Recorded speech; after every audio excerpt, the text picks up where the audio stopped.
Chapter 1. Huogua of the Starry Forest. In the illustrious estate of the White Tiger Duke of the Xingluo Empire, a young boy opened the gateway to the outside world. His face, merely 11 or 12 years of age, bore a resolute expression that surpassed that of his peers, and his eyes radiated a hatred unbefitting his youth. Mother, may your spirit watch over me from above. No matter the obstacles I must overcome, I vow to return one day and trample upon everything here. With these words, he cast a lingering glance at the place he had called home for over a decade before turning towards the Starry Forest. He was determined to grow stronger and make the White Tiger Duke's estate pay the price to achieve this ambition. He needed power-sufficient strength to challenge an entire Duke's estate single-handedly, which was inseparable from the essence of Soul Rings. On the outskirts of the Starry Forest, a boy rested against a grand tree by a small river. At first glance, he appeared innocent, with short, dark blue hair, exuding a sense of languor. After an indeterminate period, he stretched lazily and then vanished beneath the tree. Alas, how long must I wait for Huogua? How did I end up in this world of unparalleled challenges? The narrative here is truly exasperating. Huogua, forever bound by fate, while the higher-ups of Shrek seem to be quite peculiar. The only character remotely akin to Huaxia, the crown prince of the sun and moon, is rather abnormal as well. Furthermore, an ancient coin seems to be watching from the heavens. How bothersome. The boy's voice echoed from the top of the tree, filled with frustration as he pondered his situation. Before long, his hair was playfully tousled by his own hands. However, it appears that Tang's sand can no longer intervene in the Douluo continent. When I crossed over, it seemed this world underwent substantial changes. The Silver Dragon King seems to have awakened, and the ethereal figure from the far north could that be the formidable San Yue from the realm of Star Thief? And what are the demigods of the sun and moon? If they were to intervene, surely they would have discreetly addressed those unforeseen circumstances. Yet, I have not heard any news regarding these matters. It seems that he is unable to meddle in the affairs of the Douluo continent after all. How vexing. I'm still uncertain whether the narrative has shifted. Never mind, I shall cease my musings and resign myself to fate. After all, living a second life is already a fortune. The boy's demeanor grew serious for a moment, yet before long, his expression fell once more. Still, it is quite bothersome. I have been waiting here for 3 days. Where's Huogua? There is but this single path. I cannot afford to miss my opportunity. Perhaps the heavens, unable to bear his incessant complaints, conspired to send a slight figure with blue hair and eyes that seemed to contain the cosmos, albeit looking quite malnourished and fragile. There lies a small river ahead. Let us rest and perhaps catch a meal. Beyond that is the Starry Forest. I will surely become a soul master. Mother, I promise. Yu Hao declared. Clenching his fist in determination, he rolled up his pant legs and sleeves before heading into the river to catch fish. Unbeknownst to them, all of this was observed by a young boy perched in a tree. Habitually, he touched his nose, furrowing his brow momentarily before resigning himself to idleness. The boy quietly watched as Yu Hao busied himself with the much-praised roasted fish, renowned as a culinary marvel in Douluo. He then retrieved his lunch from the 5 spatial gemstones in his possessiona substantial beef skewer. Oh my, how delightful! The people of Douluo truly lack culinary appreciation. Roasted fish. Who would indulge in such a thing when barbecue is far more delectable? Sigh, this storage soul guide increasingly strikes me as rather juvenile. After my parents acknowledged this life at the age of 4, they gifted me with a present that reminded me of the animated series I watched in my childhood, a storage soul guide. Strikingly similar to the one belonging to by Mao Ling Yuxuan. Though it is undeniably stylish, it feels so kitsch. The boy gazed at the soul guide adorned with red and blue gemstones, shaking his head in resignation. He then produced a juice and settled in to watch the unfolding scene. Ah, baby, what is that delightful aroma? Let's hurry. The scent is wafting from up ahead. A voice of surprise rang out, bright and melodious, startling Yu Hao, who reacted like a wounded animal, ready to flee at any moment. After all, Yu Hao was currently a super novice, unable even to contend with a wind baboon. Following the direction of voice, he saw 2 figures approaching along the stream. Leading the way was a girl, seemingly around 15 or 16, with long black hair tied back in a ponytail cascading down her back, clad in a light blue outfit that exuded youthfulness. The boy trailing behind her sported blue hair, radiating an aura of refined amiability. Yu Hao found himself unconsciously relaxing. Little brother, your roasted fish smells wonderful. Are you selling it? The girl exclaimed, bounding a few steps closer to Yu Hao. While he had seen beautiful girls before, he was still a singleton, having spent 11 years in solitude. As the enchanting maiden approached, Yu Hao's face gradually flushed crimson. The girl, noticing his bashful demeanor, chuckled softly. Little brother, I didn't expect you to be shy. Then I shall not hold back. With that, she snatched a piece of the roasted fish and took a bite, her eyes lighting up with delight. At that moment, the boy behind her strolled over, greeting Hui Yuhao with a slight nod while glancing at the girl.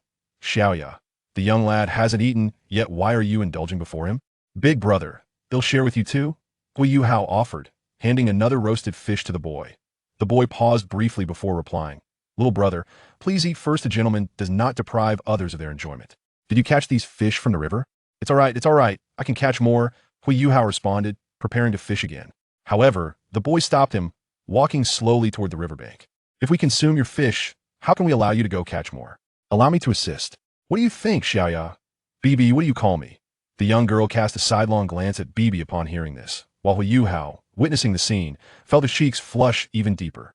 Though the girl had yet to fully blossom into her beauty, that single glance was imbued with an alluring charm. Noticing the situation, the boy quickly raised his hand in surrender. Teacher Xiaoya, I shall take my leave to assist my young brother in catching fish. With that, he dashed off as if pursued by some formidable beast. After lunch, the boy and girl took a moment to rest. The boy turned to Hui Yuhao, introducing himself. Greetings, young brother. My name is Bibi, and this beside me is Tanya. Tanya shot a disapproving glance at Bibi before turning to Hui Yuhao and said, Little brother, you may also call me Sister Xiaoya. With that, she leaned against Bibi's shoulder to relax. Hello, big brother Bibi, Sister Xiaoya. My name is Hui Yuhao. After introducing himself, Hui Yuhao settled back into contemplation, lost in thought. Chapter 2. The Mysterious Boy, the Young Lord of the Border Town, Gufeng. Big brother Bibi, Sister Xiaoya, I have matters to attend to, so I shall take my leave. After resting for a while, Hui Yuhao stood and made his way towards the Stardow forest. Bibi, do you think Xiao brother is here to hunt souls as well?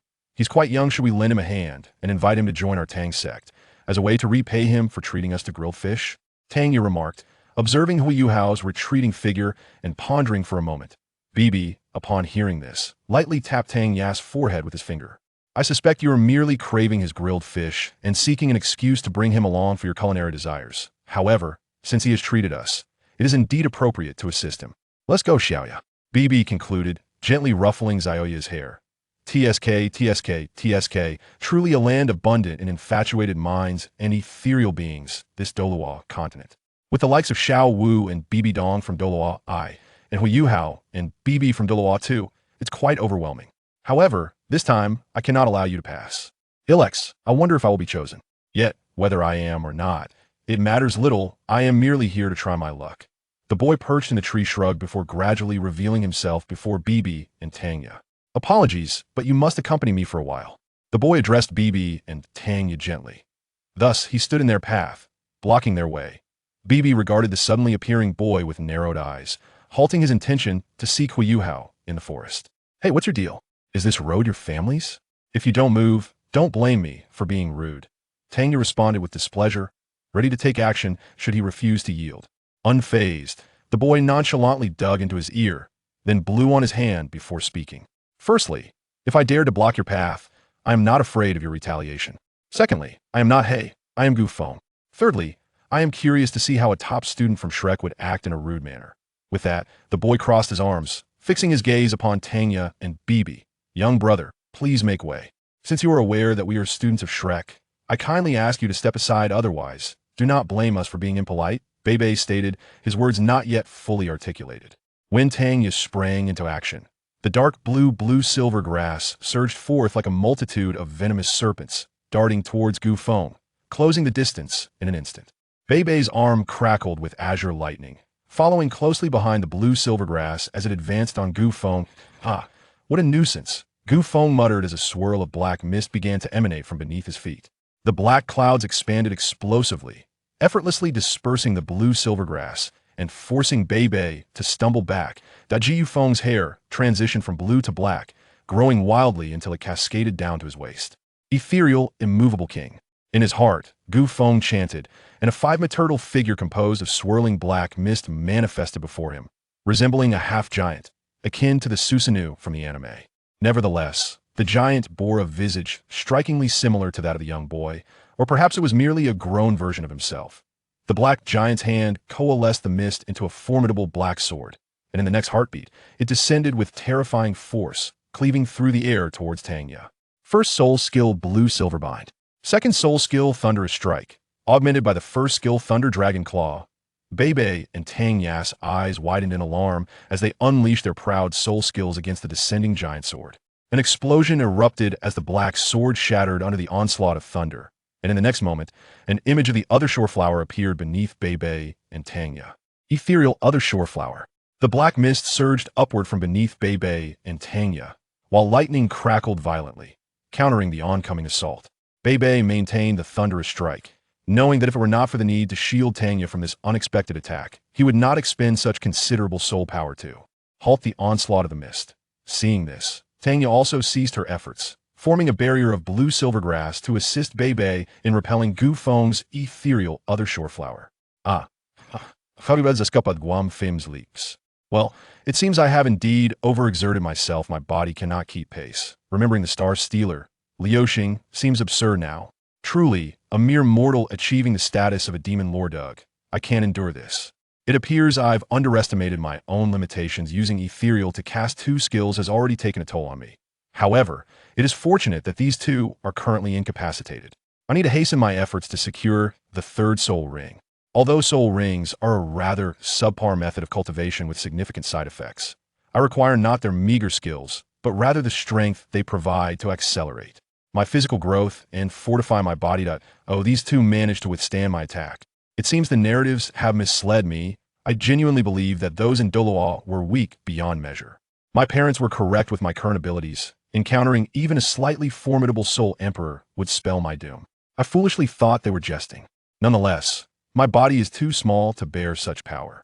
I shall address this later. For now, I must retreat. Gu Feng, upon witnessing his ethereal Other Shore Flower thwarted, discreetly made his exit. Cough, cough.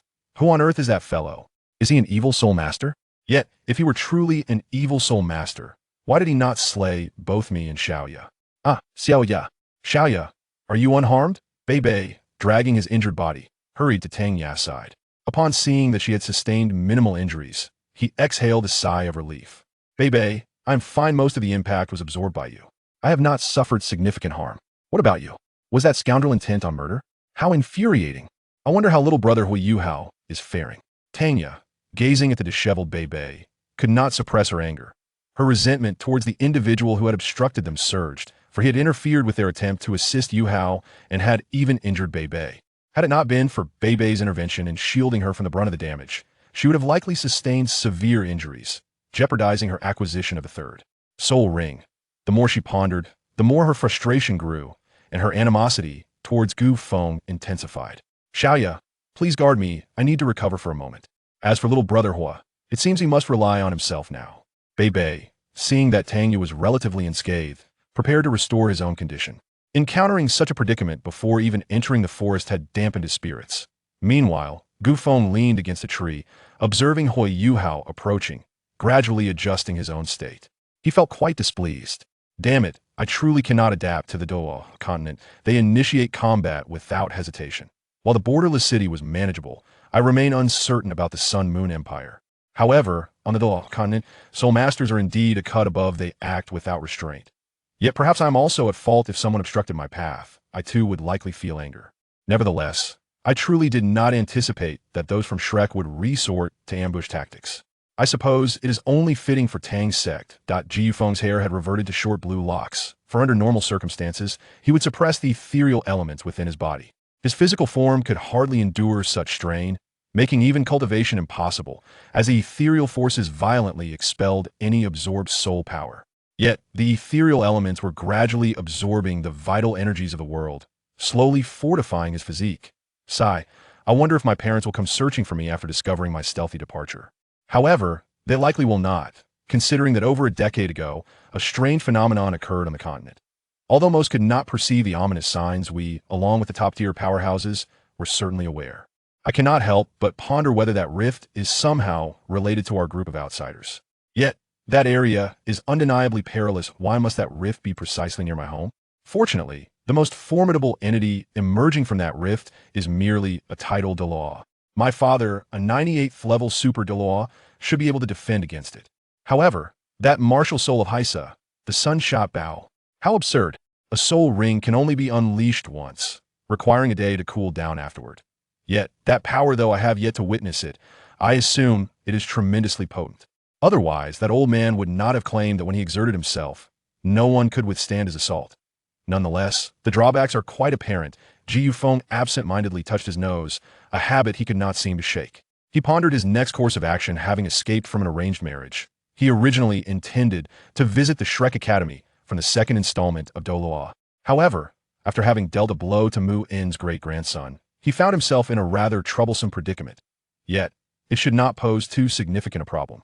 If they dare to target me, I could simply involve my parents. After all, my mother is a formidable super Douluo at level 97.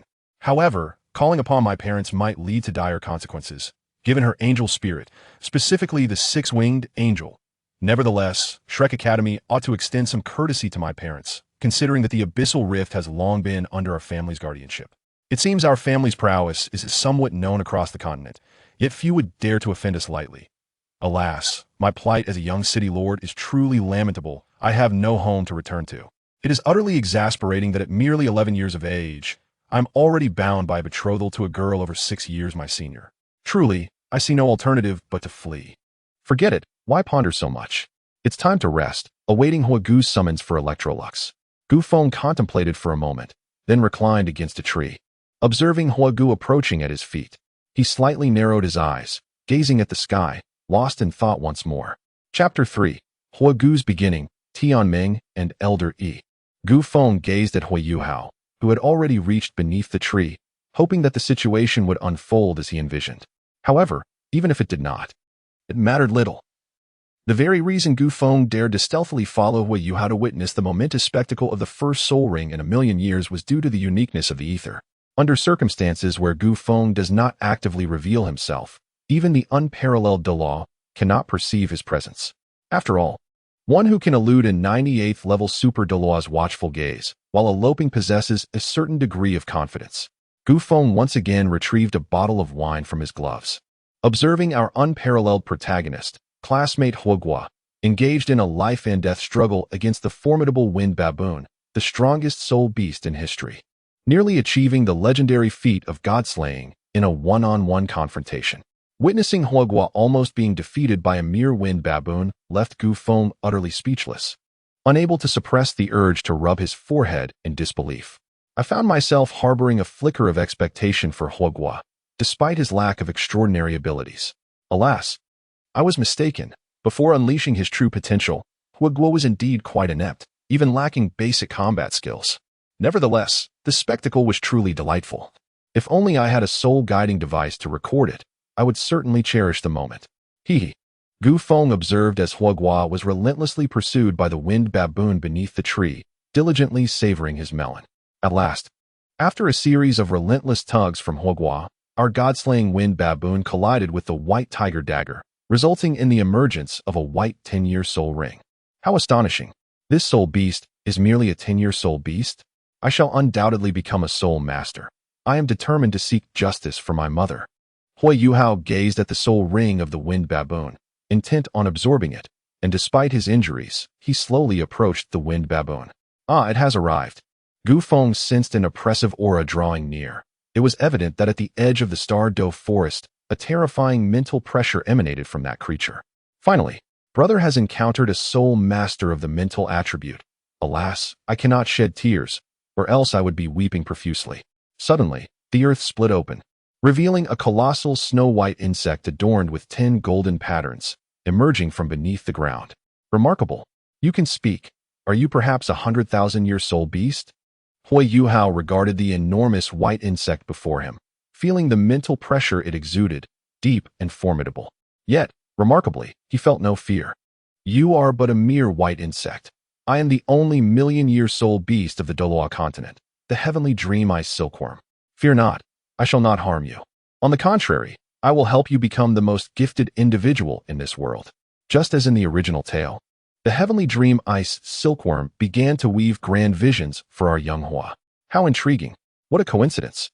Or could it be that this is the favored child of Douluo, possessing innate level 1 soul power, encountering a million-year soul beast, the heavenly dream ice silkworm? At his first soul ring, Even more bizarrely, the heavenly dream eye silkworm was just barely functioning and willingly chose to become this fellow's soul ring. The first million-year soul ring, accompanied by a second, uncertain ice attribute martial soul. Presumably, once they merge, it shall arrive as well. With the ability to grasp the sun and moon and pluck the stars, there is no one like me in this world. Oh, Ilex, you have created an existence of transcendent divinity, single-handedly obliterating the entire divine Mark continent, and yet you have set your sights on one who is inherently lacking. Gu Feng observed the conversation between Hui Yuhao and the heavenly dream eye silkworm, his gaze drifting towards the horizon, lost in contemplation. As the fusion between heavenly dream and Hui Yuhao commenced, an overwhelming wave of spiritual energy radiated outward, causing all souls and individuals within a myriad-mile radius to succumb to its dizzying force. In that fleeting moment, the sky suddenly fissured, releasing a surge of gray energy that surged toward the space between Hui Yuhao and the heavenly dream eye silkworm. The ethereal cloud dragon, a white stream of energy, manifested into an eastern dragon soaring toward the gray torrent. Perched atop the cloud dragon was a youth with azure hair, who stood resolutely before the halted gray energy.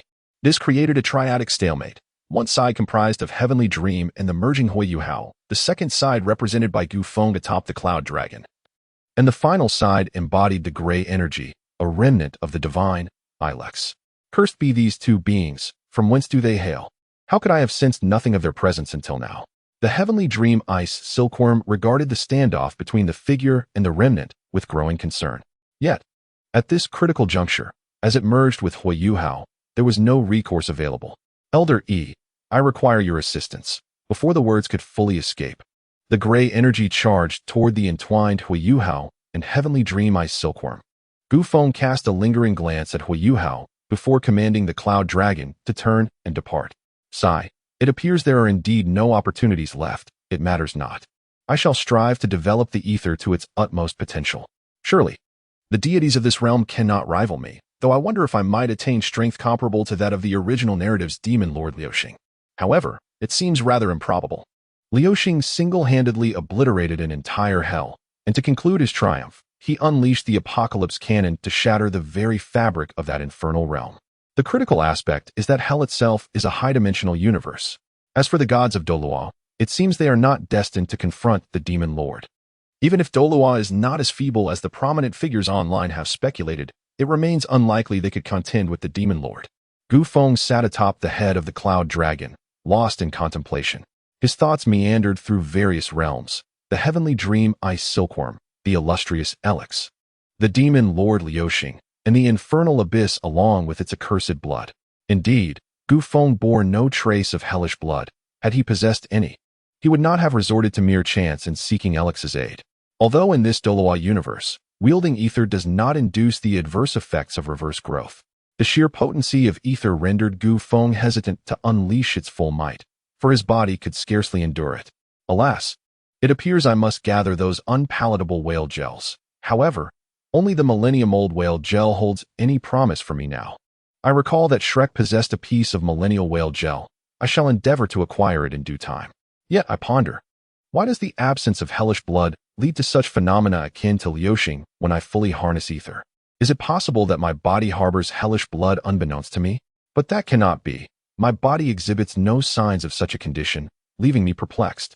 Gu Feng found himself increasingly bewildered as his thoughts spiraled, leading to a disheveled mess of hair. He resolved to set aside his confusion for the moment and focus on obtaining the third soul ring. Although this particular soul ring seemed devoid of any utility, as its soul power had been forcibly consumed by the ether, rendering it lacking even a single soul skill. He remained uncertain whether the subsequent soul rings might possess such abilities. At the very least, Gu Feng noted that neither the first nor the second soul rings had granted him any skills. Gu Feng spent yet another day searching in the outer realms of the stars, and at long last, he discovered a golden bamboo, approximately 3,000 years old. Employing various means, Gu Feng successfully secured the soul ring.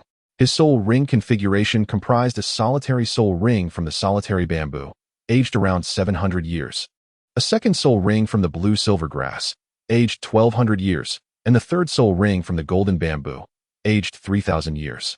Due to the influence of the ether, Gu Feng's martial spirit did not inherit his father's sun-shooting Bao nor his mother's angelic form. It is worth noting that during the awakening, his martial spirit was initially meant to inherit his mother's angelic martial spirit, which was a divine-level martial spirit from millennia past. However, upon awakening, the ether within his body completely shattered the angelic martial spirit, resulting in the fragmented essence merging into his being. Consequently, Gu Feng's martial spirit could be described as having transformed into his own essence, or perhaps as having no martial spirit at all. This incident alarmed both his parents. But fortunately, nothing further transpired.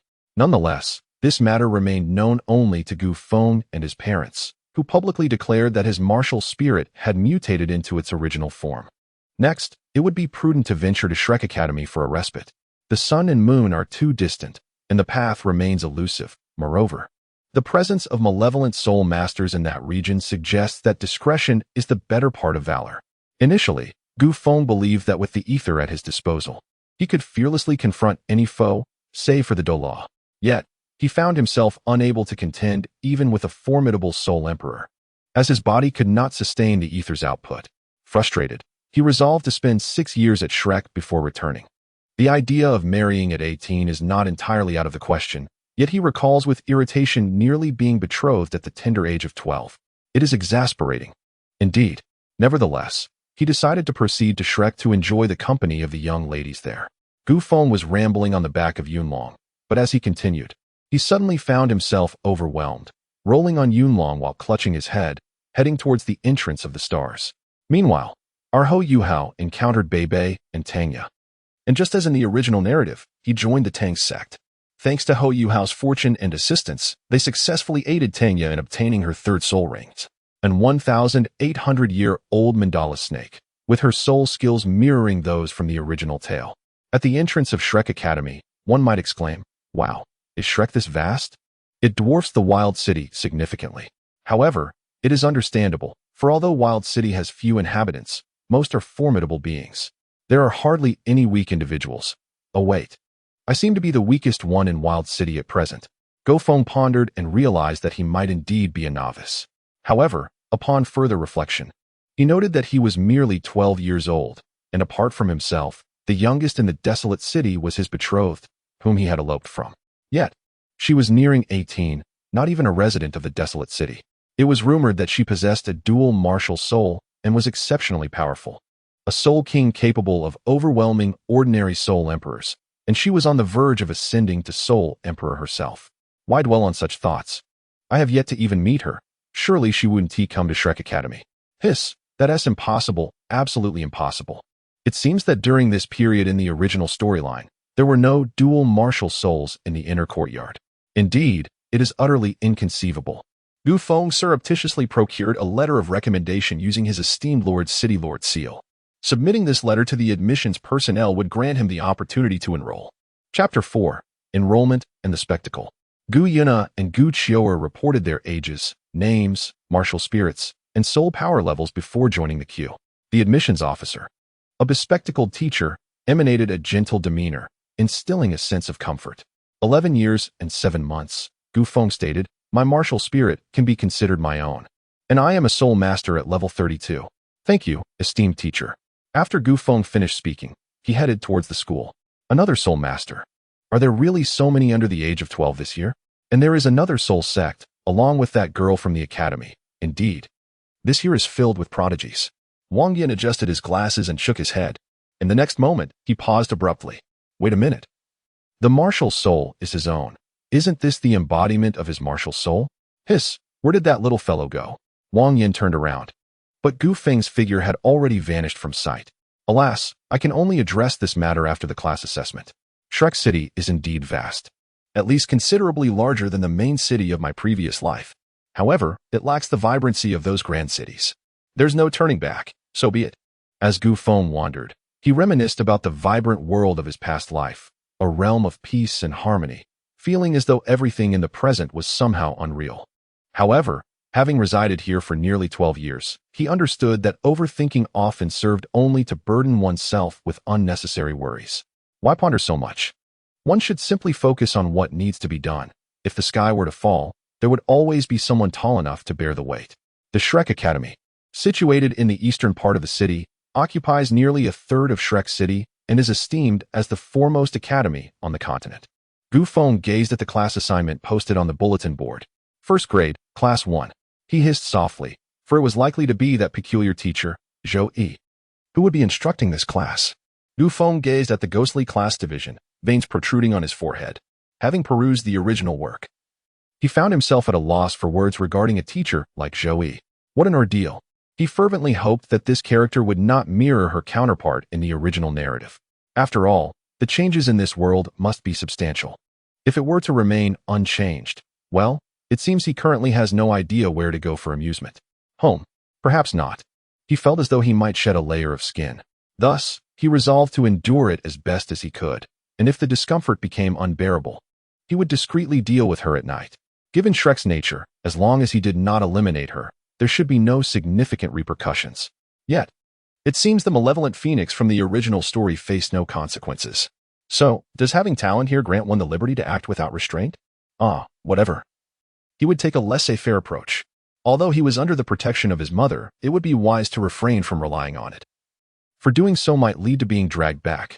Gu Feng gazed for a moment, contemplated his general objectives, and then clasped his hands behind his head as he made his way to the dormitory. Room 107, this is my abode. Upon seeing the dormitory number, Gu Feng opened the door, and a cloud of dust enveloped him, instantly darkening his expression. Goodness. This dormitory is even more outrageous than those of my previous life at university. What on earth is this? Gu Feng stood outside the door, utterly stunned. The etheric storm swirled with white clouds, gradually coalescing into a miniature tornado, which, in an instant, swept away all the dust from the dormitory. Gu Feng meticulously tidied the dormitory with great care before darting into the corridor, eager to witness the unfolding drama. Hou Yuhao and that peculiar creature should be arriving shortly. He mused, anticipating the spectacle. Greetings, I am Qin Feng, residing in room 107 as well. I appreciate your efforts in maintaining cleanliness. Let us share the responsibility henceforth. I look forward to your companionship in the coming years, he expressed warmly. Before long, a young man with silvery white hair approached Gu Feng, exchanging pleasantries. Hello. I am Gu Feng. That sounds agreeable. Let us take turns each day. Now, let us enjoy the show together. With that, Gu Feng playfully draped an arm over Qin Feng's shoulder, both leaning over the balcony to watch the unfolding events. Wait, what are we watching, Gu Feng? What exactly is going on? Qin Feng's expression was one of utter bewilderment, reminiscent of an innocent university student. They're here, Shu. Let us not make a sound. It's time to relish the drama, Gu Feng exclaimed excitedly, producing a watermelon and offering Qin Feng half. Following Gu Feng's gaze, Qin Feng spotted two youths preparing to engage in a fight on the grassy expanse before the dormitory. The thrill of youthful exuberance surged within him, after all. What 11 or 12-year-old wouldn't revel in such chaos? Hou Yuhao activated his spirit eyes, and a white soul ring, signifying a decade of mastery, slowly ascended from his back. Wang Dong, observing this white-robed soul master, scoffed. You think just because you have a decade-old soul ring, you can stand a chance? I don't even need to summon my martial spirit to defeat you. With a swift motion, Wang Dong propelled himself forward, his left foot barely grazing the ground as he launched towards Hou Yuhao with the speed of an arrow. He raised his right foot, aiming a direct kick at Hou Yuhao's midsection. As the kick approached, Hou Yuhao's spirit eyes discerned its trajectory, determined to teach Wang Dong a lesson. He sidestepped and executed a sweeping kick. Wang Dong, taken aback, Henti anticipated his roommate not only evading his strike, but also launching a counterattack. Reacting swiftly, Wang Dong raised his right foot and, with a powerful thrust from his left, executed a back kick to evade Hou Yuhao's sweep. Before Hou Yuhao could regain his balance, Wang Dong supported himself with his hands and aimed a kick towards Hou Yuhao's neck. Witnessing Wang Dong's arrogance ignited a surge of anger within Hou Yuhao. Reminiscent of his days at the Duke's estate, he forcefully blocked the kick with both hands and lunged toward Wang Dong. Having never encountered such an aggressive approach from an ordinary person, Wang Dong was taken by surprise and found himself toppled onto the grass by Hou Yuhao. Remarkable. Hou Yuhao is surprisingly decisive. Surely, he is leveraging the insights from his spirit eyes, Gu Feng pondered, stroking his chin thoughtfully. That pink-haired fellow has underestimated his opponent. He is treating this like a mere game. He has let his guard down. Qin Feng observed the unfolding farce, shaking his head in disbelief. I could easily dispatch such opponents with a single strike. Yet, this roommate of mine is more formidable than he appears. Let us go and share a meal. Classes commence tomorrow. Gu Feng, having savored the gossip to this extent, no longer intends to indulge further. The subsequent developments seem rather uninteresting, leading him to join Chen Feng for dinner. Gu Feng observed Chen Feng, who was walking ahead, seemingly recalling something. How intriguing. The real world is indeed quite different from the original narrative. The 9 treasures, the 7 kills sword. I wonder if the one with the bone dragon martial soul has arrived. He leisurely followed Chen Feng. Class 1, this must be the place. Why is this teaching building so vast? After searching for quite a while, I must admit, I'm impressed. Gu Feng gazed at Class 1's classroom, feeling rather disheartened to discover it was located on the opposite side of the staircase. All right then, I belong to Class 9, so I shall take my leave. Chen Feng regarded Gu Feng with a sense of bemusement towards his quirky nature. Yet, his intuition hinted that this was not the true essence of his roommate. There was an air of profound mystery surrounding him. The air of the 7 kills. Does having a sword grant such keen instincts? Gu Feng watched Chen Feng's retreating figure, unable to fathom the reasoning behind it, before entering the classroom. Arriving early, he quickly settled into a seat at the back by the window to catch some rest. Those who have been fighting, stand up. Groggily, Gu Feng lifted his head to see an elderly woman standing at the podium, ready to cause trouble. 4 individuals promptly rose to their feet, 2 boys and 2 girls, instantly becoming the center of attention in the class. 4 of them? Why do those 2 girls seem off? Gu Feng observed the 4 standing and prepared himself for some entertainment. You 4, explain the reason for your altercation, Zhou Yi remarked, casting a disinterested glance at them before inquiring. I am roommates with Wang Dong, and we had a disagreement that escalated into a fight. The issue has been resolved. Hu Yuhao stated, detailing the reason behind his conflict with Wang Dong. I couldn't stand that fox, so I gave her a beating. Who would have thought she was so fragile? Remarked the confident blonde girl, crossing her arms defiantly after her declaration. Gu Qiuer, well done. But next time, be gentler. Don't incapacitate the poor soul, Zhou Yi responded, her mood noticeably brightening upon hearing that her rival's classmate had been bested by Gu Qiuer. And you, Gu Yuna, what is your story? Zhou Yi then turned her attention to the ethereal girl, whose silver hair and pale purple eyes shimmered like precious gems. Her beauty seemingly bestowed by the very creator of all things lovely. Similar to Qiuer, the tiger and his fiancée were rather bothersome, disrupting my reading. After reminding them once, I had no choice but to personally ensure their silence. Yuna replied nonchalantly, as if these trivial matters held no significance to her. In her heart, they paled in comparison to her quest for knowledge. Hiss, the Silver Dragon King and the Emperor Beast. With the divine realm unable to intervene in Douluo continent, even the Silver Dragon King has emerged. But then again, what does it matter to me? Gu Feng was initially taken aback, as he never anticipated that even the Silver Dragon King would make an appearance. However, upon reflection, he realized it bore no relevance to him, rendering it inconsequential. Yet, what he failed to notice was that his astonished expression upon hearing the name of Gu Yuna was entirely captured by her keen gaze. This fellow is rather peculiar. Does he know me? Or is he aware of my true identity? Gu Yuna scrutinized Gu Feng deeply, pondering the thoughts swirling in her mind. Aside from the 4 of them, everyone else was tasked with running 100 laps on the playground. Zhou Yi, having concluded her discussion with Gu Yuna and Hu Yuhao, instructed the remaining individuals to listen closely.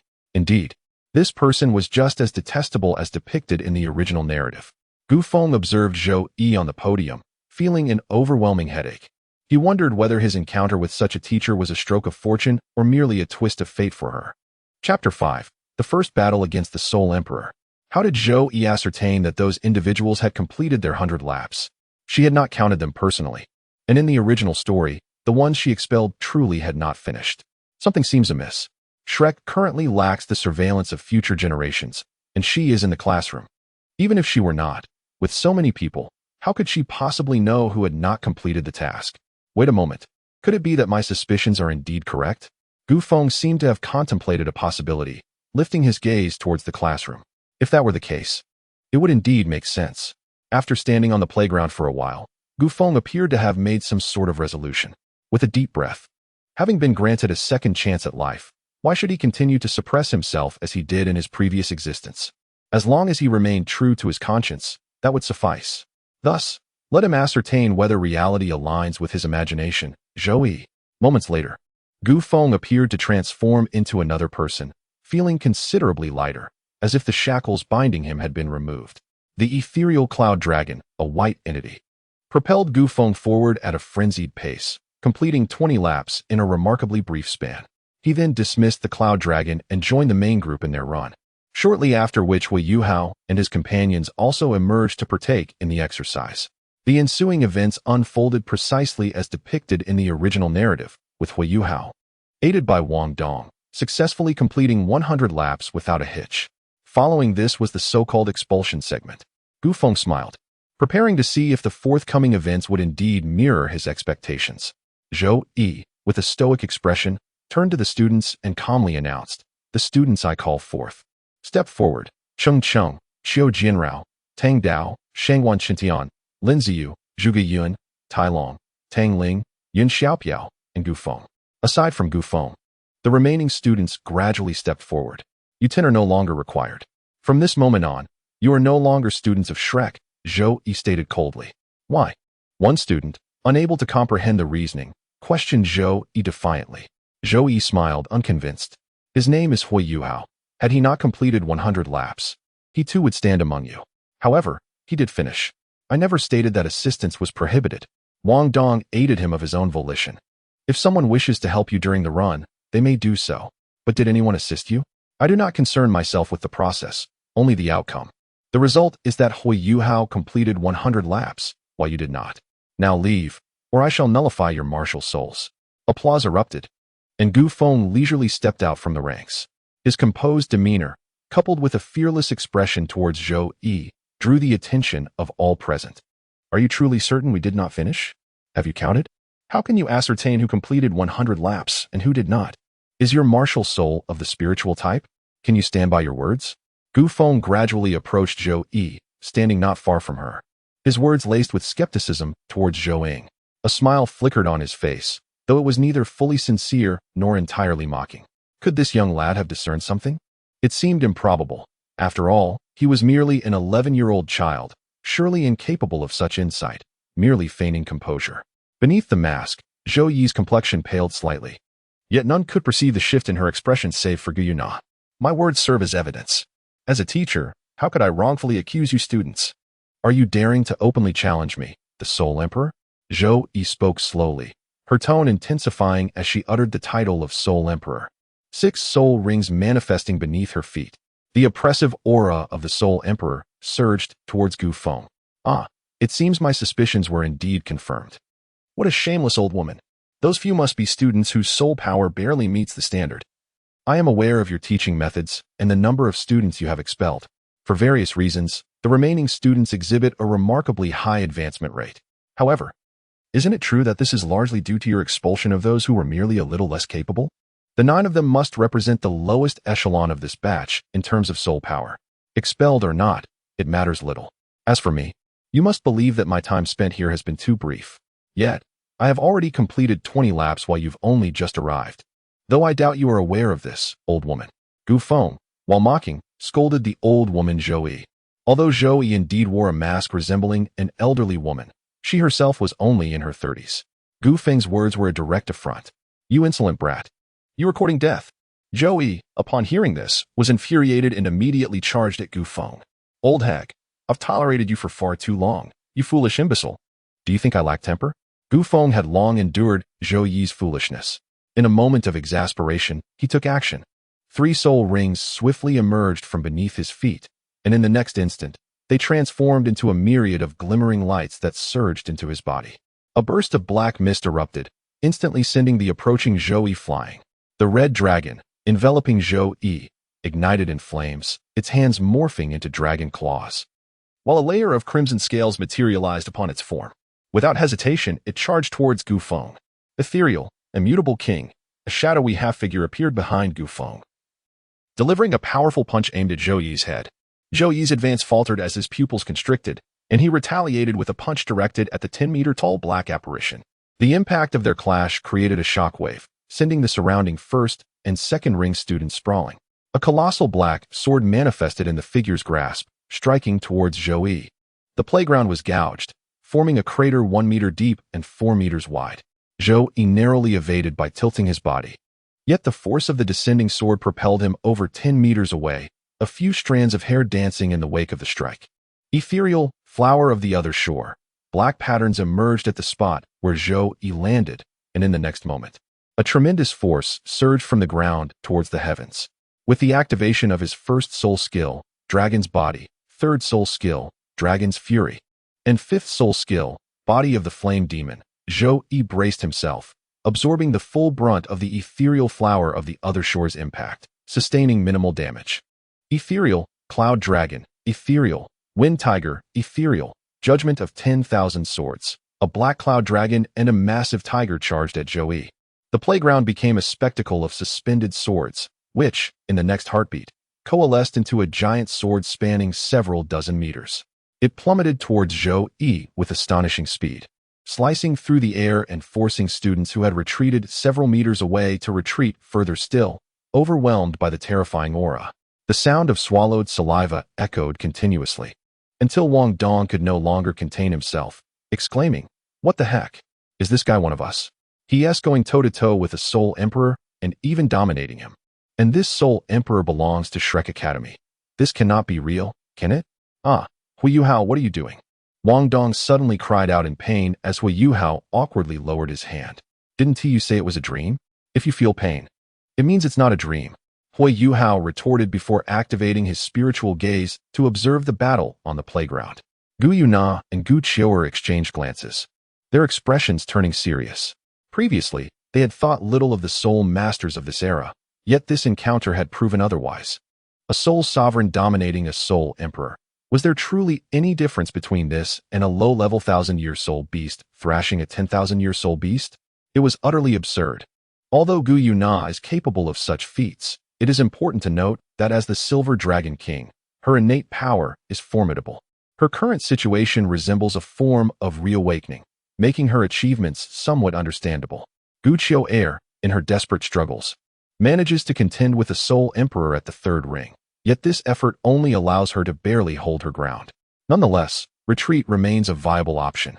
However, the individual previously known as the blue-haired boy on the playground, now transformed into a figure with long black hair cascading to his waist, is relentlessly overpowering the Soul Emperor. The fourth soul skill, Flame Dragon Roar, unleashes a tremendous cry that forcefully disrupts both the Cloud Dragon and the Wind Tiger, while the colossal sword descending from the sky is shattered. Zhou Yi spat out a mouthful of blood. Enduring such intense attacks, even with 3 enhanced soul skills activated, proves to be a daunting challenge. The corners of Gu Feng's mouth slowly oozed blood, his body unable to withstand the intense use of ethereal energy. Yet, as time was still short, he resolved to end it in one decisive strike. Ether, Cloud Lock. Black chains descended from the heavens, ensnaring Zhou Yi's limbs, intent on lifting her into the air. However, Zhou Yi's struggles caused the chains to tremble incessantly. Ether, Cloud Explosion. A dense mass of black mist coalesced within Gu Feng's grasp, compressing until it formed a spherical shape. This black orb spun in his hand, voraciously absorbing the elemental energies of the surrounding environment. An icy tendril of dread slithered down Zhou Yi's spine. A visceral sense of imminent peril assaulted her mind as she beheld the suspended black sphere in the hands of her classmate, her brain screaming warnings. Sixth soul skill, Hellfire.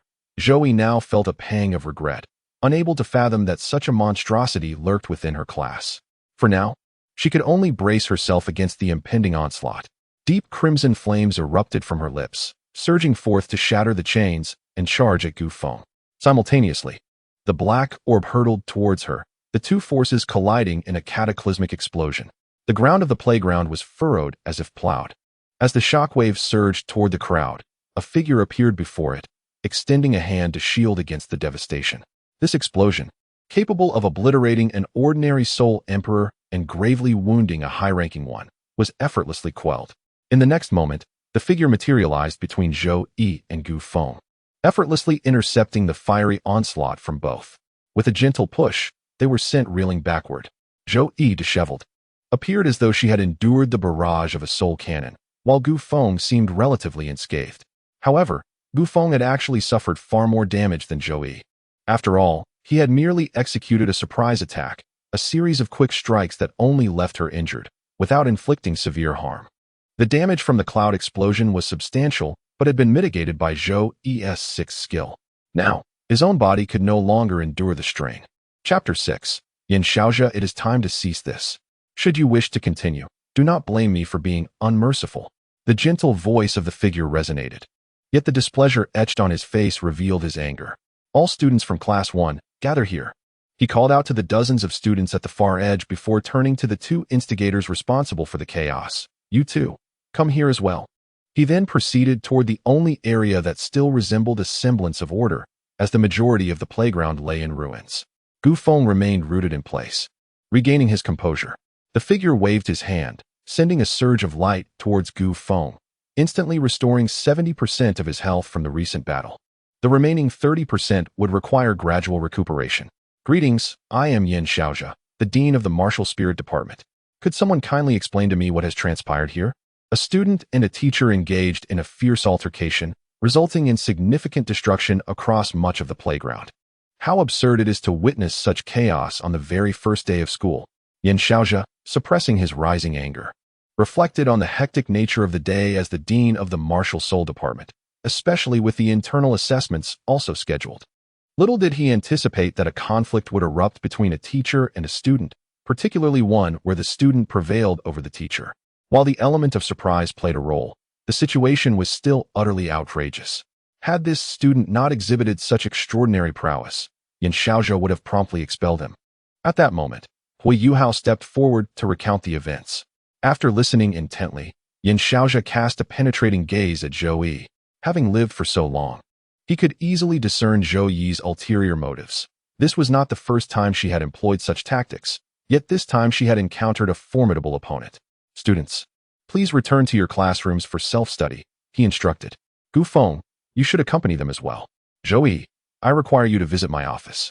Yin Xiaojia spoke kindly to the students, but, suppressing his ire, directed a stern remark towards Zhou Yi before vanishing. Just you wait, little brat. Zhou Yi thought, never having suffered such a significant setback before.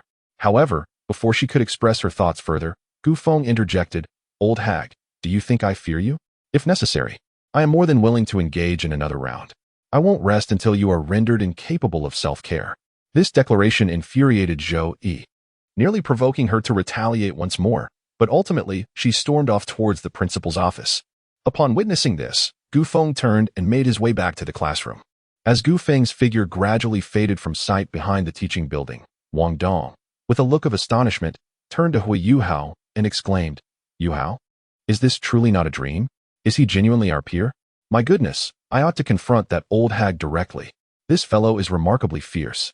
And he seems to be only in the 3rd ring. How can the disparity between individuals be so vast? Hui Yuhao, shaking his head, replied as they walked. Just take a look at the playground, and you'll know whether it's a dream or not. Moreover, if you possess that classmate's strength, I believe you would be even more arrogant. Wang Dong, stop right there. How have I been arrogant? You scoundrel, clarify that for me. Wang Dong continued to chase after Hui Yuhao toward the classroom. Sister, tell me, in comparison to those who became gods millennia ago at the same stage, who do you think is stronger? Gu Qiuer gazed intently at the teaching building and, after a moment, posed the question to Gu Yuna. Gu Yuna, observing the playground in the aftermath of the battle, let out a gentle sigh. Well, what do you think, Qiuer? In terms of strength, even gods from a millennium ago might not match your prowess at the same rank. But do you believe you could defeat that individual? Gu Yuna shook her head and proceeded toward the classroom, aware of why Qiuer had posed that question. She had just emerged from the Stardow forest, and as an imperial beast transformed into human form, her innate talent was indeed among the pinnacle of this continent. Her martial soul, the golden dragon, could contend with divine martial souls. Yet, she realized that there were formidable individuals who seemed to transcend humanity. Indeed, such anomalies may be encountered only a few times in several millennia. Competing against such individuals appears to be a futile endeavor, Gu Qiuer mused. Ultimately following Gu Yuna to the classroom. Had Gu Feng been privy to Gu Qiuer's thoughts, he would have surely chuckled, for while he might not know much, he was aware that there were indeed formidable beings on the side of the sun and moon. After all, with the 8 elements of Star Thief, there were 6 elemental fluctuations emanating from the sun and moon, and the extreme north was no exception, with Song Yu, the Ice Queen, being a paragon of combat prowess. The body sect also possessed one such entity, though its condition remained unclear. Shrek Academy likely had one as well, alongside the two enigmatic soul beast phantoms overseas. There may even be more formidable beings. After all, the anomalies from 12 years prior involved only the 8 elements, soul beast phantoms, ancient giants, and ice elements. Who could say if only these were to descend upon Douluo, or if there were even more? Upon returning to the dormitory, Gu Feng lay on his bed, contemplating the events of the day. The more he thought about it, the angrier he became. That old hag was indeed more exasperating than the little fairy from his previous life. Initially, he had intended to endure it, but that notion quickly dissipated. With his mother's prior provisions as a foundation, he resolved to act decisively. Gu Feng, word has spread like wildfire. Someone in Class 1 had a fierce encounter with their homeroom teacher on the very first day, and astonishingly, they managed to overpower the teacher. At first, I was skeptical, but after witnessing the devastation of more than half the playground, I believe it now. It's utterly absurd. Gu Feng, you're also in Class 1, right? Do you know who it is? Chen Feng, upon returning to the dormitory, inquired of Gu Feng, eagerly recounting the sensational events of the day. As the conversation flowed, I turned to see Gu Feng staring at me as if I were a fool, which immediately brought me to a halt. Why do you gaze at me so? I inquired. This matter is known throughout the entire Shrek Academy's outer court. I am uncertain if the inner court is aware. Yet it is common knowledge among the outer court that there exists a formidable individual in Class 1, though their identity remains a mystery. As I spoke, I noticed Gu Feng's increasingly peculiar expression, which caused a knot of unease to form in my stomach. I swallowed hard and tentatively posed a question. Gu Feng, could that person possibly be you? My voice dwindled to a whisper, and had it not been for Gu Feng's keen senses, he might not have caught the latter part of my inquiry.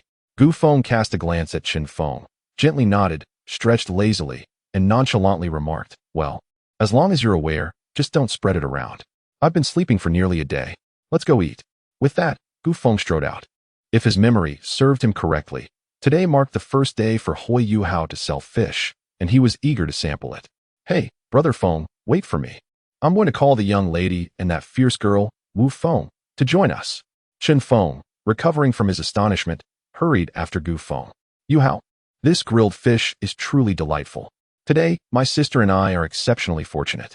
If you continue selling grilled fish, my sister and I will surely support your business. Should any issues arise, don't hesitate to seek assistance from my sister and me. Aside from that eccentric fellow, my sister is probably the strongest in the outer academy. Gu Qiuer chattered excitedly while devouring the grilled fish. Upon hearing this, Gu Yuna shot an exasperated glance at Gu Qiuer, silently enjoying her fish. Despite her youth, the fleeting charm she exuded left their classmate, Hua, utterly captivated, for she was indeed the most beautiful girl in Douluo. Hui Yu Hao, please serve us each a grilled fish. A voice called out. At this, Gu Qiuer froze and turned to face the center of today's school-wide gossip, stealthily inching behind Gu Yuna, causing the latter's forehead to nearly bulge with tension. All right. Gu Feng, are they your friends? Hui Yu Hao inquired, eyeing the 3 individuals following Gu Feng, 2 girls and a boy. The boy emanated a sharp aura, while the red-haired girl bore a striking resemblance to their homeroom teacher. The blonde girl radiated an innate charm. Both girls were striking, particularly the blonde, who approached Gu Qiuer's beauty. Yes, this fellow is my roommate, Chen Feng. The 2 girls are Ning Tian and Wu Feng. I suppose they're friends. Please, could we each have a grilled fish? I would like to taste your culinary skills. Gu Feng replied coolly, before taking his fish to join Chen Feng and the others. Wow, Brother Feng, so you're the protagonist of today's event. I feel as if we're from entirely different worlds. This is just too absurd. The 2 girls, engaged in their meal, were astonished to learn that Gu Feng was the center of attention today. Chen Feng quickly relayed the news about Gu Feng to Wu Feng and Ning Tian. For as a bodyguard, some matters must not be concealed from his master. Upon receiving this information, Ning Tian stared at Gu Feng, momentarily stunned. However, she soon fell silent. Her gaze lowered in contemplation. At that moment, Gu Feng noticed a blonde girl approaching, adorned with rabbit ear accessories, and sensed yet another intriguing development. The girl's features were exquisitely delicate, as if a character from an anime had materialized before them. Enough chatter. Something intriguing is unfolding. Let us just quietly enjoy the spectacle. Gu Feng invited the trio to partake in the delightful spectacle, producing several apples from his soul guide to share amongst them as they prepared to enjoy the performance. "Hello. May I have 2 apples, please?" asked a voice. "Gu Feng, my sister and I find the fish a tad dry." Gu Yuna, pulling Gu Qiu along, approached and stood beside Gu Feng, her tone casual as she gently tucked a stray strand of hair behind her ear. "Certainly. Here you go, Gu Yuna. Let us revel in the show and savor the snacks together." Gu Feng, not sparing her a glance, casually handed a few apples to Gu Yuna. His gaze fixed intently on the tussle between Hui Yuhao and the golden-haired senior. A flicker of inscrutable emotion crossed Gu Yuna's eyes as she expressed her gratitude and joined the gathering to enjoy the spectacle. At that moment, Chun Feng nudged Gu Feng, leaning in conspiratorially to whisper, "Hey, are there any other beautiful girls in your class? Is she named Gu Yuna? What type of boys does she fancy?" Gu Feng turned his head to look at Chen Feng, who was right there, pondering his own inquiries. He preferred not to be disturbed while he indulged in the unfolding drama. After uttering this, Gu Feng shifted his gaze to Hui Yuhao, fully prepared to enjoy the spectacle. As the climax of this narrative was nearing, alas, was it true that individuals in Douluo were contemplating romance at such a tender age? He had assumed that the inheritor of the 7 kills was wholly devoted to his sword. Was it the allure of Gu Yuna that captivated him so? Regardless, savoring the moment was of greater significance. Pondering these matters was unnecessary and irrelevant to him. Gu Feng absent-mindedly touched his nose, dismissing further thoughts, and returned to his enjoyment of the unfolding events. Chapter 7. Twin Stars of the Outer Court. Jiang Nan Nan, as the girl adorned with a golden-haired rabbit ear headpiece was about to depart, a deep voice resonated. "Hey, you dare not sell?" A gold soul coin shot from a distance, embedding itself into the barbecue grill, and a large hand reached for the last 2 roasted fish at Hui Yuhao's stall. Upon hearing that voice, Hui Yuhao instinctively activated his spiritual detection. Just before the hand could grasp the fish, he evaded it using Tang Sek's Xian Yu hand combined with ghostly shadow movement. However, Hui Yuhao did not anticipate that after missing the fish, the hand would plunge directly into the barbecue coals, a heavy aura enveloping him. Another hand seized Hui Yuhao's shirt, lifting him effortlessly. A golden flash darted into the figure's arm, and dark blue-silver grass ensnared the silhouette, accompanied by a sharp cry. "Su Sanshi, release Yuhao. That fish belongs to me." With this, she employed the technique of controlling the crane and capturing the dragon to push Su Sanshi aside. The sound of the blue-silver grass bursting resounded as Su Sanshi broke free from its binds. Water swirled around him, and a hefty shield materialized in his grasp, which he raised defiantly against Tanya. With a thunderous crash, a dragon-transformed arm struck the shield, generating a tempest of airwaves at their point of collision. "I say, Sanshi, you first laid hands on my junior brother and now intend to attack my dear Tanya. Are you seeking a fight?" The individuals were Bei Bei and Tanya, whom Gu Feng had previously intercepted at the entrance of the Stardow Forest. "Bei Bei, keep a close watch on your Tanya," Su Sanshi remarked as he lowered his shield. After a brief struggle, he extracted a dragon whisker needle that Tanya had embedded in his arm, albeit at the cost of a Xin Shui Dan. "Bei Bei, your Tanya is truly ruthless. That dragon whisker needle is agonizing," Su Sanshi complained, rubbing his arm where the needle had been. "Well, who told you to take action against my newly recruited Tang sect disciple and attempt to snatch my roasted fish?"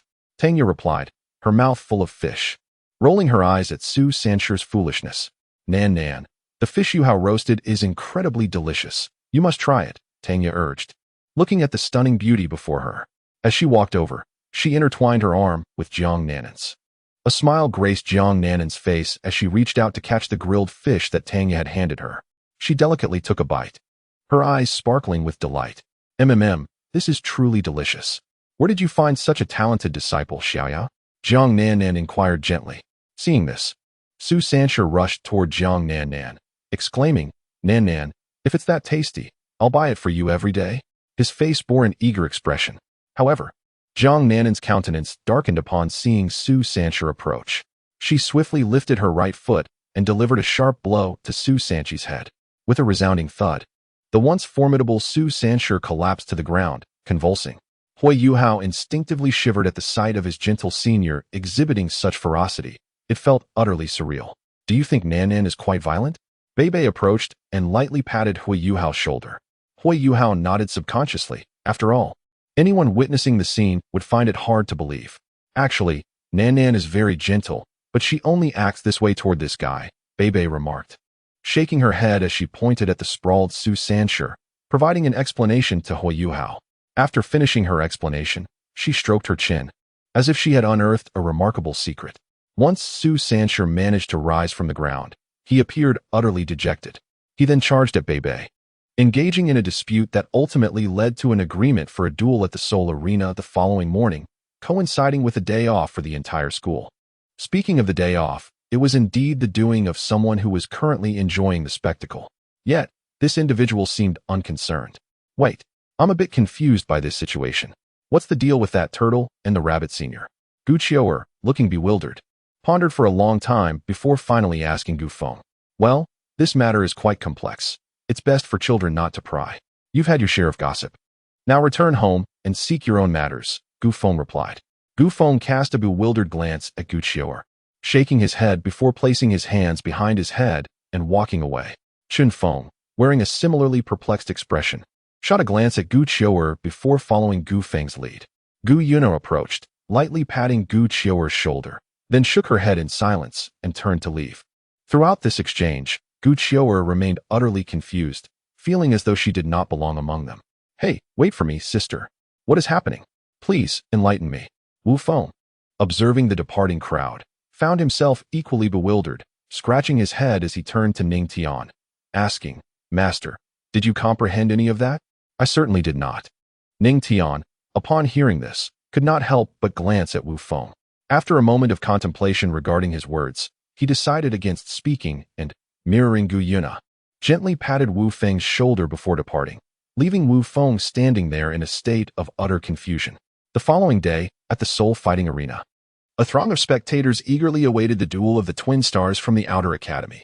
They had faced each other numerous times before, yet had failed to determine a clear victor. Today, they returned to the arena, uncertain whether a winner would emerge this time. I am so tired. Feng, what is there to see?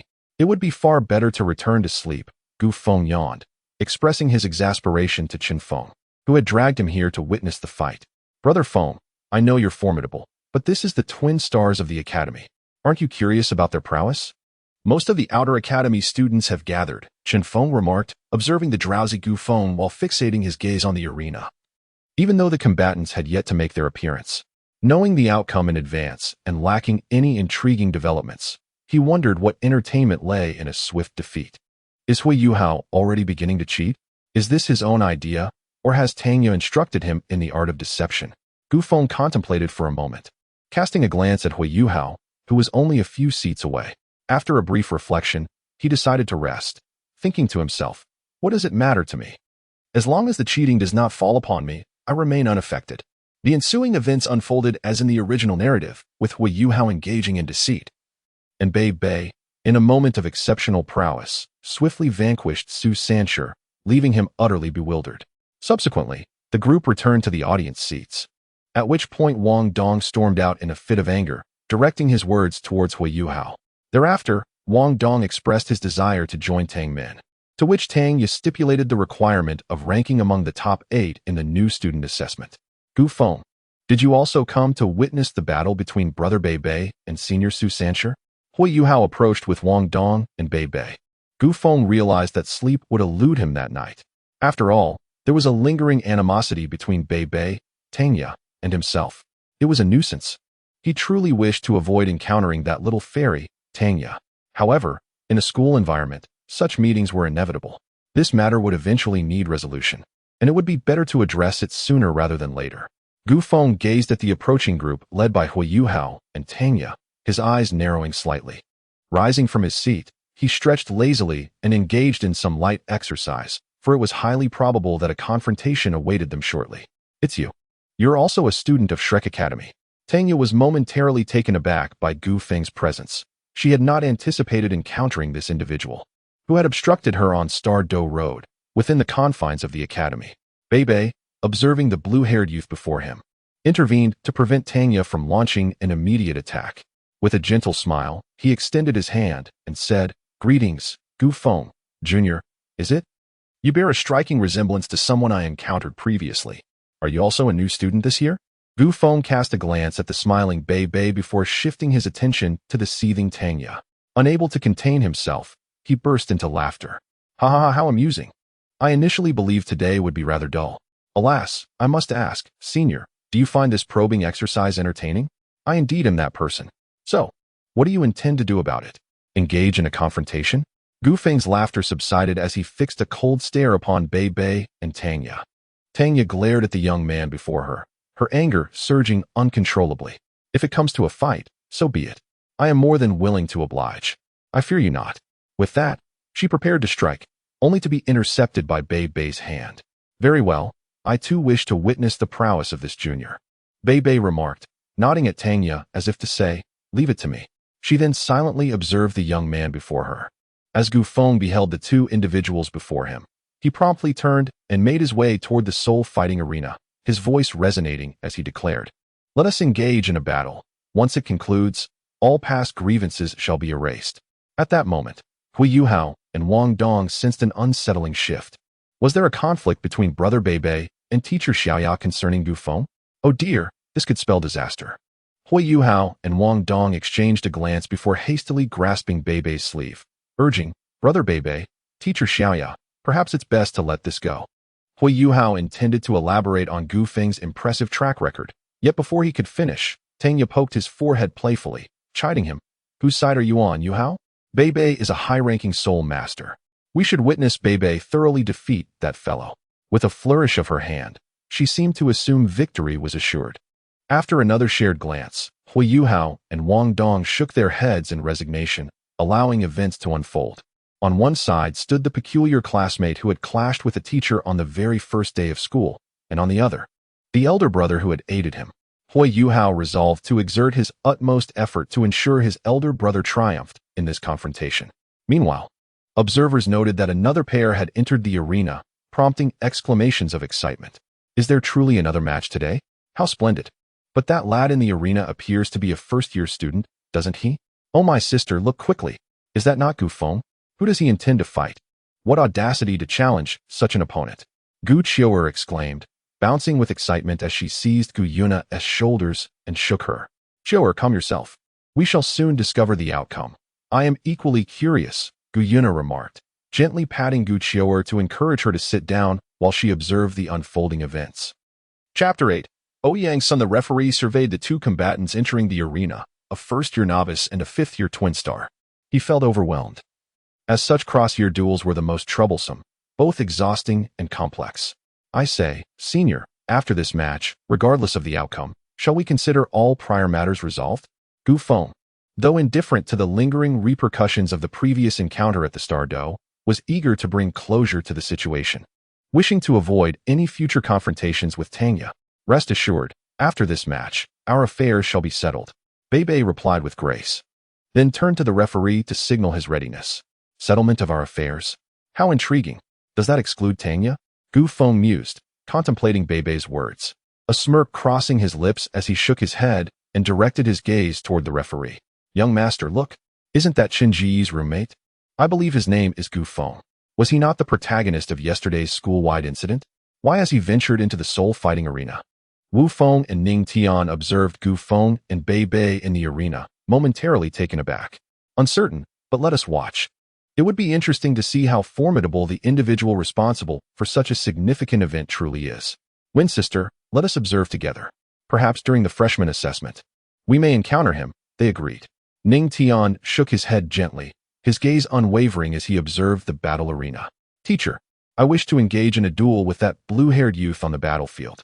Perched upon the young man's shoulders were two diminutive creatures, a palm-sized black monkey and a similarly sized black and red frog, both perched confidently.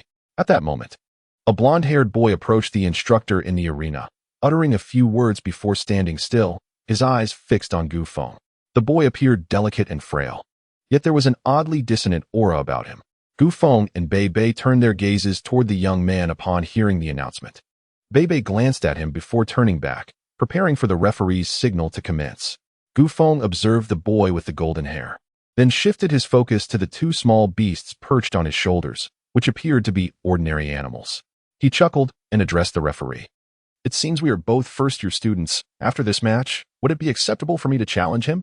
The referee nodded and instructed the golden-haired youth to temporarily vacate the arena. Do not rush, Sunday. Once they finish, you will have your chance against him. That's senior. Bei, one tea lasts long unless the other intends to prolong the encounter. The youth softly remarked to the monkey perched on his shoulder. I am eager to engage him in battle. You two refrain from intervening. Let me enjoy the fight first. The golden-haired youth nodded, quietly observing the arena. The earlier sensation he experienced from that boy felt somewhat perilous, yet he resolved to confront him soon. Initially, he had considered passing time with Bei, but now he opted to resolve matters swiftly. As the referee exited the arena, a surge of blue lightning erupted, and Bei's arm instantaneously transformed into that of a dragon. At that moment, a mental wave connected with Bei. It was Hui Yuhao intervening to assist Bei in his underhanded tactics. Third soul skill, Dragon's Fury. The lightning surrounding Bei intensified once more, propelling him towards Gu Feng, who was caught in the path of a lightning-clawed strike. You're indeed resorting to cheating, Hui Yuhao, Gu Feng remarked, glancing toward Hui Yuhao's position before narrowing his eyes at the rapidly approaching Bei. Ether, cloud veil. A white mist descended from the heavens, obstructing Bei's trajectory. The lightning claws struck against the cloud veil, creating ripples, yet the veil remained steadfast before Bei. Ether, cloud chains. 5 white chains extended from the cloud veil, instantaneously binding Bei. Though Gu Feng did not exert his full strength, Bei, a mere 3-ringed soul master, was incomparable to the likes of Zhou Yi. Moreover, Gu Feng's power now far exceeded what he could wield in Stardo. The cloud chains hoisted Bei, leaving him suspended within the arena. Gu Feng observed him quietly, regardless of Bei's futile struggles to break free. The arena fell into a profound silence. Only when the referee announced Gu Feng's victory did the sound of gulping reverberate among the spectators. Yet, almost no one dared to raise their voices. All were astonished by the spectacle, a 3-ringed soul master vanquished, a first-year newcomer overpowering a 5th-year dual spirit master. This cannot be, right? Gu Feng has just defeated that senior with the blue electric Tyrannosaurus Rex spirit. Wu Feng stiffly turned to Ning Tian, hoping to hear the response he yearned for. But Ning Tian merely nodded in silence. The cloud chains forcefully hurled Bei from the arena, and in the next moment, a cloud of dust erupted from the ground. All eyes in the arena were riveted on the latest developments, and it could only be said that today's spectacle was indeed worth witnessing. As the dust settled, a black monkey, nearly the height of an adult, emerged onto the battlefield, trailed by a blonde youth, who bore a black and red frog perched on his shoulder. Heh, it has been ages since I last engaged in a brawl. Let us have a match, exclaimed the monkey, articulating human speech. In an instant, it vanished from its position. A thunderous clash resounded as the battle commenced, and in the next moment, Gu Feng was sent hurtling to the edge of the arena, nearly being knocked out entirely by a single punch from the monkey. Goodness, a talking monkey? Could it possibly be a 10,000-year soul beast? But that seems implausible, mused Gu Qiuer, her astonishment palpable as she watched Gu Feng being flung away. Her martial spirit, Gu Yuna, uttered a couple of words with a calm demeanor. Her gaze now intently fixed on the battle. Even she appeared more engaged in observing the monkey-like martial spirit. Hey there, kid, you can't be this fragile, can you?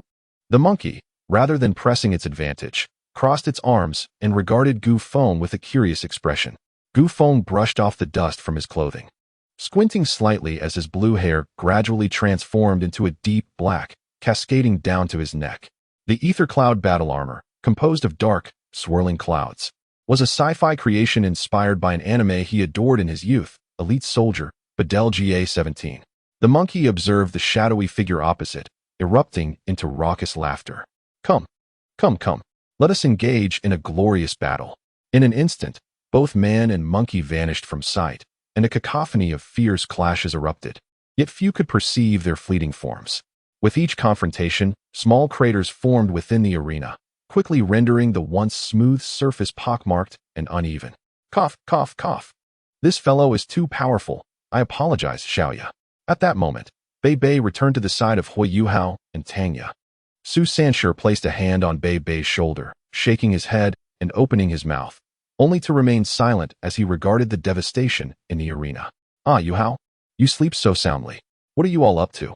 A voice echoed in Hui Yuhao's mind, belonging to the heavenly dream ice silkworm, imbued with astonishment as if confronted by something extraordinary. What the? How did this one arrive? Is Shrek truly this perilous? The heavenly dream ice silkworm sensed something formidable, trembling in fear as it spoke. Heavenly dream, you've awakened. What were you just saying? Hui Yuhao mentally responded. Nothing, nothing, Yuhao. Listen, those two engaged in combat. Keep your distance. They possess remarkable strength, and it seems there is something concealed within them. And that silver-haired girl over there. If you encounter her, evade at all costs. I'm going into hiding. Don't call for me while she is present. The heavenly dream imparted a warning to Hui Yuhao before vanishing. Despite his desperate calls yielding no reply. That aura felt reminiscent of that formidable insect. Gu Yuna glanced at the arena, having lost the sense of the creature's presence, and continued to observe the battle unfolding. With a resounding crash, two figures staggered backward, teetering on the brink of collapse at the edge of the arena. Man and monkey exchanged silent glances. The monkey then addressed the golden-haired youth at the arena's periphery. I cannot sustain this level of combat for long. You must feel the same. Let us conclude this with a decisive strike. Gu Feng's expression beneath the armor was somewhat solemn as he nodded, subsequently deactivating the flowing cloud battle armor. This monkey appeared to be the martial soul of that yellow-haired youth, suggesting that the latter possessed a dual martial soul. Had he not exerted his full strength? It seemed so. After all, he had not gone all out. Yet, I should not underestimate him. No, perhaps not, judging by the expression on that yellow-haired youth's face. He likely had some limitations as well. Hee. Are you ready, kid? The monkey's body erupted with a dark crimson aura. 3 purple soul rings ascended from behind him, radiating a brilliant purple light. Clad in the dark flowing cloud boots, with a fortified physique and wielding the dark flame scepter, black boots materialized on the monkey's feet, and his fur began to shimmer. His left arm split open, and from the fissure, he drew forth a bone as tall as a person, slamming it into the ground. A black-red staff appeared in the monkey's grasp, emanating the formidable presence of a soul emperor. Ethereal, cloud explosion. A swirling black stream coalesced into a dark sphere that hovered above Gu Feng's hand, pulsating with a terrifying aura. The monkey plunged his staff into the ground, causing red cracks to spiderweb across the earth. The dark sphere launched towards the monkey, who swiftly withdrew his staff, unleashing a red energy blade that cleaved through the ground toward Gu Feng. Where the energy blade collided with the dark sphere, the arena's surface erupted, sending debris flying until it settled before the monkey, Gu Feng, and the yellow-haired youth. As the clash subsided, a massive pit with a radius of several meters and a depth of 100 meters marred the arena. Gu Feng cast a deep glance at the yellow-haired youth. I concede. 2 voices echoed simultaneously in the now silent arena. Gu Feng and the yellow-haired youth exchanged glances, and in the next moment, the yellow-haired youth smiled. Hello. I am Ouyang Sunday. I hope that when we next meet, we can both give our all. With that, he turned and walked toward the arena's exit. Gu Feng. That is my name. I look forward to our next encounter. Gu Feng's voice resonated at the same time, and he too departed from the arena. Chapter 9. Ouyang Sun and Gu Feng. Following the conclusion of that battle, both Gu Feng and Ouyang Sun became quite renowned throughout Shrek Academy. One was in Class 1, while the other was in Class 4. Their dormitories were soon besieged by students eager to witness the spectacle, though ultimately, it bore little significance. Following their confrontation, the intelligence regarding Gu Feng and Ouyang Sun has incited an investigation among the prominent factions across the continent. However, these two individuals remain shrouded in mystery. After all, one is a reclusive young master from the remote city of Bianhuang, known only to its inhabitants and the party seeking to arrange a marriage with Gu Feng. As for Ouyang Sun, his enigma is even more profound. Gu Feng, if you wish to sleep, you may do so in your dormitory, not here, Zhou exclaimed, slamming the table in frustration as she gazed at the silhouette slumbering by the window in the back row. Upon hearing the words, Gu Feng cast a glance at Zhou Yi, rising to depart, as he had little desire to attend the lessons of that elderly woman. Several days had elapsed since the soul duel, during which various events had transpired. For instance, Gu Feng's dormitory companion had changed to Ouyang Sun. It remained unclear whether the academy sought to better understand them or merely to monitor their actions. Zhou Yi's punishment had been mitigated, thanks to the intervention of her husband's position as the vice dean of the Soul Guidance Department. Ultimately, the class instructor remained the same, with the class president still being Hui Yuhao, while the vice president had transformed into Gu Yuna. As for Gu Feng, he should be grateful that he had not added to Zhou Yi's troubles. Hui Yuhao and Wang Dong, entangled in matters concerning Tangya and Tang's sect, had little connection with Gu Feng. Conversely, Gu Feng had forged a close friendship with Ouyang's son, two individuals sharing a dormitory and two beasts made for a lively atmosphere. Gu Yuna, however, would occasionally appear before Gu Feng and Ouyang's son, leaving one to ponder her intentions. Ning Tian from the Nine Treasures had taken to visiting Ouyang's son and Gu Feng frequently, though the two hardly paid her any mind. "Feng, aren't you attending class?" Ouyang's son remarked in surprise as he spotted Gu Feng beneath the trees by the sea god lake. Approaching, he plopped down beside him. "Heh, this kid has probably clashed with that old hag from their class again. Whenever her class is on the schedule, he always stirs up some trouble." Sun bounced playfully atop Ouyang's son's head, nonchalantly commenting. The monkey on Ouyang's son's shoulder was named Sun, while the frog was called Ouyang. Though Ouyang mostly slept and seldom spoke, Sun and Gu Feng had become fast friends, while Ouyang's son typically played the role of peacemaker between them. To distinguish between Ouyang's son and his martial spirits, Gu Feng usually referred to him simply as Yang. "Yang, what about you? You should be in class as well. How come you've come over here? You're not one to doze off or skip class," Gu Feng said, glancing up at Ouyang's son before turning over to continue his slumber. "You punk what? Do you want to fight?" Sun grinned menacingly at Gu Feng, as though daring him to provide an excuse. Ouyang's son quickly intervened, soothing Sun, as he had grown accustomed to the pair's antics since they had become dorm mates. "Well, we have a practical class today. You know Sun's capabilities, and Ouyang's strength is only slightly less than his. Among peers, they are no longer in the same league. The teacher has granted me permission for free activity," Ouyang's son replied, settling down next to Gu Feng beneath the tree. "Yang, why did you come to Shrek?" Gu Feng stretched lazily after a brief respite, leaning against the tree as he posed the question. "Me? There's nothing I can't share. My family originally hails from overseas. You might have heard about it. In this era, deities cannot intervene in the continent's affairs. My family sent me here to explore the possibility of ascending to divinity," Ouyang's son replied, his voice taking on a somber tone as he spoke of the continent, and Sun's monkey face mirrored his seriousness. After Ouyang's son finished speaking, Sun accompanied Ouyang's son, and the three of them seemed to be offering each other solace. "What about you? Why have you come here?" Gu Feng had never anticipated that Ouyang's son's reason for coming here was to attain divinity. He fixed his gaze upon Ouyang's son, and after a moment, a genuine smile broke across his face, one that radiated the warmth of encountering a true friend. "When I first learned of the existence of deities in the heavens and their ability to intervene in our continent, I contemplated a life of tranquility, serving as a mere lord in the borderlands. However, I later discovered that the connection between the gods and the continent had been severed. Although the time of their return remains uncertain, I am determined to grow stronger during this interval, strong enough to instill fear even in the hearts of the gods." For the first time, Gu Feng bared his heart to another, despite his seemingly carefree demeanor, a circumstance beyond his control. Being too young, his body could not withstand the power of the ether. The spirit rings held no efficacy for him, and he could not cultivate soul power. Thus, he could only explore the applications of the ether, a pursuit he had never abandoned over the years. Ouyang's son gazed in astonishment at his seemingly nonchalant companion, and after a moment, they both shared a genuine laugh. Perhaps their ultimate aspirations diverged, but they were united in their understanding that the divine was their common adversary. "Shall we elaborate on our respective situations? I suppose we can consider ourselves allies now," Ouyang's son suggested after a pause. Gu Feng nodded in agreement, prompting a smile from Ouyang's Sunday. "Let me begin with my circumstances. I am the holy son of this generation of Sea God Island. Though not the Tang San who attained divinity a millennium ago, but rather the first holy son from the original Sea God Island. The island split into two factions thousands of years ago. One adhered to the will of the old sea god to protect the ocean, while the other followed Tang San's aspirations.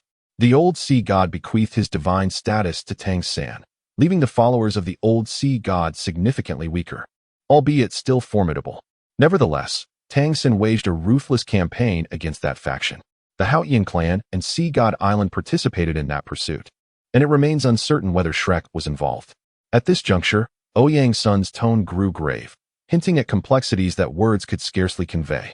"I belong to the faction that was hunted down, but we have long since retreated from the sea, seeking refuge on the mainland a millennium ago. Our strength has been restored to some extent, yet it still pales in comparison to that of Sea God Island and the Haotian clan. I shall eventually find a way to avenge this grudge. Ouyang's son summarized his own power and the reasons for his potential enmity with the divine. My situation is somewhat similar, albeit rather grim.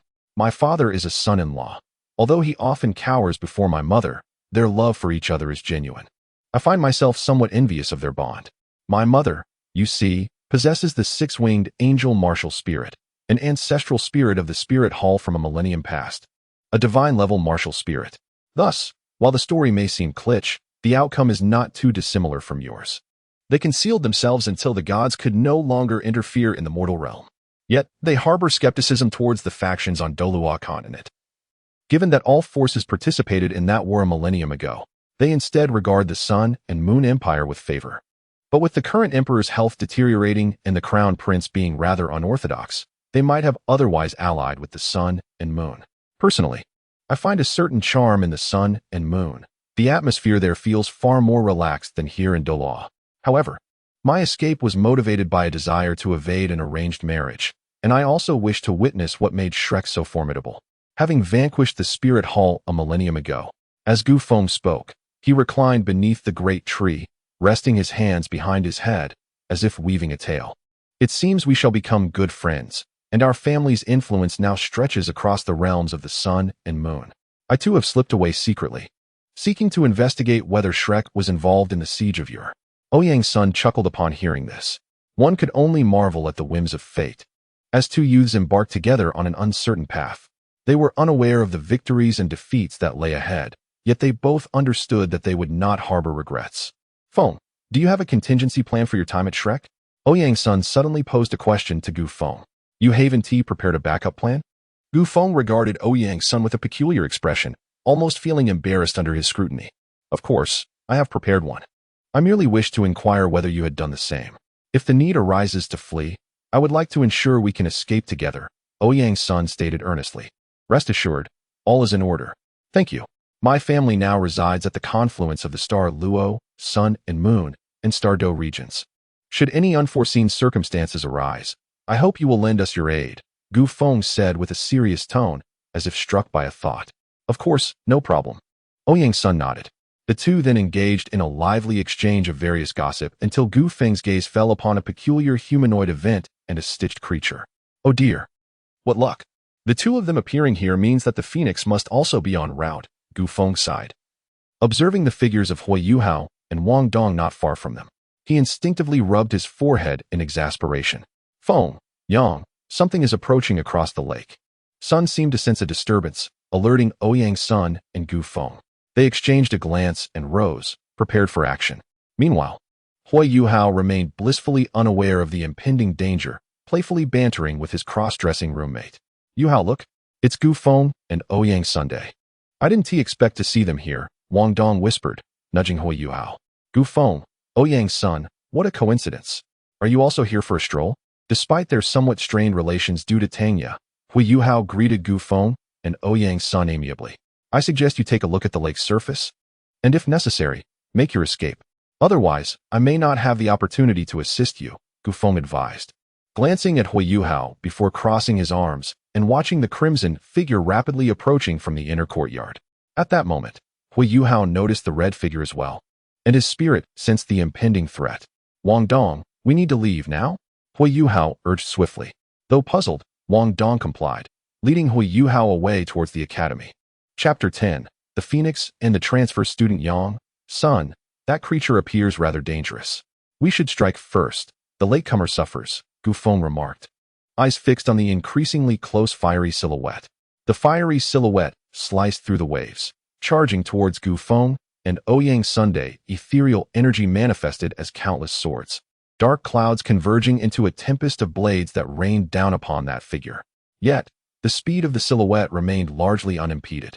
Before the swords could descend, they were vaporized by the intense heat radiating from her. Playing with fire, are we? Son, assist me in this. I shall unleash a grand spell upon this fiend. Upon uttering these words, Gu Feng began to gather ethereal energy, which slowly coalesced behind him into a swirling black sphere. This orb spun, absorbing the elemental forces of nature around it, gradually expanding in size. With a thunderous roar, the scarlet figure created a splash upon the surface of the sea god lake. Sun unleashed his full might, striking the figure with his staff and sending it hurtling into the air. One hand grasped the staff while the other shielded his eyes. Observing the figure that had been sent flying several meters away, something seems amiss with that creature. Feng, Yang, prepare for a hasty retreat. This may be beyond our capabilities. Sun cautioned, his instincts heightened. He sensed an unsettling aura emanating from the figure, realizing he could not defeat it. The only reason he had managed to strike it away was due to its compromised state. As the figure splashed into the water, it appeared to recognize the threat. 6 spirit rings materializing around it. The first and third rings shone brightly, their aura enveloping Sun in a paralyzing dread. We cannot fight this. We must flee. In an instant, Sun abandoned his battle stance, transforming back into a diminutive monkey and scampering onto Ouyang Sun's shoulder. While victory was unattainable, he resolved to leave a lasting impression on that adversary before their escape.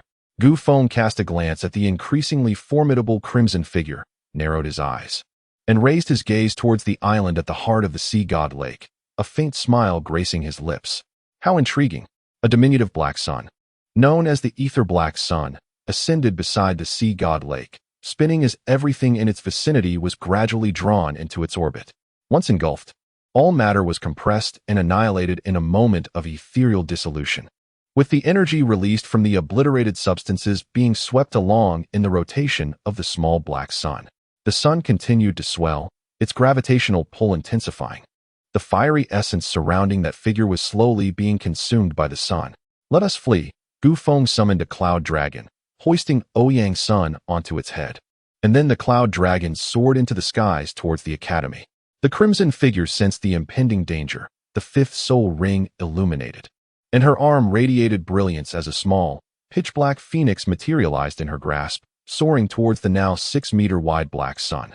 A deafening explosion erupted, sending water from the lake soaring dozens of meters into the air before plummeting back into the depths. The figure was hurled directly into the lake by the force of the blast. What is that sound? Yuhao, what transpired behind us? Wang Dong and Hui Yuhao rushed to the periphery of the sea god lake woods, mere meters from escape. Wang Dong paused to catch his breath, utterly exhausted from exerting himself to carry the burden of Hui Yuhao over such a distance as a mere second-ring novice. I don't know, but it must be Gu Feng and Ouyang Sun at work, Hui Yuhao said, incredulously glancing back. The explosion resonated from hundreds of meters away, its shockwave reverberating through the trees. A wave of heat swept through, causing the leaves to dance wildly. The ferocity of the battle was palpable, and the mere shock was terrifying. Hui Yuhao pondered for a moment, casting his gaze towards the academy, feeling slightly reassured. Another strong gust of wind surged through, scattering the leaves, and both Hui Yuhao and Wang Dong looked up to see a shadow of a black dragon streak past them towards the academy. 2 figures indistinctly visible upon its head. Could it be? Hui Yuhao exchanged a glance with Wang Dong, swallowing hard as he braced himself to help Wang Dong escape. In the next moment, a wave of heat enveloped them, and Wang Dong was knocked unconscious by the violent impact. How dare you target my chosen? The heavenly dream ice silkworm sensed Hui Yuhao's peril and urgently took over. A chill extinguished the flames, enveloping Hui Yuhao in a frosty aura. Perish! Commanded the heavenly dream with a single gesture. Cold energy coalesced at Hui Yuhao's fingertips, unleashing a beam of icy blue light that struck the head of the crimson figure, sending her crashing down in an instant. The heavenly dream ice silkworm prepared to deliver a finishing blow, but sensed something amiss and reluctantly withdrew, returning to Hui Yuhao's spiritual sea. Soon after, Hui Yuhao collapsed beside Wang Dong. Not long after Hui Yuhao fell, 2 figures emerged from the direction of the inner courtyard. One was the teacher who had previously assisted them in restoring their life, tree martial soul, and the other was the dean of the martial soul department, who had appeared after Gu Feng and Zhou Yi's altercation. Dean, Xiao Tao is here, and there are 2 new students from the outer courtyard as well. Fortunately, they merely lost consciousness due to the impact. The teacher of the life, tree martial soul examined the 2 outer courtyard students and reported to Yan Xiaojia. The residual aura here is reminiscent of the breath of an ancient ice dragon. Are there still ice attribute students hidden in the outer courtyard? After pondering for a moment, Yan Xiaojia suddenly raised his head, as if he had recalled something. Teacher Zhuang, please escort Xiao Tao back to the inner courtyard first. After these 2 children awaken, I will need to ascertain the situation. Yan Xiaojia glanced at the unconscious Hui Yuhao and Wang Dong, addressing teacher Zhuang. Yu Hao, you must be more cautious lately. Do not venture into dangerous places again. If it weren't for my timely arrival this time, we would have been finished, do you understand? The heavenly dream ice silkworm delivered a loving reprimand to Hui Yu Hao in the sea of consciousness, though it humorously noted that a worm had no fists to strike with. I understand. Thank you, heavenly dream brother, Hui Yu Hao replied, rubbing his head where he had been struck, expressing his gratitude. All right, you must exit now. A tidal Douluo is waiting for you outside. The heavenly dream ice silkworm waved its hand, giving Hui Yu Hao a gentle nudge, sending him out of the sea of consciousness. Before Hui Yu Hao could fully grasp what the heavenly dream had said, he awakened. Principal? Hello, Principal. Hui Yu Hao looked at Wang Dong, who wore a worried expression, and the nearby Yin Xiaozha. He immediately flipped over and stood up. Hello, I wish to know who the ice attribute soul master that assisted you is. This is of great importance to me. Of course, here are 2 soul-enhancing pills as compensation for you. Yin Xiaozha, straightforward as ever, directly inquired about the information he sought. Apologies, Principal, but I do not know. However, while I was unconscious, I saw a cloud dragon soaring from the lakeside, and then I cannot recall anything further.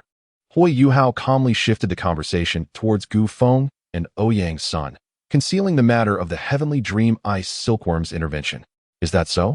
Very well, I understand. Remember to keep this matter confidential, otherwise, the consequences could be severe. After speaking, Yin Xiaozha flew towards the inner courtyard, intending to inquire if Xiao Tao had any recollections upon her awakening. Damn it, if I had power, would I be treated this way? Hui Yu Hao observed Yin Xiaozha's dismissive attitude and the meager compensation offered, recalling his childhood experiences and nurturing a seed of resentment. Yet, no one noticed, except for the faint sigh that emanated from Hui Yu Hao's sea of consciousness. What on earth is this object? The heavenly dream ice silkworm pondered over the gray orb, which had emitted a sound but now lay silent. After scrutinizing it for some time without discernible results, it found a spot to lie down and drift into slumber. Xiao Tao, do you realize how close you were to making a grave mistake? Just moments away, 2 students nearly met their demise by the lake of the sea god due to your recklessness. Yin Xiaozha cast a scolding glance at Ma Xiao Tao, who sat by the window, yet after his reprimand, he let out a heavy sigh. Teacher, I assure you, I believe my dark impulses will not spiral out of control again anytime soon. Was there anything that transpired during my loss of consciousness? I have a vague recollection of 2 individuals who intervened. Ma Xiaotao spoke softly to Yin Xiaozha while gazing out the window. She then jumped down and inquired further. In the vicinity where you fainted, there was a presence of an ancient ice dragon. The 2 students who stopped you must be the enigmatic ones from the Outer Academy. Though it remains uncertain if one among them possesses ice attributes, Yin Xiaozha disclosed his findings to Ma Xiaotao. You should attend the Outer Academy's freshman assessment. Perhaps you might uncover that ice attribute soul master. With that, Yin Xiaozha departed, preoccupied with the aftermath of the recent explosion by the lake, which had been heard by most in the Outer Academy. The 2 students capable of briefly unleashing the power of a soul emperor? I shall observe during the freshman assessment. Ma Xiaotao pondered as she lay in bed, then sat up to practice her cultivation. At the Outer Academy, a black cloud dragon descended at the edge of the playground, from which Gu Feng and Ouyang's son dismounted. Can you even control that contraption you created? We were nearly swept away, Sun exclaimed, playfully ruffling Gu Feng's hair. Gu Feng's lips twitched in annoyance as he seized Sun and tossed him back into Ouyang's son's embrace. This was merely an oversight. It was my first attempt at this technique. Minor issues are to be expected, and thankfully, we emerged unscathed. Gu Feng's voice dwindled, as this matter was indeed his fault. Given their abilities, a swift escape was easily achievable, especially since that individual had been rather oblivious at the time. Consequently, Gu Feng conjured a small sun, and the shadowy figure had yet to inflict any harm upon them, nearly leading to his own demise. Feng, next time, unless you are prepared to fight fiercely, it is best to refrain from engaging in such uncertain endeavors, Ouyang's son remarked, patting Gu Feng on the shoulder as they ambled toward the dormitory. Alas, do you not trust me, Yang? Gu Feng called out, trailing after Ouyang's Sunday. The following day in class, Zhou Yi entered and slapped her hand on the desk. Speak up, Gu Feng. Was it you who caused the explosion at the Sea God Lake yesterday? Do you have any proof? What if I did? What if I didn't? What is it to you? Gu Feng replied nonchalantly, gazing out the window, half-heartedly engaging with Zhou Yi, as it had become a daily routine to oppose her. Today, we have a transfer student joining our class. Her name is Lan Shui. Let us extend a warm welcome. Zoe announced. Hello everyone, I am Lan Shui, a melodious voice chimed. A girl with pink hair stood at the podium, adorned in Shrek's red uniform, exuding an astonishing presence. Yet, there was an underlying warmth that made one feel inexplicably at ease. Chapter 11. The Inner Courtyard, Lan Shui. Gu Feng widened his eyes as he gazed at the girl on the podium, Lan Shui, with her pink hair exuding an aura of warmth and radiance. He suppressed his own presence, striving to diminish his visibility. Gu Yuna stared at the girl on the stage, frozen in her seat. How could anyone possess a light so pure, even more so than the radiant Dragon King? She pondered, musing, this aura. It's so comforting. I feel so at ease in her presence. What is this phenomenon? The moment Lan Shui entered the classroom, Gu Qiuer felt an unexpected wave of relaxation wash over her. Bowing her head, she shielded her forehead with her hand, revealing a red vertical pupil that seemed to detect something. After a moment, she closed her eye and glanced at Wang Dong, as if lost in contemplation. Hui Yuhao found himself entranced by the new girl, sensing a gentle warmth reminiscent of his mother emanating from her. A single tear escaped his eye, fleeting yet poignant. Wang Dong observed Lan Shui and suddenly felt a sharp pang of discomfort, though it lasted only an instant, prompting him to dismiss it from his mind. Behind Wang Dong sat a petite girl with a ponytail, her eyes fixated on Lan Shui, sparkling with admiration. Xiao Zhao's face flushed crimson as she caught sight of the girl, hastily lowering her gaze. Zhou Yi noticed Gu Feng and quickly averted her eyes, momentarily taken aback by his unexpected compliance. Could it be that? She glanced at the nearby Lan Shui and suddenly smiled. However, to the other students, her smile appeared rather ominous, as her human mask resembled that of an elderly woman. Lan Shui, there's a seat available beside Gu Feng. Why don't you take that for now? Zhou Yi gestured toward the seat next to Gu Feng, addressing Lan Shui before turning to exit the classroom. Damn, what a hassle, she thought. Ether was already on the verge of losing control when that girl entered. With her so close, it might just trigger a full-blown eruption. Gu Feng gazed intently at the approaching Lan Shui, as if he had come to a significant resolution. He discreetly placed his hand beneath the table, quietly retrieving a bracelet from his soul guide, which he then adorned upon his wrist. In a matter of moments, the ethereal energy within him settled into tranquility. This bracelet was a distinctive soul artifact from his mother's household, equivalent to an 8th-level soul guide in the realm of the sun and moon, albeit possessing rather inconsequential functions. However, in the present circumstance, it proved to be quite fortuitous. The artifact's effect was to suppress the tumultuous surge of soul power within his body, typically employed during the absorption of soul rings to facilitate the attainment of higher-aged rings, albeit only marginally easing the process. Gu Feng had once been frail, overshadowed by the formidable power of the ethereal force within him. His mother had managed to extract a fragment and modify it, ultimately discovering that it could suppress the ethereal energy residing in Gu Feng's body. However, the consequence was a significant limitation in his ability to harness that energy. Any attempt to forcefully summon it could lead to uncontrollable chaos. Lan Shui settled beside Gu Feng. Just moments ago, she had sensed the vibrant presence of light elements, but now they seemed to have receded. Could it be because of him? Lan Shui cast a discreet glance at Gu Feng, seemingly lost in thought. What a bizarre assembly of characters the current Shrek Academy boasted. Just look at the peculiarities present. Hui Yuhao, the child of fortune, is a given. Then there's Tang San's daughter, a patchwork being, though she appears to transcend that label for now. And let us not forget the Silver Dragon King and the Imperial Beast. While they have yet to make their mark, one can never predict when surprises may arise. Moreover, Ouyang's son seems to embody the essence of destiny even more than Hui Yuhao. Strength, influence, talent, and luck. Well, perhaps luck is a realm beyond comparison. And now, Lan Shui? Is she underestimating me for not having watched Stealing Stars? The manipulation of light, the ultimate essence of light is time, is it not? Truly impressive. I wonder if Tang San could somehow engage with light. Yet, it appears that Lan Shui is merely a slacker, wielding the mightiest abilities yet executing them with the weakest finesse. Gu Feng pondered, suddenly perceiving a revelation, and instinctively turned his gaze toward Lan Shui. Hello, Gu classmate. Is there something on my face? You've been staring at me, she inquired, her voice dwindling as a faint blush crept onto her cheeks. I was just wondering why your school uniform is red. It's so different from ours. Gufeng quickly diverted the conversation.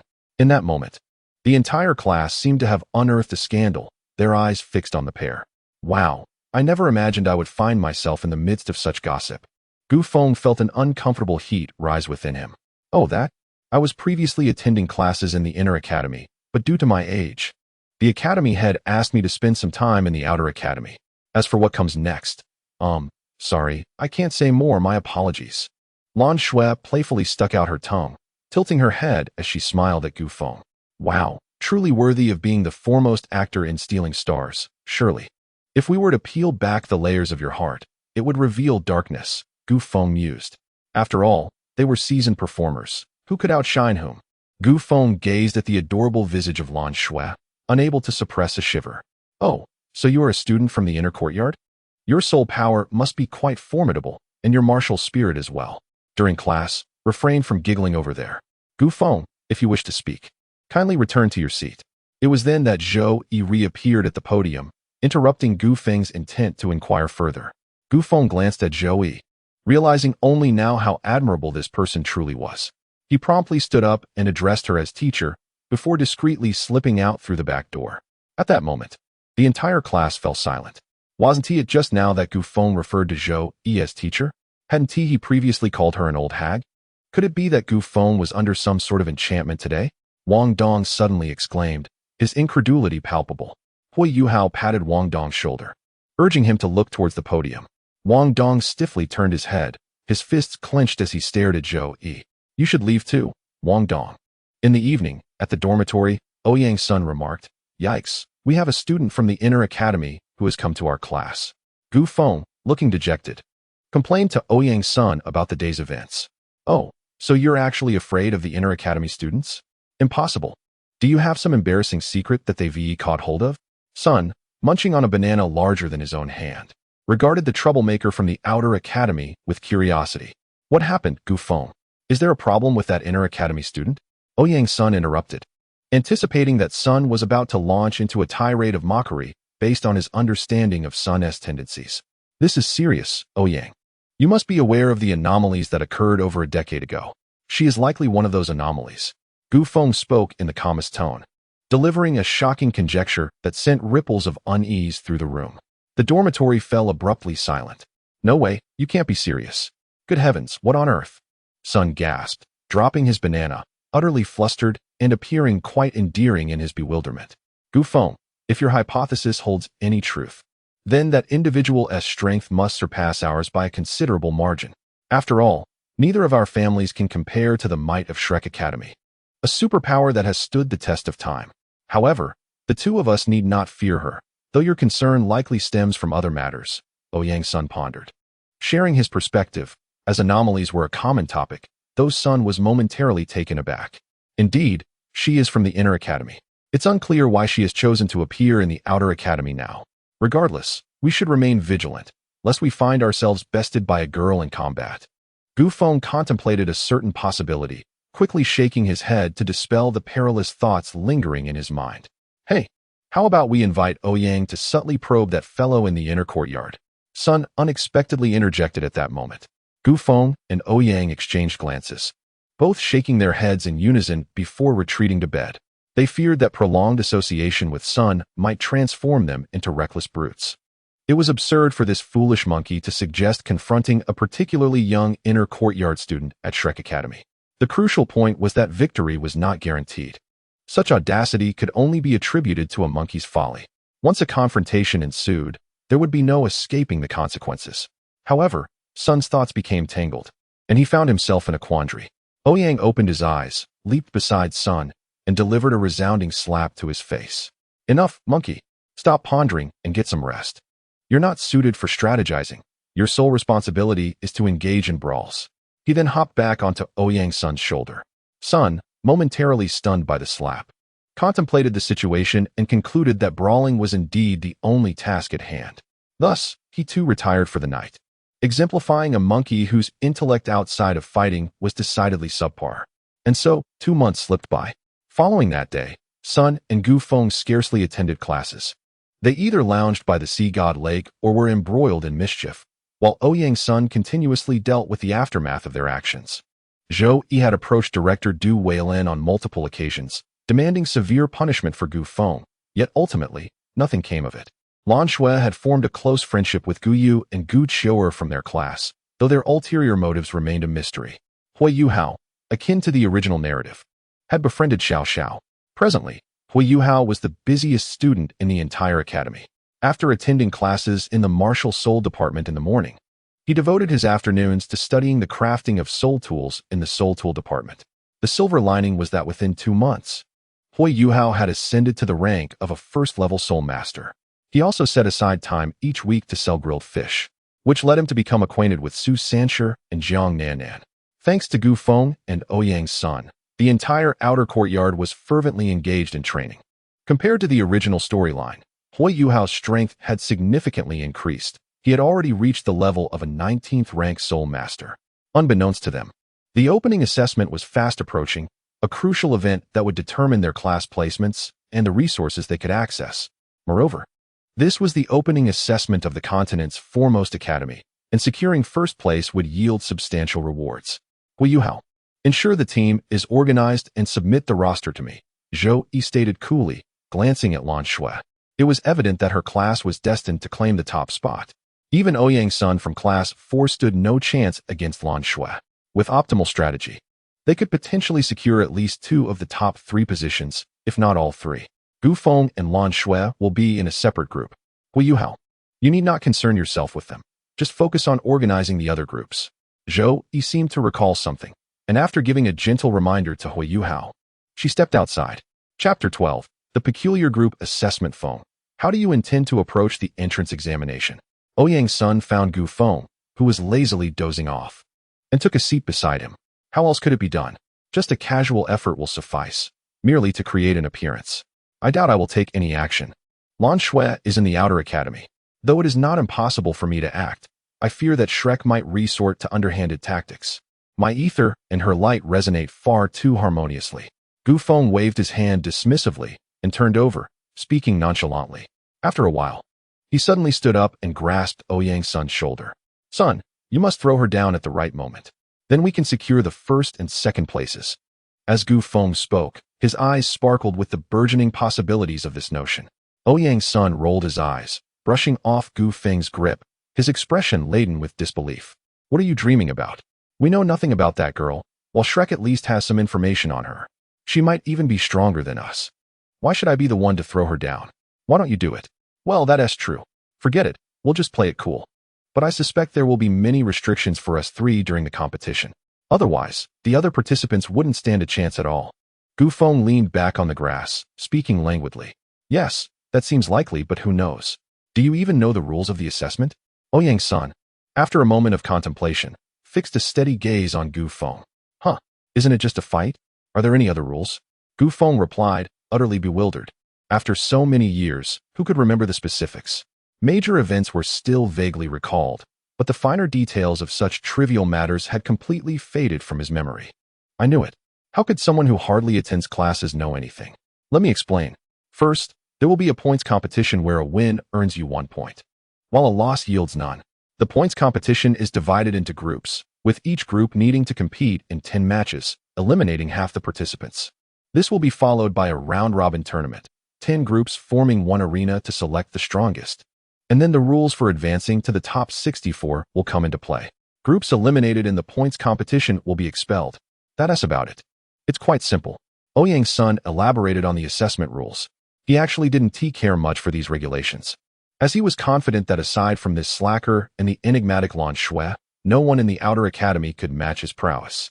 The strength of the 2 he mentioned, however, was uncertain, as he had never faced them at full strength. This method seems quite troublesome, yet I have a feeling there will be unforeseen complications. After hearing such intricate rules, Gu Feng sensed something amiss. However, he decided to set aside his concerns, as their capabilities in the outer academy were indeed unparalleled, truly exceptional. On the day of the competition, multiple venues were designated for the outer academy, with all first-year students eagerly anticipating this assessment, save for a few teammates lacking in strength. Hello, everyone. I am Du Weilin, the head of the Martial Soul Department in the Outer Academy. We will now begin the allocation of venues and groups. Due to the unique circumstances this year, I have an announcement to make. The first venue will only host 8 teams, representing the top 8 of this assessment. If any team believes they are stronger, they may challenge them directly. The victors will remain in the first venue, while the defeated will start over in the points competition. Of course, considering the number of participants, we will make the information of all students in the first venue available. Additionally, all participants were granted a single day to face the challenge. Following this, the roster for Arena 1 was announced. In Group 1, Gu Yuna, Gu Qiu Er, and Chao Yuxian. Gu Yuna possesses the martial soul of Elementalist. Ranked at the 4th ring as a Soul Master, Gu Qiu Er wields the Golden Dragon martial soul, holding the status of a 3rd ring Soul Master. Chao Yuxian's martial soul is the Time-Worn Bell, classified as a 2nd ring Soul Master. In Group 2, Ning Tian, Wu Feng, and Shen Feng. Ning Tian's martial soul is the 7 Treasures Glazed Pagoda, also a 3rd ring Soul Master. Shen Feng carries the martial soul of the 7 Killing Sword, recognized as a 3rd ring Soul Master. Wu Feng's martial soul is the Red Dragon, designated as a 2nd ring Soul Master. In Group 3, Dai Hua Bin, Zhu Lu, and Cui Yijie.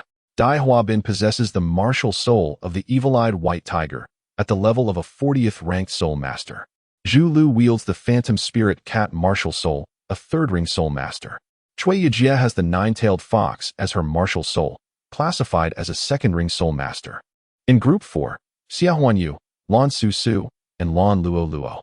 Xia Huanyu boasts the martial soul of the Pippi Elephant, a 3rd ring Soul Master. Lan Su Su and Lan Luo Luo possess the Hare martial soul, categorized as 2nd ring Soul Masters. In Group 5, Wang Dong, Xiao Xiao, and Hui Yuhao. Wang Dong is endowed with twin martial souls, the Goddess of Light Butterfly and the Haotian Hammer, recognized as a 30th level Soul Master. Xiao Xiao also possesses twin martial souls, the 3 Lives Soul Settling Cauldron and the 9 Phoenixes Flute, a 30th level Soul Master.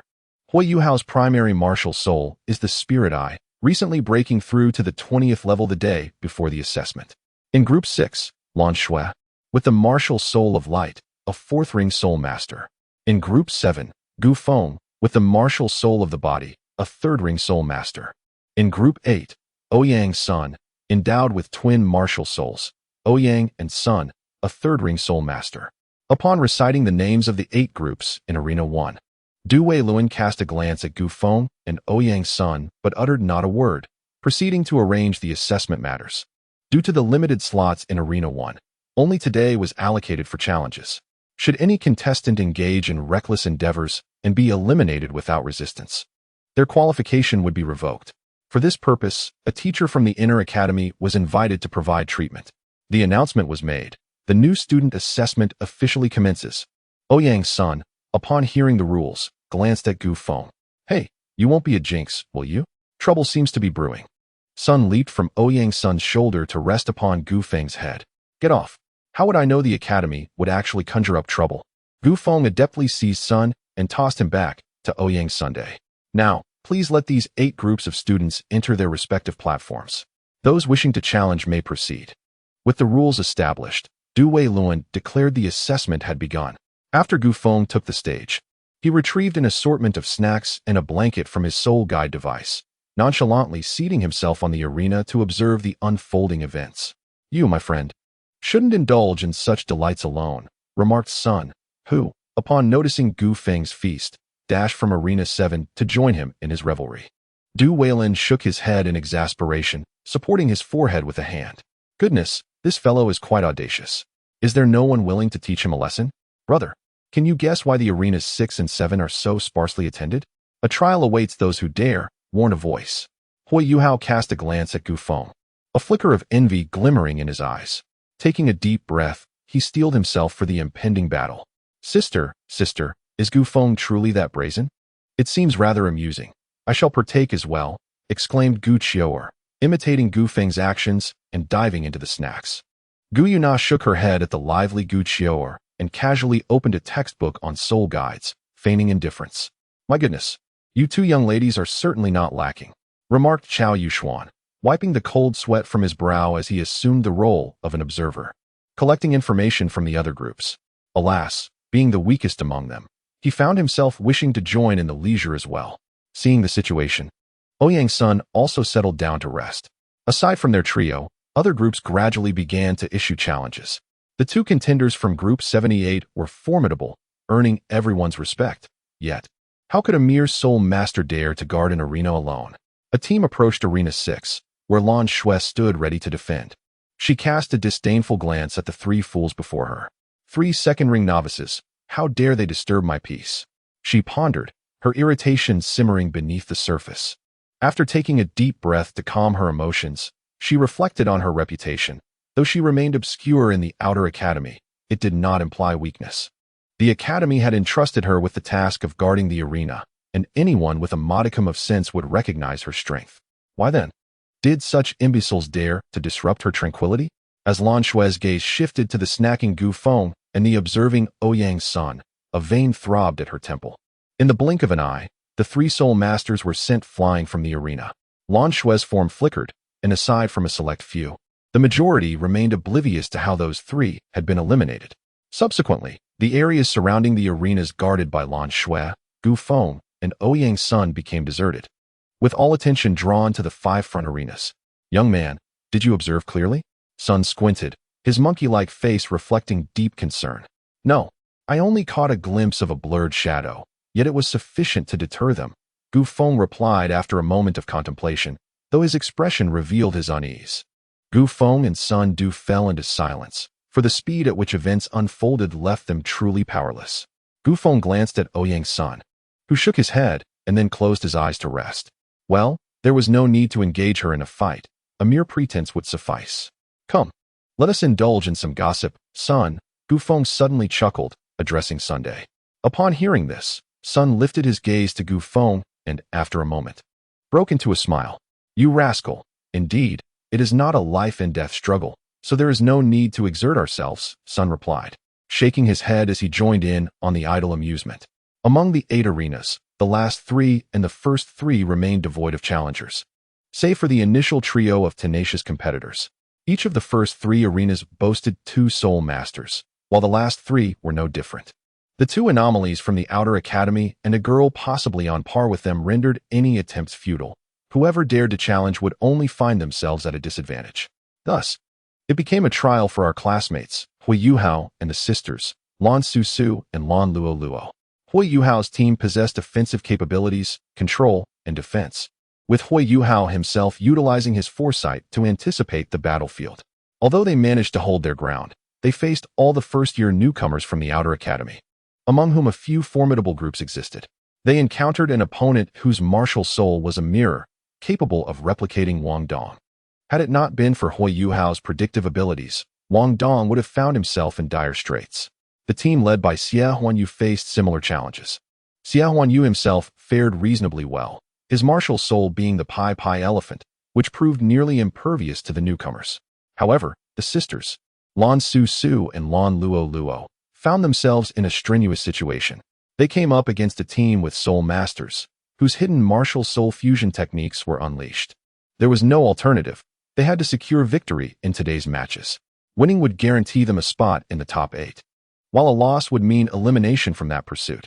After today's matches concluded, their group would enjoy 3 days of respite before the remaining contestants completed their rounds, at which point they would draw lots for the quarterfinals. Gu Feng and Ouyang's son are faring well, while Hui Yuhao and Xia Huanyue's teams are quite exhausted. Hui Yuhao and Lan Luo even faced elimination from the arena at one point. However, they ultimately triumphed in the competition, albeit with some trepidation. Chapter 13. Light and Ether. I am so weary. Gu Feng squints, appearing as though he is yet to awaken fully. Today marks the quarterfinals, and they must all participate in the draw. Gu Feng was once again dragged over by Ouyang's son, still battling drowsiness. The finals are attended only by their 8 teams, alongside some senior students from the inner academy and their teachers. The results of the draw are now being announced. Du Weilin gazes at the results of the contestants' draw before revealing them. First match, Gu Feng vs. Lan Shui. Second match, Ouyang's son vs. Gu Yun's team. Third match, Ning Tian's team vs. Dai Huabin's team. Fourth match, Hui Yuhao's team vs. Xia Huanyue's team. In an instant, Gu Feng awoke from his slumber upon the completion of the group announcement. Ouyang's son, upon witnessing the absurd groupings, cast a bewildered glance at Gu Feng. Lan Shui? Was it mere fortune or a clandestine scheme? Gu Feng silently regarded Du Weilin in the stands, then turned to observe several figures clad in red uniforms among the audience. Along with Yin Shaozhe and his companions, as well as a disheveled drunkard clutching a chicken leg. It seemed he had been orchestrated into this arrangement. Lowering his gaze, Gu Feng's calm voice emerged. "Hey, kid, what's the matter? Stay composed. What's going on with you? Your aura is fluctuating intensely." Sun rushed to Gu Feng's side, attempting to guide the unsettled youth. "Feng, if you wish to strike, then do so. When the time comes, if things go awry, we shall resort to our backup plan and retreat. Shrek is no longer merely a simple academy." Ouyang's son patted Gu Feng on the shoulder, gazing up at the clouds above. "All right." Gu Feng uttered a single word before silently ascending the stage. In his past life, Gu Feng had been an ordinary individual who enjoyed reading novels. Though he harbored ambitions, reality had proven harsh. His path had been predetermined since high school, and he had encountered injustice during his internship. Yet, he understood that such matters were beyond his control.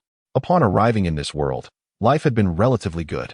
However, the engagement he was subjected to evoked unpleasant memories, as some things were indelible, bitterness, and that fleeting light. Nevertheless, he recognized that engagement was merely a common phenomenon in this realm, prompting him to escape for a moment of respite and to better understand this world. Now, Du Weilin surveyed both prepared parties and made a gesture to commence before retreating. "Gu, I didn't expect to meet you so soon. Are you ready?" Lan Shui tilted her head, smiling as she greeted Gu Feng. "Ha ha." Laughter erupted. "Did you not wish to ascertain the power within me? Then come forth." Gu Feng removed the bracelet he had been wearing. Lan Shui observed him intently, her eyes shimmering with an enigmatic light. The moment the bracelet was taken off, chaos ensued. Dark currents surged, enveloping the entire arena.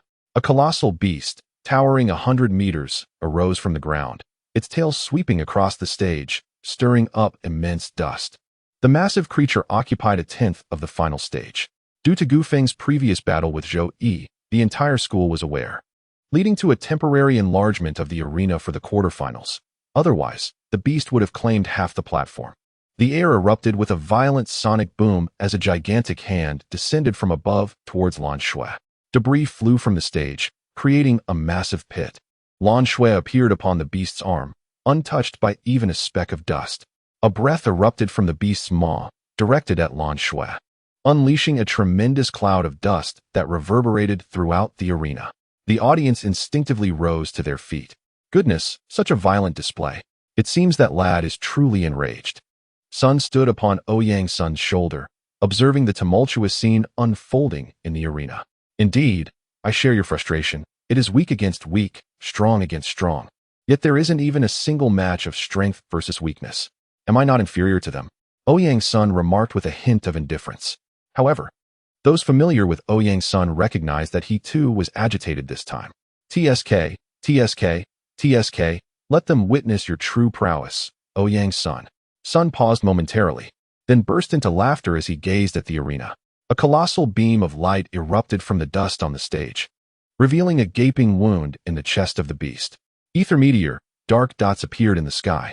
In the next moment, meteors plummeted, their thunderous roars reverberating continuously. As a golden radiance flickered where they descended, dust swirled around the arena, as a golden glow danced amidst the gaps left by the falling meteors. A blade of light shot forth from the stage, growing ever larger, shattering the meteors above. Sinister black patterns spread through the dust, and a black beam ascended skyward. Lan Shui's figure leaped upon the surface of this beam, using it as a springboard. A massive black sword descended towards Lan Shui, and in an instant, the dust on the arena was swept away by the shockwave. Gu Feng stood atop the head of the black dragon shadow, gazing down at Lan Shui, who leaned precariously on nothing but the hilt of a sword. Gu Feng's hair had completely transformed into a deep black, cascading down to his waist, exuding an aura of darkness. Lan Shui's once pink hair had morphed into a brilliant golden hue, her pupils now a striking silver. In her hands, she wielded two luminous swords. A formidable black heavy sword coalesced in Gu Feng's grasp. The air was filled with the sound of intense combat as the shadows of darkness clashed with the radiance of light. Three swords intersected in a fierce embrace. Lan Shui was propelled from the fray, transforming into a beam of light mid-flight, accelerating towards Gu Feng. A scar, 100 meters long, marred the arena. as the black heavy sword plunged into the ground, halting the retreating figure. Gu Feng gazed at Lan Shui, unsheathing the heavy sword, his flowing hair shielding his crimson eyes from view. Golden patterns emerged behind Lan Shui, swirling in a mesmerizing dance as a beam of light, dozens of meters tall, surged towards Gu Feng, the air around its edges emanating a searing heat. A veil of black clouds loomed before Gu Feng. A dense fog enveloped the arena, parting to reveal a Z-shaped passage. With a sweeping motion, the heavy sword sent the black figure careening backward, leaving behind a series of immense craters. Suddenly, a flash of black light erupted, followed by the sound of an explosive impact. The golden figure was sent flying, yet it accelerated once more mid-air. The clash between the black shadow and the golden light intensified, gradually becoming a mere blur of contrasting colors colliding and separating in a frenetic dance. On the ground and in the air, the rapid exchanges of black and gold light became increasingly frenetic, each collision resonating with a thunderous sound. Was this truly a battle between a third ring and a fourth ring? The scale of this conflict had escalated beyond what even a seventh ring, without their martial soul, could contend with. The same question echoed in the minds of all spectators. The audience, clad in crimson uniforms, rose in unison. Among them, a red-haired woman could no longer contain her astonishment. What the hell? Is this really the destructive power and combat ability of third and fourth rings? Wasn't Lan Shui barely able to hold her own against a high-level Soul Emperor in the inner courtyard? Goodness, a high-level Soul Emperor would likely be obliterated in an instant. Thus, Lan Shui's true potential had remained concealed within the inner courtyard. Ma Xiaodao voiced the unspoken thoughts of all those from the inner courtyard. No, perhaps there is another who could reach such heights. Yet, that person is absent. A cold, aloof figure with black hair countered Ma Xiaodao's assertion. Recalling the silhouette adorned with fox ears, instinctively shivering at the memory. Once more, the black and gold lights diverged, pausing at opposite ends of the arena. Wounds of various sizes erupted from Gu Feng's body, with blood oozing from them and forming a mist that wafted through the air. However, the speed of healing was astonishingly rapid. Lan Shui bore no injuries, yet her breath came in heavy gasps, as if she had engaged in particularly strenuous exercise. Chapter 14. The Ultimate Radiance. Lan Shui took a moment to compose herself. The brilliance flickered. A black-red aura surged wildly, and a dark figure sliced through the air. The clash continued. A golden sword of light deflected the dark heavy sword. Seizing the opportunity, another sword of light swiftly pierced the chest of the black figure, causing the heavy sword to explode. The golden figure was sent flying towards the edge of the arena, spitting out a mouthful of blood, half kneeling on the ground. Within the blood, specks of golden light shimmered, and the moment it was expelled, it was vaporized. The arena had transformed beyond recognition, engulfed in both black and golden flames. The dark figure looked down at the chest pierced by the golden sword. In the next moment, the sword was withdrawn and discarded on the ground, dissipating into nothingness. Blood continued to flow from the wound, not a vivid red, but rather a dark hue that flickered briefly before vanishing into the black flames that engulfed it. They exchanged glances. Red flames surged from the depths of Gu Feng's eyes. The silver pupils in Lan Shui's gaze radiated an increasingly bright silver light. With a clap, Yin Xiaozhe struck the stands, preparing to intervene and halt the battle, for it had escalated beyond a mere evaluation. The academy had initially intended to probe the depths of the two mysterious students, which is why Lan Shui was summoned from the inner courtyard. Now, however, the depths were clear, but the conclusion posed a challenge. Yin Xiaozhe resolved to step in. He could hardly fathom the consequences if he did not intervene. Lan Shui was essentially the appointed successor of the Sea God Pavilion. She could not be allowed to come to harm here. Relax, Xiaozhe. With both me and Old Zhuang present, let them fight. Let them unleash their full potential. There will be no issues. As long as it doesn't result in a beheading, Old Zhuang can save them. The disheveled elder restrained Yin Xiaozhe, silently observing the arena, signaling for him to sit down. Another elder, exuding a vibrant life force, patted Yin Xiaozhe on the shoulder, shaking his head in disapproval. Old Xian, but there are no buts. That girl, Xiao Shui, is not one to shy away from defeat, but the condition is that we do not interfere. Do you understand? The disheveled elder, Old Xian, turned to Yin Xiaozhe with ire. Yes, Old Xian, I understand. Sigh, Xiaozhe, I comprehend your concern for Xiao Shui, but we must place our trust in her. Old Xian set aside his chicken leg and wine, fixated on the two combatants in the arena, unable to find peace. This lad, TSK. Even in such a fierce battle, he shows no signs of retreat. It seems he intends to vent his frustrations thoroughly. Sun observed the duel with a contemplative expression. As the battle resumed, Ouyang's son glanced in Gu Yuna's direction, his lips parting slightly in a silent apology, expressing his desire to vent his frustrations. Sun, noticing Ouyang's son's muted words, merely patted him on the back, accompanying him in solidarity. Gu Yuna seemed to sense this and cast a serious look at her teammate, Chao Yuxuan, instructing him to concede once they took the stage, fearing she might not be able to protect him. She then turned her gaze towards the equally fervent Gu Qiu'er and sighed, advising, Qiu'er, act according to your abilities and take care. Understood, Sister Gu Yu, Chao Yuxuan replied. Witnessing the intensity of the ongoing battle, he contemplated the prospect of facing opponents akin to those on the field and felt a twinge of defeat. Yet, upon hearing Gu Yuna's words, he instantly relaxed. Gu Qiu'er merely nodded in agreement, asserting, Sister, we will triumph. We shall not be defeated. Huabin, do you think we can win? Zhu Lu asked, her eyes filled with uncertainty. Dai Huabin opened his mouth as if to respond, but, upon observing the fierce combat, ultimately chose silence, shaking his head in doubt. Young master, what do you think of Fengge? The talented individuals our leader spoke of should resemble him, Chen Feng remarked. Glancing at Ning Tian nodded thoughtfully, pondering the implications. Yuhua, do you believe our recently perfected martial soul fusion skill can surpass theirs? Wang Dong inquired, his voice laced with hesitance. Hui Yuhao's eyes sparkled as he contemplated the question for a prolonged moment. Our martial soul fusion technique is formidable. Even a soul emperor would hesitate to confront it directly. However, I fear it may not suffice, he ultimately admitted, shaking his head. Why are you so pessimistic? We can simply surrender if it comes to that. Why are you two so concerned about whether we can win? We're not even in the same league, Xiao Xiao remarked, casting a bemused glance at Hui Yuhao and Wang Dong as she voiced her perspective.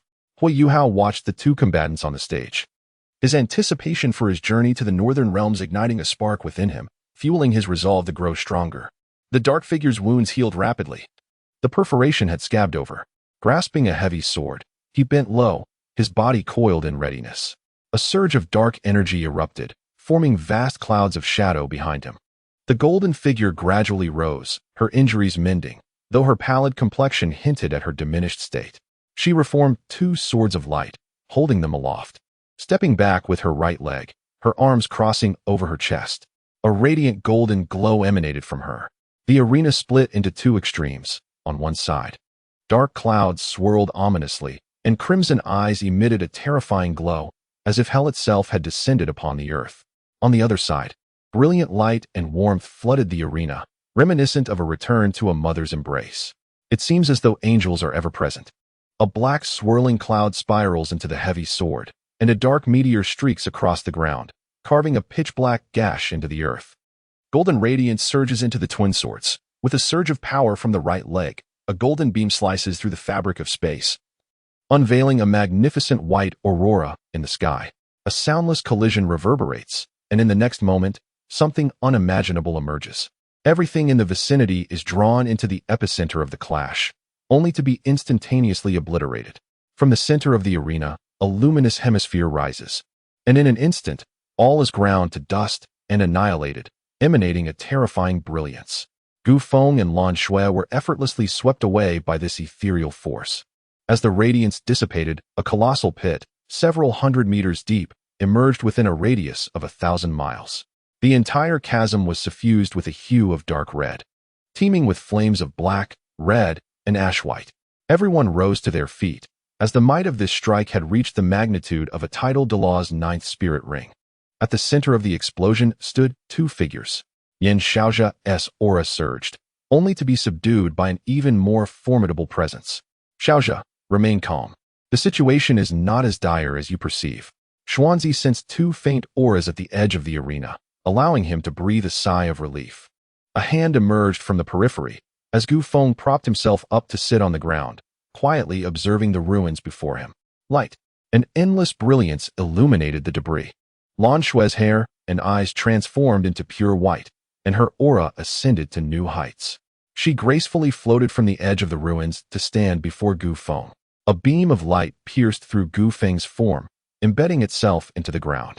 After confirming that Gu Feng was devoid of any power, she turned to summon Elder Zhuang for healing. It was over. Thud, thud, thud. The sudden cadence of a heartbeat reverberated through the air. A dense darkness began to envelop the arena once again, as crimson flashes flickered within the shadows, and the friction of air conjured black and red lightning. The heartbeat echoed incessantly, as if some terrifying entity was stirring to life. Chapter 15. Blood of Hell. Light was suppressed by darkness. Confined within a 5-meter radius around Lan Shui, a flash of red luminescence vanished as a shadowy figure rose, its wounds miraculously healed, rendering the earlier state of near death an illusion. Pain, exquisite agony, far surpassing the torment Gu Feng endured when his essence shattered his martial soul. Gu Feng gently opened his eyes. The vast expanse of black and crimson earth stretched endlessly before him, with the entire sky bathed in a dark red hue, exuding an ominous atmosphere. In the heavens, a black sun and a blood-red moon appeared, standing in stark opposition to one another. Before him lay countless skeletal remains. As Gu Feng advanced slowly, the bones beneath his feet crumbled into fragments, ultimately dissolving into fine powder that floated away into the air. Time seemed to lose all significance in this place, where an innumerable array of bones sprawled out, as if nothing else alive existed apart from these remnants of the dead. Gu Feng walked forward unconsciously until a shadow clad in black stood before him, with long ebony hair cascading down and crimson eyes piercing through the darkness. The figure was adorned with countless scars, seated atop a mountain of bones, a hand resting upon its knee. A sword hilt was embedded in the ground, and the shadow gazed into the distance until Gu Feng approached from behind. "You have arrived," echoed the ethereal voice, resonating throughout the realm. The entire world lamented. As dark snow began to fall gently, mingling with the deluge of crimson rain, Gu Feng opened his mouth and surveyed the world around him. "You need not inquire further. I shall reveal to you what you are meant to know, while the truths that elude you must be sought on your own." A void voice resonated through the air. Gu Feng parted his lips once more, yet ultimately sealed them, nodding in acquiescence. "Here lies a realm akin to hell." As the void voice uttered its first words, Gu Feng was momentarily taken aback. However, the revelation was far from complete. This was a hell ravaged by war, a battlefield of the celestial gods that reverberated throughout the cosmos. Here existed but a fragment of hell. The gaze of the celestial gods had descended upon your world, awakening the dormant bloodline within your very being. Should fate permit, I hope you shall one day restore hell to its former glory. The world appeared as though it were being erased by an unseen hand, gradually vanishing from the periphery inward. A dark red vortex emerged in the sky, within which a drop of ink-black blood materialized, penetrating Gu Feng's body. The instant this blood integrated with him, the world faded away. A dark red pillar of light shot skyward, visible to all of Shrek City. Golden radiance shimmered, flickering and compressing inward. The black figure and the golden figure collided once again. With a thunderous crash, this battle culminated in a stalemate. If it persisted, both would risk their lives. Xuanzi appeared between Gu Feng and Lan Shui, intervening. With a forceful push, Gu Feng and Lan Shui were cast aside, collapsing on either side of the massive pit. Both succumbed to unconsciousness. "Old Zhuang, tend to these two young ones," Xuanzi instructed, producing a wine gourd and a chicken leg, mumbling indistinctly after taking a bite. A colossal tree surged from the ground, radiating a verdant glow that dispelled the suffocating black mist on the arena, extinguishing the dark red and grayish flames in the pit. Two leaves soared toward Gu Feng and Lan Shui, healing their injuries. Was it truly a draw? I hope Feng can accept this outcome. Ouyang's son shook his head and slowly departed with Gu Feng. The arena lay in ruins. A second match today was impossible. Let us return, Xiao, and ponder how to face tomorrow. After all, tomorrow also brings forth a monster. Yuna murmured as she observed the retreating figures, before leading Gu Chou away, leaving Chao Yuxuan, a mere second-ring ruffian, to his own devices. "Teacher, I shall take Xiao Shui back to the inner courtyard to recuperate," Ma Xiaotao declared. Scooping up Lan Shui and soaring toward the inner courtyard, her voice echoing through the air, Hui Yuhao quietly lowered his outstretched hand, turning away in silence. Wang Dong and Xiao Xiao followed suit, departing alongside Hui Yuhao. The other three teams gazed at the devastated arena, unable to find peace in the aftermath, and subsequently exited in succession. "Yuhao, do not compare yourself to such monsters. Your starting point is far too low. Once you have a break, I shall take you to the far north, and by then, you shall not fall short of them." In the depths of Hui Yuhao's mind, The celestial dream-eye silkworm was painting grand visions. Below the dormitory, an elderly gentleman observed Ouyang's son, who was carrying Gu Feng, and let out a soft sigh. He then reclined in his rocking chair, gently waving a fan. "Hey, are you awake?" A voice echoed through the dormitory at night. "If there's nothing pressing, why not share what happened that led to this situation?" Sun leaped in front of Gu Feng, gazing at him intently. Ouyang also opened his eyes, patiently awaiting Gu Feng's response. Ouyang's son approached, patted Gu Feng on the shoulder, and offered him a cup of water. It seemed he merely wished to vent his frustrations. Initially, he thought he could manage it casually, but upon hearing the groupings, his anger surged uncontrollably. It was unbearable not to retaliate. Gu Feng took a sip of water before explaining. "Indeed, this is quite vexing. The groupings are utterly absurd." Ouyang's son nodded in agreement, his eyes betraying a simmering fury. If it were merely a matter of engaging in a skirmish with Lan Shui, it would be manageable. However, these matchups pit strength against strength, and the disparity in capabilities between the two sides is not insignificant. By the way, be cautious of Gu Yuna. She is not as simple as she appears. The academy instructed us to draw lots for opponents, and this is the outcome? For matches, all of the same nature? If there is no foul play involved, Yang, would you believe it? The academy seems to wish to gauge our strengths. They have succeeded in that regard. Now, let us observe how the academy intends to proceed from here. After Gu Feng finished his explanation, he reclined on the bed, his hands resting behind his head, and fell into a contemplative silence. It was indeed infuriating. Tomorrow, I shall exert all my strength in battle. Gu Yuna, you evoke an unsettling sensation within me, accompanied by an undercurrent of danger. I shall remain vigilant. It is time to rest. Ouyang's son, with arms crossed in thought, offered a brief greeting to Gu Feng before returning to his own bed to seek repose. The blood of hell. That realm turned out to be merely a fragment of hell itself. Is the star god the one I am familiar with? Surely not. If it were the star god from my memories. Hiss, this Douluo might be perilously dangerous. Am I to seek the answers myself? Very well. Some truths can only be discerned through personal experience. Lan Shui September? Or perhaps the divine September. Today's state, with pure white hair and pristine white eyes. Moreover, possessing combat capability even after such an explosion? Is it memory or inheritance? Am I altered due to the fusion with the blood of hell? And what of her? Furthermore, that moment when ether clashed with light, what exactly was that phenomenon? It resembled not elemental fusion, but rather the void. Gu Feng lay in bed, his mind racing with thoughts, ultimately succumbing to slumber. This night was destined to be tumultuous. At the Sea God Pavilion on Sea God Island, a group of over 100 elderly men sat in silence, at a loss for words. What was the purpose of their gathering? What was there to ponder over? It was merely a skirmish between a few students over trivial matters. Have none of you ever been in a fight? Yet, here you all lingered for hours over such a triviality. An aged voice emerged from the shadows. But, teacher, Yin Xiaozhi seemed eager to interject. No buts. There is no need for trepidation, nor should you take action against those children.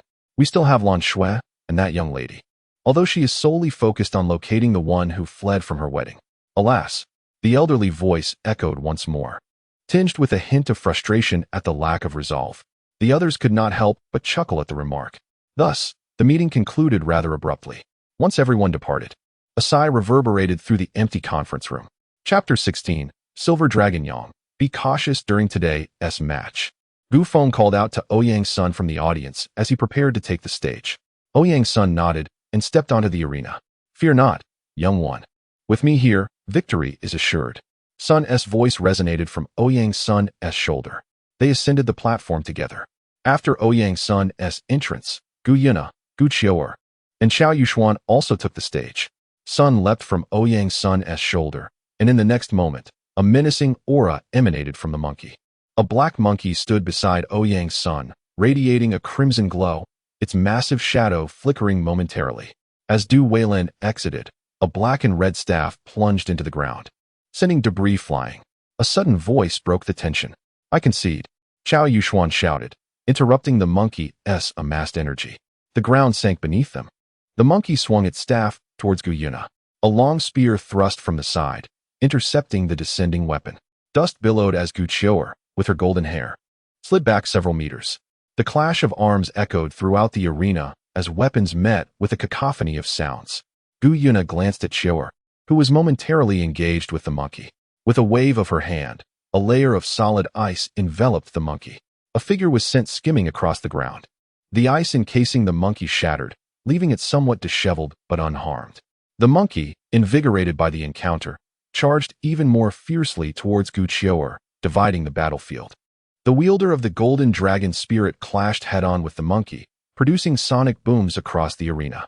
Gu Qiu'er stood tall, her body adorned with golden dragon scales like a valkyrie, the spear in her hand serving as her third arm. Each of the monkey's assaults was repelled, yet its vigor intensified, and its speed increased with each passing moment. Gu Qiu'er stood steadfastly, gathering momentum. In the next moment, 3 soul rings illuminated. The power of the dragon coalesced within the golden dragon form, as golden energy converged upon the dragon's spear, exploding upon contact with the monkey. The series of detonations relentlessly battered the monkey. The spear embedded itself into the ground, sending the monkey sliding for hundreds of meters, carving a 100-meter-long trench into the earth. Seizing the opportunity, Gu Qiu'er charged towards the monkey with an explosive force, intent on vanquishing it in one decisive blow. Black boots manifested beneath the monkey, its fur glimmering like a mirror under the sun. Instead of retreating, the monkey advanced. The clash of power ensued. With Gu Qiu'er's golden dragon spirit locked in a stalemate against the monkey, the spear swept towards her. Gu Qiu'er bent her waist backward, planting the spear into the ground, and delivered a kick aimed at the monkey. In the instant her foot neared the monkey, it somersaulted and leaped, swinging its staff down with force. Gu Qiu'er deftly pivoted her spear, evading the tremendous strike. The duel continued, speed and power evenly matched, with both Gu Qiu'er and the monkey relying on their skills. One was a valiant warrior maiden, a natural-born valkyrie. The other, a fierce monkey unafraid to wield its staff against any foe. Their confrontation was a test of artistry and instinct, resulting in a fierce deadlock. Gu Yuna observed Ouyang's son, stepping forward in her high heels. A shockwave erupted from the ground, causing spikes to burst forth. Behind her, ice crystals gathered, forming icy shards. While a fireball in her hand absorbed the essence of the world, Ouyang's son slowly closed his eyes, seated on the arena. In the next moment, the frog perched on his shoulder leapt down, growing to a meter in size. The frog extended its hands forward, summoning a swirling black vortex. All elemental attacks were devoured by the whirlpool. Was this Ouyang's son's dual soul? A detached dual soul? Yan Xiaozhe watched the 3 engaged in combat on the arena. Is this not their full strength? Yang, what are you waiting for? Gu Feng gazed at Ouyang's son and the others on the arena, lost in thought. Ouyang's son, unleash your full power. Ouyang's son's voice suddenly rang out. After blocking Gu Yuna's assault, Yang retreated to Ouyang's son's side. Seizing the moment, Sun countered with a strike. Leaping back to stand before Ouyang's son and Yang, Gu Qiu'er was forced back to Gu Yuna's side. The spear twirled and was then thrust into the arena. With the perception of the golden dragon, Gu Qiu'er harnessed its innate power, sending forth a stream of golden flames toward Ouyang's Sunday. The monkey slightly bent at the waist, one hand gripping the staff while the other pressed against the ground. A black sphere surged toward Gu Qiu'er, the staff meeting the spear. In the next instant, it propelled Gu Qiu'er away from the arena. A black chasm appeared on the arena, several meters wide, cutting through the entire platform. Just as Gu Qiu'er was about to tumble off the edge, she swung her spear to deflect the staff and reached out, grasping the monkey's hand, pulling it down with her beyond the arena. Alas, this monkey has been eliminated so hastily? Gu Feng rubbed his forehead, momentarily taken aback. Douluo, could you withstand that monkey strike? Ma Xiaotao turned to a boy in a red school uniform with golden hair. Most likely, he would face a fate similar to that girl, or perhaps be knocked out entirely. This year's foreign college is filled with peculiarities, no monstrosities. Dai Yueheng shook his head, unable to counter that blow. Ice Queen, can you defeat any one of them? Ma Xiaotao then teasingly regarded Ling Luoqing. Violent girl, what about you? Can you assure a complete victory over one of them? The eliminated junior must have merely been stunned by a single strike. She likely still had a trick up her sleeve. That monkey too, their exit was rather theatrical. Ling Luoqing shook his head, objectively analyzing the situation. TCH, truly uninteresting. Ice Queen, Ma Xiaotao remarked before returning her gaze to the arena. At the moment when Sun and Gu Qiu'er were eliminated, Ouyang Xunkong transformed into a swirling black vortex. The entire arena trembled incessantly, and the ground began to develop cracks stretching for hundreds of meters, continuously expanding. Gu Yuna's hair floated upwards as she half-squatted. Connecting her feet to the earth, resisting the devouring force from above. Devouring, you say? Gu Yuna pondered. There were already plenty of monsters in the foreign college. And if her performance faltered, it would jeopardize her plans. She swept her hair back. A dragon's might emanated from her in all directions. Dragon scales sprouted from her body, and in a flash of brilliance, Gu Yuna appeared as if she had matured in an instant. Her bright silver hair danced, while her amethyst-like eyes radiated extraordinary beauty. The dragon scales formed an armor-like garment. She drew forth a silver-white spear, and a phantom of a silver dragon rose behind her. The audience instinctively stood in awe. How could this be? A silver dragon? Hadn't that soul beast long been extinct? And how could such a martial spirit manifest in a human? Xuanzi felt a violent surge of soul power, contemplating whether to seize that girl with the silver dragon martial spirit. Xuanzi, she is human, there is no doubt. An ancient voice resonated nearby. Upon hearing this, Xuanzi gradually suppressed his aura, yet his trembling hand betrayed his inner turmoil. 7 elements materialized in Gu Yuna's hand, merging continuously before being hurled towards the black vortex above. Just as she was about to be consumed, Gu Yuna detonated the elemental sphere.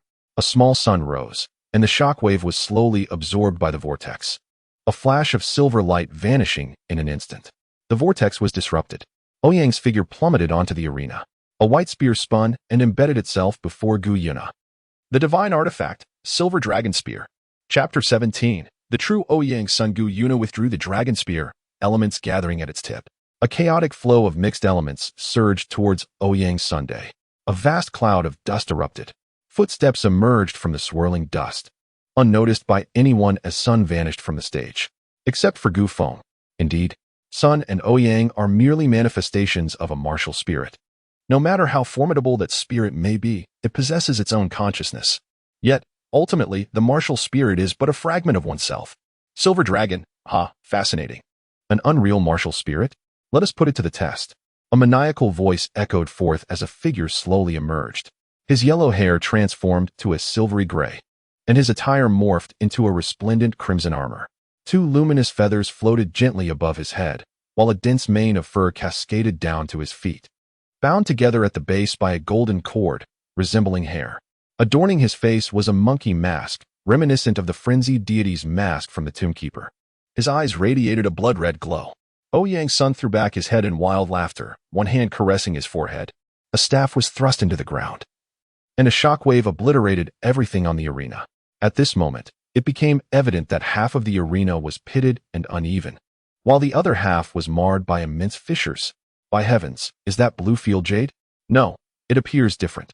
This fellow bears a crimson hue, while blue field jade seems grayish. Gu Feng gazed in bewilderment at Ouyang's son's new appearance, reminiscent of an anime he watched in his youth. Though the protagonist was not him, that figure proclaiming Qitian held the essence of the true hero in his heart. Were all these individuals from the Outer Academy truly monsters? Did they simply transform when faced with defeat?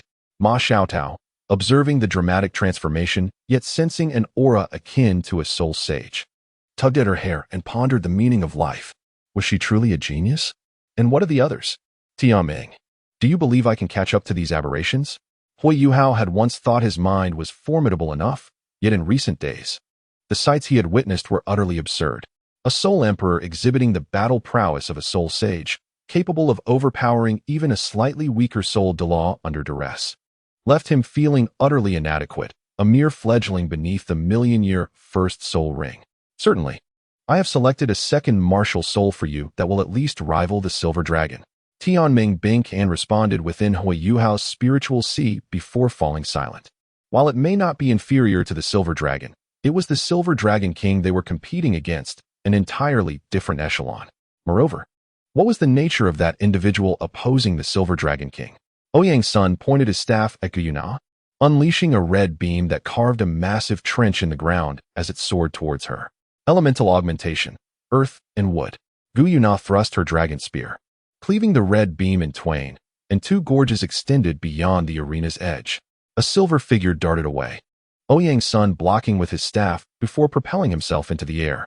Ahahaha, not bad, bring it on. A frenzied voice echoed from afar as the red figure engaged the silver one in a flurry of exchanges. The arena was littered with traces of spears and staff strikes. The staff emanated a crimson glow as Ouyang's son twirled it and struck out.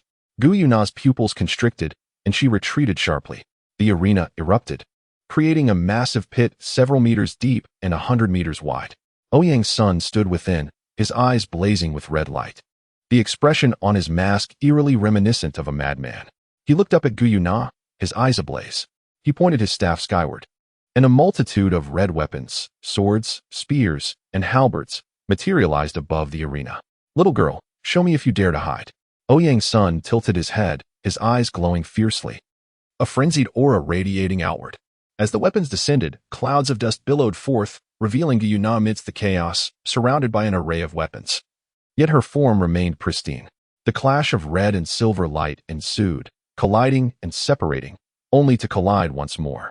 Both figures slid to the edge of the arena simultaneously, Gu Yuna's high heels leaving a mark at the brink, while Ouyang's son's fur danced in the wind. The dragon spear was embedded in the ground, and 7 different hues of light flickered behind Gu Yuna.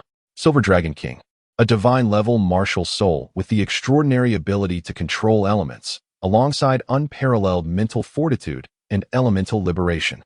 The enhancement of mental attributes amplifies elemental mastery, resulting in an explosive manifestation of 7 supreme attributes. Earth Element Liberation, Blessing of the Earth. An ultimate defense envelopes Gu Yuna. Elemental Liberation unleashes the Silver Dragon King's most formidable capabilities, yet after such a release, the corresponding element cannot be summoned again for 3 days. The exalted sovereign of soul beasts, Gu Yuna, who possessed the power of a deity at her pinnacle, finds herself at a disadvantage against a mere human. Despite wielding the Silver Dragon King martial soul, she has yet to subdue a single human being, even though this individual is far from ordinary. It has nonetheless incited the wrath of the Silver Dragon King. Skills? Let us see who possesses the greater arsenal of abilities. Ouyang's son planted his staff diagonally into the ground and perched himself upon it, observing Gu Yuna as she enhanced her state. The fur behind him and the luminescent feathers atop his head swayed incessantly. With hands resting on his knees, a frenzied voice erupted. Warm Jade Shield. Essence of heaven and earth, legendary physique, and in an instant, dozens of enhancement skills cascaded upon Ouyang's son. A terrifying pressure surged forth from him. Goodness gracious. Is this not excessive? So many enhancement skills? While few directly augment combat prowess, the defense, recovery, and immortality. This is utterly outrageous. Is this truly Blue Tianjiu? Gu Feng gazed in astonishment as Ouyang's son unleashed dozens of enhanced skills in one breath, exclaiming in disbelief.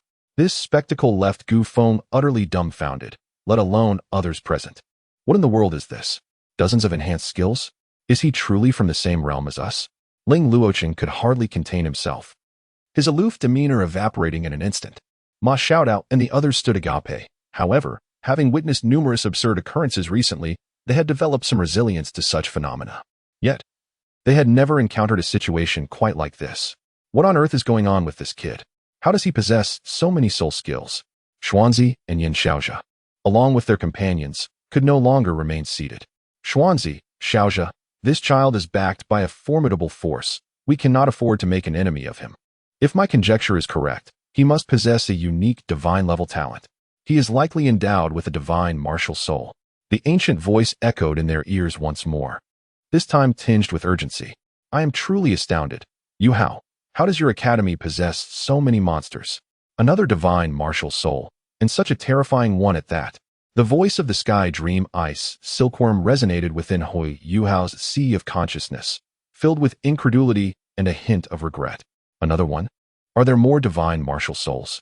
Moreover, Sky Dream, what exactly constitutes a divine martial soul? I have only heard of ordinary, advanced, and super martial souls. Hui Yu Hao's perplexed voice reverberated in the sea of consciousness, but the Sky Dream Ice Silkworm's voice fell silent once again. Chapter 18. Divine-level talent empowered by his state-enhancing abilities. Ouyang's son hoisted his staff upon his shoulder, striding towards Gu Yuna, the crimson light in his eyes intensifying. A divine-level talent, is it? Let us see whose talent prevails. Gu Yuna understood at a glance that Ouyang's son's capabilities stemmed from his innate talent. The intensity of their clash escalated. Ouyang's son's assault was ferociously relentless, yet Gu Yuna sustained almost no damage. As long as the blessing of the earth remained intact, Gu Yuna was nearly invincible. This damned tortoise shell is remarkably tough. I shall see how much punishment it can endure. Ouyang Sun's furious voice emerged from the swirling dust. Qitian, a towering figure, dozens of meters high, gradually materialized upon the arena. Ouyang Sun transformed into a giant, his staff bending and morphing, ultimately taking the shape of a colossal Gatling gun. A dangerous signal relentlessly bombarded Gu Yuna's mind. 6 paths of reincarnation cannon. I shall send you to the cycle of reincarnation. The thunderous voice reverberated across the arena. The rapid-fire sound from Ouyang Sun's Gatling gun echoed continuously. The spent shells, half a meter tall, lay scattered on the ground, glowing red with flecks of golden light. The moment that peculiar weapon appeared, Gu Yuna exerted her full strength to maintain the blessing of the earth. A mountain emerged before her. The relentless barrage resounded upon the peak, with debris flying in all directions. After several seconds of bombardment, Ouyang Sun's assault momentarily ceased. The mountain peak had been reduced to rubble, and Gu Yuna was half kneeling on the ground, gasping for breath. Under the blessing of the earth, her defenses had nearly crumbled. Though she could not fathom why that madman had abruptly halted his attack, she recognized the opportunity. Initially, she had hoped to conserve some strength. But now, the fire elemental liberation, the phoenix of purgatory. An endless blaze formed into a fiery phoenix, its wings igniting the sky with a spectacle of flaming clouds. The burden of elemental liberation on her body was immense, and Gu Yuna could not unleash multiple elemental liberations at once. Otherwise, her power would render her the strongest in the Outer Academy. The fire phoenix lunged at Ouyang Sunday. To him, the colossal phoenix merely resembled another avian creature of similar stature. However, the horrifying heat and force caused a shift in Ouyang Sun's expression. Coiling dragon ferret. Coiling dragon roar. The plume atop Ouyang Sun's head transformed into a massive ferret and a fire dragon, engaging the phoenix in combat. Yet, their strength was not on par with the phoenix. They could only endure for a brief moment, but that was sufficient. At the instant the ferret and dragon were torn apart by the phoenix, Ouyang Sun once more brandished the Gatling gun. A more ferocious barrage ensued. The phoenix was drenched in blood. Within a short span, the fire phoenix was swept into oblivion by a relentless assault of bullets. The remaining rounds soared through the remnants of the fire phoenix, targeting the recuperating Gu Yuna. Terrifying clouds of dust ascended from the ground. Everywhere around Gu Yuna, except for the spot where she stood, the earth had been hollowed out several meters deep. A mouthful of fresh blood was expelled from Gu Yuna's lips, falling into the deep pit before her. So that is it. Your technique is formidable. If I am not mistaken, each of your attacks is thrice as potent as the last, but you have run out of chances. Gu Yuna gradually propped herself up with the dragon spear. Oh ha ha ha, and what of it? The final strike will send you to hell. A low voice resonated as a brilliant red light erupted from Ouyang Sun's Gatling gun, an overwhelming energy coalescing at the muzzle.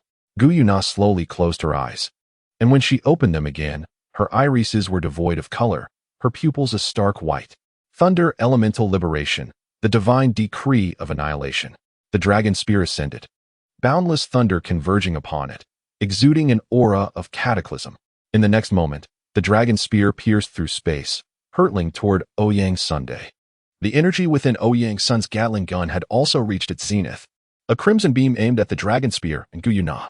At the instant the red beam manifested, the space shimmered with ripples. A colossal explosion erupted.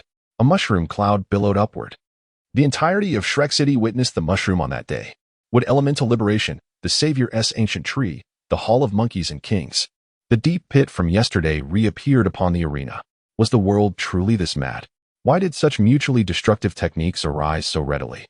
The light had faded from Ma Xiaodao's eyes as she gazed upon the apocalyptic battlefield, sinking into profound contemplation. A sound of swallowing echoed through the air. Wang Dong gazed upon the battlefield, unable to suppress a shiver. This was surely lethal.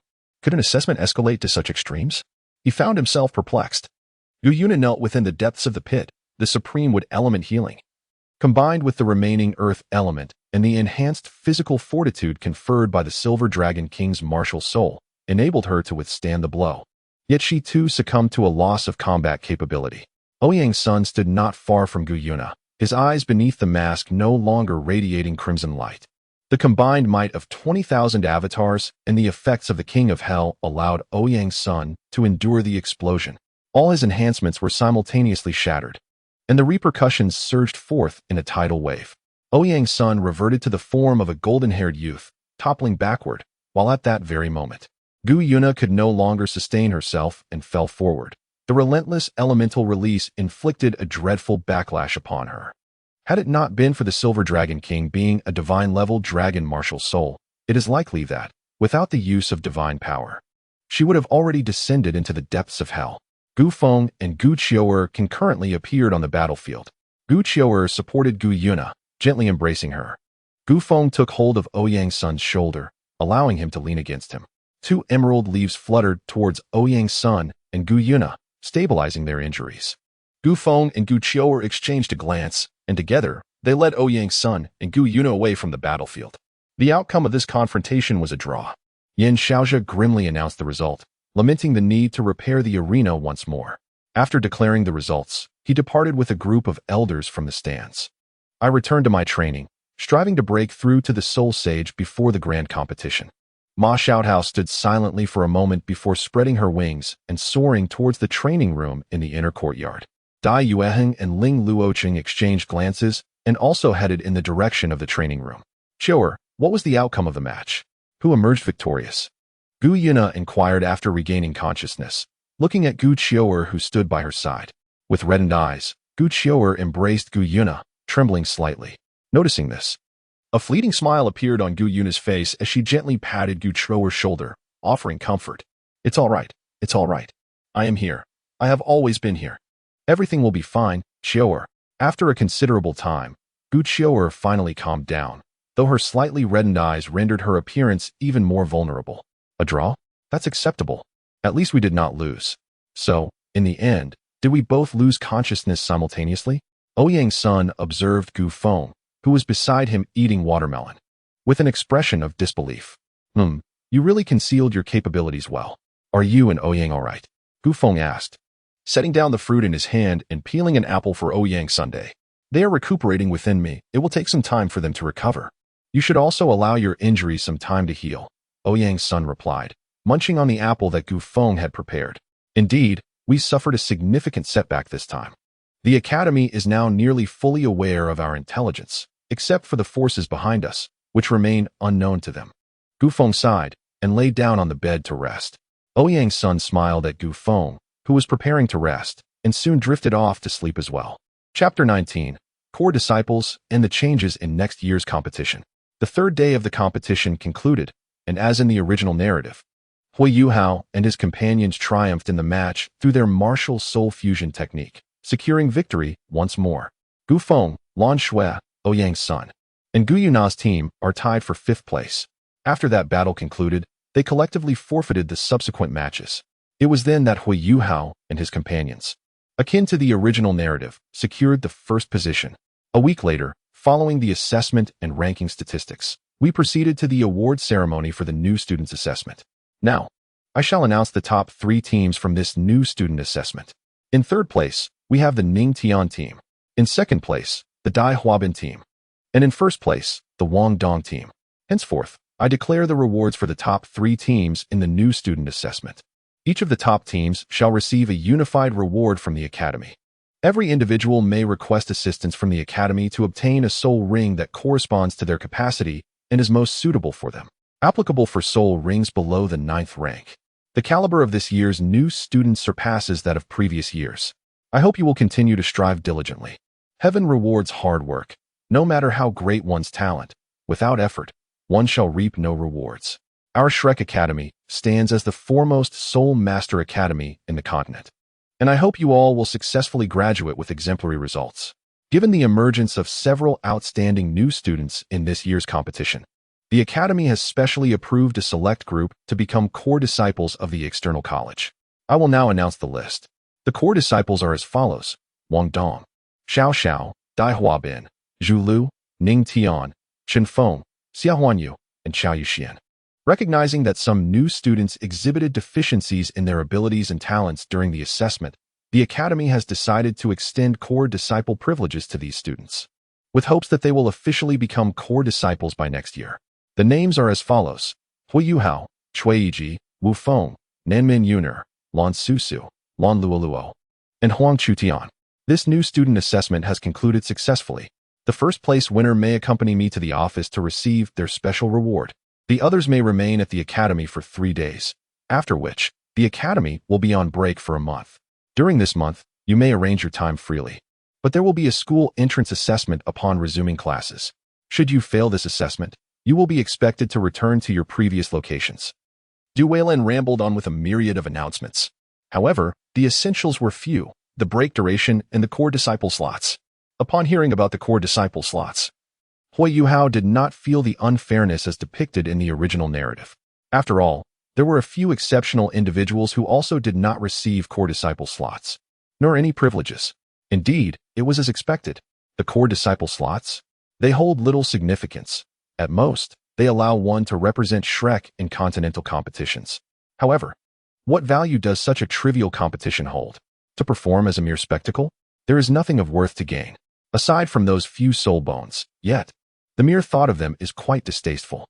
Moreover, with those few worthless soul bones, it is better to forego them altogether.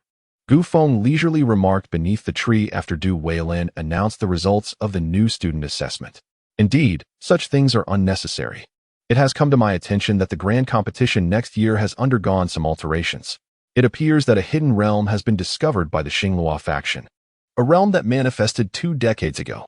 After years of exploration, this mysterious domain has been largely uncovered, yet it still harbors numerous secrets. Moreover, entry to this realm is restricted to individuals under the age of 20. Consequently, various nations have resolved to amend the rules for this event.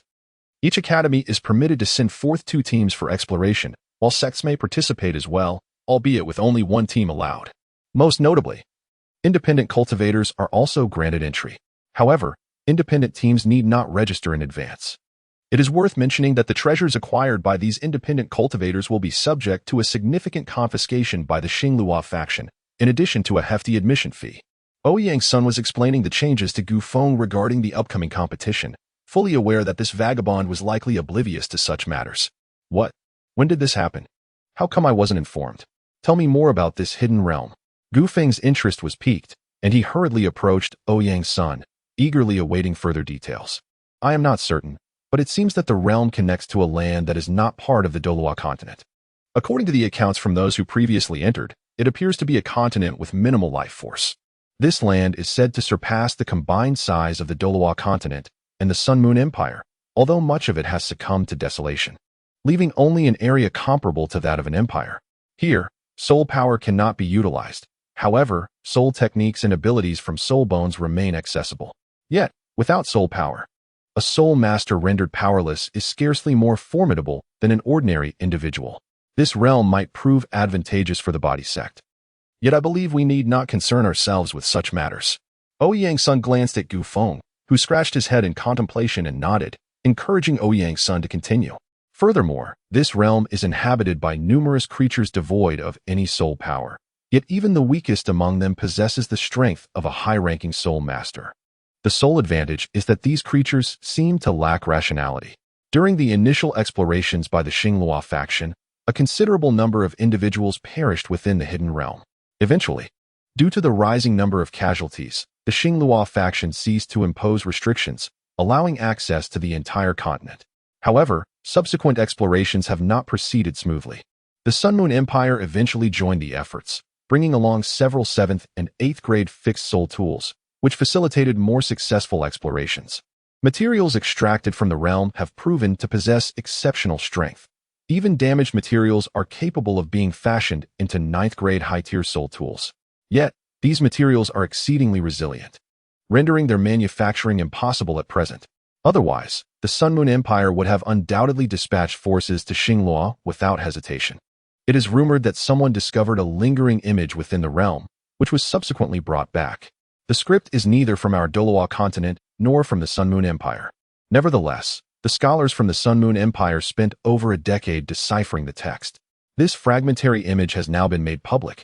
Even though it consists of mere disjointed phrases, celestial vessel, Sanqing, star calendar 6300, and devourer of realms, Luo Hu.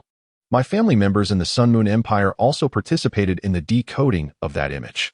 Thus, I possess an abundance of intelligence, perhaps even surpassing that which Shrek is aware of. Now let us discuss the secret realm. This domain is strewn with remnants of ancient walls. indicative of a colossal battle that once transpired. Within this realm, one can still behold a towering ancient tree, though it appears to have been severed. Furthermore, perilous creatures lurk near the tree. Those who ventured within have reported that even the weakest among these beings possess strength exceeding that of a soul master, while the mightiest remain unknown, potentially surpassing even the limits of a limit Douluo. That is the extent of my knowledge. What troubles you, Feng? Has your injury resurfaced? Upon revealing all he knew, Ouyang's son turned his gaze to Gu Feng, whose complexion had turned a ghastly shade of pale, and inquired with concern. Upon hearing those words, Gu Feng's mind ceased to function, enveloped in profound shock. He stood there, frozen in place, until he finally managed to stammer out the fragmented phrases from his memory. Xianzhou Zhangqing? Ouyang's son, observing Gu Feng's expression, understood the gravity of the situation and nodded solemnly. Gu Feng remained silent for what felt like an eternity before lifting his gaze to the heavens. Ouyang, I must venture to that secret realm. Once the competition begins, I will depart from Shrek and will no longer be able to accompany you there. With newfound determination, Gu Feng made his decision. Ouyang's son patted him on the shoulder. Share with me what you know. Let us embark together.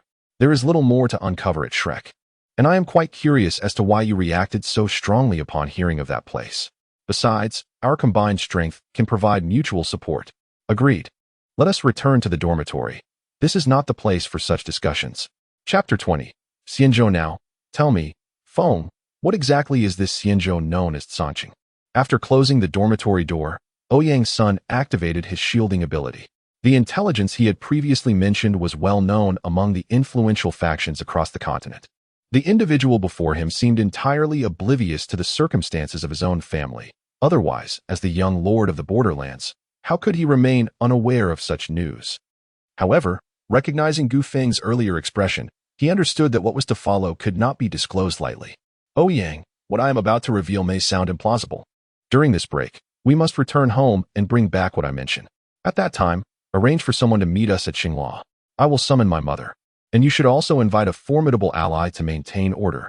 Gu Feng spoke gravely about the matter, and upon seeing Ouyang's son nod in agreement, he began to elaborate on the Xianzhou. The Xianzhou. Historical records indicate that there are a total of 9 vessels. However, the Xianzhou is merely a mode of transport. It is immense, housing multiple cities. The remnants you referred to earlier belong to one of these colossal ships. In ancient times, a great emperor, in pursuit of immortality, dispatched 9 gigantic flying vessels into the starry sea in search of eternal life. They referred to these 9 vessels as Xianzhou. Yet, as time passed, the 9 Xianzhou became lost in the vastness of the starry sea, unable to find their way home. Nevertheless, amidst the endless celestial expanse, the Xianzhou did encounter the secret of immortality. However, this immortality came at a cost. The inhabitants of the Xianzhou ultimately encountered a deity who severed their path to eternal life. Following this, the deity led the Xianzhou in a struggle against immortality. Throughout this conflict, several vessels were utterly destroyed, though I cannot recall the exact number. Subsequently, the remaining Xianzhou formed a coalition known as the Xianzhou Alliance. Once Gu Feng finished imparting all the intelligence, Ouyang's son absorbed the information in silence. Contemplating the so-called celestial vessel with utmost seriousness, one must ponder the existence of immortality. Is there truly such a thing? Moreover, did not the divine entities exist eons ago? When you speak of the gods of the celestial vessel, I cannot help but sense the skepticism echoed in Ouyang's son's inquiry. It seems to me that they belong to a different realm altogether. To be precise, the deities we refer to are merely individuals with enhanced capabilities, and their strength is not particularly formidable. Those exalted beings possess the potential for longevity. Yet their version of immortality appears to diverge significantly from that of the celestial vessel. Admittedly, I am not entirely certain. However, considering the divine beings we have subjugated, it is reasonable to assert that a mere general from the celestial vessel could vanquish at least half of the divine realm. Not to mention the gods of the celestial vessel themselves, whose singular strike could obliterate the entire celestial vessel. Gu Feng conveyed to Ouyang's son the general situation regarding the celestial vessels from the shattered iron universe of his previous life. However, after a span of merely over a decade, many details had eluded his memory, leaving him only with a vague recollection of the star gods, various factions, and the emissaries. The Douluo realm was not as feeble as he had previously surmised. Nonetheless, The God King seemed unable to contend with the emissaries, and even a portion of the ruthless individuals beneath them posed a formidable challenge. After all, there were scarcely any capable of exploding stars among the God Kings.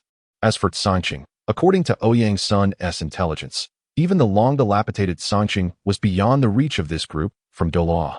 The fragment of hell from before had now manifested a spatial rift leading to the celestial vessel of Sanqing. Hiss! Could it be? Gu Feng was suddenly seized by a chill, his scalp prickling with unease. What's wrong, Feng? Ouyang inquired, observing Gu Feng's sudden stupor, his concern growing that perhaps the earlier battle had affected his mind. It seemed that matters were becoming increasingly complicated. Was that rift bidirectional or unidirectional? If it were bidirectional, the consequences of those entities emerging would be dire. A unidirectional rift would be manageable, but if someone were to bring forth those corpses and uncover something sinister, it would present an even greater dilemma. Gu Feng pondered for a moment and decided to share some concerns with Ouyang Sunday. Ouyang Sun gazed intently at Gu Feng before retreating to the bed to rest. You need not bear your burdens alone. I am here to assist you. Gu Feng gazed at Ouyang Sun, who was preparing to rest in bed, a smile gracing his lips. He too reclined upon the bed. Indeed, delightful. Gu Feng contemplated the information at hand. If the fissures of the celestial vessel lead to Douluo, then the star gods must be aware of this universe. Hell was shattered by the cataclysmic battle among the star gods. The only celestial battlefield documented in the collapse iron that I am aware of is the one concerning the breeding event that swept through multiple universes. Could it be that battlefield, or perhaps another celestial battlefield that remains unmentioned in other games? Oh, apothecary. I hope those individuals from Douluo do not unearth anything significant. Otherwise, if Douluo were to manifest abundance, one cannot even fathom the scene involving the celestial vessel and the tempest, and arrow-shattering stars. Perhaps even the so-called divine realm would face annihilation. Thus, it stands to reason that the ether and its elemental constituents within my body are all consequences of hell's destruction. Ether, I wonder if there exists a connection between the ether elements that steal stars and the ether codes of collapse iron. The ether elements can encompass all matter, while the ether codes seemingly possess the ability to alter reality. Can ether elements perform the same feats as ether codes?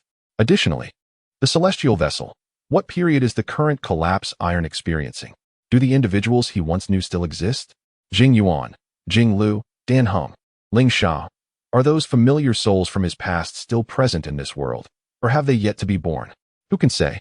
And how could he forget Fei Xiao? Lost in thought, Gu Feng soon drifted into slumber. Let us go, we're off to partake in some gossip. It seems there's a juicy tidbit to savor today. The next morning, Gu Feng eagerly dragged Ouyang Sun towards the school gate. Hey, Feng. What is going on? Where are we headed? Ouyang Sun, bewildered, was at a loss as he was pulled along. To enjoy some gossip. After we indulge, let us return home and inform our families. Then we can team up for a trip to Sanqing. We'll have them come pick us up. Gu Feng exclaimed while running, and soon they arrived at the entrance of Shrek Academy. Shrek was notably quieter now. Following Du Weilin's announcement yesterday, most had departed, leaving only Gu Feng, Ouyang Sun, and a few others whose homes were too distant to return to. No rush, it should be here soon. The gossip will arrive shortly. Let us find a spot to watch the spectacle. Gu Feng led Ouyang Sun to a distance. I'm off now. Return early. Wang Dong turned to say to Hui Yuhao. Hui Yuhao noticed something glistening at the corner of his eye. For the past 4 months, the two had been inseparable, training day and night. Though they were not constantly together, they had become close friends. As parting drew near, the profound reluctance made it feel as though a lump had formed in their throats. Although this feeling may not endure for long, at least in this moment, they both felt the pain of separation. Wang Dong uttered these words and, like a fleeting shadow, dashed outside the academy. He did not look back, but the tears in his eyes could no longer be restrained. Whispering to himself, Hui Yuhao, you big fool. Hui Yuhao watched as Wang Dong's increasingly elongated figure gradually faded away, and he raised a hand to rub his eyes before turning to gaze at the sign of Shrek Academy. Slowly departing from the academy, Ouyang Sun found himself incredulous. Is this what you brought me to see? He exclaimed, shaking his head. The sight of the two individuals before him left him at a loss for words. Previously, they had been in the same class, and after the assessment, they were placed together again. Ouyang Sun, now in Class 1, noted that apart from the auxiliary spirit masters, All the top 8 from the new student assessment had been assigned to this class. However, Gu Feng and Ouyang Sun had not attended class since the evaluation, claiming severe injuries that required prolonged recovery. This infuriated Zhou Yi, who often vented her frustrations at them in class. Nevertheless, due to their unique circumstances, she dared not confront these formidable individuals directly. Her repeated requests to have them expelled had never been approved. Interestingly, Dai Huabin, much like in the original text, questioned Zhou Yi, and given her struggles with Gu Feng and Ouyang Sun, he too faced expulsion. Ugh, I was wrong. I won't indulge in such gossip again. It nearly drove me insane. Gu Feng supported Ouyang Sun, who was retching beside him, overwhelmed by the absurdity of the situation. What are you two doing? A clear voice chimed from behind. Gu Feng and Ouyang Sun turned to see two approaching figures. Do we know each other well? Gu Feng inquired, noticing Gu Qiuer and the others still lingering. Since when is the academy your family's property? Why does it concern you when my sister and I choose to leave? Gu Qiuer retorted, her disdain evident. Hey, I have a fiery temperament. Gu Feng shot back, unperturbed. Who is afraid of whom? Ouyang Sun and Gu Yuna exchanged glances, each taking hold of Gu Feng and Gu Qiuer, shaking their heads in mutual understanding. Their gazes softened as they acknowledged their shared plight. All right, Feng, enough of your antics. May I inquire what brings you two here? Ouyang Sun interrupted Gu Feng, directing his question towards Gu Yuna. Gu Yuna glanced at Gu Qiuer, cutting off whatever she intended to say. She tucked a strand of hair behind her ear and spoke gently. Autumn and I are on break without any plans and would rather not go home. May we accompany you to your place? Goodness. You two are attempting to charm my brother, aren't you? Gu Feng interjected, stepping in front of Ouyang Sun and pointing at Gu Yuna. Very well. Let us go together. Ouyang Sun interrupted Gu Feng before he could finish his thought. Gu Feng turned to him, a large question mark floating above his head. Suddenly, laughter erupted. Gu Qiuer clutched her stomach, pointing at Gu Feng, laughing uncontrollably. I didn't expect you to be such a clown, Gu Feng. In that moment, Gu Feng felt a surge of anger flush her face, and she contemplated confronting her adversary despite her still healing injuries.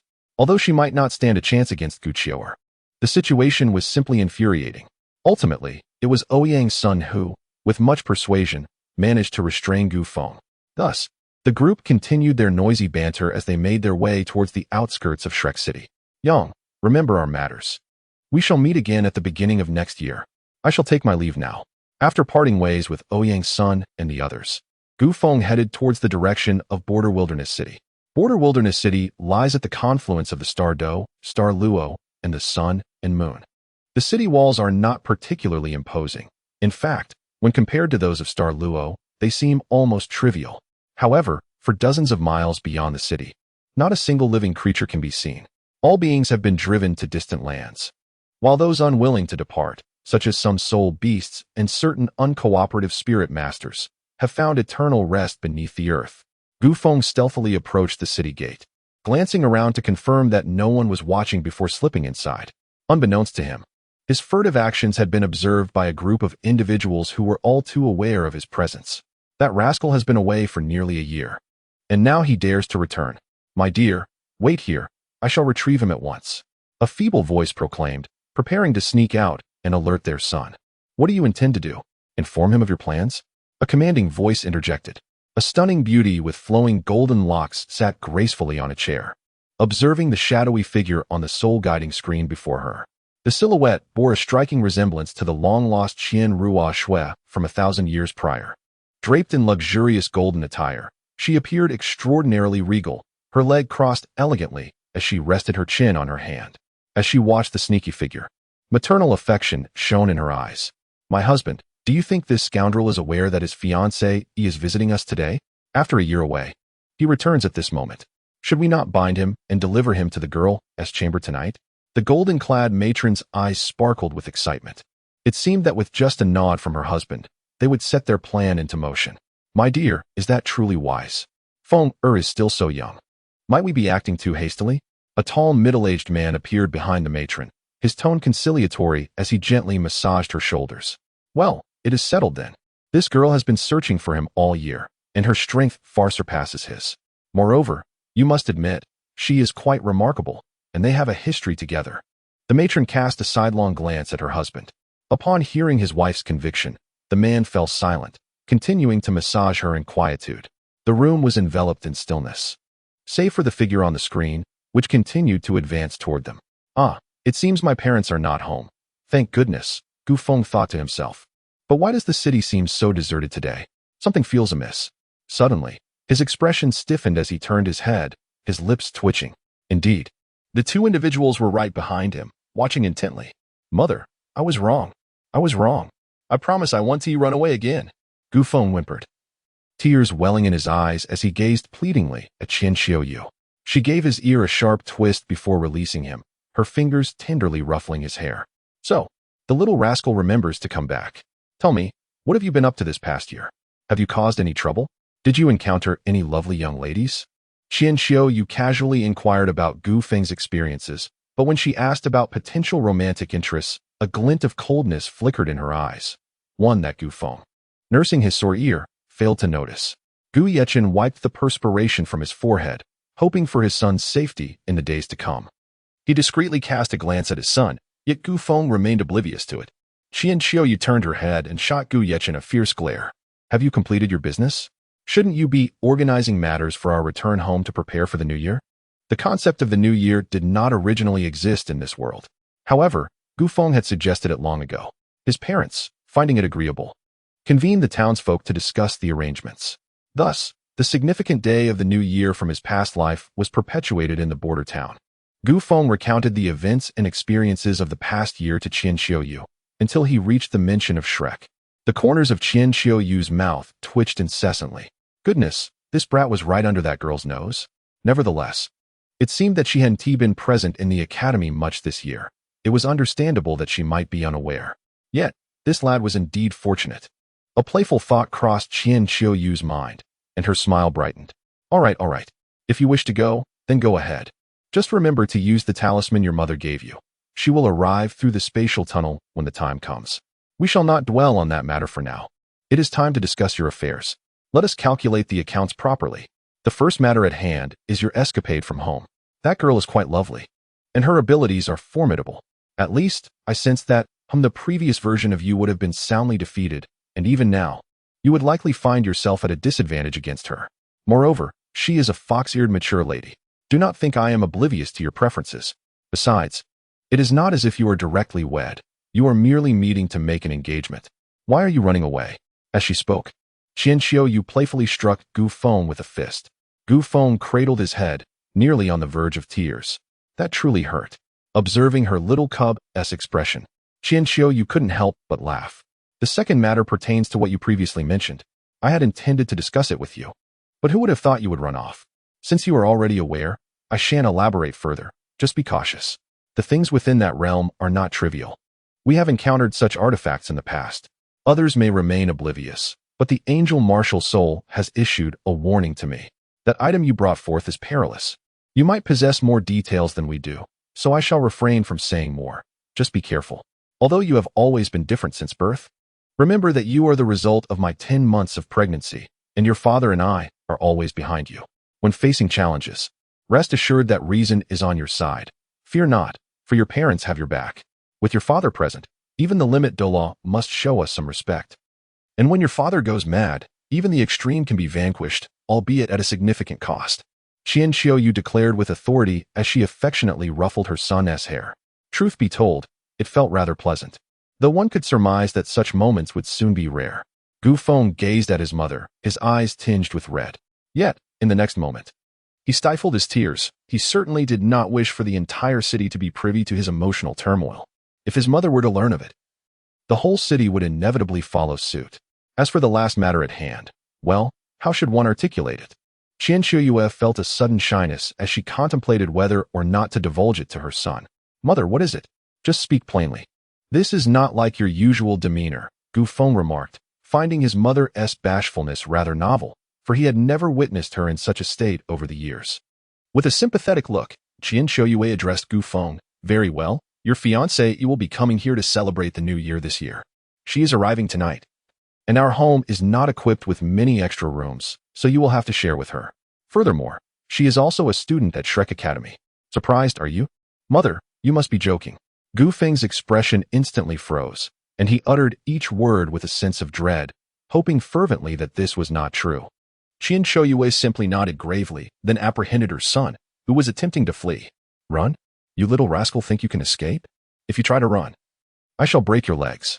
She is determined to find you and inquire why you would dare to flee. That young lady has searched for you for a year. Do you not appreciate such a fine girl? Where else could you find someone like her? As she spoke, Qian Shoyue pinched Gu Feng's ear in exasperation, causing him to gasp in pain. Mother, I was wrong. I will not run away. Gu Feng exclaimed, but I have never even met her. And there is no foundation of feelings. He rambled on. Qian Shoyue merely nodded in acknowledgement. And then what? Do not concoct excuses, young man. As for that girl, do you have no recollection? Was it not you who, as a child, insisted on marrying her? She even held you in her arms when you were little. Qian Shoyue remarked nonchalantly. I do not recall. When did this happen? I have no memory of such events. Gu Feng replied, bewildered by his mother's revelations. Forget it. I cannot be bothered to argue with you. We shall see what happens when you meet her. Qian Shoyue decided, losing interest in the conversation, and hurried off to consult with Gu Yeqing about strategies, leaving Gu Feng alone in a state of confusion, filled with questions. What do you mean you cannot be bothered with me? Mother, this is precisely your doing. Gu Feng lamented, chasing after Qian Shoyue. The streets were adorned with vibrant red lanterns, and the entire border town was enveloped in a festive atmosphere. Each year during this time, the town would cleanse the area within a 10-mile radius of any forces not belonging to border town. They either migrated away or succumbed to eternal slumber. Most factions preferred to show respect to border town, while those that did not had already met their demise. The stars and moons could not intervene in the affairs of border town. After all, the border wilderness city is home to 2 top-tier super Douluos and a multitude of formidable beings. However, the population is rather sparse. Although it is referred to as a city, it resembles more of a slightly larger town. In total, the inhabitants of border wilderness city number merely in the hundreds. Yet, the weakest among them had already attained the rank of Sol Douluo before Gu Feng's departure from home. While only Gu Feng's parents hold the title of Super Douluo, there are still over a dozen titled Douluos residing within border wilderness. Both empires vie for the allegiance of border wilderness, but due to the presence of the Watcher Rift, the city remains neutral. Secretly, the people of border wilderness harbor a preference for the Sun-Moon Empire over the Star Luo Empire, maintaining clandestine connections with the former Sun-Moon Emperor.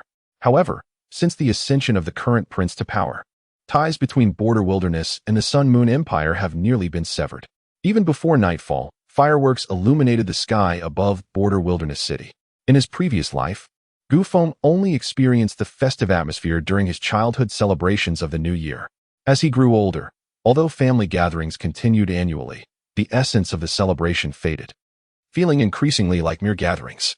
Arriving in this world, he unexpectedly rediscovered the joyous spirit of his childhood New Year celebrations. Perhaps this is what he truly yearned for. Gu Feng leaned against the city wall, observing the bustling activities of the townsfolk. Despite their formidable strength, during this grand era, they remained akin to ordinary individuals. Yet, in this world, who truly embodies the essence of normalcy? Young lord, when will you return? You won't sneak away again, will you? Inquired a middle-aged man who approached Gu Feng. Why aren't you celebrating the new year with your family? Gu Feng asked, taken aback by the man's presence. He moved closer to the man, both gazing at the myriad of lights illuminating the homes below. Look at this scene. I must express my gratitude, young lord, for introducing the concept of the new year. It is indeed a festival, is it not? Ha! In truth, most of us were oblivious to the significance of cultivation. Initially, we, the residents of the desolate city, followed the Lord merely for the promise of a better life, and he treated us well. Yet, the essence of it all remained a mystery to us. It was not until you, young lord, proposed the celebration of the new year that most of us paid heed. However, now, as we behold these countless lights and gather with our families and friends, it seems we have all discovered our purpose. The most precious things have always been right beside us. What do you think, young lord? The man spoke these words quietly, reflecting on the newfound appreciation surrounding them. Gu Feng was momentarily taken aback after listening. The elder, after observing the flickering lights for a while, returned to his duties. These days of the year were indeed the busiest. Time passed gradually, and Gu Feng remained atop the city wall, deep in contemplation. The elder's words echoed in his mind, and gradually, The fluctuations within him intensified. The blood of the underworld boiled within him, and the ethereal energy slowly manifested around him. As the sun began its descent, illuminating the surroundings, Gu Feng's hair transformed into a deep black, cascading down past his shoulders. The ethereal energy gradually receded into Gu Feng's being, and his hair did not revert to its previous blue hue. It was time to return home. The lights of myriad homes twinkled, family at his side, friends still present. Was this truly what he desired most? Thus, he resolved to grow stronger, so formidable that no one in this universe could seize from him what he yearned for. Not a soul would be capable of such a feat. Gu Feng lifted his gaze to the glowing lights at dusk and softly voiced his thoughts. Mother, I am home. Upon entering, he found 3 individuals engaged in conversation. More specifically, his mother was chatting with an unfamiliar person, while his father shot him a knowing glance. However, his mother and the stranger had their backs to Gu Feng, leaving him unaware of the latter's identity. Yet, an uncanny familiarity enveloped him regarding that figure. Qian Xiuyue cast a glare at Gui Chen, who had been whispering secrets, and exclaimed, "Get moving. Don't you dare starve me." She then kicked him into the kitchen. At that moment, Gu Feng approached Qian Xiuyue and the mysterious figure, only to freeze in place, as if paralyzed. What did he behold? The figure bore 2 fox ears atop her head, pure white in hue, with tips adorned in sky blue fur. Her white hair was styled into a high ponytail, cascading down to her calves, with the ends also dyed in sky blue. The bangs framed her face, parting gracefully. At the center of her forehead lay a golden diamond-shaped gem, accompanied by a circular gem positioned beside it. Her eyes, a serene blue, radiated warmth. A pendant of sky blue adorned her right tresses, while a red hair accessory embellished her right ear. On her left ear dangled 2 earrings. The upper half of her attire resembled a chi pao, in a gentle azure that exuded approachability, while the lower half consisted of practical shorts. Her long legs were accentuated by a pair of combat boots. 2 leg rings adorned her left leg, and her right leg featured an ancient-style half-cape, secured by a white belt at her waist.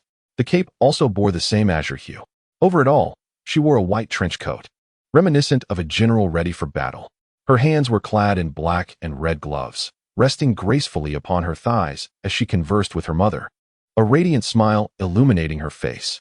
Qian Xiuyue observed her son's foolish expression in surprise. She had never anticipated this. Initially, she had thought her son was disinterested in girls, especially after her attempts to persuade him regarding a charming young lady had led him to run away from home. Yet now, witnessing her son's smitten demeanor, she realized that this situation was indeed secure. The figure also noticed the stunned Gu Feng. After a brief moment of surprise, they extended their hand and greeted Gu Feng with a smile. "Long time no see, Feng." A radiant smile emerged. Gu Feng regained his composure, gazing at the figure etched in his memory. Looking into Fei Xiao's eyes, he comprehended something profound. "It has been a long time, Sister Fei Xiao? You little rascal. When did you come to know Xiao Xiao? How is it that I was unaware of this?" Qian Xiuyue observed the 2 exchanging greetings, feeling as though she were an outsider in this moment. Gu Feng and Fei Xiao exchanged knowing smiles, simultaneously exclaiming, "We have known each other for a long time." Their laughter echoed in unison, leaving Qian Xiuyue and Gu Yichun, who had just entered with freshly prepared dishes, utterly bewildered. Chapter 23. Night Talk. The 4 of them concluded dinner amidst an oddly charged atmosphere. As they prepared to retire for the evening, Qian Xiuyue and Gu Yichun exchanged curious glances, observing their peculiar offspring. "Let us go, all Feng. I doubt Annie has tidied up many rooms. Throughout this past year, I have always rested in your room," Fei Xiao remarked, raising Gu Feng's chin with a delicate finger and leaning in closer. Gu Feng's face flushed a deep crimson, akin to a ripe fruit, as he chuckled and made his way towards the room he hadn't visited in a year. "Ah Feng, you're still shy? Come on, sister has something to discuss with you." Gu Feng sat quietly in the room, motionless, still unable to gather his thoughts. Fei Xiao leaned against the head of the bed and stretched her back. "Ah Feng, you must also be someone not of this world. Don't be too quick to refute me. When I first arrived in this realm, I owe you my gratitude. Had it not been for you, I might have succumbed to darkness during the lunar frenzy. Back then, you were just a little sprout. In the blink of an eye, look how tall you've grown. Later, someone insisted on marrying me. Who would have thought that the little one from back then would eventually flee from the wedding? Although I, as your elder sister, am indifferent to the institution of marriage, as the general of the celestial vessel, I am bound by responsibilities that demand my travels. Once those duties are fulfilled, if you still wish to, we shall seek the Marshal's approval for our union. Fei Xiao's gaze bore into Gu Feng, as if her eyes could unveil the secrets concealed within his heart. Sister Fei Xiao, I. Gu Feng looked at the figure before him, his words caught in his throat. Take your time, no rush. Speak your mind. We may not belong to this world, yet here, I can sense the shadow of Yao Qing. Quite delightful.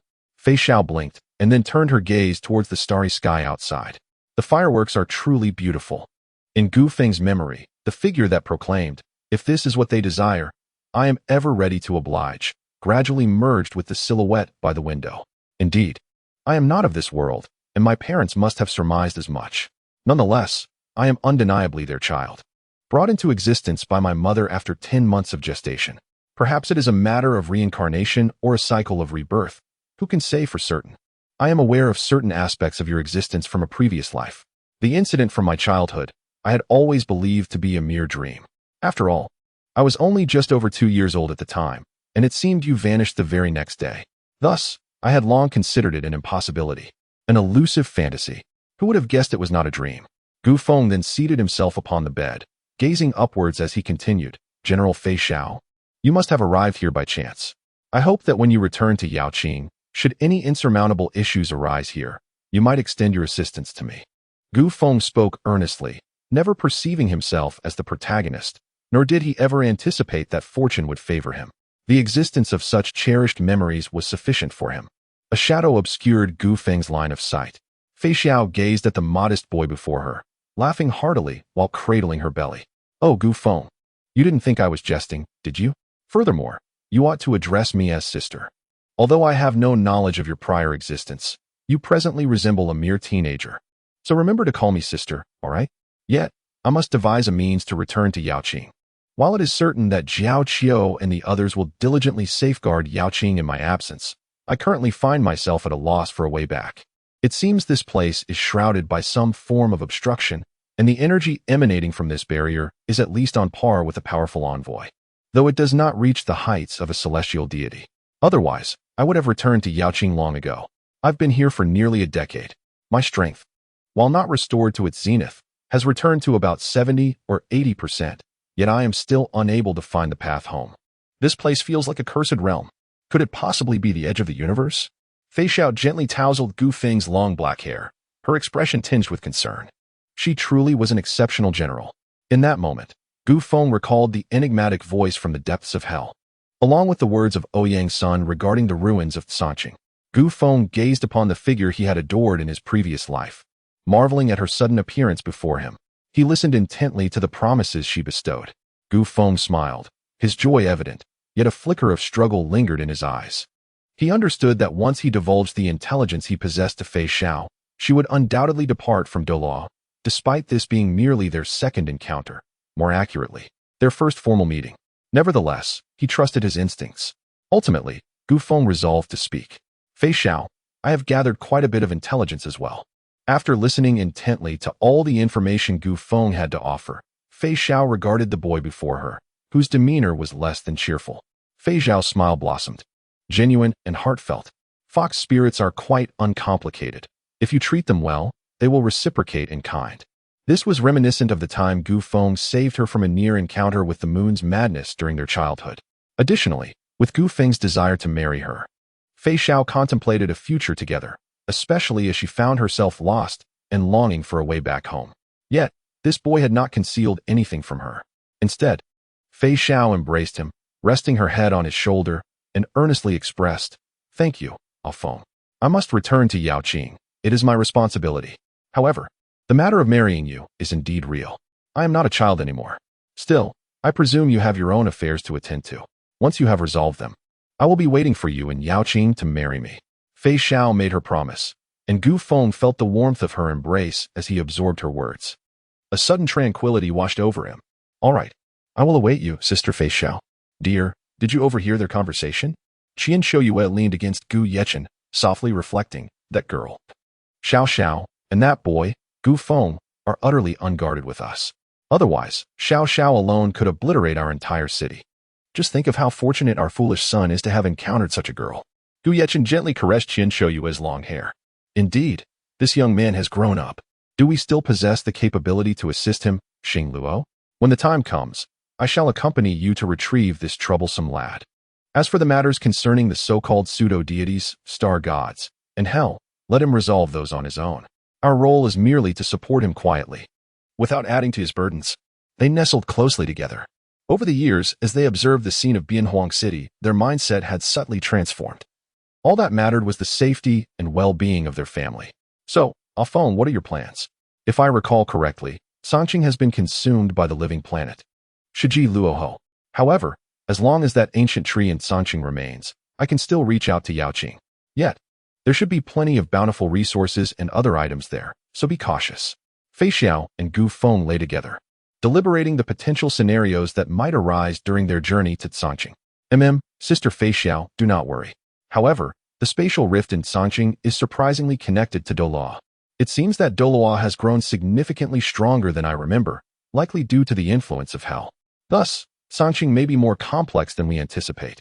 For the time being, we need not concern ourselves with Shiji Luoho. Although hell has been shattered, we cannot ascertain what remnants may have survived. Sister, you can barely exert the full power of a commander at this point, right? While your prowess is formidable in Douluo, it's wise to remain vigilant. Rest assured, dear sister, I am known as the Grand General of Victory. It seems there are some unfriendly entities lurking above your world. Do you require my assistance in dealing with them? That should also be part of your own affairs, correct? The strongest among them barely scratch the surface of half-step commander level. While they may be strong here, they are insignificant in the vastness of the Star Sea. Fei Xiao spoke calmly. Upon hearing this, Gu Feng nearly succumbed to the impulse of dragging Fei Xiao into obliterating the divine realm. However, he ultimately regained his composure and shook his head. Sister Fei Xiao, never mind. We are uncertain of what may transpire during our journey to Songqing. Your strength has not fully recovered, and I shall handle those pseudo-deities myself. If I cannot even deal with these pseudo-deities, I would feel embarrassed to approach Yaoqing with a marriage proposal. Gu Feng gazed at the face before him, one he had envisioned countless times in dreams, and pondered the future before succumbing to slumber. Fei Xiao looked at the boy beside her, a sensation she had never experienced in her life, yet one that was rather delightful. She too quietly drifted into the realm of dreams. Chapter 24. The Holy Son Ouyang Son Ouyang. May I inquire how much longer until we reach your home? Is it truly that far? Gu Qiu'er finally asked on the fourth day, her patience waning as she grew weary of the scenic journey. Qiu'er, please refrain from being troublesome. May I call you Yang instead? Gu Yuna gently inquired of the reticent Ouyang's son, who remained silent unless prompted. Yes, at our current pace, we shall arrive by tomorrow. I apologize, my home is a bit distant. Sun's current prowess does not yet allow him to summon the Nimbus cloud. If I had it, we would arrive within a day, but by the time we return, I should be able to use it, Ouyang's son explained patiently, scratching his head as he regarded the two sisters. Gu Yuna gazed at the composed figure before her, recalling the frenzied silhouette from the battle, gradually becoming lost in thought. Her eyes shimmering with contemplation. Gu Qiu'er tugged at Gu Yuna, bringing her back to the present, and their group resumed their journey. We are nearly there. Beyond this mountain lies my home. There aren't many people, but they are all quite friendly. I have a few matters to discuss with my sister upon my arrival. So I must ask you both to rest for now. Ouyang's son softly addressed Gu Yuna and Gu Qiu'er. The Holy Son is almost home. Let us go and welcome him back, a beautiful woman with azure hair gently remarked. Great Oracle, should we also summon the young lady? The Holy Son shares a close bond with her. A bewitching voice emerged from a nearby pool. The beautiful woman glanced helplessly at the lounging figure. Which? I have told you not to call me Great Oracle. It is now just the two of us and the siblings left. The others, alas. The mermaid's eyes dimmed as she emerged from the water, transforming her tail into legs and embracing the blue-haired beauty. Fear not. I am here with you and the two little ones. Do not overthink it, all right? The blue-haired beauty smiled at the figure that had accompanied her through many years. Thank you, witch. We must place our faith in the Holy Son and his companions. The witch looked at the beautiful woman, her eyes gleaming with a mysterious light. Wherever you are, I shall be there too. I will accompany you in whatever you wish to do. With that, she playfully bit the woman's earlobe. Ah, witch you. The beauty blushed and pushed the witch away, avoiding her fervent gaze, then lowered her head and spoke softly. Ah, once the holy child and miss have matured, Let us seek a secluded haven together, dear witch. Cece, have you finally acquiesced? Ha ha ha, how splendid that those fools have departed. Had they lingered, I would still be at a loss as to when I might capture your heart, Cece. The witch erupted into laughter, subsequently enveloping Poseidon in a warm embrace, whispering sweet nothings into her ear. Sister Cece, I have returned. Ouyang's son, accompanied by Guyu and Na and her companions, approached only to witness the intimate scene shared by Poseidon and the witch. Startled, he retreated hastily, shielding the view of Guyu and Na and Gu Qiu'er. Forgive me, Sister Cece. Sister Witch, I saw nothing, he exclaimed before darting away. This is all your fault. Xiaoyang saw us. It's all you're doing. Poseidon blushed crimson, akin to a monkey's posterior, as she playfully swatted at the sea witch. The sea witch gazed at the sulking beauty nestled in her arms, her eyes sparkling with delight. Poseidon, feeling the witch's ardent gaze, whispered shyly, Shall we discuss this later? Xiaoyang has just returned today, and he brought 2 young ladies home. Can we wait until evening? Her face flushed. She resembled a shy bride who had been thoroughly teased. All right, young, who are they? Guyu Na inquired, her cheeks reddening as she witnessed the scene for the first time, leaving an indelible mark in her heart. Since you have seen them, I kindly ask that you keep this to yourselves. They are my family, and I have always referred to them as sisters. You may do the same, Ouyang's son whispered, casting a glance outside. Xiaoyang, are they your friends? You returned without a word, and it would have been nice to bring more people back. Now, our lineage consists only of myself, Cece, and you 2 siblings. The future rests upon your shoulders, the sea witch remarked as she took Poseidon out. Indeed, I shall. But what of my elder sister? Is she still occupied with her special weapon in the sun and moon? Ouyang's son inquired, noticing the absence of his sister. We have already sent word to Cheer. She will return tonight.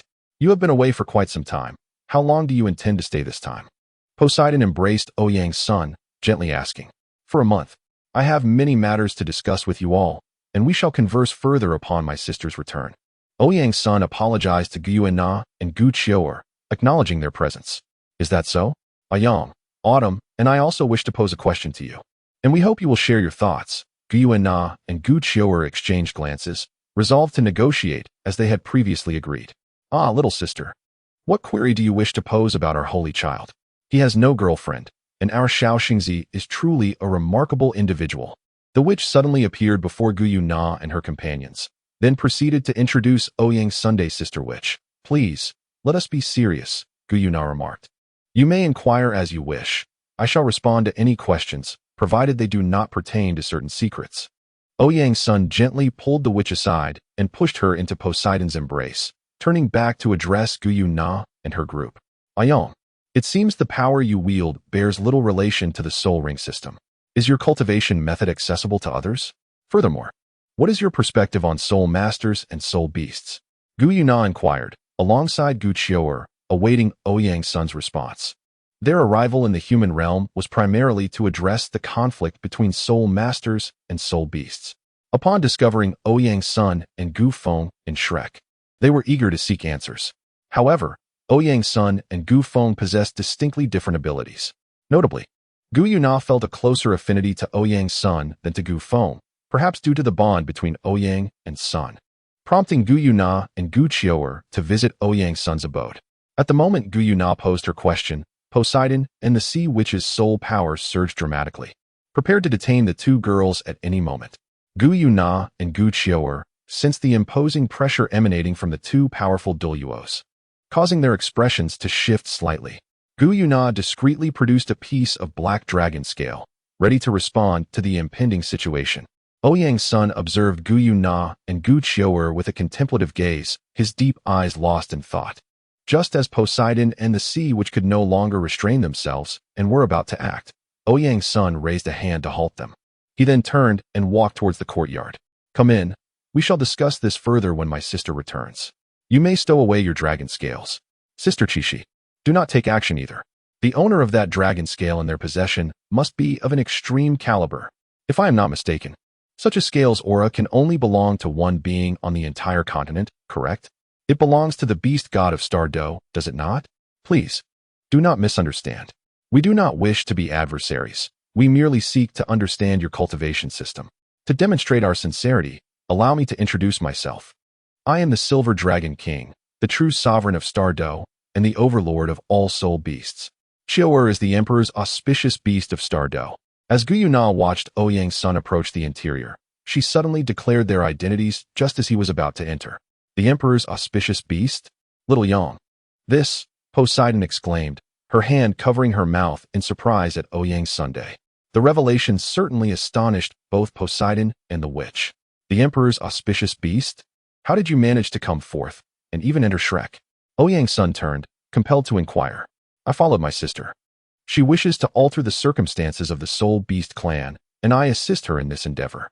You still have yet to answer our questions. Gu Qiu'er replied with a hint of pride. Ouyang's son smiled, beckoning Poseidon and the sea witch to enter the courtyard. As I mentioned, we shall speak further upon my sister's return. Please, do come in. With the presence of Emperor Tion's deterrence, we shall not take hostile action against you. Chapter 25 Cooperation. Little brother, you're back. A girl with blue hair rushed into the room and embraced Ouyang's son tightly. Big sister, you're back. Let us eat first. After dinner, we have a few matters to attend to. We shouldn't keep our guests waiting too long. Ouyang's son responded, returning the embrace and gently patting Ouyang on the back. Yes. No problem. It's been ages since I've had your cooking. Tonight I'm in for a treat. Ouyang exclaimed joyfully, bouncing with excitement at the thought of dinner. The evening meal unfolded amidst a mixture of Ouyang's exuberance and the quietude of the others. After dinner, the group sat together in silence. Ouyang's son, have you thought about the answer to the question I posed? What is your perspective? Gu Qiu'er inquired, while Gu Yuna also looked at Ouyang's son, awaiting his response. Let me ponder how to articulate this. To put it plainly, my cultivation system is indeed distinct from that of the Soul Masters. However, it is one that cannot be practiced by them. Currently, on the continent, aside from my sister and me, I have not encountered anyone with a similar system. I have attempted to share this method of cultivation with Sister Qianqian, but as you can perceive, she and the others still adhere to the Soul Ring system. Therefore, disseminating my cultivation method may prove challenging. In fact, regarding this matter, I feel you could inquire with Gu Feng. He is another individual I have met who does not belong to the Soul Master system. However, his cultivation method diverges from both mine and my sister S. And he is rather enigmatic. Perhaps he possesses insights on how to proceed. As for your question regarding my views on soul beasts, I find my perspective aligns with that of the majority. However, I believe soul beasts are also part of this continent. If not for the Soul Ring system, perhaps we could coexist peacefully, or at least not be in this state of perpetual conflict. This system seems designed to eradicate soul beasts, which I find grotesque. Yet it appears unavoidable. I suspect this perverse approach is linked to those so-called gods. To instigate change, one must confront these so-called deities directly. Ouyang's son conveyed his thoughts in one breath, and as Gu Yuna listened, her expression grew increasingly somber. By the time he finished, she had lowered her head. Is there truly no other way? Gu Yuna's voice emerged, tinged with a subtle despair. Ouyang glanced at the helpless girl before nudging Ouyang's Sunday. He swatted her hand away and shot her an exasperated glance. Shall we collaborate? Ouyang's son proposed to Gu Yuna and Gu Qiu'er. If your aim is to confront those gods. His words left Gu Yuna and her companion stunned. Gu Yuna lifted her head, astonished at the young man who so nonchalantly spoke of opposing the gods. She could not comprehend his audacity. Ouyang's son observed their astonished expressions and seemed to grasp their thoughts. Don't be so surprised. We harbor a grievance against certain deities above, perhaps even a collective of them. Nonetheless, that is of little consequence.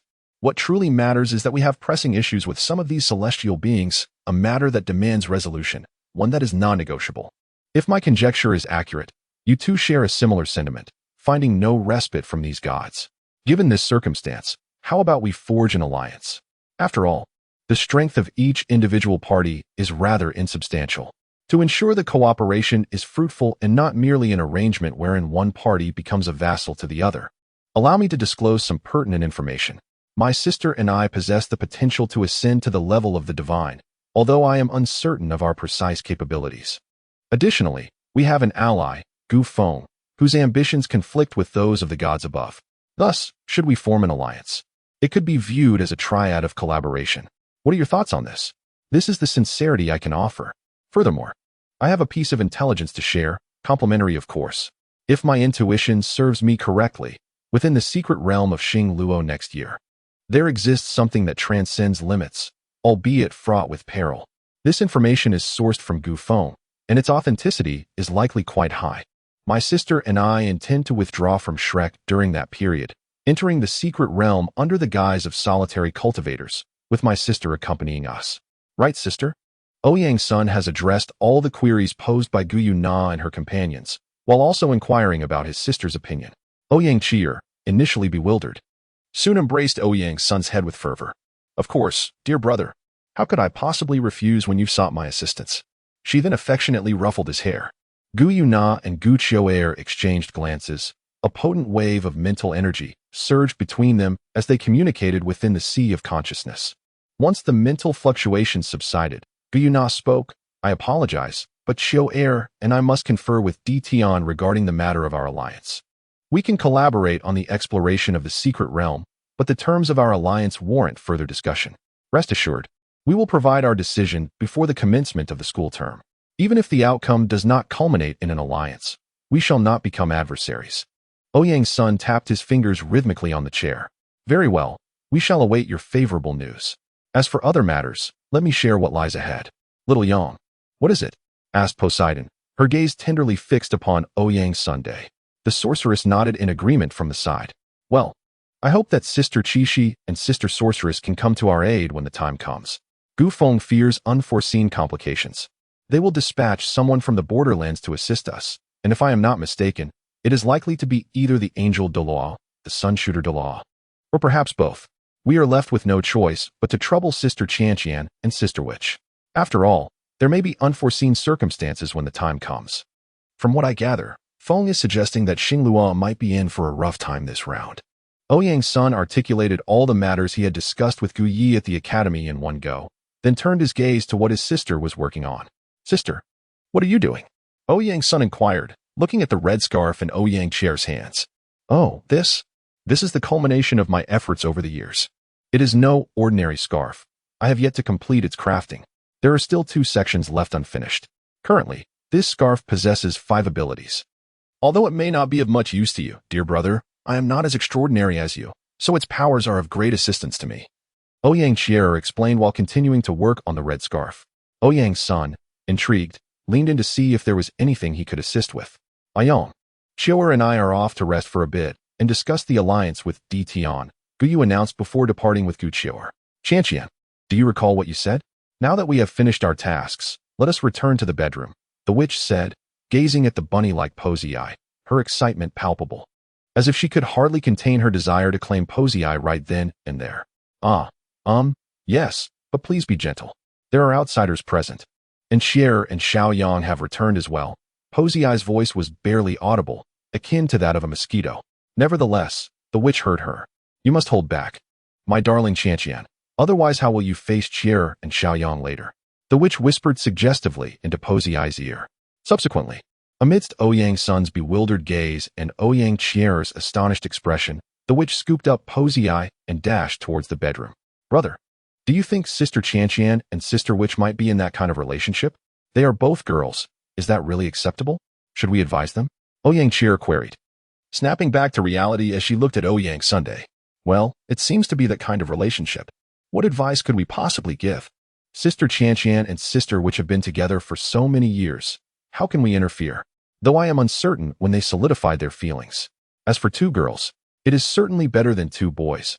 Ouyang's son recalled the watermelon he had eaten on the way home with Gu Feng, feeling that 2 girls were undoubtedly preferable to 2 boys. The thought of 2 boys was truly disconcerting, sending a chill down his spine. Upon hearing Ouyang's son's mention of 2 boys, Ouyang Chier suddenly caught the scent of watermelon and insisted that Ouyang's son elaborate on the matter. Chapter 26. Wei Yuhao's journey to the far north. Brother Tiangming, it is so cold here. Can you tell me what soul beast you have prepared for my second martial soul? A youth, bundled in layers of thick cotton garments, squirmed in the snow. A golden phantom floated beside him. Yuhao, let me first share my purpose with you, he began.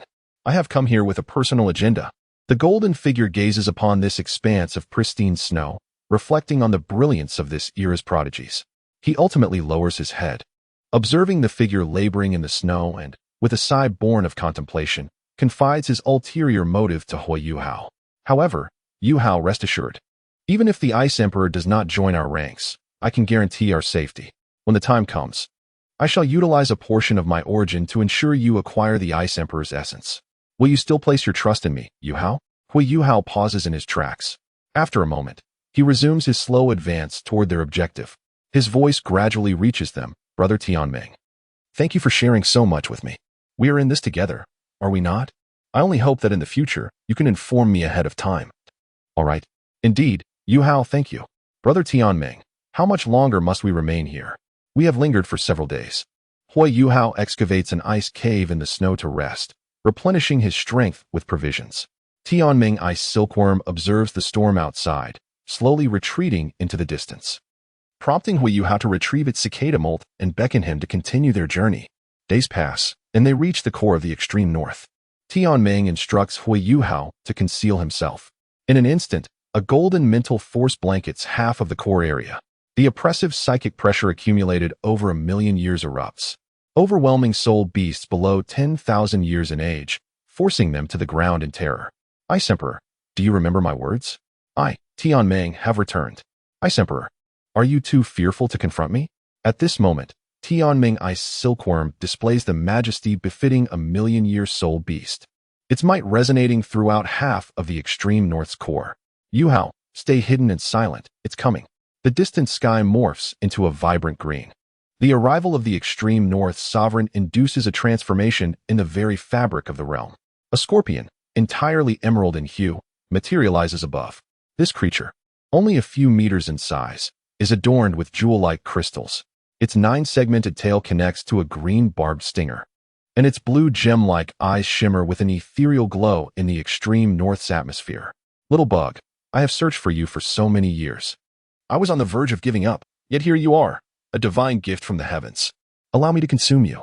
A commanding female voice emanates from the scorpion. Could it be that the rumors of the extreme north are true? Ice Emperor, do you truly harbor feelings for the Snow Empress? She has spurned you, which is why you are so incensed. Tianming Ice Silkworm initially intended to provoke the Ice Emperor as in the original tale, seizing the opportunity to capture him. However, upon hearing of the Snow Empress's rejection, the elemental forces of ice stirred violently. Bug, you seek your own demise. Eternal frozen domain. The solid ice instantly expands to envelop the core of the extreme north for miles. Ice Emperor's fury. A tangible beam of green light erupts from the scorpion's tail, piercing Tianming Ice Silkworm's spiritual body in an instant. A golden cicada molt restrains the scorpion the moment the attack is unleashed, allowing it to vanish in an instant. The oppressive spiritual pressure of the Arctic core has vanished without a trace. An instant upheaval erupted in the Arctic core region, as countless ancient ores spanning over 100,000 years surged forth. In the next moment, the snow of the Arctic fell eerily silent in the air. The spiritual fluctuations of the Snow Emperor, the sovereign of the Arctic, radiated from the core region to encompass the entire Arctic in an instant. Just as this wave of spiritual energy was about to reach its zenith, Tianming swiftly transported Hui Yu Hao and the Ice Emperor out of the inner Arctic. A mental barrier was established at the outer perimeter of the Arctic. Phew, that nearly scared me to death. The Snow Emperor remains conscious at this moment. Tianming breathed a sigh of relief, grateful for his quick escape, though lamenting the depletion of his spiritual essence. In a precautionary measure, Tianming utilized 100,000 years of spiritual essence to teleport Hui Yu Hao and the Ice Emperor to the Arctic's outskirts. The Ice Emperor struggled incessantly, her golden chrysalis morphing repeatedly, yet remaining ensnared. Tianming, are you not afraid of losing your physical form by using your spiritual essence in this manner? After attempts yielded no results, the Ice Emperor fell silent, for as the ruler of the Arctic, she could not afford to succumb to chaos at any moment. Cough, Ice, do you not realize that I am left with only my spiritual essence? Hui Yu Hao introduced himself. I am now Yu Hao's soul ring, the first ever 1,000,000-year wisdom soul ring in the history of the continent. Tianming unearthed Hui Yu Hao from the snowy depths. Subsequently, he conveyed his divine creation plan to the Ice Emperor. Ice Emperor, are you willing to collaborate with us on this divine endeavor? If not, I will have no choice but to extinguish your spirit. The divine creation plan must proceed. After outlining his strategy, Tianming observed the Ice Emperor's indifference and, with a hint of resignation, revealed his contingency. A mocking feminine voice pierced through the silence. Oh, is that so? In my absence of cooperation, Can this boy truly absorb my essence to form a second martial soul? Indeed, with my assistance, it is entirely feasible, as long as your consciousness is erased. Ice Emperor, do you truly wish to forego the chance to gamble on this divine creation alongside us? Your 40,000 tribulation is imminent, is it not? You surely lack assurance in overcoming it. Tianming astutely pointed out the dire predicament the Ice Emperor faced. The hidden space cloaked by Tianming fell into a prolonged silence. Ice Emperor, greetings. I am Hui Yuhao. Though my talent may not be exceptional, I firmly believe that with Brother Tianming's support, I shall ascend to divinity. And I have compelling reasons to do so. Hui Yuhao articulated his rationale. Despite being aware of the boy's memories, Tianming could not help but be moved. They awaited the Ice Emperor's response, yet she remained reticent. Sigh, great worm, little scorpion. Yuhao will become a deity. In light of the memories stirred within me by Yuhao, I have regained some of my own recollections. How about I serve as a guarantor? Suddenly, the entire space morphed into a gray hue. The air grew heavy with a deathly stillness, casting the surroundings in a pallid shade. Hui Yuhao's eyes turned gray, and his hair transformed in an instant. An aged voice emanated from his lips. Who are you? How did you come to reside within Yuhao's body? This aura feels so familiar. You are that little gray sphere. This is the essence of a deity. A voice of astonishment emanated from Tianming, while the entire creature succumbed to rapture. Following the emergence of divine consciousness, a wave of spiritual energy radiated from the Ice Emperor, revealing a young girl clad in a green dress, her tail trailing behind her, standing before Hui Yuhao. With green twin tails and eyes, adorned with 3 dark green magical patterns on her face, she exuded an extraordinary charm. Indeed, the aura surrounding you bears the essence of divinity. I am willing to consent to your plan, but what is the probability of its success? The girl declared, crossing her arms as she hovered above Hui Yuhao. As the oppressive silence dissipated, Hui Yuhao reverted to his original form, an aged voice escaping him before his transformation was complete. You may inquire of this colossal insect. I require stability for my divine consciousness, and I currently recall only fragmented memories. Do not disturb me unless necessary. The Ice Emperor regarded Tianming, awaiting its response. In the past, with only my assistance, Hui Yuhao's chances of attaining divinity stood at a mere 30%, given my lack of combat prowess. However, with your involvement, my confidence rises to 60%. Together, we can cultivate a prodigious talent unseen in millennia. Add in that elder from earlier, and my certainty soars to 90%. Tianming and Hui Yuhao exchanged glances, deliberating within the ocean of consciousness, before Tianming provided its answer. Very well, I shall cooperate with you, but I wish for my release upon achieving divinity. If this cannot be fulfilled, I would rather vanish into oblivion. The Ice Emperor articulated her terms. Hui Yuhao. He grasped Tianming, interrupting its words, and subsequently offered some suggestions within the sea of consciousness. Tianming's eyes gleamed with newfound understanding, and after nodding at the Ice Emperor, they proceeded. In the depths of the extreme north, a natural sanctum unfolded, where an immense ice crystal tree soared from the earth to the heavens. A crystalline palace materialized atop the tree, beneath which 2 figures engaged in a game of chess. The figure with snow-white hair was on the verge of triumph over the one with deep blue locks. The ethereal presence of the snow-white figure seemed to embody the essence of beauty, evoking involuntary admiration.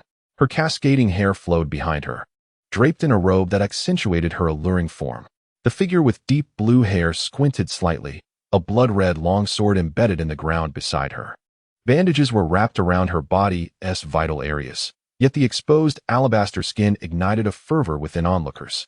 The simplicity of her adornments could not conceal the innate grace she possessed, her beauty rivaling that of a fairy, infused with a hint of tenderness. A commanding voice resonated. You have won. I do not favor chess.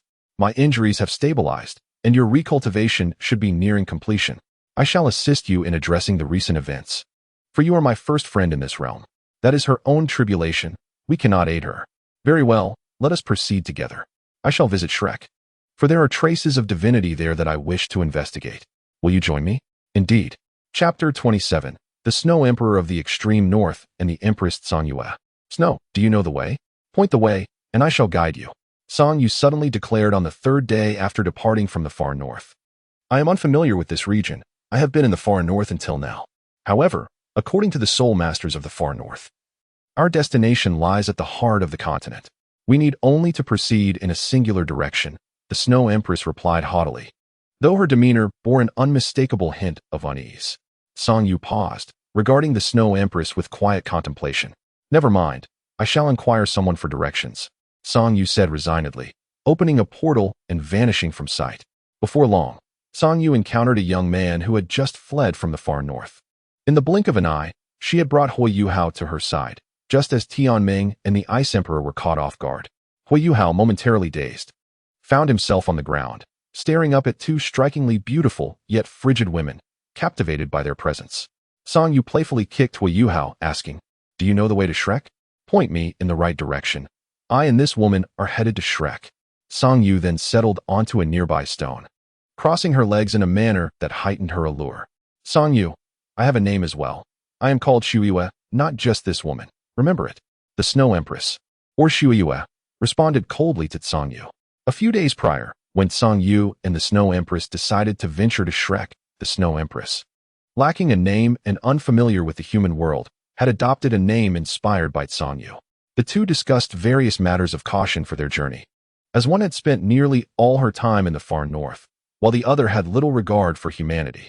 Yet now, they needed to be mindful, as one had not yet regained her former strength, while the other had undergone a complete reforge of her powers. This world was not one of ordinary mortals. According to Song Yu's temperament, if she asked a question and received no answer, she would simply move on to another individual. What of this person then? Depending on Song Yu's mood, if she is pleased, one may leave, but if displeased, one may find themselves encased in ice. Returning to the present, Song Yu and Shuiyue awaited Hui Yuhao's response, unaware that his spiritual sea was in turmoil. "Tianming, let me out. That is Shuer outside. How could she have undergone a reforge? Let me out." The Ice Emperor raged within Hui Yuhao's spiritual domain, thrashing against the golden chains that bound him. Tianming wiped non-existent sweat from his brow, aware of the need to shield Hui Yuhao from the unfolding situation. "Ice Emperor, first you must recognize our current predicament. The Snow Empress is the sovereign of the far north. If she discovers you have become a human vessel, do you think she would not see it as a betrayal? And who is the girl beside her? From their exchange, she is at least of equal standing with the Snow Empress. Otherwise, the Snow Empress would have acted long ago. Until I ascertain their attitudes, I shall not permit your departure. Furthermore, what could possibly draw them to Shrek? What secrets does Shrek harbor that attracts all manner of creatures? We must seek to understand this thoroughly. Ice Emperor, our endeavor is to ascend to divinity. Let us not squander our previous efforts." Tianming spoke in a tone that was half rogue, half gentle. Ice Emperor ceased her struggles, and the sea of consciousness fell into a profound silence. She clenched her fists, recalling the essence of her own being and the soul bones of Hui Yuhao, whose resolute character and unwavering determination suggested that he might indeed achieve godhood. Ultimately, Ice Emperor acquiesced, and the sea of consciousness returned to tranquility. Tianming opened a slight breach in the seal of the sea of consciousness and transmitted a mental wave to Hui Yuhao, after which the sea of consciousness was sealed once more. "Yuhao, both Ice Emperor and I need to recuperate. Assisting you has drained much of our primal energy. Answer any questions these two young ladies may pose. I have sealed the sea of consciousness. Thus, I advise you to avoid provoking them." A large question mark floated above Hui Yuhao's head, yet no one was privy to his thoughts.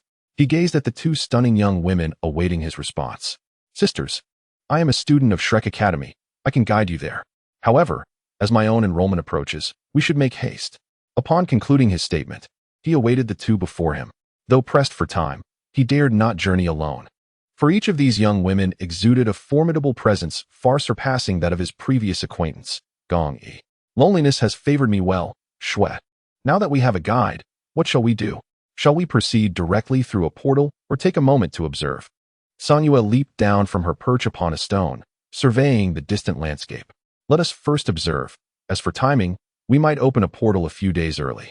I require a deeper understanding of this world," the proud Snow Empress declared, turning towards the burgeoning city now visible on the horizon. Listening to the two, Hui Yuhao felt as though danger lurked at every turn. He resolved to feign ignorance and accompany them in silence. In this brief interlude, the Snow Empress and Song Yue had encountered numerous challenges. Due to their striking appearances, They often attracted unwanted attention from various individuals in the more secluded parts of town. As for the fate of those who dared to harass them, without exception, they had been transformed into ice sculptures or sent through a portal by Songyue to feed the fish. Hui Yuhao had thus indirectly witnessed the prowess of these two formidable beings. The Soul Emperor could be dispatched with ease, a mere flick of the wrist. As for the Soul Sage, he had yet to encounter one and remained uncertain. Moreover, these two seemed not to rely extensively on soul techniques. During moments of levity, Hui Yuhao took the opportunity to inquire about enhancing his strength. The Snow Empress ignored him entirely, while Songyue offered him a fleeting smile, casually imparting a few insights into the nuances of spiritual manipulation. Songyue's former royal brother had been an adept in the realm of the mind. Yet, the disparity between her brother's abilities and Hui Yuhao's was vast. Subsequently, the three individuals intermittently acquired numerous items across various cities. Naturally, it was Xuedi and Songyue who indulged in shopping, while Hui Yuhao reluctantly played the role of an accessory. Despite being single, Hui Yuhao experienced the peculiar enjoyment of accompanying women on shopping excursions. However, they were not invincible. They were susceptible to injury. During their final respite in the wilderness, the trio encountered a soul saint-level evil soul master. Hui Yuhao had already prepared himself for the worst, envisioning his last will and testament. To his astonishment, he witnessed Xuedi effortlessly vanquish the malevolent soul master, while Songyue didn't even lift a finger. Although Xuedi sustained minor injuries, they were negligible. Once again, Hui Yuhao recognized the advantages of having powerful allies and rekindled his yearning for strength. Let us go, Xue. We've seen enough. There's nothing left to behold. Let us proceed directly to Shrek. The lad guiding us is visibly anxious, Songyue remarked, having just eliminated some pesky nuisances. However, I too am weary. Let us head to Shrek. I hope to discover something that will elevate my abilities. Xuedi set down her teacup, gazing thoughtfully into the distance. Over the past few days, both Xuedi and Songyue developed new interests. Songyue found joy in reading, embracing any book she could find, while Xuedi cultivated a taste for tea. As for Hui Yuhao, he felt unworthy of such pursuits. Before them, a rift resembling a portal materialized, its edges adorned with enigmatic patterns. Hui Yuhao examined the designs, yet discerned nothing significant. With a swift kick, Xuedi sent Hui Yuhao through the portal. What is there to see? A waste of time. Let us depart, Xue. Following this, Songyue and Xuedi stepped into the time-space gate together. Meanwhile, Gu Feng and Fei Xiao, after bidding farewell to their parents, also made their way to Shrek. Ouyang's son and Gu Yuna had reached an agreement and were hastening to Shrek, accompanied by an additional member, Ouyang Qi'er. At the inner courtyard of Shrek, Lan Shui was dining with Ma Xiaotao and a group while simultaneously managing the recruitment efforts. At the registration desk, Ma Xiaotao and Ling Luoqing stood quietly. Lan Shui diligently recorded the names of those who registered, and it was no surprise that this place attracted the most applicants. After losing a bet, Ma Xiaotao and Ling Luoqing had reluctantly taken on the role of the face of the recruitment effort, standing expressionless at the desk. Yet, internally, they had condemned Dai Yueting, the instigator of the wager, to a figurative death sentence. At that moment, a commotion erupted at the registration desk. Ma Xiaotao and Ling Luoqing exchanged glances and simultaneously rushed towards the source of the disturbance, leaving Lan Shui to silently serve as a tool. Finally, I'm no longer the gatekeeper. It was utterly mortifying. Ice Queen, don't you feel it? Ma Xiaotao exclaimed, her spirit instantly lifted as she dashed away. No, I simply prefer silence. It was too awkward, came the reply. Ling Luoqing, with a hint of arrogance, spoke as he made his way towards the source of the commotion. Behind the line of new students, a fissure resembling a portal appeared in midair, imbued with the power of space. Both Ma Xiaotao and Ling Luoqing's expressions grew serious, their readiness for action palpable. Chapter 28. Gathering at Shrek. Help. A cry for assistance echoed from the portal. Hui Yuhao plummeted from above. And just as he was about to meet a disastrous fate, a delicate hand grasped the nape of his neck. You are the first place in the new student assessment team, aren't you? If I recall correctly, your name is Hui Yuhao. Could you enlighten us about that portal above? A searing breath brushed against Hui Yuhao's head. Ma Xiaotao held Hui Yuhao defensively beneath the portal, while Ling Luoqing redirected the surrounding new students to another registration point. Those were the martial spirits of 2 new students this year. Hui Yuhao was about to explain when Ma Xiaotao suddenly hurled him away. Boom. Dust erupted from the ground as a blood-red blade embedded itself into the earth. The sound of high heels echoed in the vicinity. As the dust settled, two ethereal women materialized. One stood silently with her arms crossed, while the other approached the crimson blade, gently extracting it from the ground. Ma Xiaotao and Ling Luoqing had already manifested their martial spirits, prepared for any eventuality. So this is Shrek, is it? Song Yue, what are you planning to do? Song Yue sheathed the blood-red demonic blade and turned to inquire of the Ice Empress. She was not inclined to ponder extensively. She merely desired to engage in battle with a formidable opponent. The Ice Empress glanced around and spotted a boy in the distance. He seemed to be a student from Shrek Academy. Let us join that academy and explore within. Perhaps it holds what I seek. After a moment of contemplation, the Ice Empress resolved to investigate the legendary academy that had been spoken of for millennia. I must inform you that you both exceed the age limit for new student registration, thus rendering you ineligible for admission to Shrek. Ma Xiaotao declared to the two enchanting figures, who appeared to be of a similar age to her. Oh, do you believe you can act as a sovereign here? A commanding voice resonated, bringing an immediate chill to the atmosphere. Ling Luoqing sensed an overwhelming pressure of attributes, while Ma Xiaotao's fiery phoenix flames flickered precariously.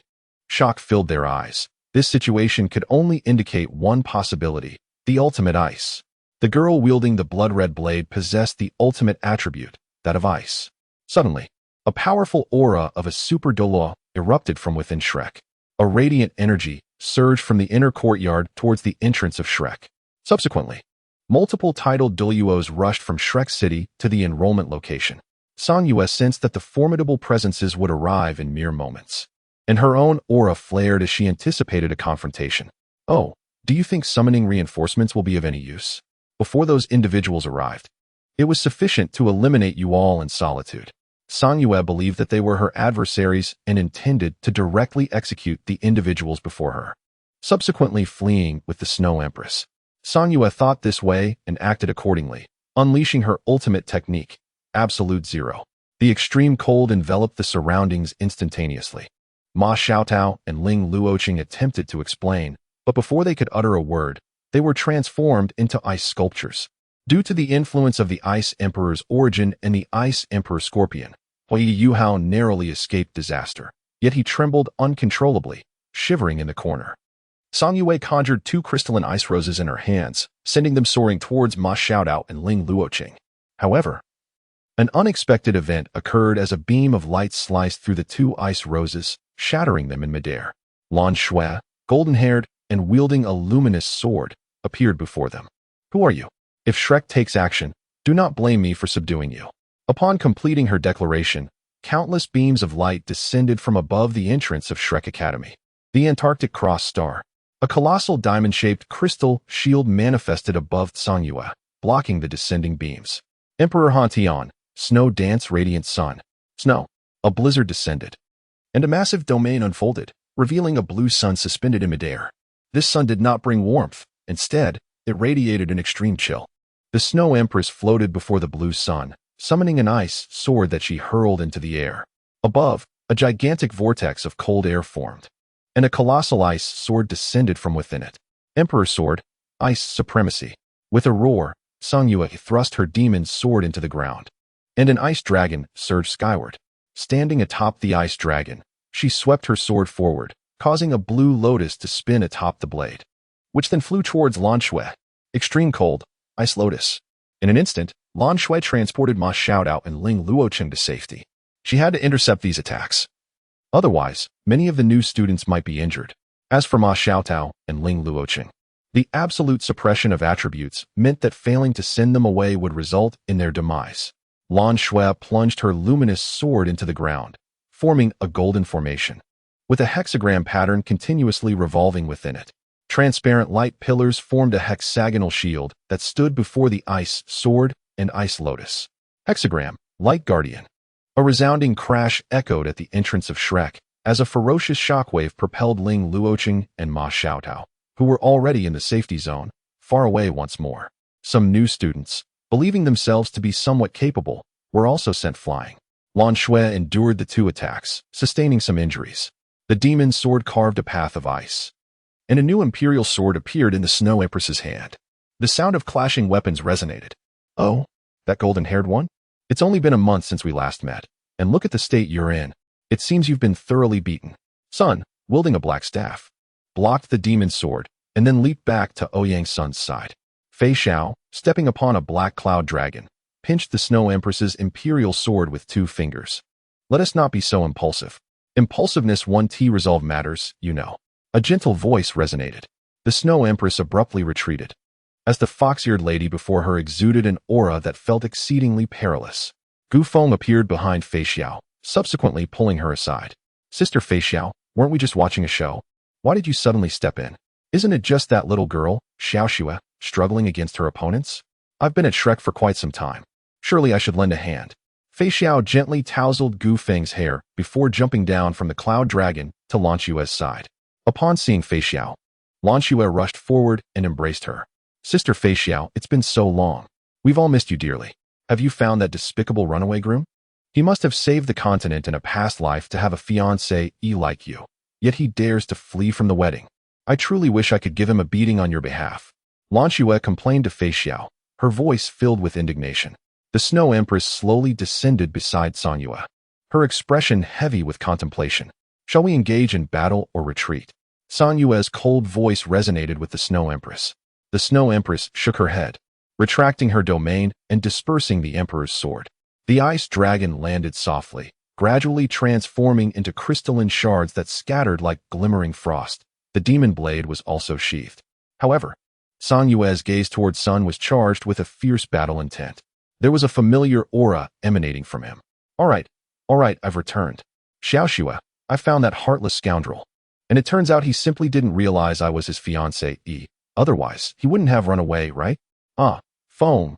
Fei Xiao reassured Lan Xue, but as she spoke, she suddenly turned her attention to Gu Feng, uttering words that left all present, save for San Yue and the Snow Empress, utterly astonished. Lan Xue stiffly turned to face Gu Feng. One cannot conceal the intent to strike in one's gaze. Gu Feng had been enjoying the spectacle, only for an unexpected revelation to descend upon him like a thunderbolt. Gu Feng's lips quivered as he cast a glance at Fei Xiao's enigmatic smile. He then approached her with an obsequious demeanor, offering to massage her shoulders.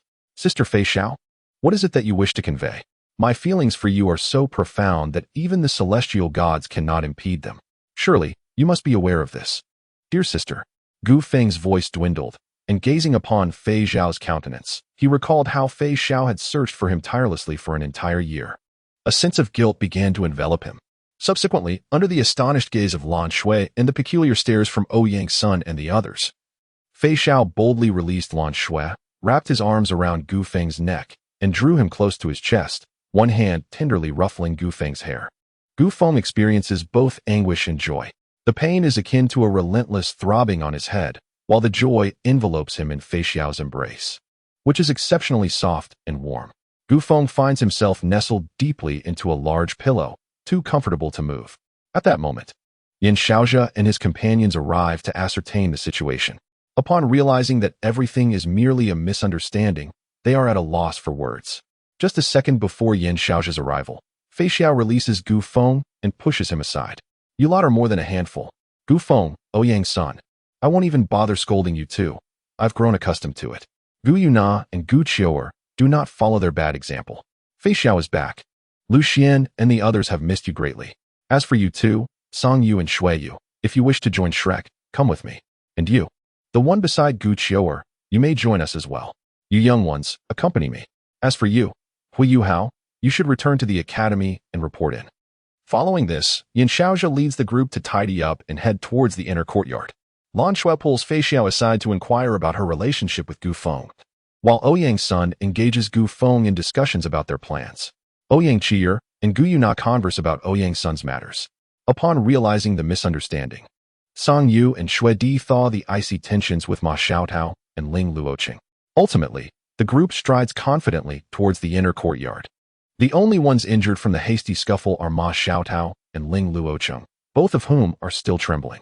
Chapter 29. A collective entry into the inner courtyard in the Shrek Academy inner courtyard on the grounds of Sea God Island. Yin Xiaozhe and Xuanzi await the arrival of the young prodigies. Many eyes covertly observe the scene. Xiaozhe, is this truly old Mu's decision? Are we really to admit that entire group into the inner courtyard? Shrek has never set such a precedent, Xuanzi inquires, enjoying a meal and drink as he sits casually on the ground. Indeed, Elder Xian, this is the teacher's directive, and everyone has agreed. Those peculiar beings are among the top-tier talents in the inner courtyard. If they remain in the outer courtyard, they would overshadow the other ordinary geniuses. Yin Xiaozhi admits, feeling somewhat helpless for the first time due to the overwhelming strength of his students. While strong students are generally a blessing, having two unruly ones complicates matters. And now it seems that two more have arrived. The thought of the two girls who had just clashed at Shrek sends shivers down his spine. Gu Feng and Ouyang's son have already given him a headache, and now there are two more.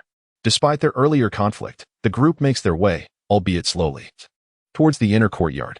Ma Xiaotao attempts to speak, but Ling Luocheng pulls her aside. Violent girl, don't act recklessly. We cannot contend with any of these individuals. They are also heading to the inner courtyard. Let us take it slow. If you're feeling troubled, don't drag me down with you. Ling Luocheng discreetly tries to reassure Ma Xiaotao, recognizing that the recent chill has left her feeling unsettled. Ma Xiaotao opened her mouth, gazing at the group of playful individuals ahead. After casting a final glance at the two girls, she shuddered slightly and quietly followed them. Well, you've actually found a female companion. I thought you had no interest in such matters, Sun exclaimed as he scampered up to Gu Feng, nibbling on a piece of fruit. However, as Sun uttered these words, an unexpected silence enveloped the surroundings, and beads of cold sweat began to trickle down Gu Feng's brow. A shadow loomed before him. Sensing the shift in atmosphere, Sun instinctively attempted to flee, only to be seized by a delicate hand. Oh, where did this little monkey come from? Absolutely adorable, wouldn't you agree? A phone?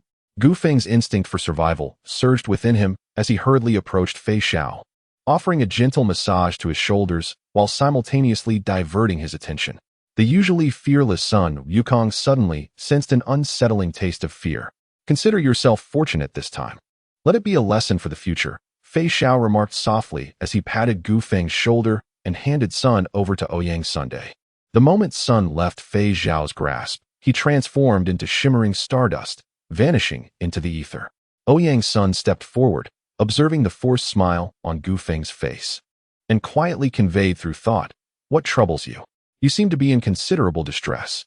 Gu Feng hastily called upon Ouyang's son to assist him, then communicated telepathically. "My bones are shattered. Can you imagine the pain? Fortunately, my recovery abilities are quite formidable now. Ouch, it truly hurts." Upon hearing Gu Feng's thoughts, Ouyang's son shuddered and discreetly glanced at Fei Xiao's silhouette, casting a look of resignation toward Gu Feng. "What do you think Director Yin summoned us to the inner courtyard for? Surely it cannot be to have us join the inner courtyard prematurely," Ouyang's son remarked, his voice dwindling to a whisper. "You two have come to that conclusion. It is rather expected, isn't it? In the outer courtyard, no one can contend with our strength. We'll see what unfolds. As for me, I have no intention of joining the inner courtyard. By the way, who is that lively girl with blue hair? You seem to have quite the charm with women. Could it be due to your golden locks?" Gu Feng's tongue remained as sharp as ever, and as expected, he was sent flying by Ouyang's son's punch, his body crashing against a tree.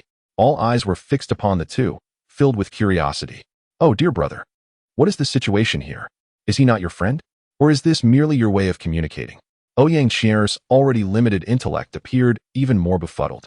"No worries, Sister Chier. It's not surprising for these two to behave this way. After all, Ouyang and that rascal Gu Feng are quite the pair," Gu Yuna remarked, exasperated, as she pulled the bewildered Ouyang Chier forward. What are they up to?" Fei Xiao observed Gu Feng, who was slowly sliding down to the ground, and sensed that their relationship resembled that of Mo's and Xiao Qiu. "Oh dear, Sister Fei Xiao, it's just how they are when together. You'll get used to it," came the reply. Alone, Ouyang's son was remarkably dependable, while Gu Feng was merely a spectator, relishing the entertainment. Yet, when they were together, it was a different story. Lan Shui hesitated to voice her thoughts, mindful of preserving Gu Feng's dignity in front of Fei Xiao, for the consequences of not doing so would be troublesome. That fellow was insufferable, and she had no desire to attract the attention of such a rogue. "Shui, everyone here, apart from the two women following behind, is rather formidable. I could truly relish a brawl with them right now, whether it be with that girl with pink hair or the one with yellow locks." Song Yu felt the latent strength within this group, the very battle instinct engraved in her genes stirring to life. Noticing her enthusiasm, Shui promptly restrained Song Yu, there will be time for sparring later. For now, let us follow them and see what that old fellow has to say about joining Shrek. Shui gazed towards the approaching Haishan Lake, where a small island could be faintly discerned. Feng, what are your thoughts? Shall we collaborate with them? Ouyang's son inquired of Gu Feng before they reached Haishan Lake, having already briefed him on Gu Yuna's intentions. Gu Feng cast a glance at Gu Yuna and then at Ouyang's son, an expression of intrigue gleaming in his eyes. Just as Ouyang's son was contemplating delivering a punch to this fellow, Gu Feng's voice resonated, affirming his agreement. Nevertheless, Ouyang's son yielded to her inner choice and struck him with a fist. Before them lay a vast lake, the Sea God Lake. Ma Xiaotao stepped forward from behind, explaining the way to traverse this body of water, detailing numerous precautions. How troublesome. Just crossing it suffices. I am not a member of the inner courtyard. So what do these rules have to do with me? Gu Feng, utterly exasperated, interrupted Ma Xiaotao. A black cloud dragon descended from the heavens, landing beside Gu Feng, who stood atop its head. Just as he prepared to take flight, Fei Xiao suddenly appeared next to him, pushing him to the back. Standing on the cloud dragon like a general, Lan Shui transformed into a beam of light, materializing beside Fei Xiao, entwining her arm with his. Let us depart, little Feng. Our destination is the inner courtyard. Fei Xiao pointed toward the inner courtyard as the cloud dragon soared into the sky. Gu Feng quietly sat behind them, gazing at Fei Xiao's silhouette with a silly grin. TSK, TSK, TSK. Look at this guy today. Indeed, every creature has its day. Gu Qiuer observed the fearless Gu Feng with a sense of wonder. Brother, why don't you and Nana go ahead? I'll accompany Qiuer, she suggested. The yellow glow at Ouyang Qiuer's waist indicated her scarf had been transformed into an accessory dangling from her belt. Upon her utterance, the faces of Ouyang's son, Gu Yuna and Gu Qiuer all flushed simultaneously. Gu Yuna exchanged a glance with Ouyang's son as a nimbus cloud materialized overhead. Ouyang's son grasped Gu Yuna and ascended onto the nimbus. Sister Qiuer, shall we move along? Gu Qiuer timidly inquired. Having felt left out over the past month, while Gu Yuna and Ouyang's son spent time together, often witnessing the peculiar relationship between Poseidon and the Sea Witch. Gradually, Gu Qiuer had developed feelings for Ouyang Qiuer, and Ouyang's son, Gu Yuna, and Poseidon were all aware of her affections and supported her. Yet, Qiuer remained oblivious, naively believing Gu Qiuer simply enjoyed her company. One could only wonder when Ouyang Qiuer would discern Gu Qiuer's true feelings. Blazing radiance, Seraph. 3 pairs of fiery wings materialized behind Ouyang Qiuer as she embraced Gu Qiuer, soaring toward the inner courtyard. Gu Qiuer instinctively wrapped her arms around Ouyang Qiuer's neck, nestling against her bosom. Suddenly, a colossal ice dragon emerged from the void, 2 elegant women standing atop it as it glided slowly toward the inner courtyard. Simultaneously, Ma Xiaotao and Ling Luoqing swallowed hard. That fierce woman, that intense aura just now, was it the ultimate fire? No. Has the ultimate attribute become so undervalued? I am uncertain. This era is rife with peculiarities, and only now do I comprehend the essence of the saying, there are always greater beings beyond human comprehension. Ma Xiaotao has grown accustomed to adversity, yet she cannot help but feel a twinge of envy. Alas, such envy cannot be summoned at will. Ultimately, one unfurled their wings while the other conjured ice beneath their feet, embarking from the Sea God Lake towards the inner courtyard. Chapter 30. My refusal. Outside the Sea God Pavilion in the inner courtyard, the black cloud dragon soared above the golden tree.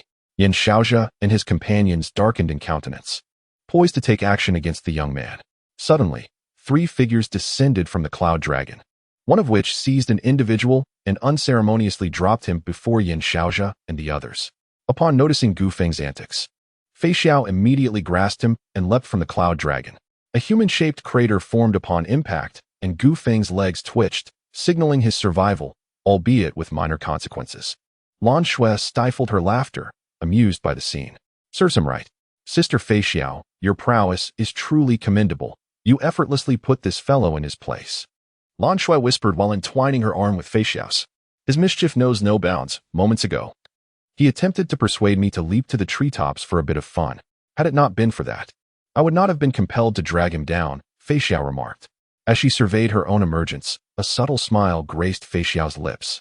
She approached Gu Feng, straightening his disheveled attire and brushing off the dust adorning him. Then, with a firm grip, she pinched his ear. Gu Feng, Could you not behave with a modicum of seriousness?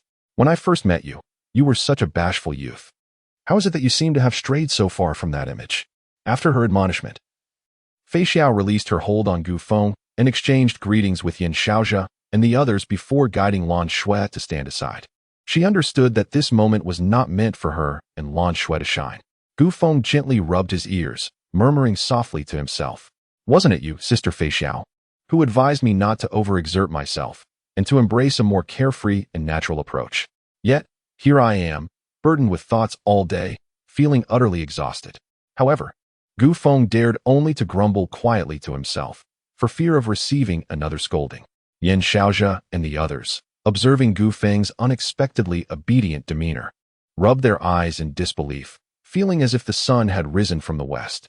A drifting cloud descended, carrying Ouyang's son and Gu Yuna, who landed beside Gu Feng. Ouyang's son patted Gu Feng on the shoulder, casting him a look of exasperation. Gu Yuna stifled a laugh, having witnessed everything unfold from above. It was clear to them that Gu Feng was simply courting disaster. After all, who else would allow themselves to be dragged down from such heights? Upon reflection, it seemed peculiar that he would refrain from such reckless behavior. At that moment, Ouyang Qier descended, cradling Gu Qiuer in her arms. Yin Xiaozhe and the others felt an overwhelming presence of intense heat and widened their eyes in astonishment.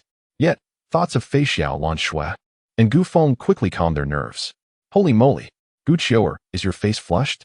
You can't possibly be in heat, can you? Wow, I've never seen such a thing before.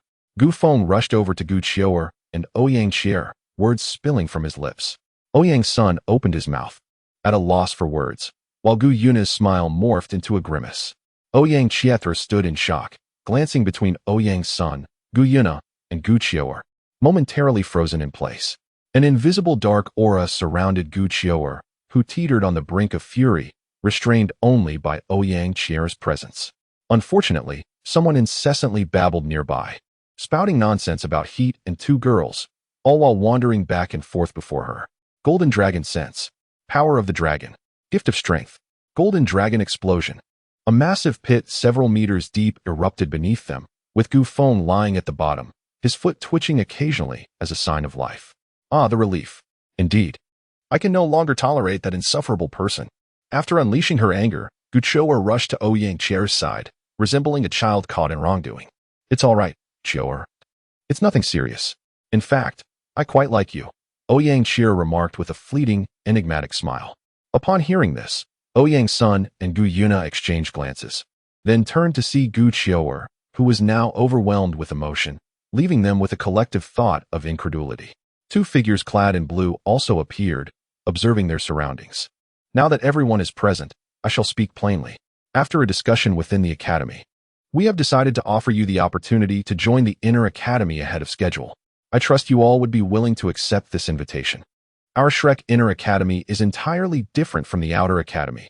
Our mission is to safeguard the continent and eradicate evil spirit masters, as well as the malignant forces plaguing various nations. To join the Shrek Inner Academy, one must also become a part of the Shrek Prosecutor's Office, which serves as our external guardian of peace across the continent. Each year, students from the Inner Academy fall in their noble quest to uphold tranquility. Yet, this is our mission, and their honor. Perhaps they shall remain unremembered. Perhaps the path is fraught with peril, but it is our charge, dear children. Are you willing to accept this mission and join the Shrek Inner Academy? Furthermore, the Inner Academy does not conflict with your existing affiliations. On the contrary, you shall receive our support. Typically, Shrek Academy refrains from intervening in your respective factions unless you choose otherwise. Once everyone had gathered, Xuanzi announced a startling revelation. Ma Xiaotao and Ling Luochan gazed enviously at their peers, recalling the arduous trials they had endured to gain entry into the Inner Academy. A stark contrast to the ease with which others might now join. Of course, graduating from the Outer Academy poses little challenge. But to graduate from the Inner Academy requires the completion of tasks assigned by the Prosecutor's Office. Failure to accomplish these tasks precludes graduation. Those who graduate from the Inner Academy are esteemed champions in various fields. Yet, many have succumbed along the path to peace, falling victim to the relentless demands of their missions. Nevertheless, this is an obligation we must fulfill, for we are the foremost power on the continent, tasked with maintaining harmony. In recent years, the Sun Moon Empire has exhibited treacherous ambitions, and we at Shrek have steadfastly upheld the peace of the continent. Thus, should the Sun Moon initiate war, they would undoubtedly become our adversaries. Xuanzi reiterated the conditions for joining the Inner Academy and the requirements that must be met.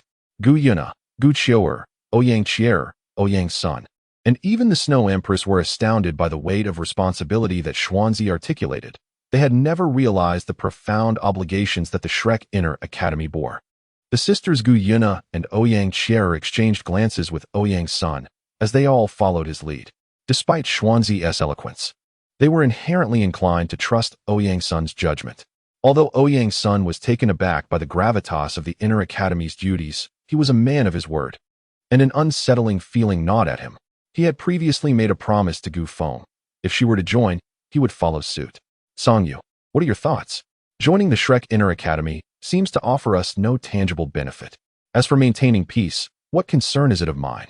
The Snow Empress's voice echoed in Songyu's mind. She quietly listened to the old man's rhetoric about honor and duty, finding it laughable. She believed that this so-called academy was utterly unworthy of the mantle of peace. The VV Academy, with its gentle founder who built it to secure global harmony, stands on an entirely different pedestal compared to this institution. To liken this inferior academy to the VV Academy is to insult the latter. Oh, Snow Empress, do you wish to enroll in such a disreputable academy? Listening to the old man's words, I could only feel revulsion. I shall not join such an academy. The voice of Songyue resonated with a palpable fury, which caught the attention of the Snow Empress. Sensing the tempest within Songyue, the Snow Empress swiftly intervened to prevent her from spiraling into rage. It was a rare occasion for the Snow Empress to witness such an emotion manifest in Songyue. This was the first time she realized that Songyue, too, was capable of anger. Fei Xiao helped Gu Feng out of the pit and offered him a light bandage. She was aware of his extraordinary recuperative abilities, akin to the mythical abundance of life, though he lacked its essence. It would not be long before he would recover on his own.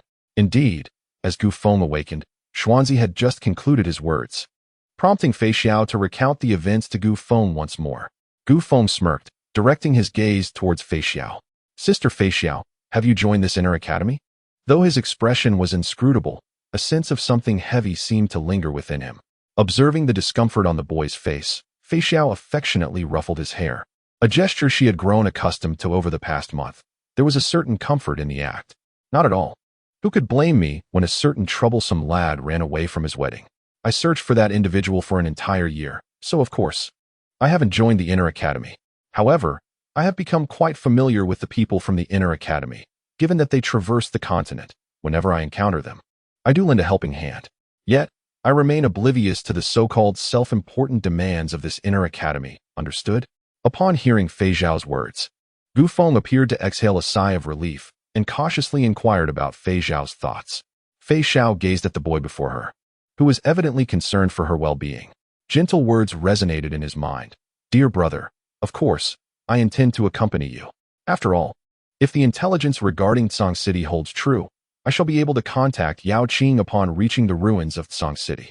Wherever you go, I shall follow. You are my betrothed. After all, it would not do to let anyone else whisk you away. Moreover, I have no fondness for their so-called maintenance of peace within the inner court. Do not forget, dear brother, that I am a general of the immortal vessel. Fei Xiao playfully pinched Gu Feng's cheek, and upon discerning her answer, he felt a newfound resolve. He turned to Ouyang Sun, who nodded in affirmation. Fei Xiao, how about you set an example? Came the words of Xuanzi. Fei Xiao was momentarily taken aback, her expression turning slightly frosty, yet she responded to Xuanzi. Elder Xian, I cannot make that decision.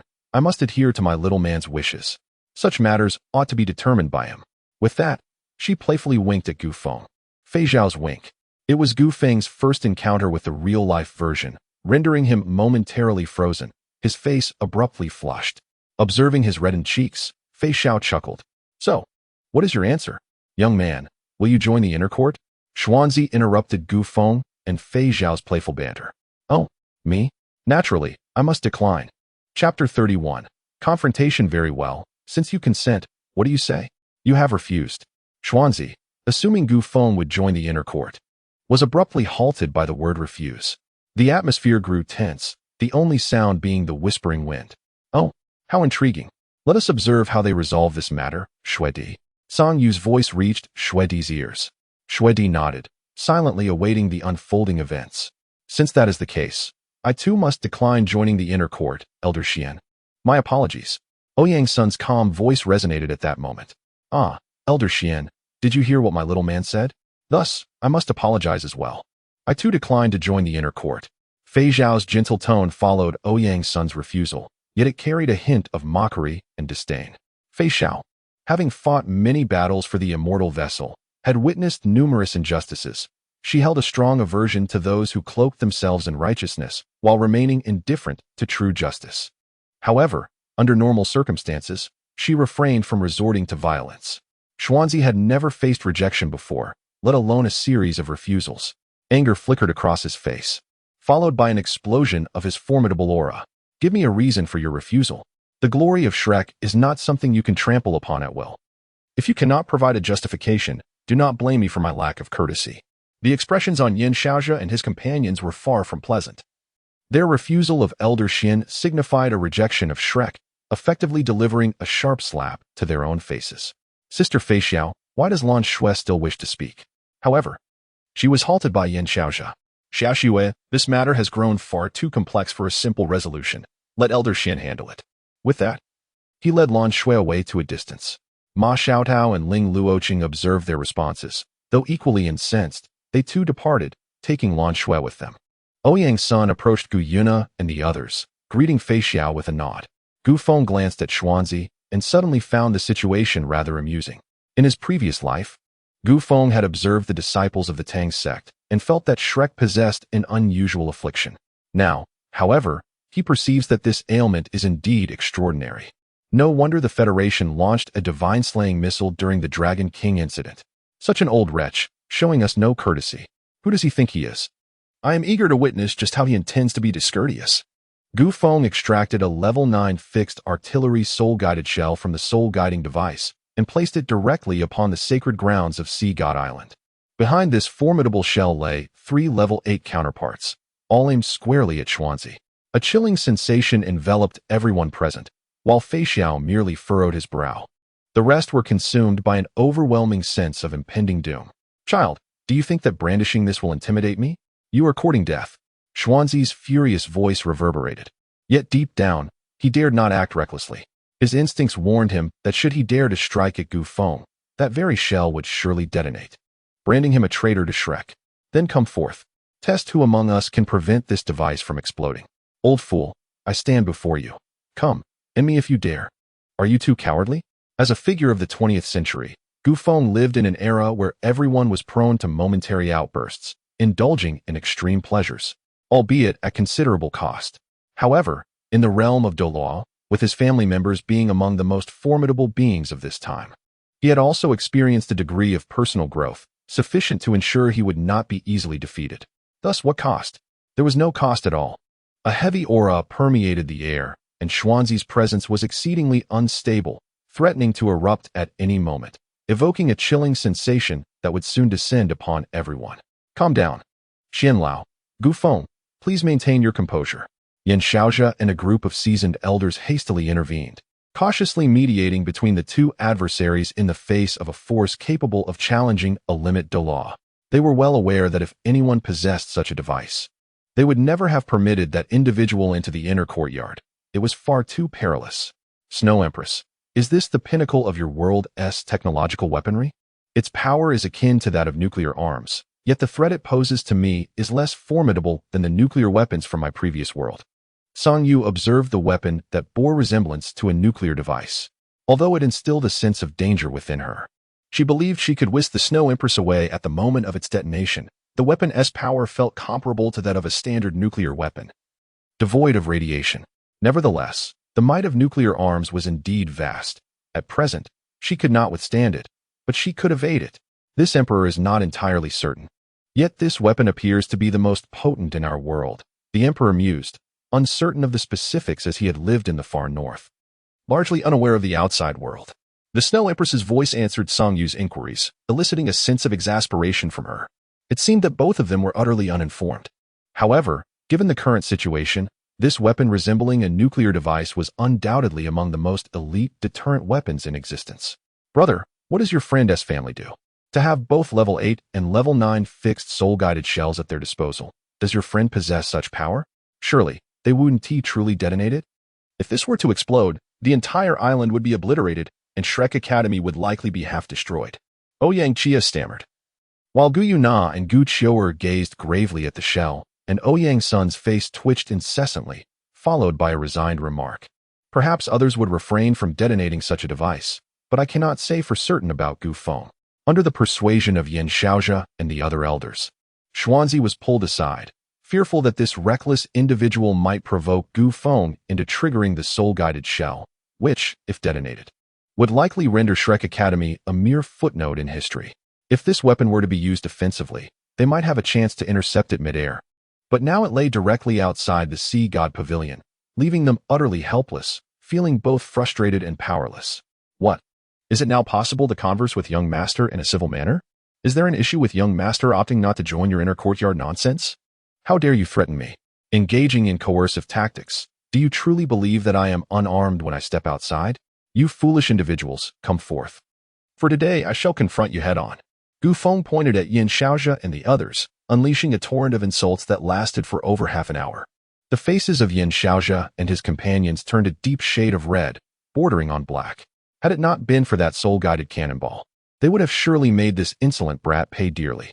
Upon realizing that he was not the sole target of Gu Feng's vitriol, Xuanzi inexplicably felt his spirits lift considerably, though he still harbored a desire to tear apart that loquacious young rascal.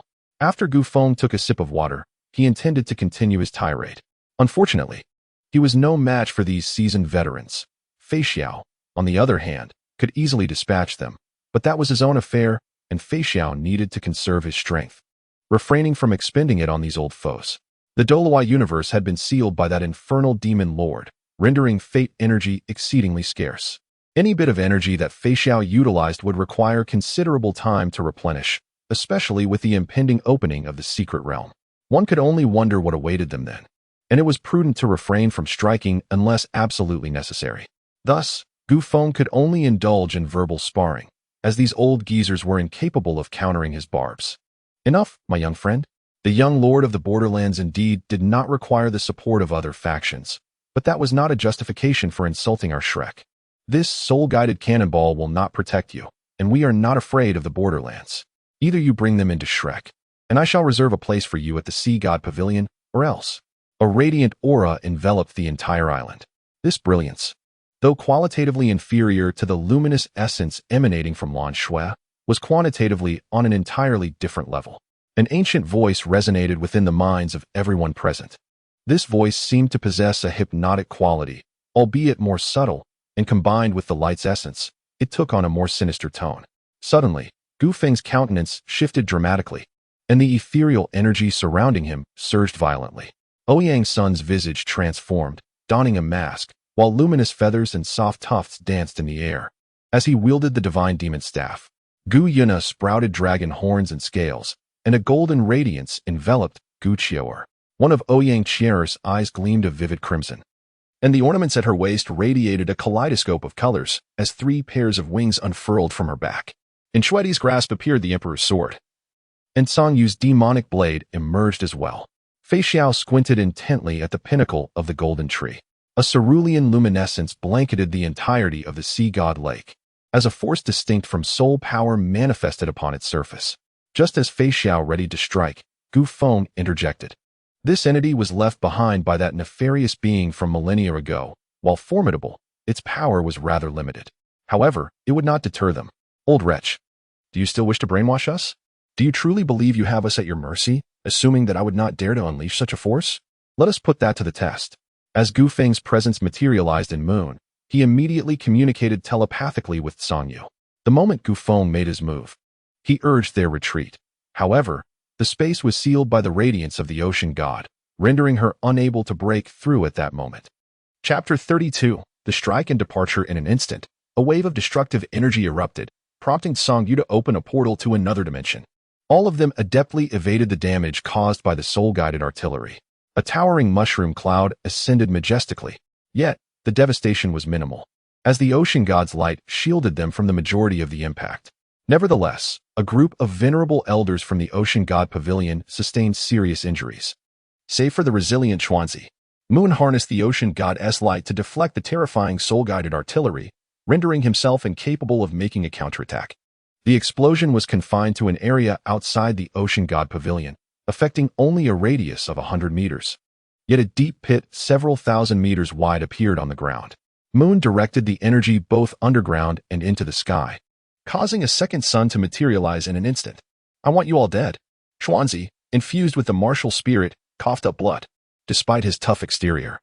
His internal soul power was in disarray, preventing him from utilizing soul skills or energy, which could be perceived as unfortunate news for Gu Feng and the others. Ether Cloud Lock. In a flash, black clouds ensnared Xuanzi, with their numbers continually multiplying. Calming Sea Divine Formation. Ouyang's Sun plunged the divine demon staff into the ground, summoning 4 towering pillars around Xuanzi, each emanating a golden chain that bound his limbs. Blood Cold, Heart Blood Cold Lotus. An extreme chill descended as Zhang drew her demonic blade, cutting her palm, causing blood-colored frost to blossom into a myriad of blood-red ice lotus flowers that sealed everything in ice upon contact with Xuanzi. Imperial Cold Sky, Snow Dance Radiant Sun. A blizzard swept across, concealing all their figures within its embrace. Multiple auras surged from the inner courtyard towards this direction, lost amidst the tempest. Purple Extreme Star, Eye of Insight. One of Ouyang Chio's eyes glimmered with a magnificent purple hue, featuring a purple cross star symbol that revolved within. That old fool's weakness lies beneath his armpit. Strike there with all your might. In that fleeting moment, everyone unleashed their power. Ether, ultra-low configuration pseudo-doomsday cannon. Cloud formations birthed several abyssal beasts, which devoured one another to create a colossal cannon mouth. The chaotic energy surged forth, disrupting the protective domain of the Snow Emperor's Snow Dance Radiant Sun, charging directly towards Xuanzi. Enhanced Full Burst, Hunter's Execution. Ouyang's Sun radiated an aura nearing that of a tidal-level entity, as terrifying waves coalesced at the tip of the divine demon staff, causing the air in the vicinity to emit a charred scent from the energy accumulation. Imperial Sword, Ice Extreme Unmatched. A massive ice sword reappeared in the sky, gradually compressing until it transformed into a standard ice sword. As it sliced through, a pitch-black fissure emerged in space, and the ice sword vanished into the rift, only for another crack to materialize before Xuanzi, heralding a terrifying intent to kill. Blood Cold Cold Lotus Slash. The endless crimson ice lotus surged into the demon blade held by Zhang, which emanated a blood-red glow. With a swift motion, Zhang wielded the blade, causing numerous crimson ice crystals to rise from the ground and rush towards Xuanzi. Just as they were about to reach his side, the ice crystals transformed into a colossal blood-red dragon. In the blazing eye of awakening, the star goddess, Ouyang Qi's garments suddenly vanished, her body wrapped in bandages that concealed her modesty, while golden bandages obscured her eyes. Behind her, a miniature galaxy materialized. A small meteor descended from the heavens. Elemental Liberation of Fire, the Phoenix of Purgatory. Elemental Liberation of Thunder, the Apocalypse's Divine Decree. Gu Yuna unleashed the 2 most potent elemental releases, lightning crackling around the Phoenix. The thunderous Fire Phoenix emitted a cry as it charged towards Xuanzi. Eye of Destiny, Judgment. Gu Qi's finger traced her forehead, summoning a vertical eye adorned with golden red patterns, which opened, casting forth a beam of light that transcended time and space, instantly appearing upon Xuanzi. A monstrous creature, towering 100 meters, blocked all of Gu Feng and his companions' attacks. The beast bore a ram's head with bull's horns, its sharp teeth countless, while its mouth seemed to harbor a black hole. Its eyes were situated beneath its forepaws, one of which lay immobile, having been interrupted by their concentrated fire. Xuanzi's martial spirit, the Taotai Divine Bull, was a super spirit with the bloodline of a fierce beast. I will make you perish. A deep voice emanated from the colossal beast as a massive claw swung towards Gu Feng and his companions, a terrifying force capable of flattening them into mere pulp. The dimensional gate had already opened after they unleashed their attacks, and Gu Feng and his companions had long since fled after their assault. They were not yet capable of eliminating such a formidable entity, one nearing the pinnacle of this world. The sea god island of Shrek's inner courtyard trembled slightly as the giant claw struck the ground, creating a small lake's worth of impact, followed by Xuanzi's furious roar. Those damned fools did not let me find them. Why has this happened? Why are the teachers clashing with Sister Fei Xiao? What is the reason behind all this? Is it Gu Feng? Indeed, if it weren't for him, Sister Fei Xiao would still be in the inner courtyard. It's all his fault. Lan Shui, witnessing this scene, fell into a trance, experiencing a moment of growth, albeit in a distorted manner. The light of salvation can also be a light of destruction. However, Gu Feng remained unaware of all this. Even if he knew, he would not take it to heart. After all, this is Shrek, where eccentricities abound. One of the most bizarre phenomena in this world. In a certain mountain range, the 8 of them landed. Upon touching down, aside from Fei Xiao and Gu Feng, the others were recuperating, for a super Douluo nearing their limits was not easily vanquished. The backlash from their attacks was beyond their capacity to withstand. Yet, they were not normal individuals. The average person would have perished long ago in Shrek. Fei Xiao refrained from making a move, harboring reservations, as the journey to Songqing was unpredictable, and she could not afford to act recklessly with her power. Due to the infernal blood he previously acquired, Gu Feng's regenerative capabilities are astonishingly akin to abundance. However, the offspring of abundance can only be vanquished through extraordinary means. Otherwise, they are nearly indestructible or can simply be crushed. As for Gu Feng's infernal blood, it has merely augmented his physical strength and regenerative prowess, rendering his recovery abilities somewhat extraordinary, reminiscent of accelerated regeneration. Gu Feng and Fei Xiao stood vigil for their companions. Xiao Feng, how much longer do you think we can remain together like this? Will we still be able to witness the sunrise and sunset side by side in the future? Fei Xiao rested her head upon Gu Feng's shoulder, burdened by unspoken thoughts. She sensed that her time was running short, yet she chose to remain by Gu Feng's side. After all, with her prowess, she could easily venture alone into the ruins of Songqing. Over the years, Fei Xiao had preferred to refrain from combat whenever possible. For her moon frenzy was akin to a calamity for the world. No one could halt her once she succumbed to its madness. A decade prior, Fei Xiao's moon frenzy had erupted, but at that time, a certain child had appeared. She pondered countless thoughts, gradually succumbing to slumber against Gu Feng's shoulder. A trace of sorrow etched upon her brow. In truth, Fei Xiao was utterly exhausted, yet she could not permit herself to show it before others, as a general. If she displayed fatigue, then what would become of Yao Qing?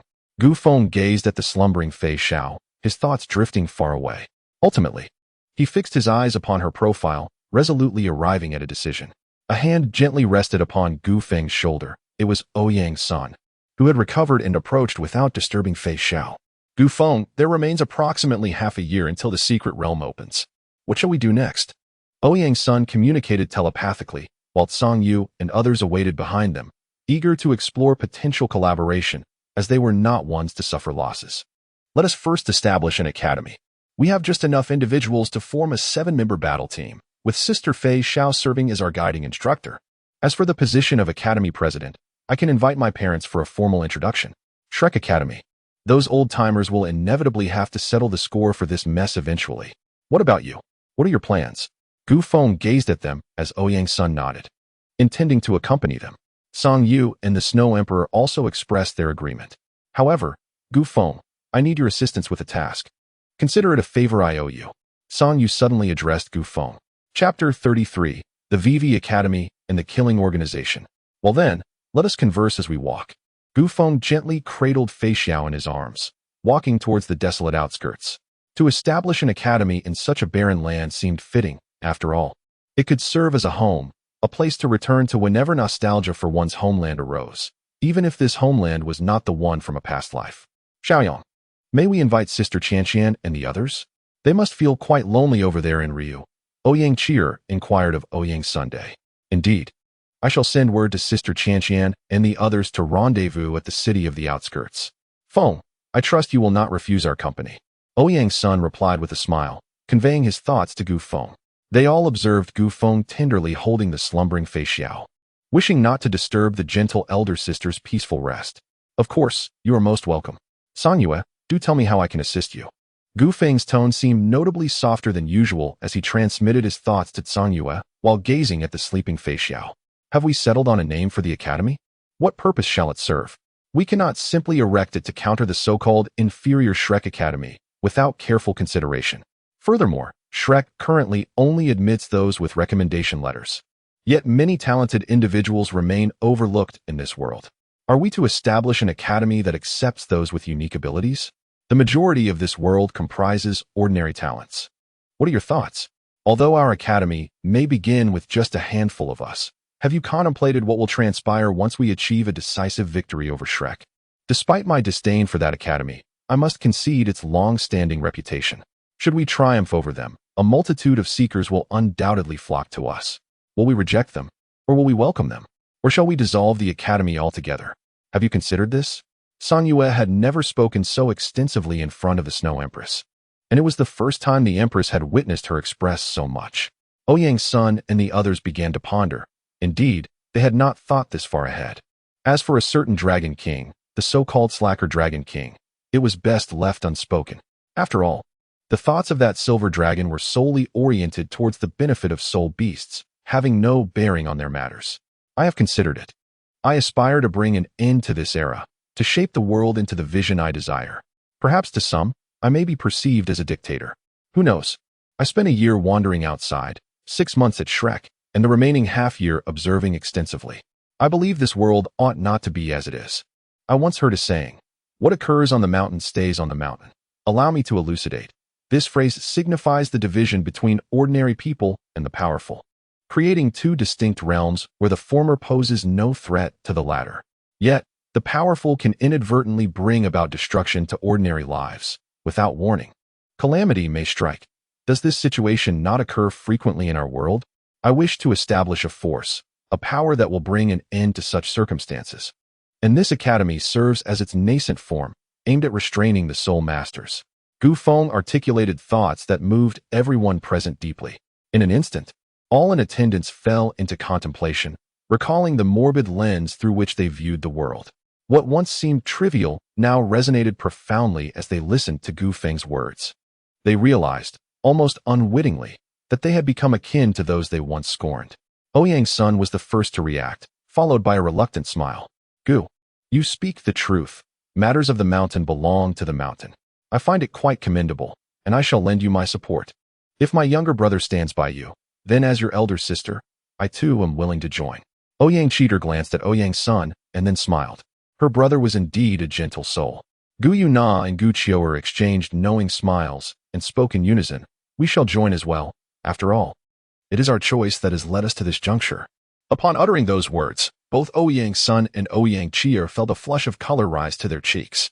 Song Yu listened intently to Gu Feng's aspirations, recognizing that this young man shared a kindred spirit with that woman, both treating the world with equal gentleness. Yet, the woman named Ai Mi paled in comparison. Gu Feng's kindness did not extend to all indiscriminately. Gu understood. She too wished to witness how he would manifest the world he envisioned. Shui Di observed her friend Song Yu, pondering whether the approach Gu Feng proposed could also be employed for soul beasts. She was eager to see, for she was the empress of the extreme north. I too wish to see the world you describe. Perhaps then I might glean wisdom from you to improve the extreme north. At that moment, Song Yu suddenly recalled something. Have you all decided on the name of the academy? And what about the name of the organization? It cannot simply be called the Mountain Academy or Mountain Organization. Suddenly, the air fell silent, and Gu Feng felt the weight of numerous gazes upon him, leaving him quite flustered. I haven't given it much thought yet.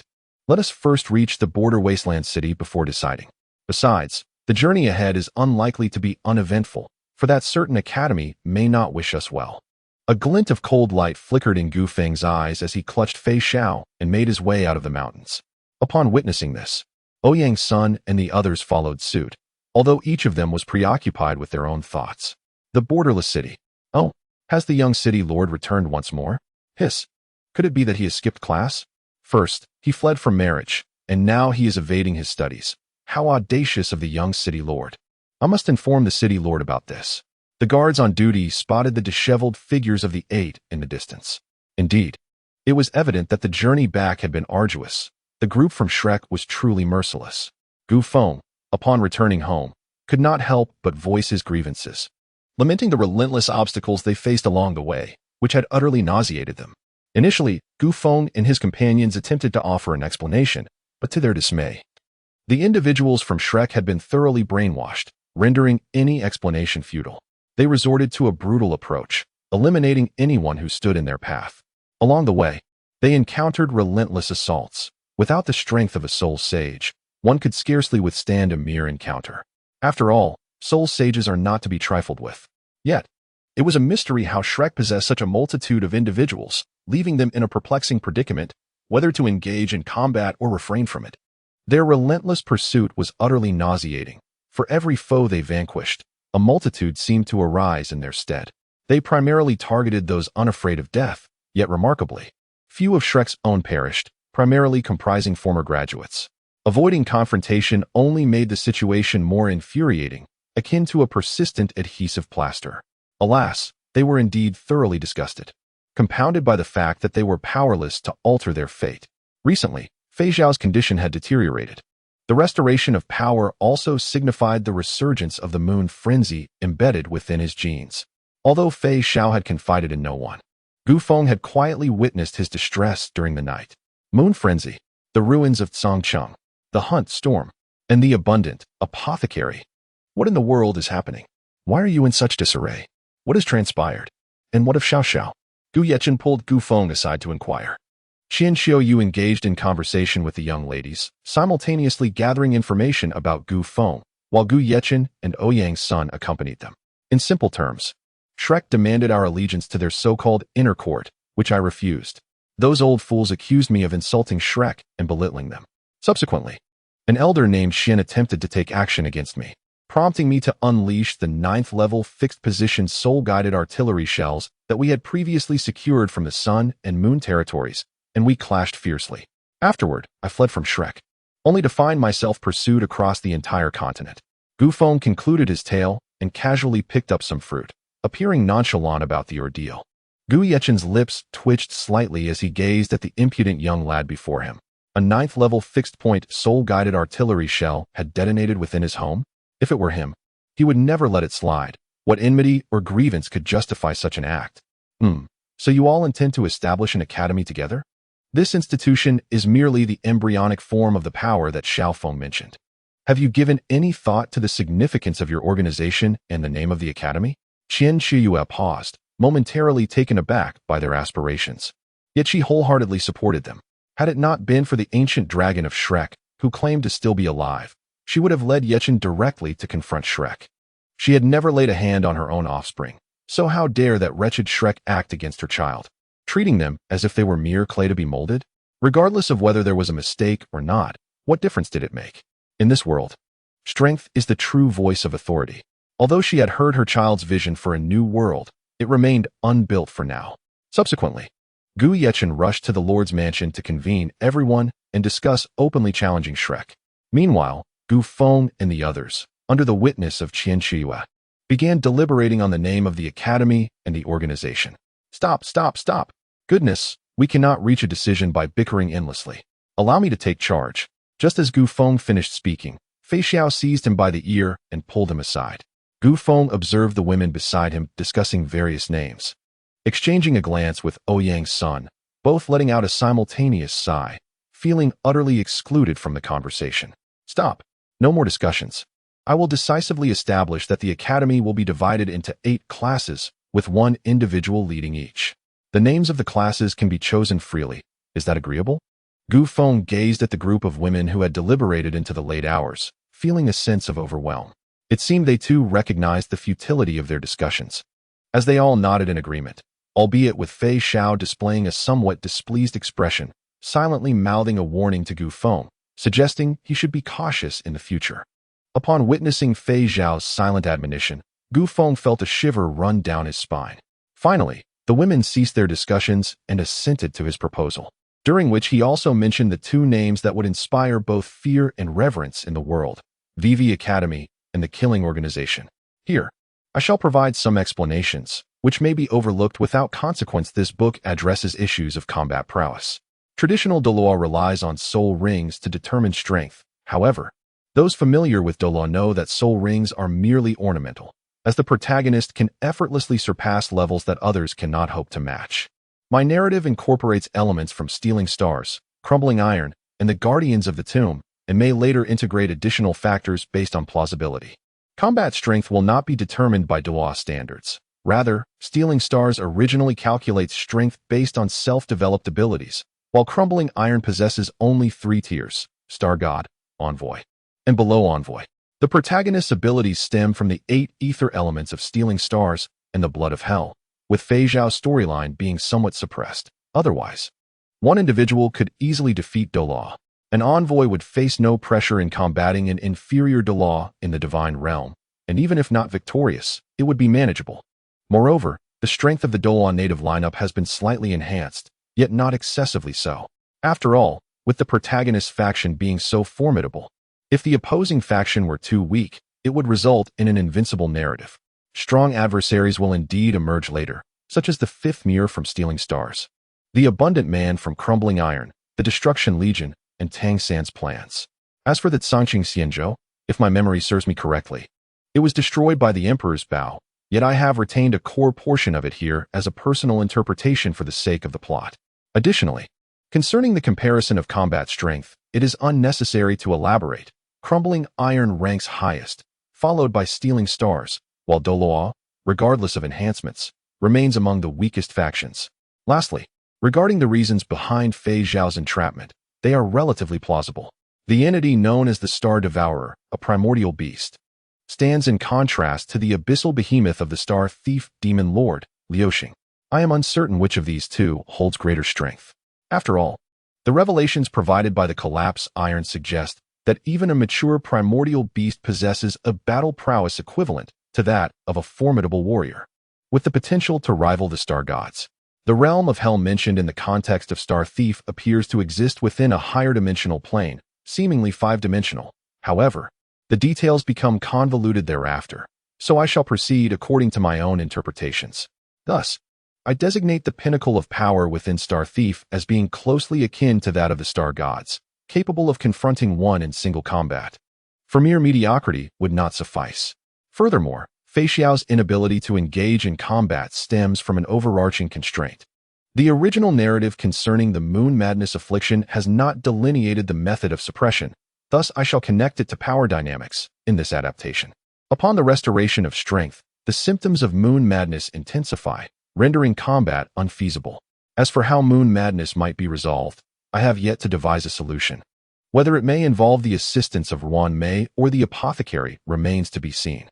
From my analysis, albeit personal, firstly, Fei Zhao's Moon Madness does not appear to be a mere illness. When the celestial vessel received the bountiful blessing, Fei Zhao was still engaged in combat alongside the step away from humanity. Fei Zhao's ascension to warrior status is attributed to a return to ancestral bloodlines. Secondly, the bloodlust stemming from the ancestral lineage could be deemed a genetic anomaly.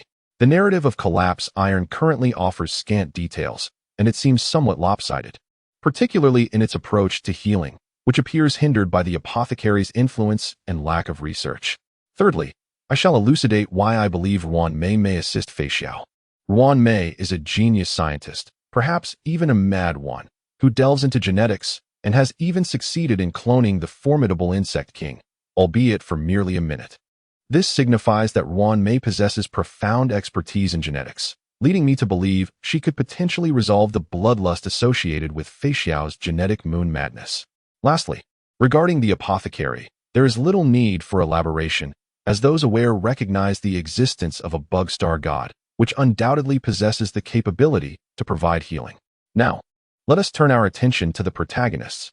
Gu Feng, endowed with abilities that enhance both the ether element and the blood of hell, possesses restorative powers and may also succumb to madness, which I shall discuss later. Perhaps I may not include it.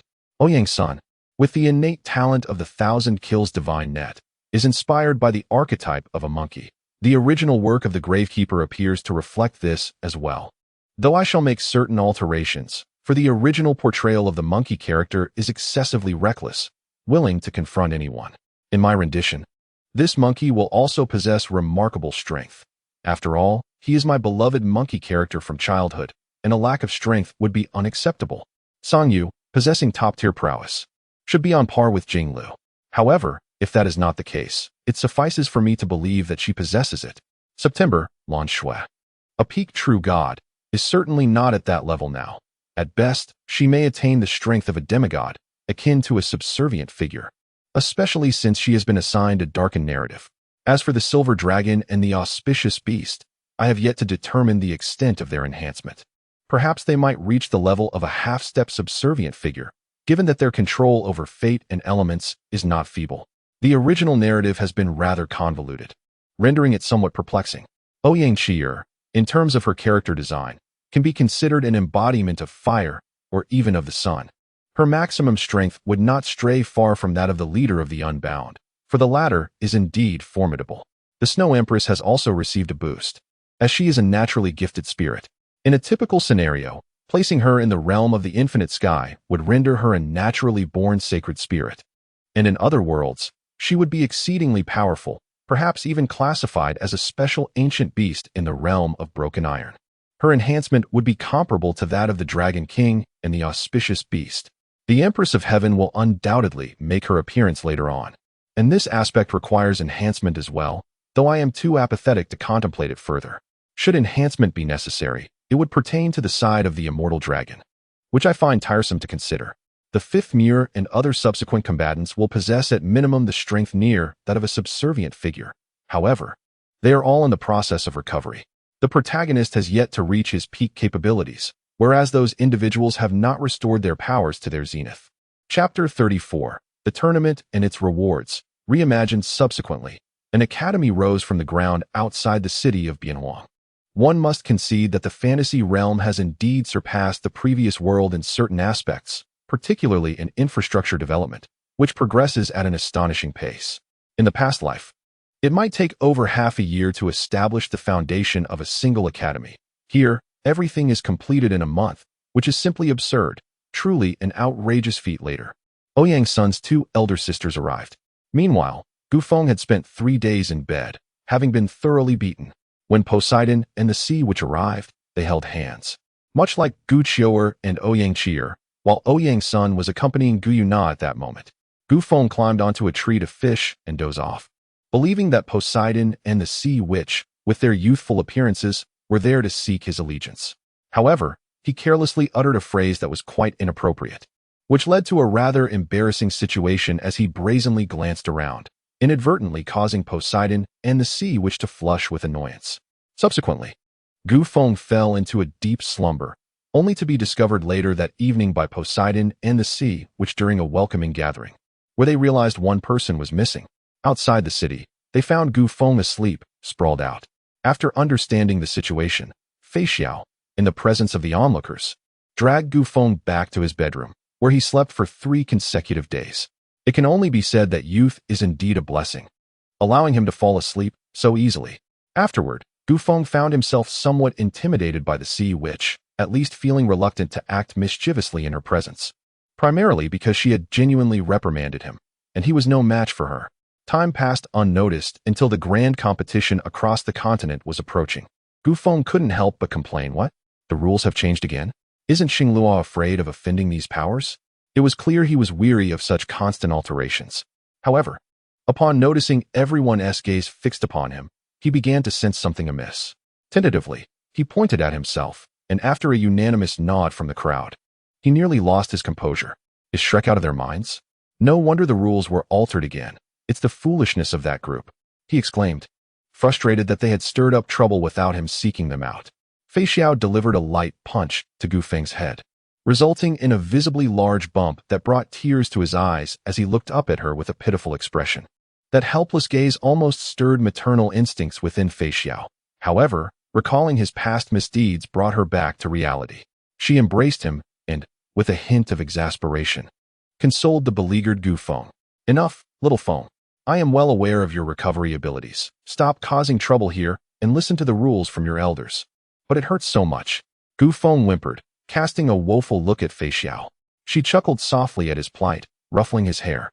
The onlookers were accustomed to such interactions, knowing that Fei Xiao often playfully struck Gufeng.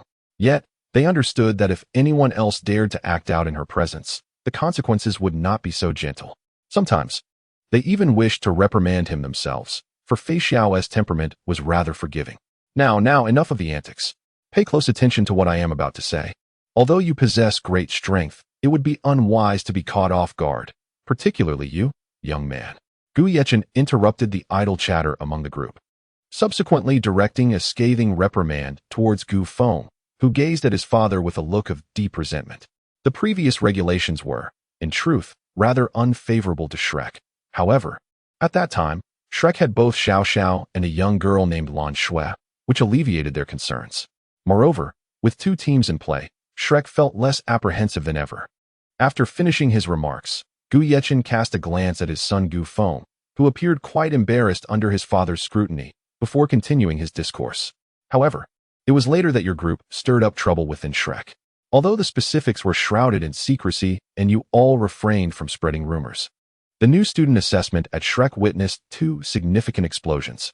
I have heard that one of these was caused by a confrontation between you, Little Feng, and Lan Shui, while the other stemmed from a duel between Xiao Yang and Nana.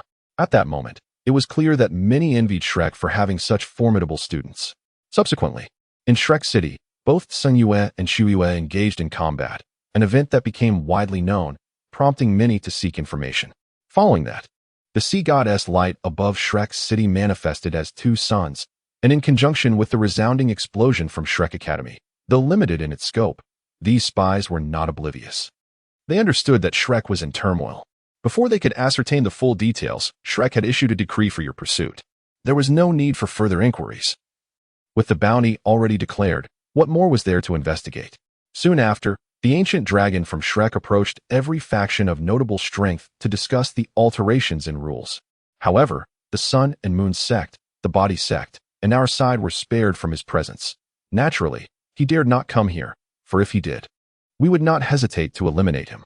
In the end, while the three of us vehemently disagreed, we were unable to withstand the overwhelming consensus across the continent, and ultimately, we had no choice but to acquiesce to the changes in regulations. Gu Yechen spoke at length, taking a sip of water to soothe his throat before continuing. The rules have undergone some alterations since the previous edition. Notably, this competition now permits both sects and civilian factions to participate, although each team must comprise at least 7 members. Previously, it was stated that each faction could form 2 teams, but this has changed to allow only a single team. However, this does not concern us much, as we originally have 8 members, with Xiao Xiao unable to compete. The format will now be a knockout tournament. Yes, a direct elimination. With no scoring matches. Opponents will be drawn at random, continuing until only 64 competitors remain. It is important to note that losing in the knockout stage does not equate to a complete loss of opportunity. Once the 64 finalists are determined, those eliminated in the knockout rounds will have a chance to challenge the finalists. If they win, the defeated finalist will be ousted, and the victor will assume their place among the top 64. A critical point to consider is that participants in the knockout stage are not permitted to inflict excessive harm on the top 64 competitors. Conversely, there are no restrictions on the latter. This inherently favors the top 64, making their defeat exceedingly unlikely. The secret realm, Sangqing, is indeed the prize for the top 64. However, entry is exclusive to those who compete. Furthermore, the top 8 competitors will be allowed to form 2 teams, with the top 3 able to include a supervising teacher. Naturally, this supervising teacher will exceed the so-called age limit of 20. It appears that something noteworthy was discovered on Xingluo's side. After testing, it was found that the accompanying artifact allows individuals to be a maximum of 40 years old.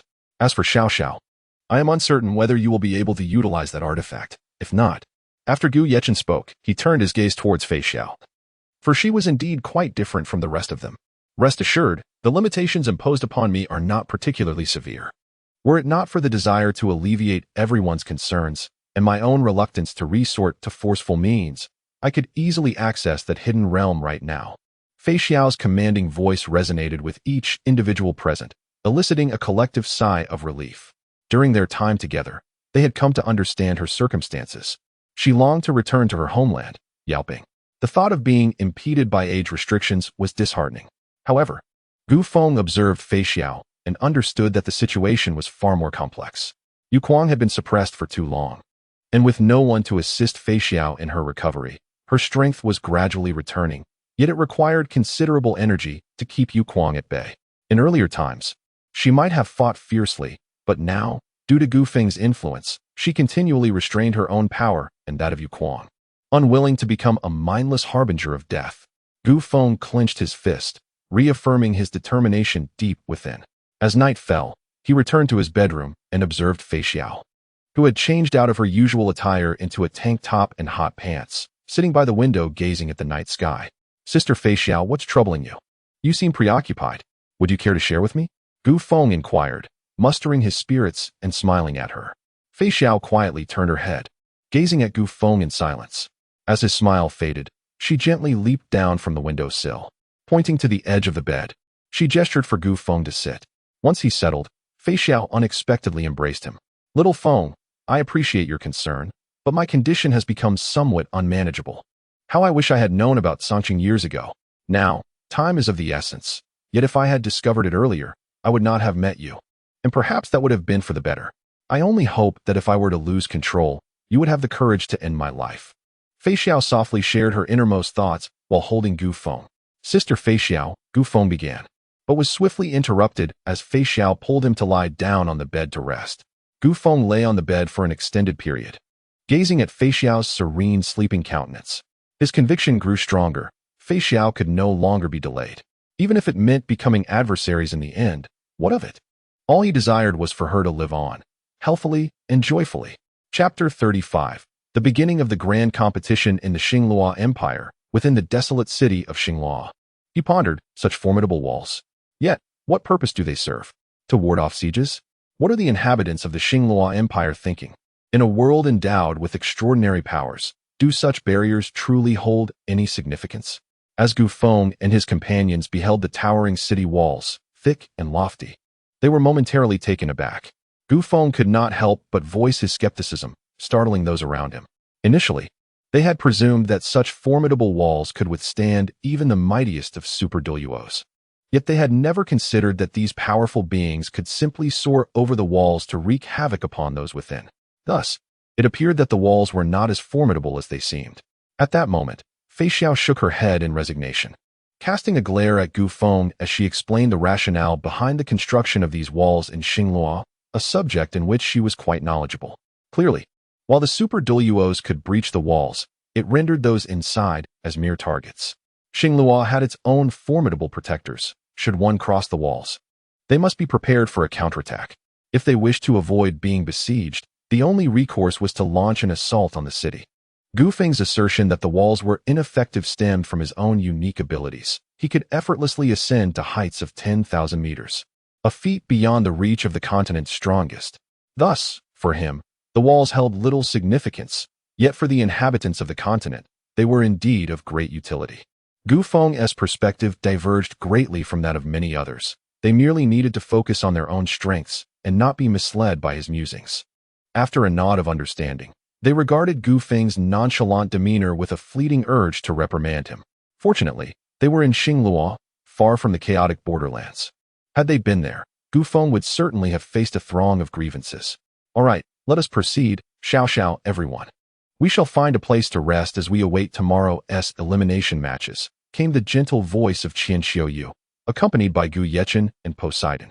This time, the elite forces from the borderlands had all gathered, primarily to ensure that the elders from Shrek would not act without honor. With the presence of the four of them, both Shrek and other factions would have to carefully consider whether they could withstand the wrath of four super Douluos. As Gu Feng and his group entered the city, a cadre of individuals draped in black robes also made their entrance, exuding an air of mystery and danger. "Young master, this time we must deliver a severe lesson to those from Shrek. It is time for the world to once again recognize the strength of our body sect," one of the imposing figures remarked to the youth at the forefront, whose appearance, while not strikingly handsome, emanated an innate authority. "Rest assured, our body sect will claim first place this time. I have fully mastered the Golden Awakening, and I sense that there exists an even greater awakening beyond gold, of which I have merely grazed the surface," the young man replied, leading his followers toward the hotel. They had awaited this day for a long time. Yet this tournament proved to be the most unfortunate for them. The world is vast, filled with prodigies aplenty. What is scarce are those endowed with background, ability, and talent. And what of those who possess such attributes? Are there not others who share similar gifts? No one dares to assert that they are the strongest, nor can anyone guarantee their ultimate success. In every endeavor, one should consider the worst possible outcome. Gu Feng embodies this philosophy, by contemplating the direst consequences. He finds solace in the acceptance of them. Just as he felt upon first witnessing Fei Xiao, he understood that if one strives diligently, the results will invariably be favorable. In his previous life, Gu Feng overthought everything, striving for perfection, only to discover that he was merely average and not capable of achieving the utmost in all endeavors, often falling short of his expectations. In this life, he has resolved to think less, focusing solely on the worst possible outcomes, for it cannot get any worse. This newfound perspective grants him a sense of freedom, perhaps the best outcome of all. Do these crumbling city walls truly stand a chance against our soul-guided artillery? The silver-haired youth mused, accompanied by a silver-haired maiden beneath the wall. The boy, akin to a young nobleman yet tinged with youthful recklessness, caught the eye of the girl, who, shaking her head at his exuberance, took his hand and led him toward a white-haired youth. "Muir, let us depart. My brother has once again lost his senses," she urged, entwining her fingers with the white-haired boy's. The cold indifference etched on his face vanished at the sight of her. "Indeed, let us go. This competition shall be enjoyable. With me by your side, no harm shall befall you," he declared. The maiden caught only the initial part of his statement, while the latter seemed to be the boy's private resolve. "Saintus, most participants in this contest are cherished disciples of various sections. Shall we eliminate them?" inquired an elderly figure shrouded in darkness, bowing before the cloaked figure at the forefront. A raspy voice emerged from the depths of the black robe, resonating as if echoing through the void, reaching the ears of several cloaked figures. "Let us find a more suitable location. There are too many here. Death is their destined fate. No one can escape." The black robe shifted slightly, revealing a visage that seemed foreign to this world. As night fell, Shrek arrived at Xingluo City, weary yet resolute, their path seemingly orchestrated by fate to confront the hand of death. Fortuitously, with Lan Shui and the senior sister Zhang Lishuan from the inner court present, the casualties were minimal, save for a showy Ma Xiaotao and Dai Yueheng, who sustained minor injuries. Upon entering the city, numerous hidden gazes fixated on this so-called premier academy of the continent. All those of power observed, eager to discern if they could vanquish this long-standing champion or even eliminate them altogether. "Xiao Feng, what captures your attention?" Fei Xiao inquired, approaching Gu Feng, who was lost in thought as he gazed at the Shrek members. "Is your ire still unresolved? Should the time come, I shall cheer for you from the sidelines and ensure you deliver a resounding defeat." As they conversed, Fei Xiao leaned her head against Gu Feng's shoulder, her eyes slightly squinting, a blush gracing her cheeks. Gu Feng detected the scent of, and his expression darkened. Fortunately, this time she was not inebriated. He recalled their previous heart-to-heart, after which Fei Xiao had produced a jar of fine wine, and he had indulged her with a sip. Little did he anticipate that after one glass, she would succumb to the antics of drunkenness, had it not been for his remarkable recuperative powers rivaling that of abundance.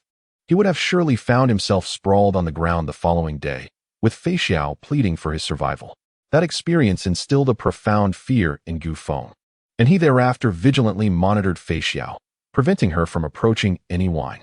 To his surprise, when he visited the rooftop to observe whether the Shrek individuals would endure the tribulations of the original narrative, fortune smiled upon him. Fei Xiao drank sparingly this time, exhibiting a different kind of grace instead of drunken folly. Gu Feng held Fei Xiao close, casting one last glance towards the direction of Shrek. Gu Feng lowered his head to gaze at the fox sister in his embrace, his heart never having been so tranquil. With the blessings of the hunt, soaring fortunes, the madness of the moon, and the return to ancestral bloodlines, all he desired was for the enchanting beauty in his arms to live in peace and happiness. A glimmer of cold light flickered in Gu Feng's eyes. If he were to ultimately fail, it was highly probable that Fei Xiao would meet his demise. In such a moment, he would likely descend into madness. At times, love truly defies reason. Gu Feng found himself ensnared in the very love he once despised. Chapter 36. The Display of Unmatched Talents. The following day, the grand soul-fighting arena of Xingluo Imperial City was abuzz with anticipation. Due to the tournament schedule, all teams were compelled to engage in relentless battles on the first day, with no respite in between. Victors would face subsequent opponents until the top 64 were determined. Some deemed this arrangement unjust. However, the world has always been inherently inequitable. Everyone was competing. Should one falter, they could only concede to superior skill.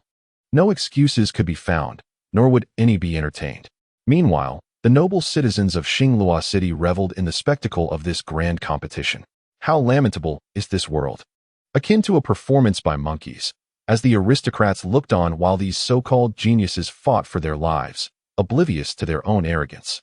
Gu Feng increasingly yearned to witness the world you described. Song Yu gazed upon this morbid reality and the ailing souls within it, unable to suppress a sigh of despair. What had become of this world? No one could provide an answer.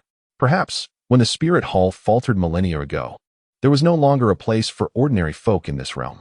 The most formidable force that once protected the common people had dissipated into nothingness over the ages. What the predecessors failed to accomplish, they now endeavored to achieve. Most among them were either reincarnated or had lived long enough to seek rebirth. They too wished to pursue their desires without restraint.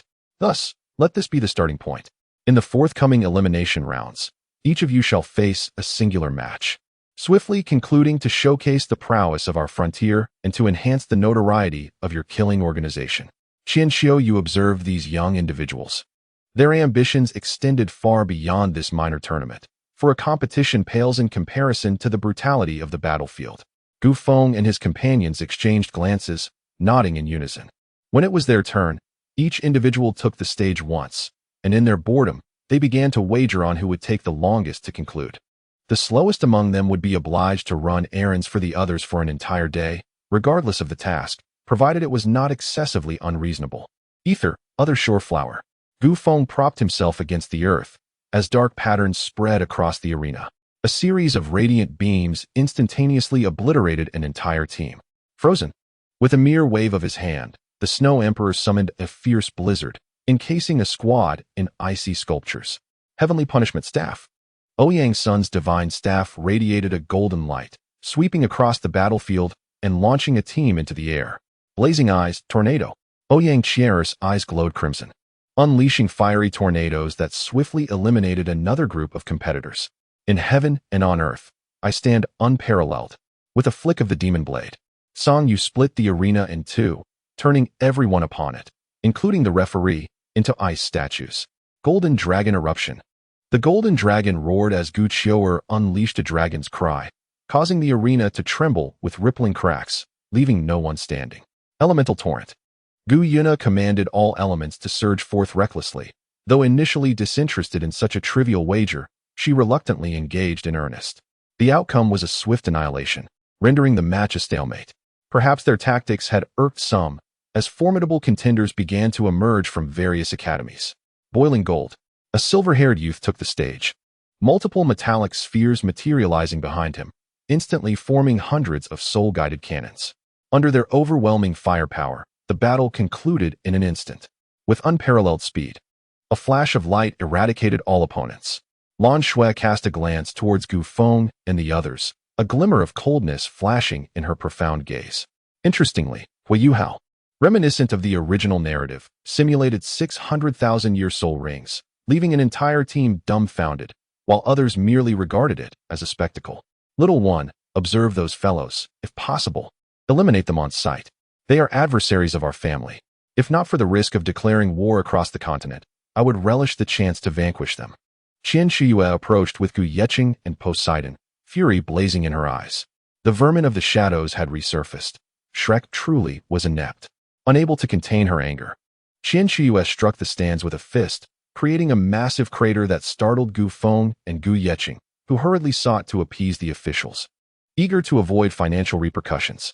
Suddenly, a figure in a black robe extended a hand, forming an obsidian ring that rapidly expanded to engulf the entire arena, causing the competitors to vanish in an instant, as if erased by some unknown force. The black ring dissipated, and the cloaked figure departed without uttering a word. Silence enveloped the arena. Although many powerful individuals had emerged today, few had witnessed such a swift execution of an entire team until now. The expressions on Gu Feng and the others' faces grew slightly somber. Once again, they encountered a power not native to this continent, one that bore an ominous potential for destruction. Goodness, what a motley crew of strange entities has arrived.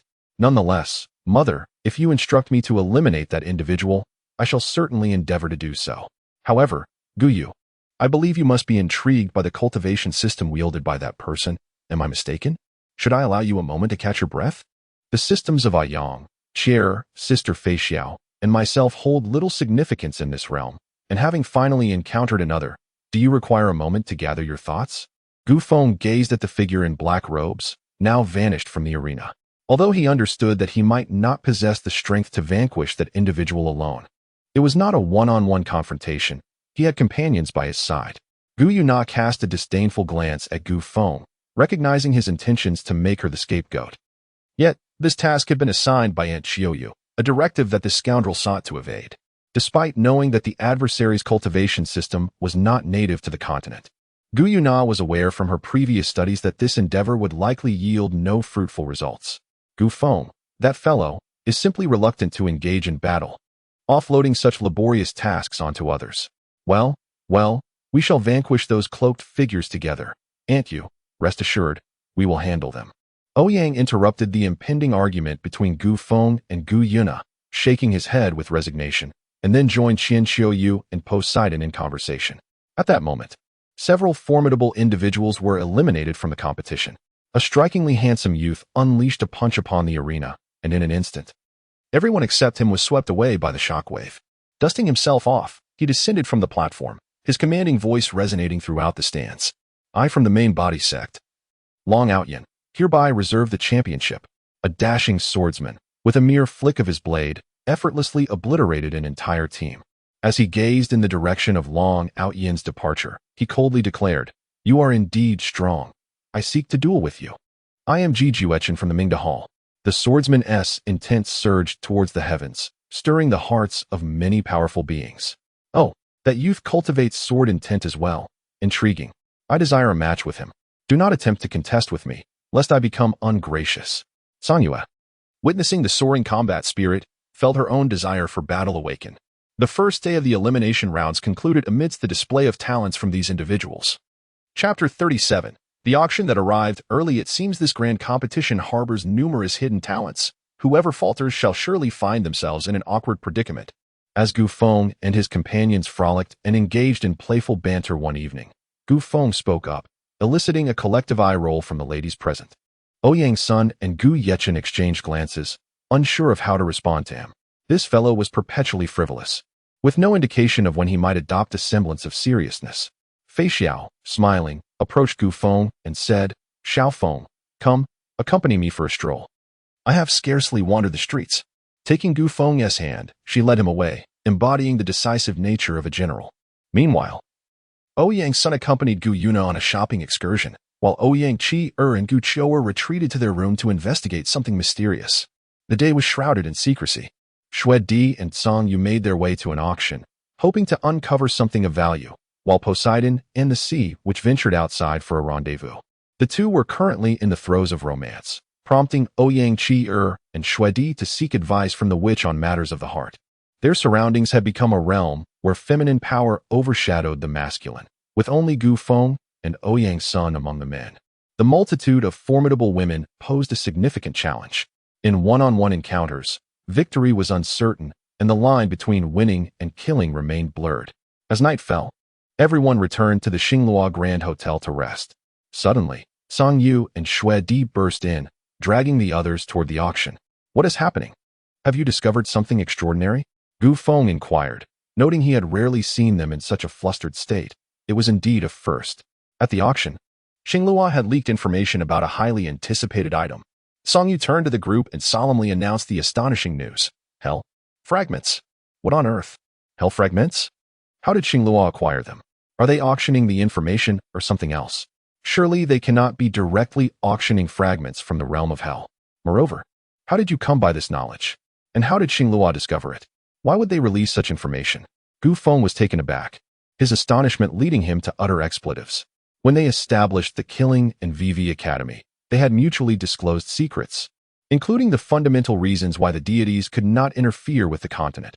It was due to the former demon Lord Liuxing sealing this realm. Liuxing possessed formidable strength, capable of contending with the star gods. However, he had not ascended, and in terms of existence, he fell short of those divine beings, especially since the battlefield was set in hell during the celestial conflict. Let us proceed. We can discuss it on the way. Many have already gone, and the news is too astonishing to ignore. Song Yu led the way, and as they walked, they learned more about the situation.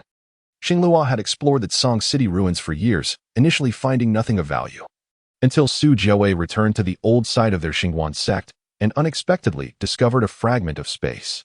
The fragment of space serves as a direct conduit to another realm, as you might have surmised.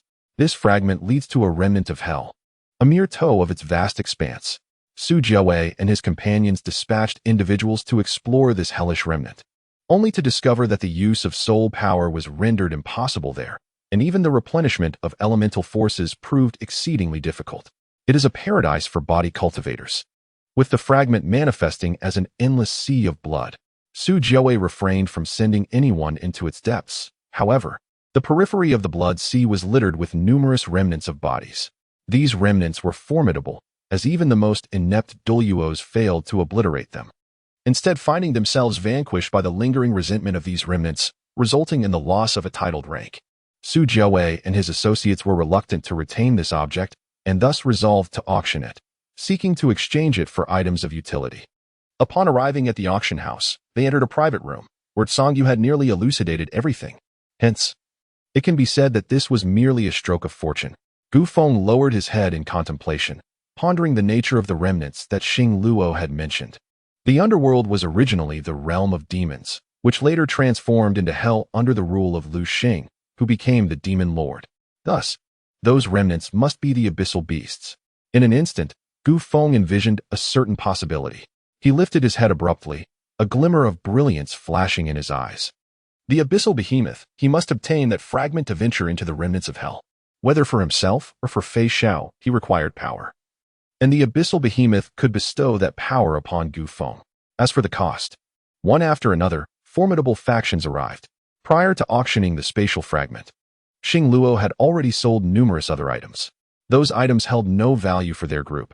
However, when the ice blue scorpion's soul bone from the original text made its appearance, the Snow Empress's expression darkened considerably. That was her kin. And now the remains had surfaced at the auction. One could easily imagine her dismay. Guyu, do me a favor. Instruct Di Tian to seize that fragment directly. It is of utmost importance to me, and I shall owe your soul beast clan a favor. Gu Feng suddenly called out to Gu Yuna, his icy words escaping his lips.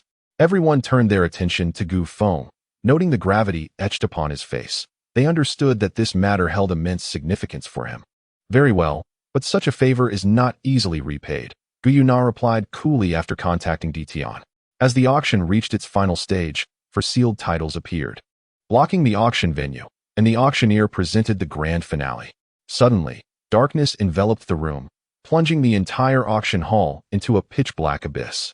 From this profound darkness, terrifying breaths echoed, and two enormous golden vertical pupils materialized in the sky above the auction house, tearing through the air with a violent rift. A roar resonated throughout Xingluo City, as a colossal dragon claw descended upon the auctioneer, leaving the unfortunate man utterly obliterated in an instant.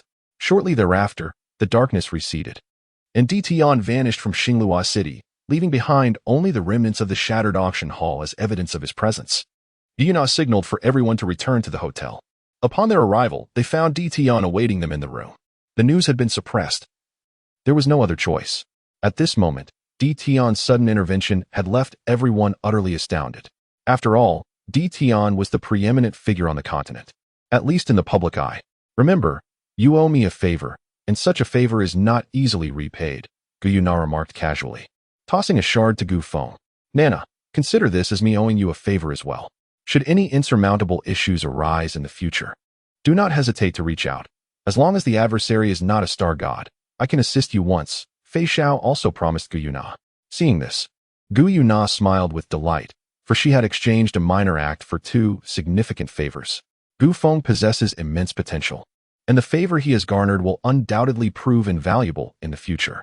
Fei Xiao's strength is extraordinarily formidable, and her influence is equally significant, rendering the inferior beings of the divine realm mere trifles.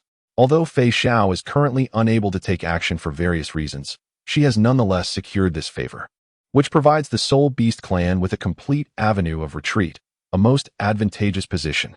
Subsequently, Gu Feng returned to his room with a solemn demeanor, and after a moment's contemplation, Fei Xiao followed suit. They gradually returned to their chambers to prepare for rest, awaiting the upcoming competition. Chapter 38. The Elimination Round Advancing to the Top 64, Part 1. In the Grand Seoul Arena of the Douluo Imperial City. The following day's competition witnessed a significantly larger number of participants compared to previous years, as casual cultivators were now permitted to compete. Douluo has introduced a new method of advancement, although it has yet to be implemented at this time. Gu Feng observed the revelers and the proud soul masters entering the venue, his eyes narrowing slightly. It was truly baffling. He was to be treated like a mere spectator in a circus. Were it not for the peculiar circumstances, he would have had little fondness for such an atmosphere. The crowd, upon hearing his words, glanced at Gu Feng with peculiar expressions. Ouyang's son, with a sigh, patted Gu Feng on the back before turning his attention elsewhere. "What's wrong with you, monkey? I'm still a monkey, you know. Do you look down on monkeys?" Sun exclaimed, leaping atop Gu Feng in a fit of indignation. A gentle yet commanding voice interjected, lifting Sun by the nape of his neck. All right, cease your antics, little monkey. Gu Feng isn't particularly fond of this environment. And honestly, neither am I. It feels rather odd. If it were a conventional competition, I wouldn't mind, but this atmosphere strikes me as strange. Fei Xiao tossed Sun into Gu Yuna's embrace, her delicate hand resting thoughtfully on her chin as she pondered the source of this peculiar sensation. Gu also shared a sense of unease, perceiving that the attendees were not there to witness a genuine competition but rather to partake in a performance. As if no ordinary folk existed among them. Song Yu, too, sensed the dissonance. In a grand tournament, the absence of commoners was glaring. What, then, was the essence of such a competition? Regardless, I find it somewhat peculiar. Logically, can ordinary people even discern the nuances of the match? If they can see nothing, why are they here? Yet, they are not your typical nobility, Gu Feng observed, his expression growing slightly colder.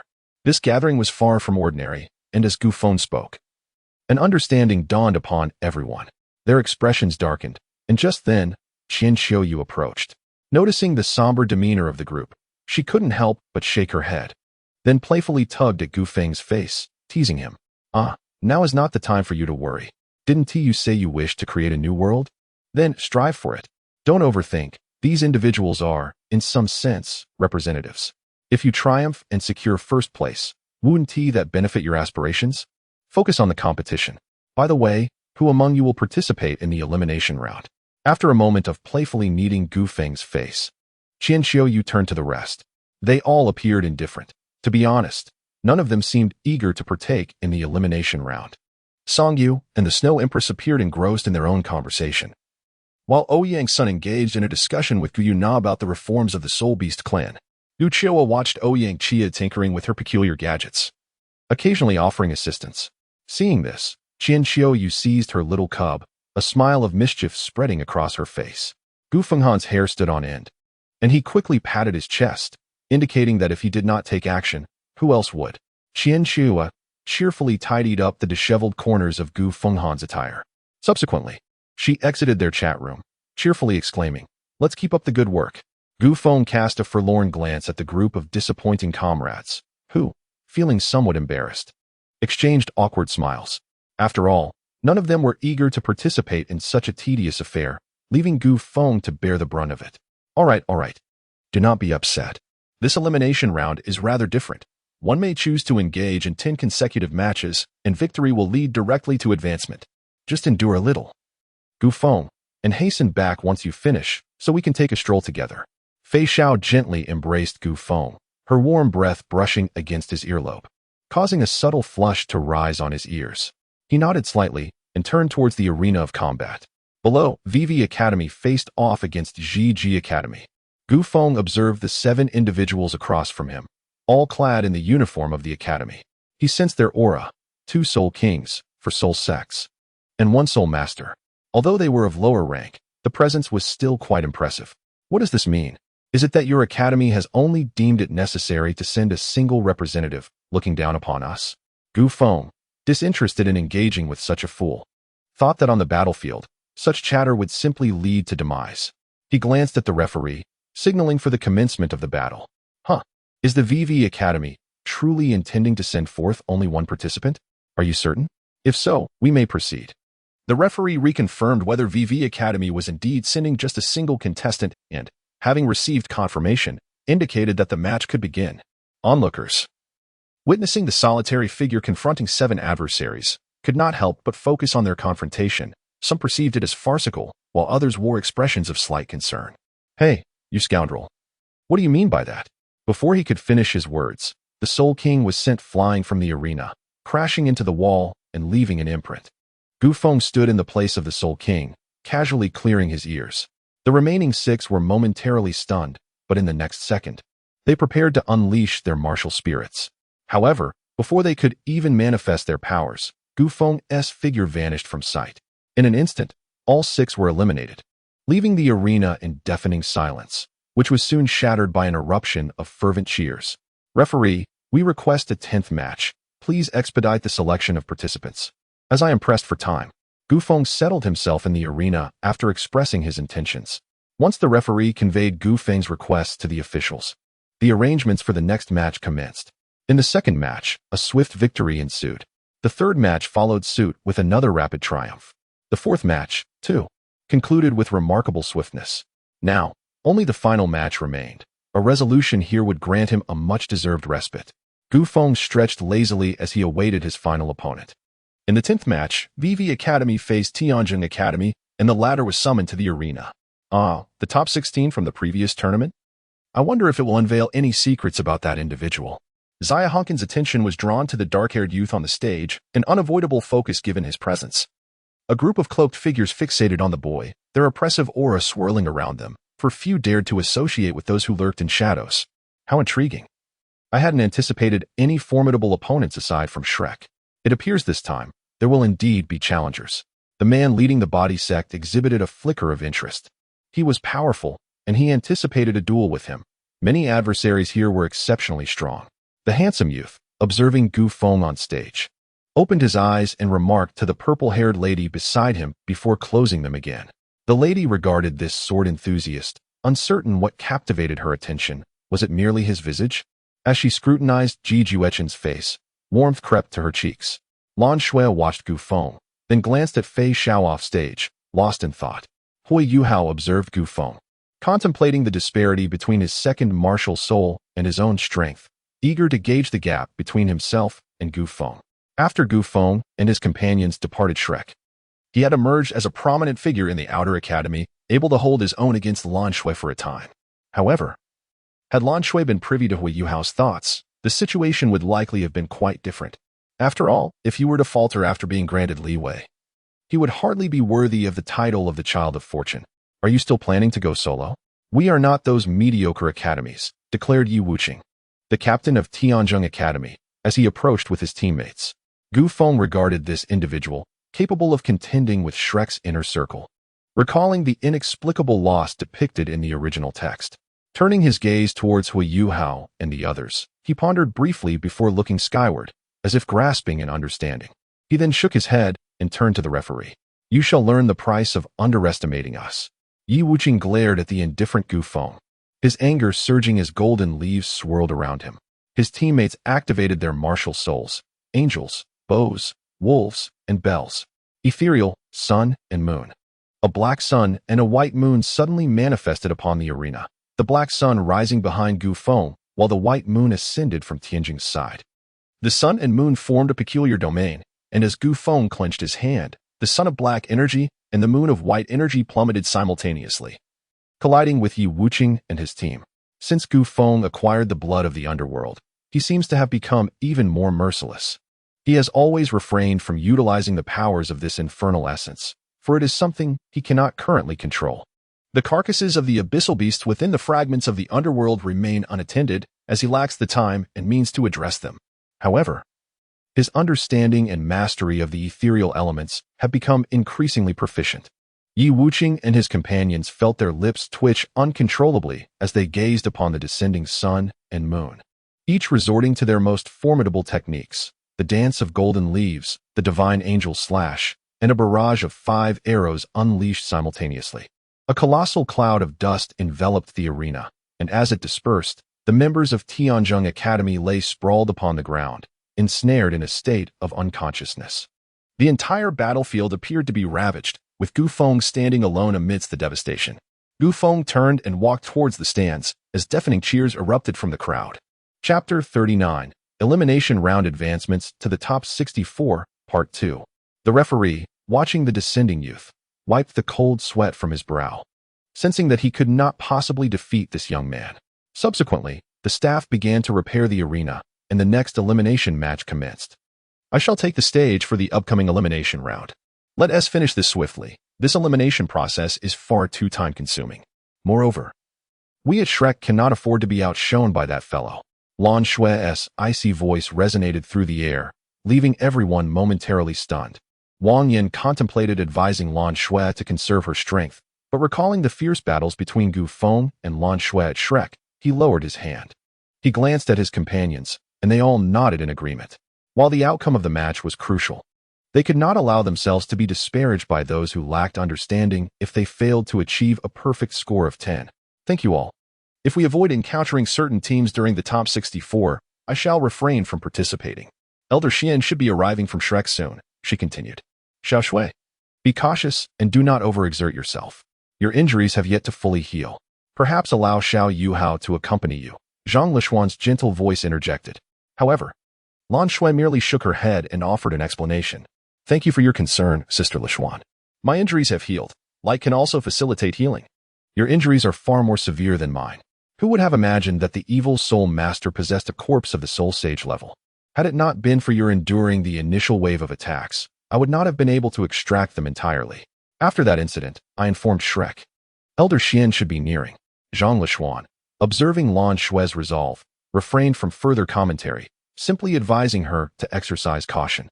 As no one could predict whether there were formidable adversaries among the free agents or other academies. Is Shrek planning to field just one contestant? Lan Shui mused. Ending this sooner would indeed be preferable. Thank you, referee. Lan Shui gently requested the referee to allow Shrek to engage in consecutive matches. The referee cast a profound glance at Shrek and the position of VV Academy. Lan Shui glanced towards Gu Feng's location, and her hair began to shimmer with golden hues from the tips. 9 consecutive victories. In the 10th match, Shrek faced Qianji Academy. Lan Shui surveyed her opponents. The previous year's top 32, initially intending to defeat them in an instant. Suddenly recalling Gu Feng's tactics, she hesitated for a heartbeat. A second later, a golden hexagram formation materialized behind her, and a colossal beam of light surged forth, instantly launching the 7 members of Qianji Academy out of the arena, rendering them unconscious. How intriguing, they all choose to play this way. I shall not waste any more time. Referee, please make the necessary arrangements. As the silver-haired youth leapt onto the arena the moment Lan Shui descended, the referee glanced towards Su Jiawei at the VIP stand, who nodded in approval. Thus, the match featuring Xiao Hongqian was orchestrated. Hilarity ensued, as this contest seemed to attract numerous prodigies. However, I deemed myself one of the most exceptional, rivaled only by Muir. The rest of you, are you truly my adversaries? Allow me to showcase my prowess. Upon entering the arena, Xiao Hongqian, reminiscent of a young dreamer, unleashed a torrent of nonsensical bravado. Suddenly, a golden aura enveloped him, and a third leg emerged from behind, presenting an odd spectacle, yet radiating an air of sanctity. With a swift gesture, he summoned hundreds of golden metallic forms that rapidly morphed into cannon barrels before the 7 challengers could even reach him. A relentless barrage of projectiles ensued, prompting the referee to intervene and rescue the 7. Observing his opponents, Xiao Hongqian formed a finger gun gesture and raised it slightly, casting a mocking glance towards the audience. Next, he declared. The relentless assault continued. Xiao Hongqian, the most eccentric victor with 10 wins, triumphed solely through the incessant firing of hundreds of soul-guided cannons, leaving many seasoned warriors pondering his audacity. Suddenly, a black ring materialized in the arena, and a figure cloaked in black emerged atop the stage. A hollow voice reverberated throughout the space. I request 10 battles. Death shall be your fate. As the ominous words echoed, an overwhelming aura surged forth, causing even the referee to instinctively retreat. A band of rogue fighters ascended the stage, desperate souls with nowhere to flee. Despite witnessing the foreboding black figure and the eerie ring, they resolved to test their mettle. The black ring erupted, expanding instantaneously, causing the entire arena to vanish in an instant, only to reappear encircling the cloaked figure once more. The ring swirled slowly behind him, and those present on the stage vanished without a trace. The referee's eyes glazed over before he collapsed, as though confronted by an unfathomable horror. Gasps of shock erupted from the crowd as a disheveled elder appeared above Shrek, a colossal hand reaching towards the black-cloaked figure. A booming voice resonated throughout the arena. An evil spirit master dares to participate in the continental competition? Prepare for your demise. The figure cloaked in black gazed upon the ethereal giant hand coalescing in the sky as a long-handled colossal sword materialized in his grasp. The sword's design was particularly peculiar. Its blade adorned with numerous barbs, while the end of the handle bore an irregularly shaped crystal. As the sword was thrust into the ground, a gray beam of light surged skyward, instantly dispersing the giant hand into dust, while a new black ring emerged above the long-handled sword, spinning incessantly. In an instant, fertile Douluos appeared on the Seoul arena to thwart the advancing Xuanzi. What? Do you intend to obstruct me as well? He exclaimed. Evil soul masters deserve eradication. Are you from Star Luo seeking to shield them? Xian Lao, this is a competition. It cannot be interrupted. Please consider that Star Luo will not interfere after the match concludes, but during the contest, that is impermissible. Su Jiawei, unlike in the original narrative, stepped forward, exuding an emperor's ferocity. Suddenly, the sky transformed into a starry expanse, a majestic crown appearing upon his head, with starlight locking onto Xuanzi. Before Xuanzi could unleash his wrath, Zhang Lishuan hastily restrained him, subsequently offering an apology to Su Jiawei. The aura he had just emitted was formidable. They could not provoke such a powerful being, especially within his domain. Let the competition continue, Su Jiawei declared before returning to the spectators' stand, with Xuanzi and the others also resuming their places among the audience. The cloaked figure resumed the competition. However, due to the earlier carnage, no challengers stepped forward, ultimately leading the referee to reluctantly declare the cloaked figure the victor by default. Interesting. Then it is my turn to test my mettle. Long Outyin descended onto the arena, dust swirling around him as his commanding voice reverberated throughout the Seoul arena. His fighting style was not as swift as Gu Feng's or Lan Shui's, nor did it possess the overwhelming firepower of Xiao Hongchen, and it lacked the peculiarities of the cloaked figure. Yet, every strike landed with raw power, each opponent being firmly pressed down onto the arena floor. Following this, Star Luo Academy and several other institutions achieved consecutive victories, making it clear to all who the formidable contenders were in this Seoul arena tournament.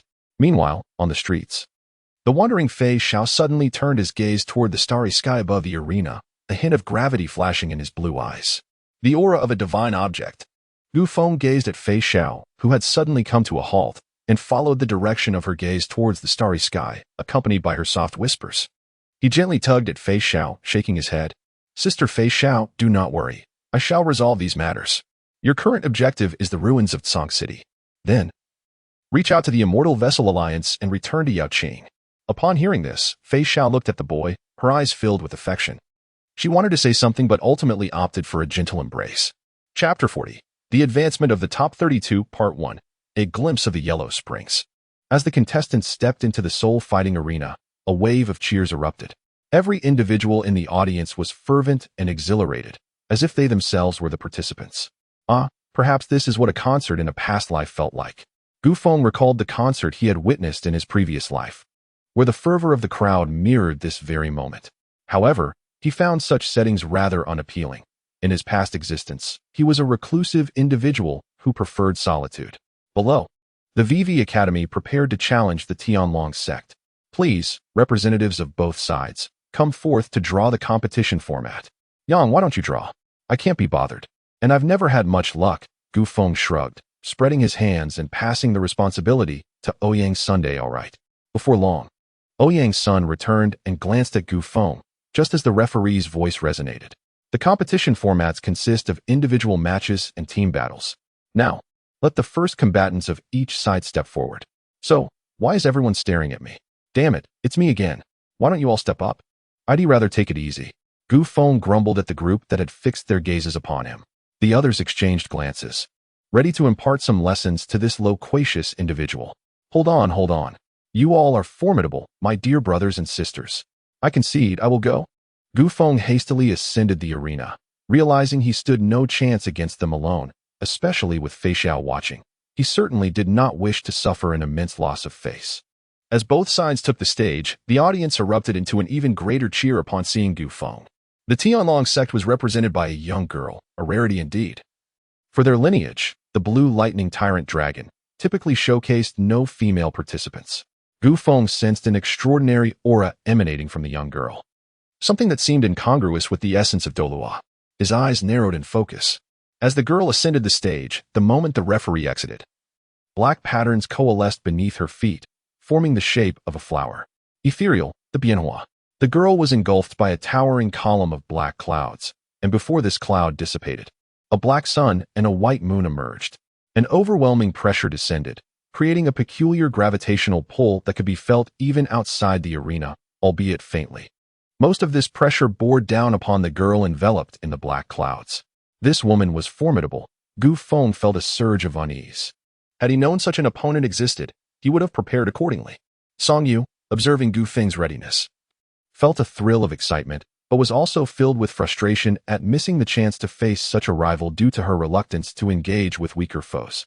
If Gu Feng were aware of her thoughts, he would undoubtedly express his discontent and confront her directly. All right, you all can join in when the time comes. It seems there are more hidden talents than just one, after all. Those like us who reveal our strength upon arrival are quite rare. Fei Xiao reassured Song Yu, smiling at the fierce determination reflected in the eyes of the onlookers. She then turned her gaze towards Gu Feng, who was now fully committed in the arena, a smile gracing her lips. As Gu Feng unleashed his attack, many outside the arena began to watch intently. An opponent capable of drawing forth his seriousness was at least on par with them, if not superior. Lan Shui, the Hongqin siblings, Long Ao Tian, Miao Erv, Jiju Qin, along with the figure clad in black and various hidden observers, began to strategize on how they would respond to such an assault and the possibilities of counterattacks. Ethereal, Nano Vanguard. The fusion of black and white currents gave rise to 4 figures in an instant. The white Bardel wielding dual swords soared through the sky, accompanied by 4 high-tech flying machines, the purple Hela. With a wave of his hand, a multitude of crimson spikes resembling the Jormungand emerged behind him. Along with a figure similar to Bardel, but wielding a blade in each hand, the formidable Grud. The black cloud was cleaved asunder, and the girl underwent a significant transformation. She was no longer merely a girl, but now a striking woman, her waist adorned with a peculiar 2-meter-long katana, its hilt embellished with what resembled monstrous eyes. Her long purple hair cascaded down, adorned with an unusual ornament, and she wore peculiar shorts accentuating her slender waist. The skirt of her outfit fluttered in the wind, while her wide sleeves fell gracefully to her sides. By the heavens! Gu Feng could not help but exclaim upon seeing the figure across from him. Although he knew he would eventually encounter the individuals from his past life within the railway, meeting the enigmatic and formidable emissary, Huang Quan, at this moment was unexpected. The purple-haired woman stood momentarily in a daze, seemingly uncomprehending why she was here. Gu Feng hesitated to act, feeling an overwhelming sense of trepidation, far beyond the ordinary.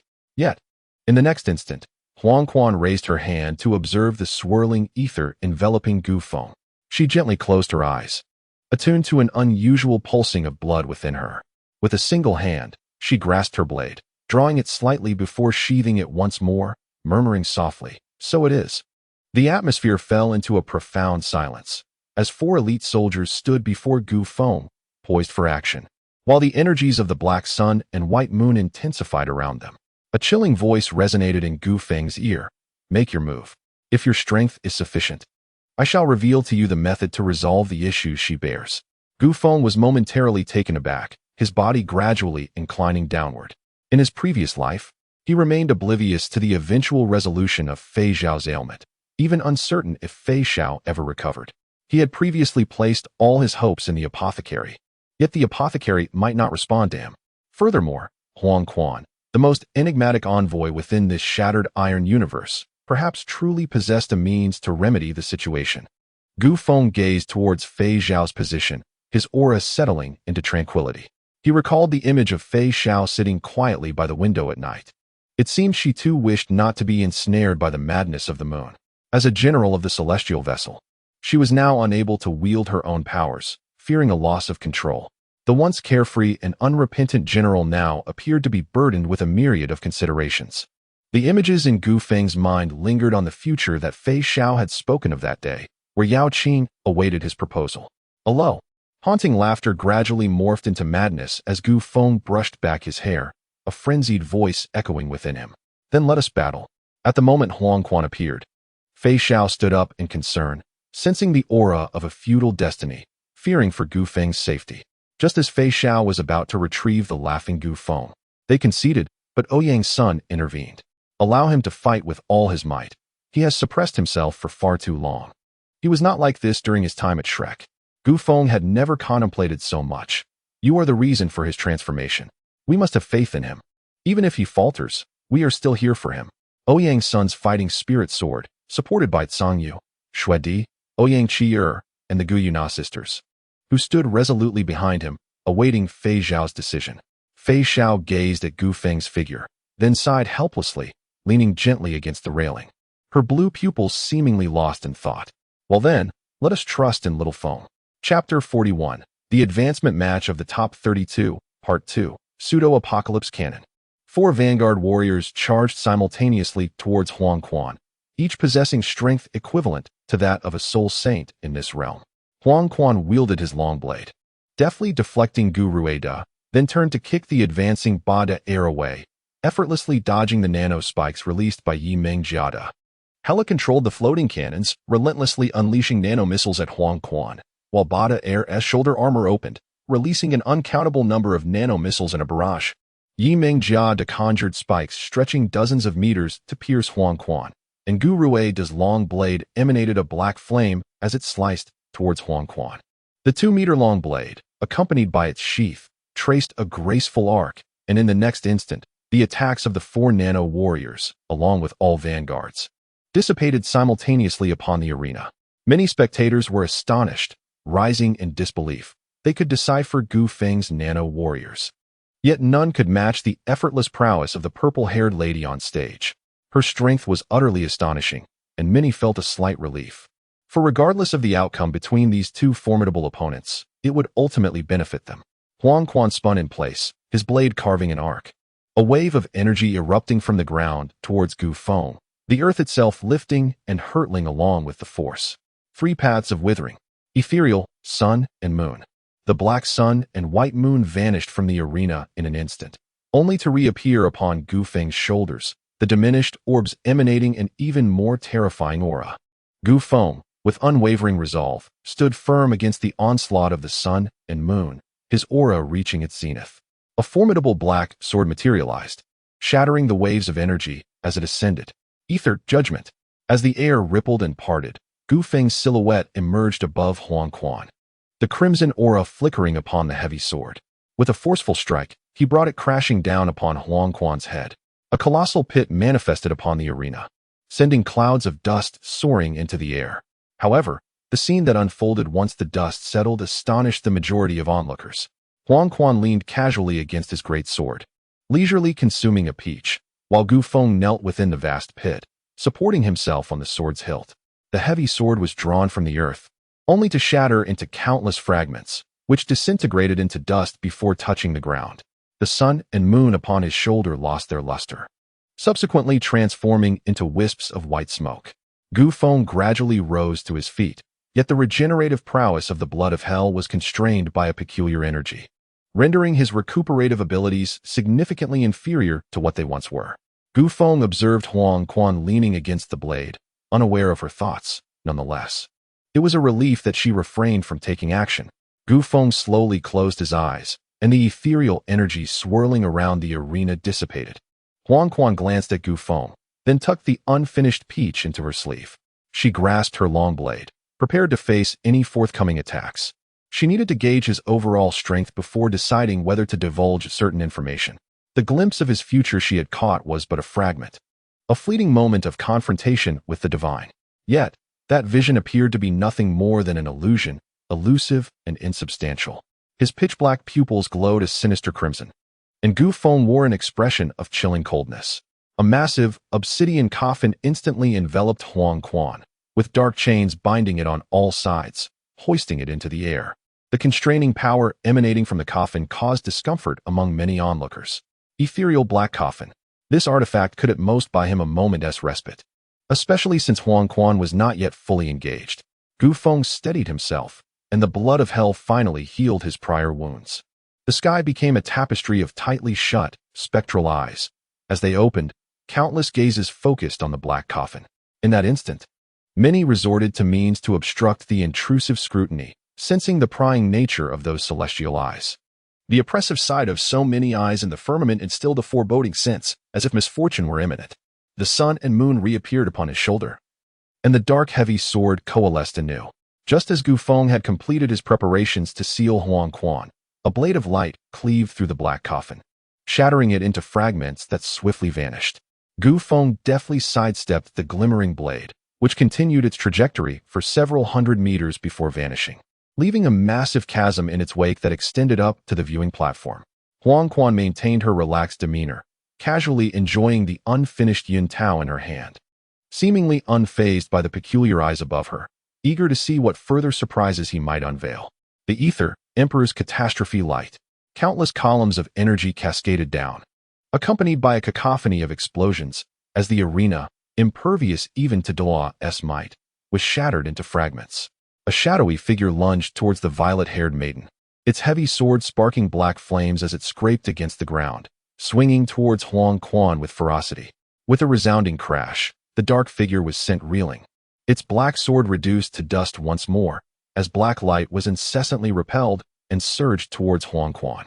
The entire space was engulfed in shadows, while the majority of onlookers could only perceive the violet-haired enchantress standing amidst the swirling darkness, which clashed relentlessly around her. She wielded a long sword, still encased in its scabbard, deftly deflecting the shadowy forms. Yet, the relentless assaults began to irk her. Where the dark shadows passed, pitch-black flames ignited, gradually forming a peculiar pattern. Though it seemed no one took notice, the shadowy figure charged at Huang Quan once more. This time a faint crackle of lightning enveloped her. In an instant, a terrifying thunderstorm swept across the ground, leaving multiple deep craters in its wake. The black flames extinguished completely in the aftermath of the lightning, revealing the pattern beneath. As the onlookers pondered the significance of this design, a colossal vortex manifested in the sky, enveloping the entire Seoul Duel arena, prompting all to rise in unison. Every titled figure sensed an oppressive aura emanating from the vortex, causing those beneath the titles to collapse to the ground. Several powerful presences erupted, resisting the overwhelming pressure. Ouyang Sun, Lan Shui, Miao Erv, Long Ao Tian, the cloaked figure, and others who had remained hidden were suddenly revealed. The individuals radiating power exchanged glances before turning their attention to the arena, for the phenomenon above was undoubtedly linked to the combatant below. A terrifying roar erupted instantaneously, and in that moment, Su Jiawei, Xuanzi, Qian Shuyue, and others simultaneously intercepted the sound's propagation. Otherwise, this battle could have resulted in a veritable river of blood. The sky, like a mirror, began to fracture, as several bizarre colossal beasts emerged, biting at one another, forming a grotesque bulge resembling a massive cannon. The breath emanating from the cannon's muzzle instilled a sense of threat even in Xuanzi, the weakest among the formidable.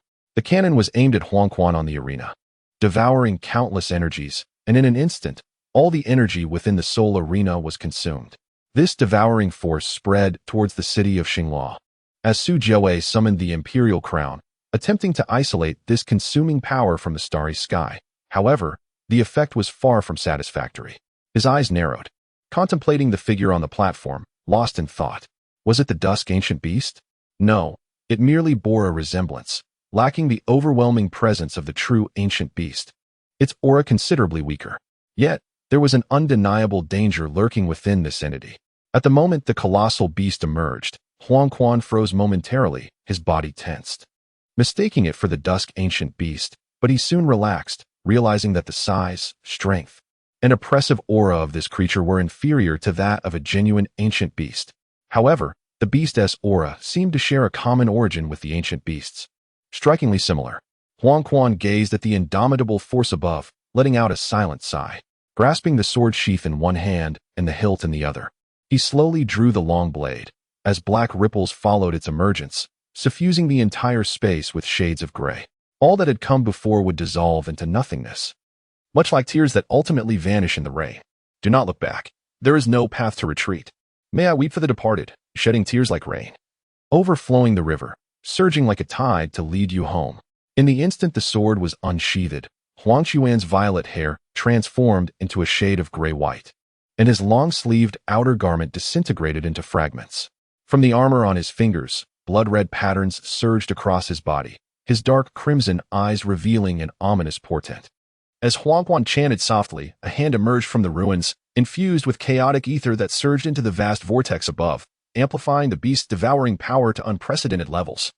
Breaking through Su Jiao's defenses in an instant, a dark red beam of light cascaded down as Huang Xuan's aura erupted, the waves of destruction resonating within the hearts of all present. The pseudo-end of Day's cannon. Suddenly, a black-red flash of the blade sliced through the dark red beam in an instant, cleaving through the entire city of Xingluo. The remnants of dreams stained the air as the blade severed all. The trace of the blade's light spread beyond the city limits before gradually fading away. Light, an infinite gray light, compelled everyone to shut their eyes. When the brilliance dissipated, Gu Feng's figure lay quietly amidst the ruins. Even the blood of the underworld could not restore him immediately, as the forces of emptiness clashed against the power of the hellish blood. Gu Feng lay on the ground, gazing at Huang Quan, who lifted her head to observe the descending raindrops. She reached out to catch the droplets, transforming back into her violet-haired form, as if the fierce individual who had once cleaved the entire city in two had never existed. From her sleeve, she produced a crimson, oiled paper umbrella. Opening it and slowly approaching Gu Feng, the crisp sound of her high heels against the ground harmonized with the patter of rain on the umbrella, resonating clearly in Gu Feng's ears. Let us take a moment to rest. That previous move was merely a fragment of that immense power, was it not? It seems as though this place restrains all fateful energies, and that force suppressing destiny is somehow linked to the essence within you. When you awaken, I shall visit you to impart the answers you seek. This is merely my projection. I am uncertain why it manifested here, yet the instant I beheld you, I felt an understanding. The sound of her high heels gradually faded away as Gu Feng slowly closed his eyes. Fei Xiao appeared before him in the instant Huang Quan departed, gently lifting Gu Feng and vanishing into the curtain of rain. The spectators who witnessed this battle could only perceive the absurdity of it all. Neither the vortex traversing the heavens of Xingluo nor the breathtaking flash of the blade was something they could hope to contend with. Xianzi rose, determined to eliminate that formidable foe, whose threat loomed too large. As he stood to confront such an existence, Qian Shuyue, Gu Yeqing, Poseidon, and the sea which simultaneously manifested, their combined might dispelling the thoughts of many. Xianzi, feeling the four formidable presences rivaling his own, resignedly sat back down, lost in contemplation. Su Jiaowei gazed at the scar that cleaved through Xingluo, the terrifying aura emanating from it sent chills down his spine. The force within him, which had pushed him to the brink of his limits, dared not stir in the presence of that blade's aura. He watched the violet-haired beauty recede into the distance, along with the members of Vivi Academy who vanished into the rain, before slowly turning back toward the Xingluo Imperial Palace. Chapter 42, The Advancement Matches of the Top 32, Part 3, The Terrifying Black Ring. Following the clash between Gu Feng and Huang Quan, this continental competition was forced to pause for 2 days, during which the Xingluo faction tirelessly repaired the Soul Battle Arena and reinforced the competition grounds. Now, we invite representatives from the Saint Spirit sect and the Nine Treasures Lioli sect of the Heavenly Soul to the stage to confirm the competition format. Gu Feng remains in a state of unconsciousness. Following the clash between Gu Feng and Huang Quan, the Tianlong sect was effortlessly penetrated by Ouyang's son, who, astonishingly, did not even exert his full strength to achieve this feat, single-handedly dismantling the entire individual competition. In the subsequent team match, devoid of Huang Quan, Ouyang's son took the stage alone and performed a peculiar melody, rendering the members of Tianlong unable to control their own bodies as he cast them out one by one. The scene turned chaotic. Ouyang's son's bizarre skill, through the melody he played, disoriented the 5 senses of his opponents, proving remarkably effective at critical moments. The Jiaobao sect, a venerable and ancient force, recognized the capabilities of the figure in the black robe, which had become evident to all. Although they harbored doubts about Jiaobao's chances of victory, there was a collective hope that Jiaobao could elicit some of the black-robed figure as hidden techniques. Among these individuals, the disparity in overall strength was not excessively pronounced. Thus, apart from desperate measures, intelligence could enhance their chances of triumph. They all attentively observed their adversaries' matches, seeking to glean valuable information that might prevent them from falling into a sudden disadvantage when their time to confront arose. As the Jiubao representative stepped onto the stage, he grasped a long sword embedded with 6 gemstones, its hilt inscribed with runes that elegantly traced the sword's name, Qixia. The moment both contenders entered the arena, a black ring simultaneously appeared, and the sword's intent soared skyward, with 6 soul rings illuminating in unison, signaling the peak of the man's aura. The Qixia sword technique. It could sever the heavens and vanquish deities and demons alike. In an instant, the blade's radiance tore through the still-congealed black ring as an odd, elongated greatsword descended from its center, shattering the sword energy directed towards the black-robed figure as it pierced the ground. The black-robed figure approached with deliberate slowness. Extending a hand from beneath the cloak, the hand was a pallid gray, reminiscent of a corpse, with irregular gray-white crystals protruding from the wrist and slender, pitch-black fingers. As the long sword was drawn, a sense of decay and chaotic destruction enveloped the arena, causing the Qixia warrior to stagger backward under the onslaught of the tumultuous energy. A gray sword aura cleaved through the Duhan arena, materializing before the Qixia warrior, as a field of murderous intent coalesced around him. The Qixia domain. The warrior swung his sword to sever the gray sword aura, his slightly reddened eyes betraying a fierce bloodlust. The Qixia sword ascended into the heavens, gradually transforming, 1 into 2, 2 into 4, 4 into 8.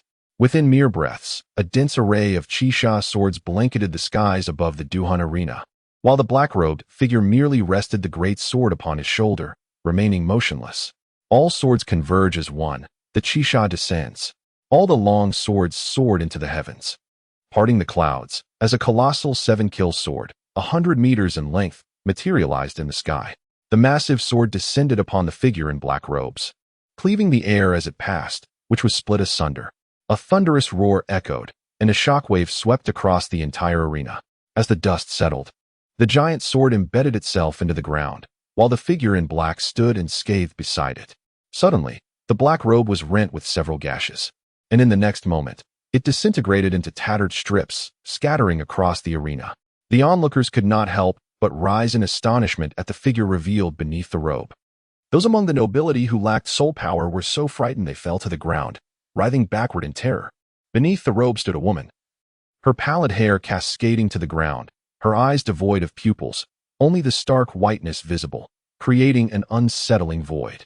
Her body was marred with a profusion of blood-red fissures, and her arms bore gaping voids at the joints, with sharp spines protruding from her form. An aura of decay and desolation emanated from her, devoid of any semblance of life. Yet she stood brazenly upon the stage, and at the moment her robe was torn asunder, chaos enveloped the arena. Soul power, elemental energy, spiritual force, or even the so-called divine power could not be summoned. And as the woman stood there, the spectators sensed an unexpected shift. They felt her essence fluctuating. At times she appeared as a living being, at others as a corpse, then reminiscent of a soul beast, and again as a lofty deity, only to plunge into darkness, akin to an abyss. Neither human, nor beast, nor corpse, nor god, nor demon. What exactly was she? Ouyang's son and the others could feel the woman's presence, and a grave expression mirrored across their faces. The woman's gaze was directed at the heir of the 7 kills. Though lacking pupils, it was clear she was fixated on him. She pointed the long-handled giant sword at him, slowly waving her hand. Suddenly, the sword danced in her grip, unleashing an unfathomable barrage of withered sword energy. Where the sword energy whirled, the very fabric of reality appeared to be consumed, the world assuming a grayish-white hue. In that instant, the heir of the 7 kills sensed an imminent peril. He wished to concede, yet no sound emerged from his lips. The heir of the 9 treasures vanished within the tempest of sword energy. The 7 kills sword fell to the ground and gradually dissipated into dust, along with half of the arena. The title holder of the 9 treasures leapt to his feet, unleashing a furious wave of soul power towards the gray-haired woman. The title holder was the sword Douluo of this era, and also the master of the heir of the 7 kills who had vanished from sight. A rank 97 super Douluo, the sword Douluo embodied the pinnacle of offensive might, even surpassing Xuanzu in attack, yet could not rival Gu Yechen. One exemplified consistent assault, while the other represented explosive potential. Gu Yechen's attacks were unparalleled across the continent, and none dared provoke his ire. Under the relentless assault of Gu Yechen, the outcome was stark. Either he would emerge victorious while his adversaries perished, or they would succumb to his wrath. This was the very reason why the quartet had previously managed to instill fear in those lurking in the shadows, contemplating intervention in this contest. After all, no one wished to be ensnared by the fury of Gu Yechen. The sound of swords clashing resonated throughout the arena, yet Su Jiawei remained inexplicably passive, refraining from obstructing the sword Douluo. In a fit of rage, the sword Douluo unveiled his true martial spirit in an instant. A colossal sword, stretching hundreds of meters, descended from the heavens, ultimately resting behind him. With a mere gesture, the massive blade transformed into a slender sword measuring 1.2 meters. Its tip aimed at the silver-haired maiden. A chilling dread enveloped the hearts of all present as 9 soul rings of varying hues emerged beneath his feet, the 9th radiating a blood-red luminescence. The clouds above parted suddenly, a beam of sword light cleaving through the sky towards the arena. The clouds severed with precision. The silver-haired woman vanished beneath the blinding brilliance of the sword light in an instant. Just as the sword Douluo believed he had avenged his disciple, he turned to depart this sorrowful place. Suddenly, a massive black ring materialized above the arena, expanding instantaneously to envelop the entirety of Star Luo City. Following Gu Feng's consumption of all energy within the Star Luo domain and Huang Quan's severing of the realm, a new force overshadowed the city. All the powerful beings shielded their prodigious kin, their expressions grave as they beheld the ominous black ring. The previous ominous crimson cannon and the extraordinary sword light attesting to the terror of these extraordinary phenomena. The black ring manifested at the very moment the silver-haired woman vanished, causing hearts to race with trepidation. As the black ring enveloped Star Luo, darkness descended abruptly, and an uncountable cacophony of frenzied sounds erupted. Sobs, laughter, roars, wails. Please, every conceivable noise resonated throughout the air. The sword Douluo's hair stood on end, his 9 soul rings illuminating simultaneously, radiating brilliance from his entire being. These were soul bones. He unleashed every means at his disposal, reaching a state of utmost intensity where he could momentarily grapple with the extreme, yet death still loomed ominously around him. Suddenly, a black mist materialized, engulfing the sword Douluo completely. Within the shroud, a brilliant sword light flickered, vanishing after a mere breath. Along with the sword Douluo himself, swallowed by the black mist. The cacophony of voices within the black ring grew even more unrestrained before descending into an eerie silence. Gradually, the black ring receded, and the silver-haired woman re-emerged upon the stage. A sense of dread gripped everyone, including Su Jiawei, who had reached his limits, and the Silver Dragon King, the sovereign of soul beasts. The unknown is the most terrifying. None could fathom how the sword Douluo had disappeared. After being consumed by the black mist for but a breath, no one could discern what transpired, the sword Douluo leaving behind not a trace. Even the silver-haired woman, whom he had seemingly vanquished, reappeared once more. The countenance of the Silver Dragon King darkened, her peak consciousness failing to detect anything unusual. Yet a chilling sensation crept over her. She sensed the formidable aura of Ouyang's son, a spirit brimming with the essence of combat, and felt the terrifying power within Fei Xiao capable of obliterating the entire Douluo divine realm. Even the distinct aura emanating from Gu Feng did not escape her notice. Apart from the previously encountered purple-clad woman, she had indeed sensed nothing before the confrontation, yet at the moment of engagement, she experienced a profound terror that could annihilate the very fabric of existence. However, the eeriness of this gray-haired woman surpassed all. Indeed, it was uncanny. Everyone perceived it as uncanny, a sensation that sent shivers down their spines. The representative of the 9 treasures trembled in submission, fear gripping them. In the face of such an unknown terror embodied in a woman, few remained unafraid. After the 9 treasures representative conceded, the woman turned to leave, her passage marked by a grayish-white hue upon the ground. Once her black robe was shed, she became a harbinger of calamity. Her trembling teammates presented her with another black robe, and upon donning it, the eerie phenomena dissipated. Save for the vanished sword Douluo and the traces left on the ground where she had walked unadorned, everyone believed it to be a dream. Yet the events in the soul arena attested to the horrifying reality that had unfolded. Chapter 43. The Advancement Matches of the Top 32, Part 4. A startling turn. The following day, the matches for the top 32 continued. There was no choice. 2 matches had consumed 2 days. The first day's Huang Quan and Gu Feng had literally blown apart the soul arena, while the gray-haired woman had decimated half of it on the second day. In total, Only a fraction of the 64 competitors had battled thus far, and today, the advancement matches resumed, though no one could predict when the next unforeseen event would occur. The first match featured the Sun and Moon Royal Academy against the Haotian sect. Both sides were summoned for a team battle. The Sun and Moon team comprised 7 members, facing 7 individuals clad in sect attire, wielding 7 hammers, who entered the Seoul arena. At the onset of the match, Muir ceded the stage to Meng Hongqian and Xiao Hongqian. Under the relentless firepower of Meng Hongqian's Zhuqing Bingchan and Xiao Hongqian's onslaught, the Haotian sect struggled to defend themselves. Watching the Haotian side retreat in disarray, Muir relaxed slightly, recalling the lively white-haired woman and vowing to share joyous moments with her in this lifetime. Lost in reminiscence, the remaining 4 members of the Sun and Moon team merely acted as bystanders, as Ji Juechen and his companions, who had departed from Mingda Hall, were not part of the academy.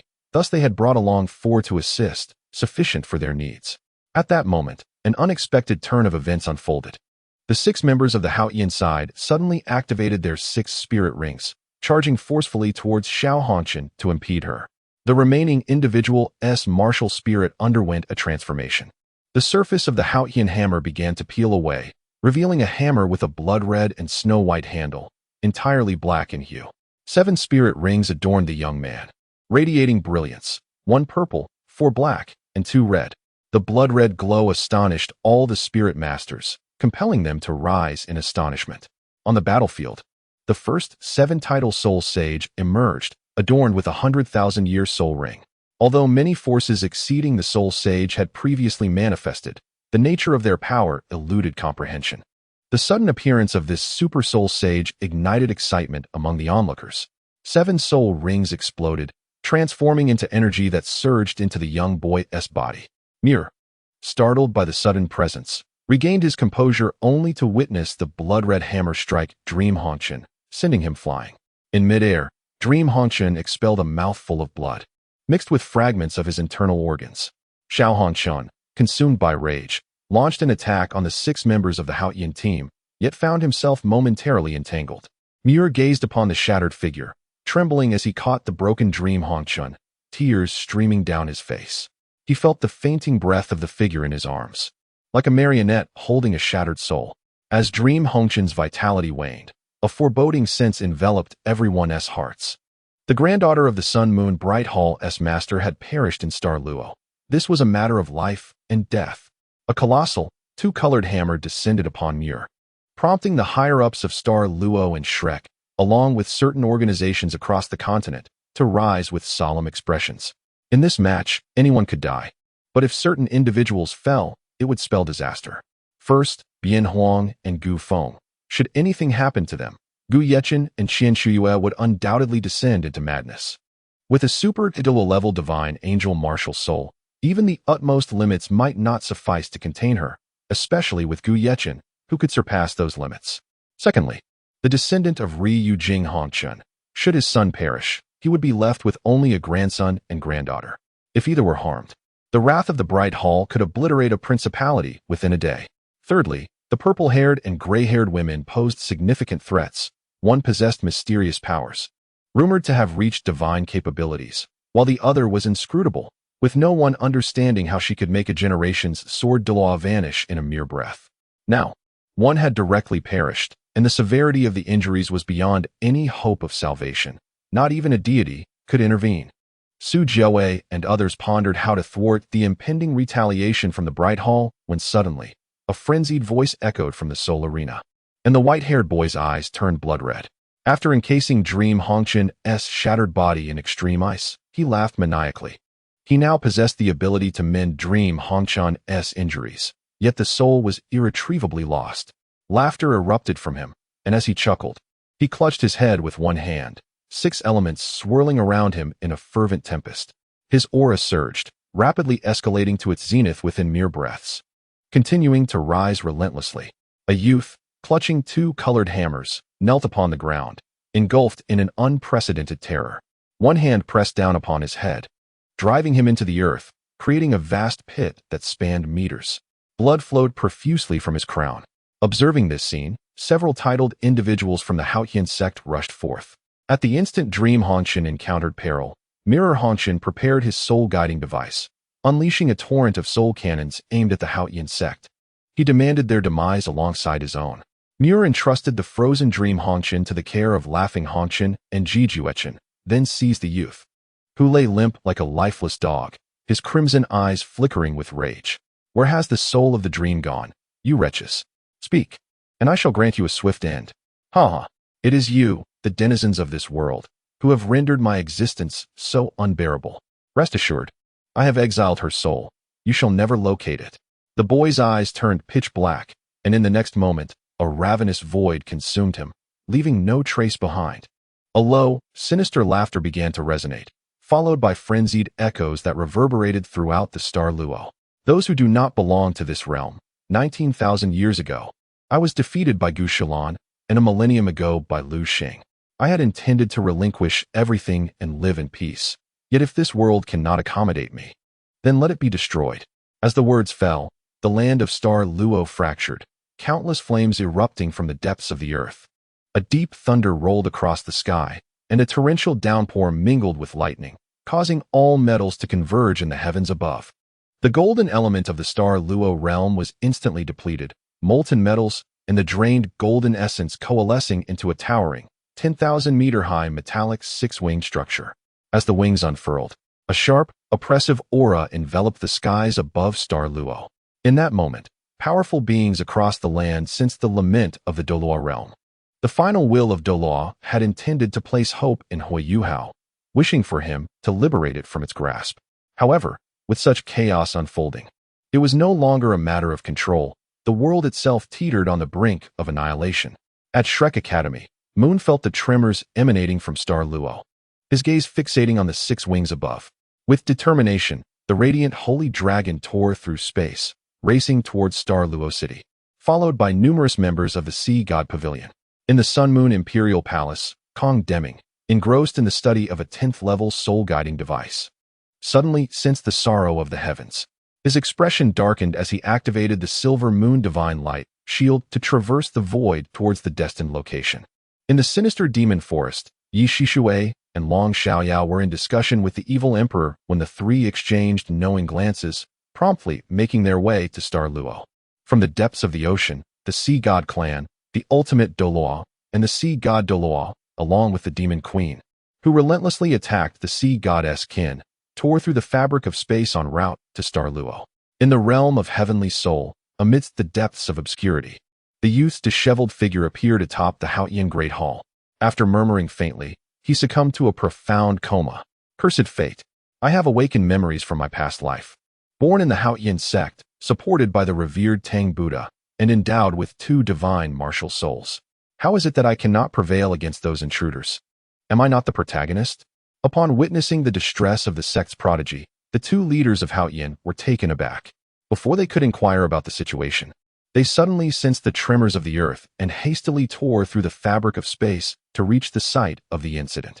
In the extreme northern ICC, Princess Hai had her two daughters calming the clan members when the seabed suddenly split open, creating several massive fissures.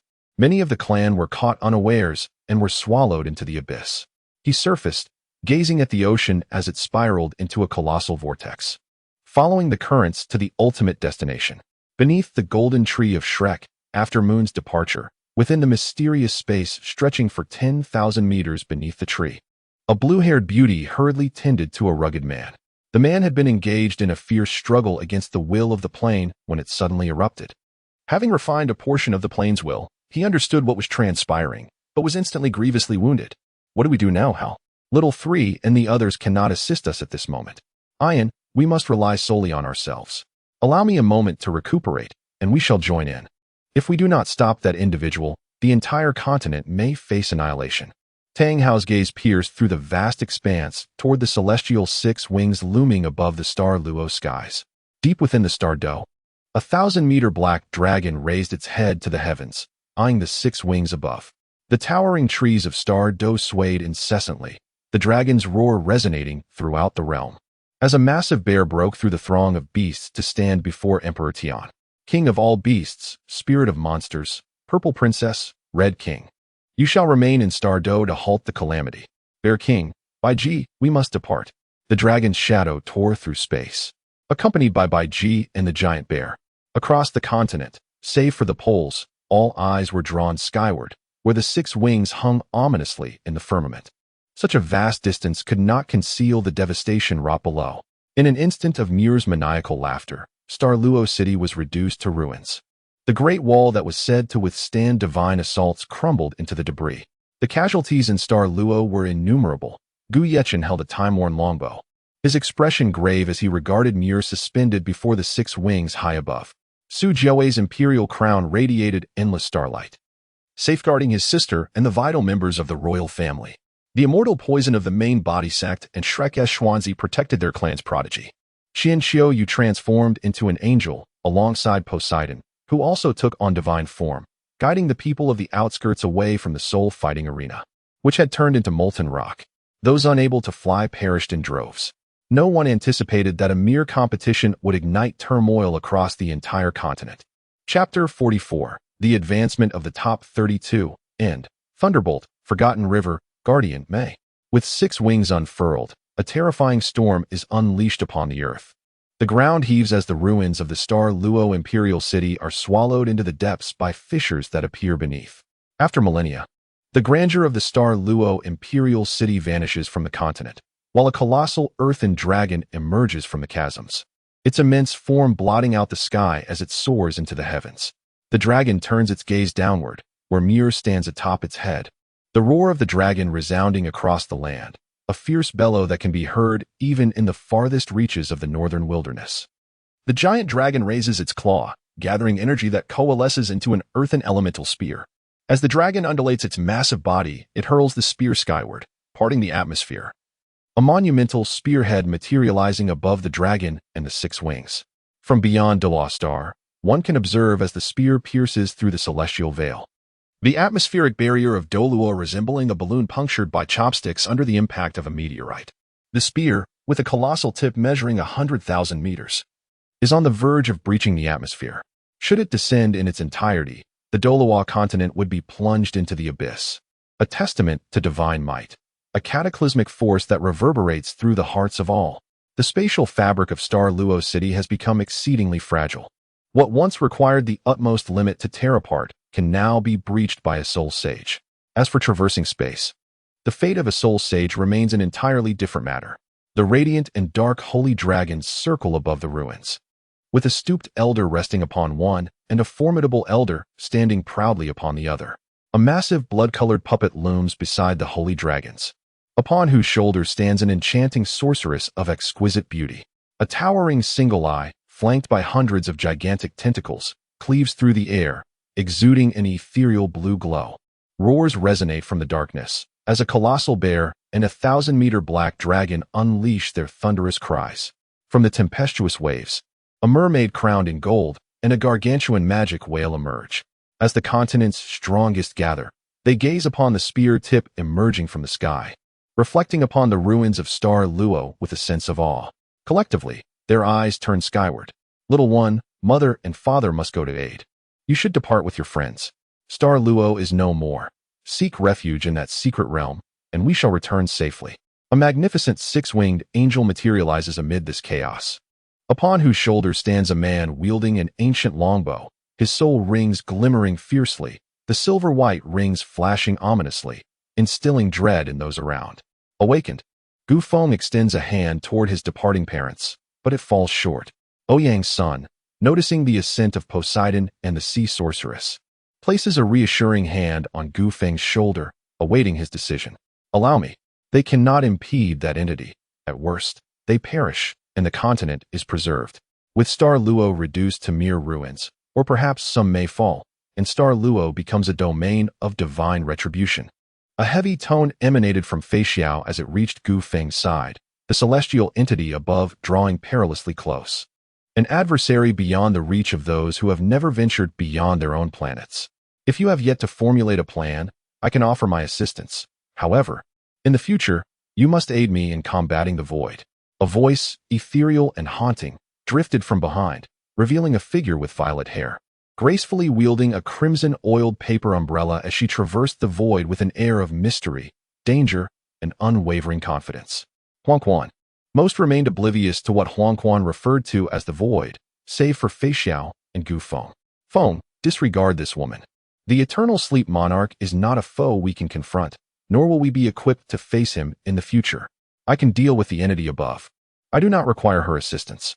A hand restrained Fei Xiao, who was poised to act. Very well, when that day arrives, summon me. And as long as I still draw breath, I shall answer your call. Gu Feng stood with his back to the yellow springs. Gazing at the descending rock spear in the sky, an onslaught he could scarcely withstand. At best, he could ensure his survival against such an attack. I shall seek you out then, he declared, for only the divine could resolve her plight. Returning to the celestial vessel might offer alternative means. My projection still harbored the strength to cleave through this world's barriers momentarily. After that decisive strike, I could guide her away from this confined realm. If you venture there, uncertainty looms large. Consider this an additional form of assistance. As the words of the yellow springs faded, she lifted her gaze to the heavens. A soft sigh escaping her lips as memories surged forth in her mind. Fragments of the shattered Takamagara and Izumo, a land strewn with broken blades. A black sun casting shadows over a gray sky, crimson rain, and a figure amidst the downpour. A gentle woman adorned in ceremonial garb. Her dark hair crowned with two horns, wielding a fractured long sword, gazed at the spiraling black hole above. In her recollections, the woman swung the blade, and the shattered weapon gradually transformed into a blood-red sword. As the long sword materialized, the peculiar horns atop the young girl's head faded from memory, and in the act of striking, her hair turned a ghostly white. A torrent of memories overwhelmed the yellow springs until the final image emerged, a friend walking the same path, inquiring after her name. There were myriad things she had forgotten, yet one remained indelibly etched in her mind. Her name, Thunder, guardian of the forgotten river. May. The high-heeled shoes of the yellow springs stepped forward into the void, ripples spreading like water across the surface as Gu Feng was drawn into a unique space. With her crimson eyes and gray hair, the yellow springs turned away, brandishing a red long sword, before pivoting to face him. The ocean within this realm rippled continuously, while the vast black hole spun ominously in the distance. She regarded the young man before her, his resolute gaze reminiscent of an old friend, the chaotic healer. In the long night that lay ahead, you may encounter numerous setbacks and witness countless tragedies, ultimately perceiving only shades of black and white. Yet, believe this, within that monochrome world, a fleeting glimpse of red shall emerge at the moment of your choice, destined to reveal itself once more. As you ponder its significance, Huang Quan slowly unsheathed a crimson long knife and struck towards the black hole. A scarlet mark appeared before the black void, cleaving the sea open, and Gu Feng was subsequently ejected from this peculiar space. After Huang Quan delivered that cut, the duality of black and white suddenly expanded throughout this realm, enveloping it in an instant. The celestial bodies, Star Luo, Sun and Moon, Heavenly Soul, Battle Spirit, Star Do, the seas. The poles, everyone in the Shrek world witnessed the overwhelming surge of black and white, transforming the entire world into shades of monochrome. The powerful beings across all continents in Star Luo prepared to counter the descending rock spears from above. The eruption of black and white filled them with profound astonishment. The shock in Miao Air's eyes was unparalleled, while the hidden Niu Tian Titan in the void, along with Ain and Tang Hao beneath Shrek, were utterly unresponsive. In the span of a breath, the black and white engulfed the entire planet, rendering the falling rock spears a dull gray, only for a brilliant flash of red to pierce through the monochrome world.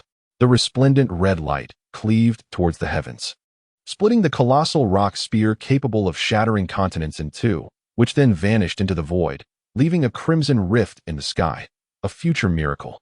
The world of black and white regained its original hues, and Miao Air vanished into the firmament in the wake of the red light. Huang Quan's ethereal figure reappeared before the crowd, her spectral presence signaling that her time was drawing to a close. This fleeting projection of power was on the verge of dissipating. General of the Yao Qing immortal ship, you have a little time left to bid farewell properly. Moreover, I have merely halted that calamity. That individual has been gravely injured by the aftershocks. The ensuing matters are up to you. With that, Huang Quan's projection relinquished time to Fei Xiao and Gu Feng, while Ouyang Sun and the others opened the space for them. Chapter 45. The oncoming turmoil. I will await you on the immortal ship. In the future, I shall stand by your side to face the Lord of eternal slumber. Fei Xiao quietly embraced Gu Feng. After a moment, gentle words echoed in Gu Feng's ears. Take care of yourself. We must leave. Time is fleeting, and if we delay, this realm will once again be sealed by that entity. All right, I understand. Fei Xiao cast one last glance at Gu Feng before vanishing into the rift in the sky alongside Huang Quan. The six-winged angel descended beside them, accompanied by the spectral figure of the sea god wielding a scepter. The sorceress and Gu Yechen stood at their peripheries, while the supermodel had completely disappeared, leaving Xingluo in utter ruin. It was time for reckoning. The soul beasts, the evil soul masters, and the peculiar Xingluo, among others. As the battle erupted, the angel and the sea god confronted the blood-red puppet simultaneously. The colossal whale and the sea god's island engaged in a cautious dance, neither daring to reveal their full strength before these formidable figures, for they were not of this continent. The holy dragon of light and darkness entwined in a fierce struggle, while the sorceress defended against the gluttonous divine bull, with Gu Yechen and Su Jiawei locked in a standoff. Suddenly, the death god puppet materialized on the battlefield, its scythe aimed menacingly at Shrek. In the nick of time, the Phoenix of Light appeared to intercept the swinging blade, subsequently urging Shrek's group to retreat frantically, blood staining the golden feathers of the Phoenix. Shrek's faction clashed with the evil soul masters, while Di Tian and Xiong Jun sensed the presence of the traitors Titan and Niu Tian, their rage igniting a fierce confrontation. The collision of four ultimate soul beasts caused the very heavens to tremble. In the instant Huang Quan tore through the barrier of the former demon lord, multiple divine consciousnesses descended simultaneously from the divine realm. Gu Qiu'er crouched midair, cradling her head in despair, as Wang Dong, astonished by Hui Yuhao's expression, emitted an ethereal feminine voice. Blue consciousnesses alighted upon the holy dragon of light and the sea god's island, while a stream of divine thoughts surged from Gu Qiu'er's mind straight towards Wang Dong. Gu Qiu'er promptly lost consciousness, and Ouyang's son, Ouyang Qir, and Gu Yuna hurriedly assessed her injuries, noticing damage to her soul. Their expressions turned grave. Meanwhile, Wang Donger, or rather, now should be called Tang Wudong, unfurled her resplendent butterfly wings. A golden trident descended from the heavens, its brilliance illuminating the ground. Tang Wudong extended her jade-like hand, and the trident trembled gently, materializing within her grasp. The aura of this super artifact momentarily calmed everyone. Now was the time for a desperate struggle. They had lingered at the pinnacle of this world for far too long, long enough that their time was running out.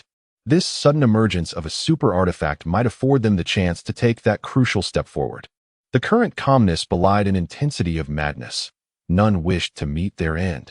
Everyone departed from Tang Wudong's side, leaving her surrounded by a vortex. Anyone who dared to approach would suffer dire consequences.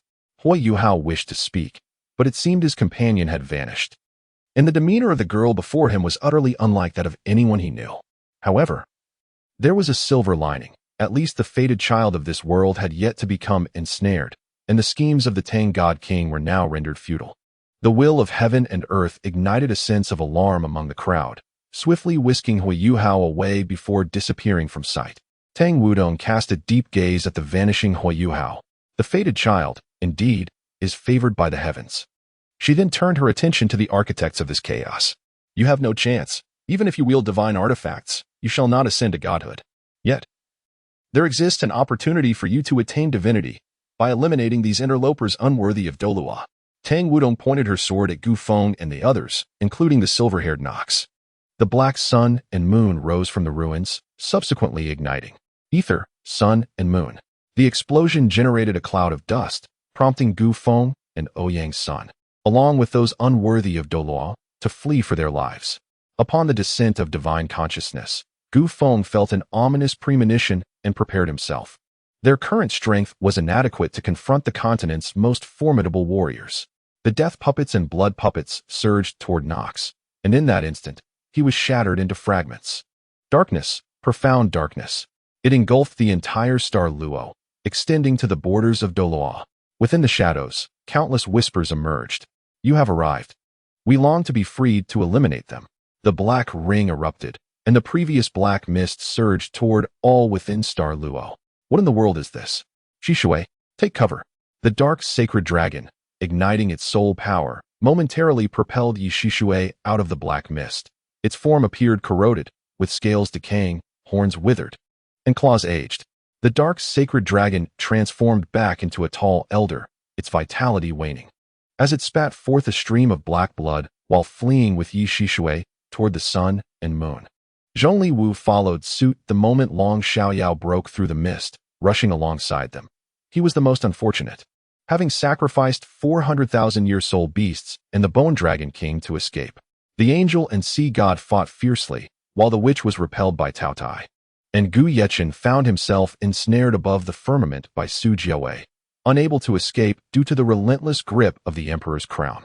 As the dust settled, Gu Feng and his companions were intercepted by members of the body sect.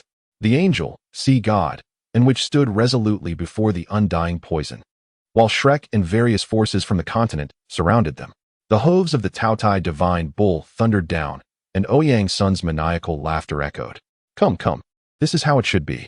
With one hand propped against his forehead, a glaring crimson radiance emanated from him, while golden feathers and white down danced in the wake of the thundering divine bull's tread. Qitian. Everyone was lifted by Ouyang Sun, and in an instant, the thundering divine bull was sent soaring. Yet, Ouyang Sun, in his current state, was ultimately no match for such a formidable adversary. After propelling the thundering divine bull, he reverted back, momentarily losing his combat prowess. The aura of the Snow Empress surged wildly, escalating to Soul Saint, then Soul Douluo, and she was on the verge of breaking through to the titled rank. She yearned to conclude her reconstruction. Although the ultimate outcome would likely not enable her to contend against these powerful beings, there remained a glimmer of hope for her escape from this place. Gu Feng extended a hand to rest upon the shoulder of the Snow Emperor, then emerged from behind, making his way to Qian Shiyue, enveloping her in a gentle embrace. Mother, do not worry. We shall be fine, I promise. Subsequently, he delivered a swift strike to render his mother unconscious, supporting her as she fell, then entrusting her care to the witch and Poseidon. As for his father, he found himself unable to assist for the moment. Yet it seemed there was little cause for concern on that front. The number of titled individuals around them was increasing, the allure of ascension to divinity far too immense to resist. Previously, these individuals had struggled to find their path, but now, everyone yearned to partake in the fray. I can lead you away. There is no need to resort to that. Sang Yue surveyed the encircling formation, assessing the remaining combat power of her allies, calculating a mere 40% chance of a complete escape. Yet, that probability was sufficient. This time, I do not wish to flee.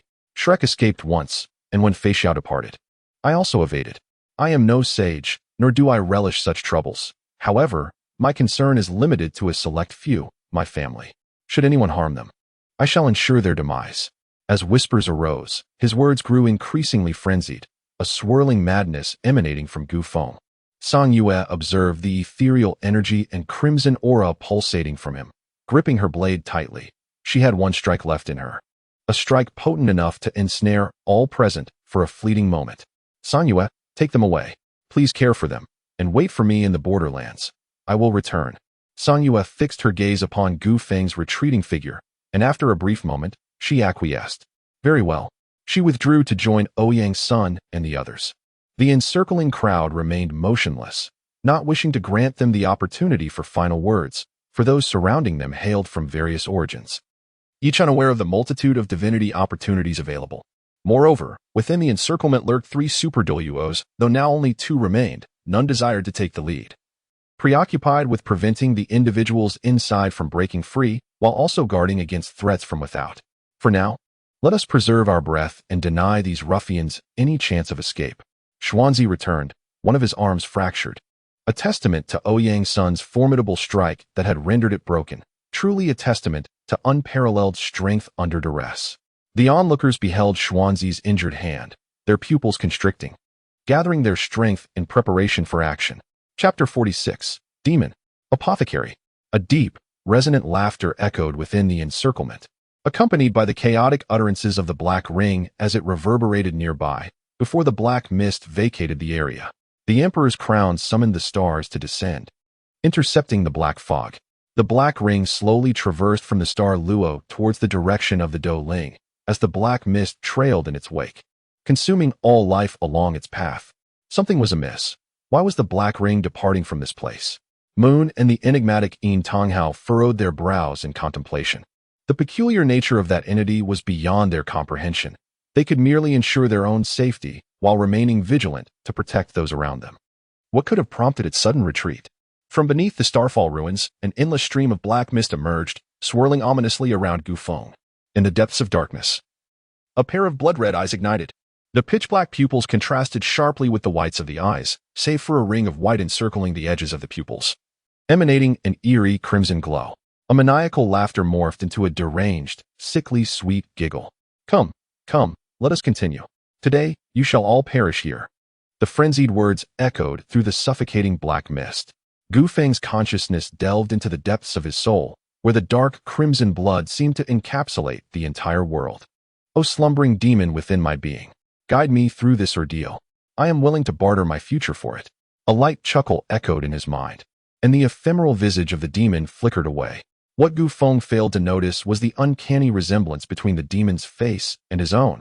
A fleeting, human-like smirk danced upon the demon's countenance.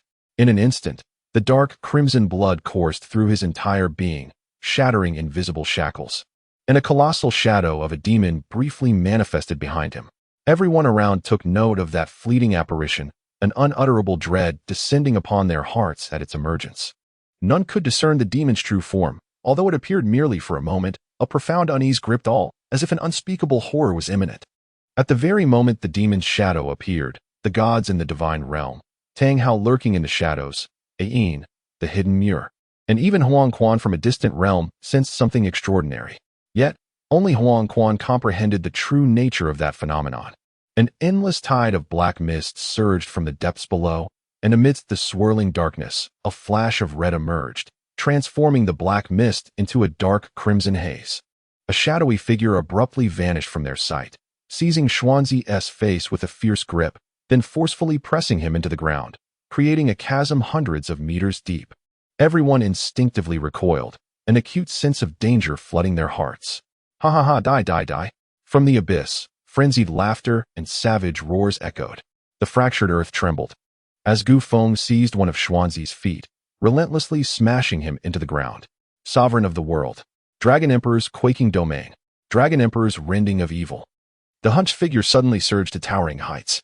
A century ago, the mightiest of his generation unleashed his signature techniques. The combination of three formidable moves, coupled with a surprise attack, struck while Gu Feng was occupied with Xuanzi, unleashing a terrifying explosion. In an instant, Gu Feng was reduced to a mist of blood. Ouyang's son and the others, witnessing Gu Feng's tragic transformation, clenched their fists tightly. At the moment Mu En made his move, he diverted everyone's attention, allowing Song Yu to swiftly open a portal. In the blink of an eye, all were hurled through it. Just as Gu Yechen arrived, intending to take him along, a chilling voice interrupted Song Yu's actions. I want these individuals dead. Gu Yechen drew the sun-shooting bow. An endless stream of sunlight cascaded from the heavens into the bowstring he had drawn, forging an arrow composed of radiant light, imbued with an intense heat. Aimed directly at Muon, the sun began to set. In an instant, the brilliance of the sun dimmed, and the arrow of sunlight transformed into a new celestial body. A nascent sun hurtling down towards Muon. Suddenly, a colossal blood-red hammer, spanning thousands of meters, materialized in the path of the luminous arrow. A deafening explosion resounded. A massive crater, stretching across a radius of 10,000 miles, erupted into existence, accompanied by a mushroom cloud that soared into the sky, piercing through the atmosphere. This mushroom cloud was visible from every corner of the Douluo continent. This day would later be commemorated as the dawn of chaos, the origin of all malevolence. It all commenced with the ascent of that mushroom cloud. Tang Hao, supporting the diminished Haoyan hammer, coughed up blood, while Ayin continuously infused life energy to heal him. Gu Yechen was assisted by Song Yu. All the formidable warriors encircled Gu Yechen and Song Yu. No one dared to let him depart, should he leave. The ensuing retribution would be unbearable for anyone to withstand. That power had surpassed all limits, truly reaching the realm of the divine. Gu Yechen gently withdrew his hand. Supported by Song Yue, as the Shiri Bao reappeared, everyone instinctively stepped back, hesitant to wager whether he could draw an arrow. As both sides faced off, Ayin was attending to Tang Hao's wounds, while an endless torrent of black and red energy shrouded the sky above Xinghua. The swirling currents of black and red intensified, and simultaneously, a dark sun and a crimson moon emerged on the horizon. On this fateful day, the inhabitants of Douluo witnessed 3 celestial bodies, a dim sun, a black great sun, and a red full moon. This extraordinary phenomenon would be chronicled by future generations, yet few believed it. Apart from the elders who had witnessed it, disbelief reigned. It was both a miracle and a calamity. The people in the ruins of Douluo stood transfixed, gazing at the sun and moon above. The cataclysmic sight sent shivers down their spines, first with the formidable rock spears capable of sinking continents, and now the ominous black sun and blood-red moon returned. While their own conditions were far from favorable, Yi Shishui and Long Xiaoyao had already fled. Kong Deming retreated with them after the rock spear was cleaved in two. Di Tian and Xiong Jun, after battling Niu Tian and Titan, found themselves in a weakened state, with Niu Tian and Titan gravely injured.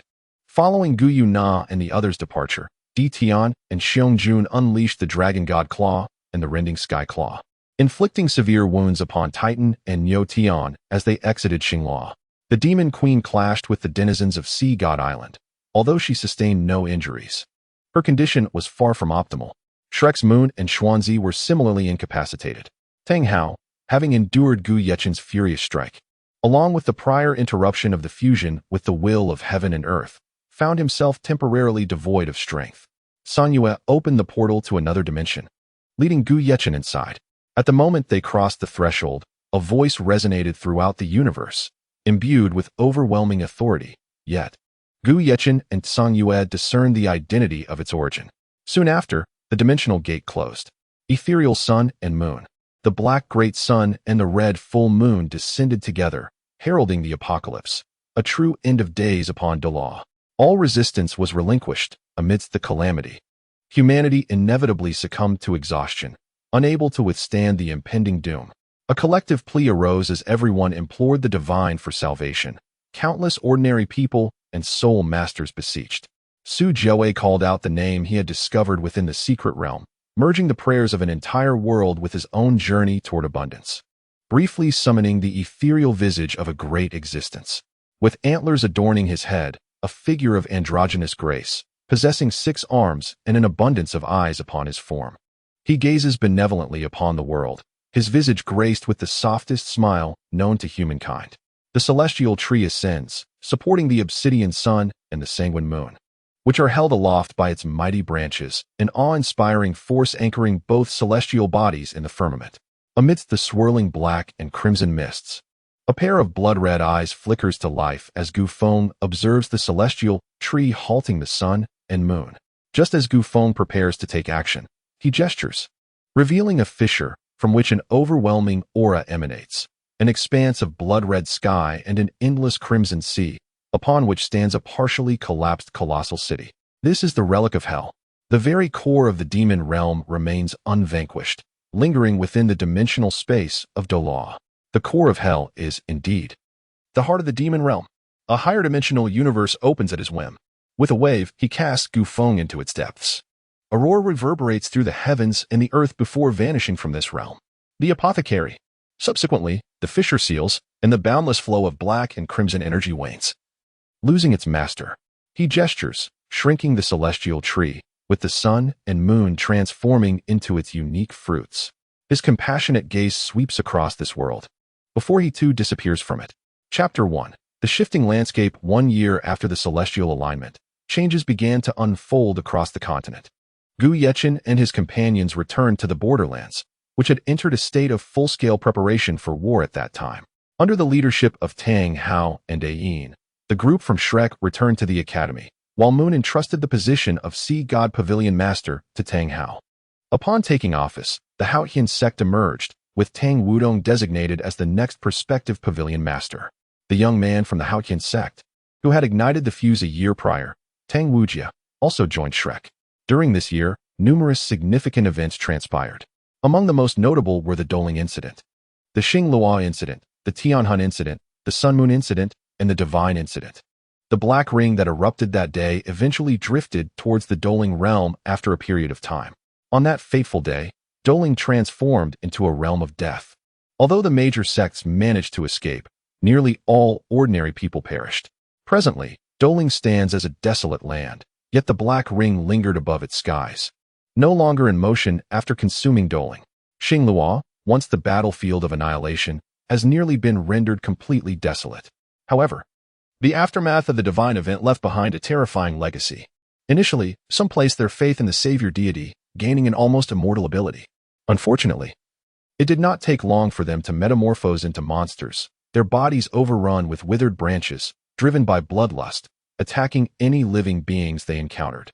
Subsequently, the Songqing secret realm, governed by Xingluo, was absorbed into the ruins of the Xingluo imperial city, forming a chasm in the sky. A severed tree took root amidst the ruins, granting Su Jiawei extraordinary powers. Nonetheless, due to Tang Hao's emergence and the divine heritage bestowed upon them, no significant actions have yet unfolded. In the aftermath of the calamity, virtually no living souls remained in Xingluo. All corpses had transformed into monsters, congregating in the ruins of the Xingluo imperial city. Tianhun, while considered the least dire, was shrouded in chaos. Douluo and Xingluo posed great dangers, albeit to ordinary people, who had all but vanished. Suddenly, a hybrid entity, half-human and half-demon, emerged in Tianhun. These demons, upon discovery, exhibited a thirst for blood, lacking any cultivation of soul power. Exhibiting swift speed, immense strength, and formidable physicality, they even disguised themselves as humans to prey on the unsuspecting. The demons pose a significant threat to humanity. Those leading the body sect, alongside other sects, formed a demon hunt alliance. Although large-scale incidents of demons consuming humans have ceased, smaller occurrences persist. And those demons that have devoured humans can awaken various abilities. This threat has become paramount and requires urgent resolution. Otherwise, who knows what horrors might arise if the entirety of Tianhuan's populace were to be consumed. The Sun Moon realm has divided into two factions, one led by the Crown Prince and Yi Shishui's Holy Spirit sect, alongside the evil emperor, while the other comprises Muir, the very individual who initiated the apocalypse, resurfacing after a period of silence. The boundless sea of blood now spreads from the shores of the Sun Moon Sea, extending beyond the borders of the Ming capital. The Soul Mentor Legion of the Sun and Moon has been engulfed, with the blood sea absorbing all nourishment, halted just outside the capital. Muir's wounds remain unhealed, as the power of the void is not easily borne. Following this upheaval, the Crown Prince has allied with the Holy Spirit Church to ascend to power, while Jing Hongchun of the Mingda Hall, accompanied by Xiao Hongchun, has vanished from the capital. Above the boundless blood sea, a colossal blood sphere has emerged, within which 6 extraordinary lives are gestating. Xuanzi of Shrek led an exploration but was repelled by the crimson figures within the blood sea. Additionally, Zhongli Wu seized the opportunity to severely injure Xuanzi, nearly leaving him behind in the Sun and Moon.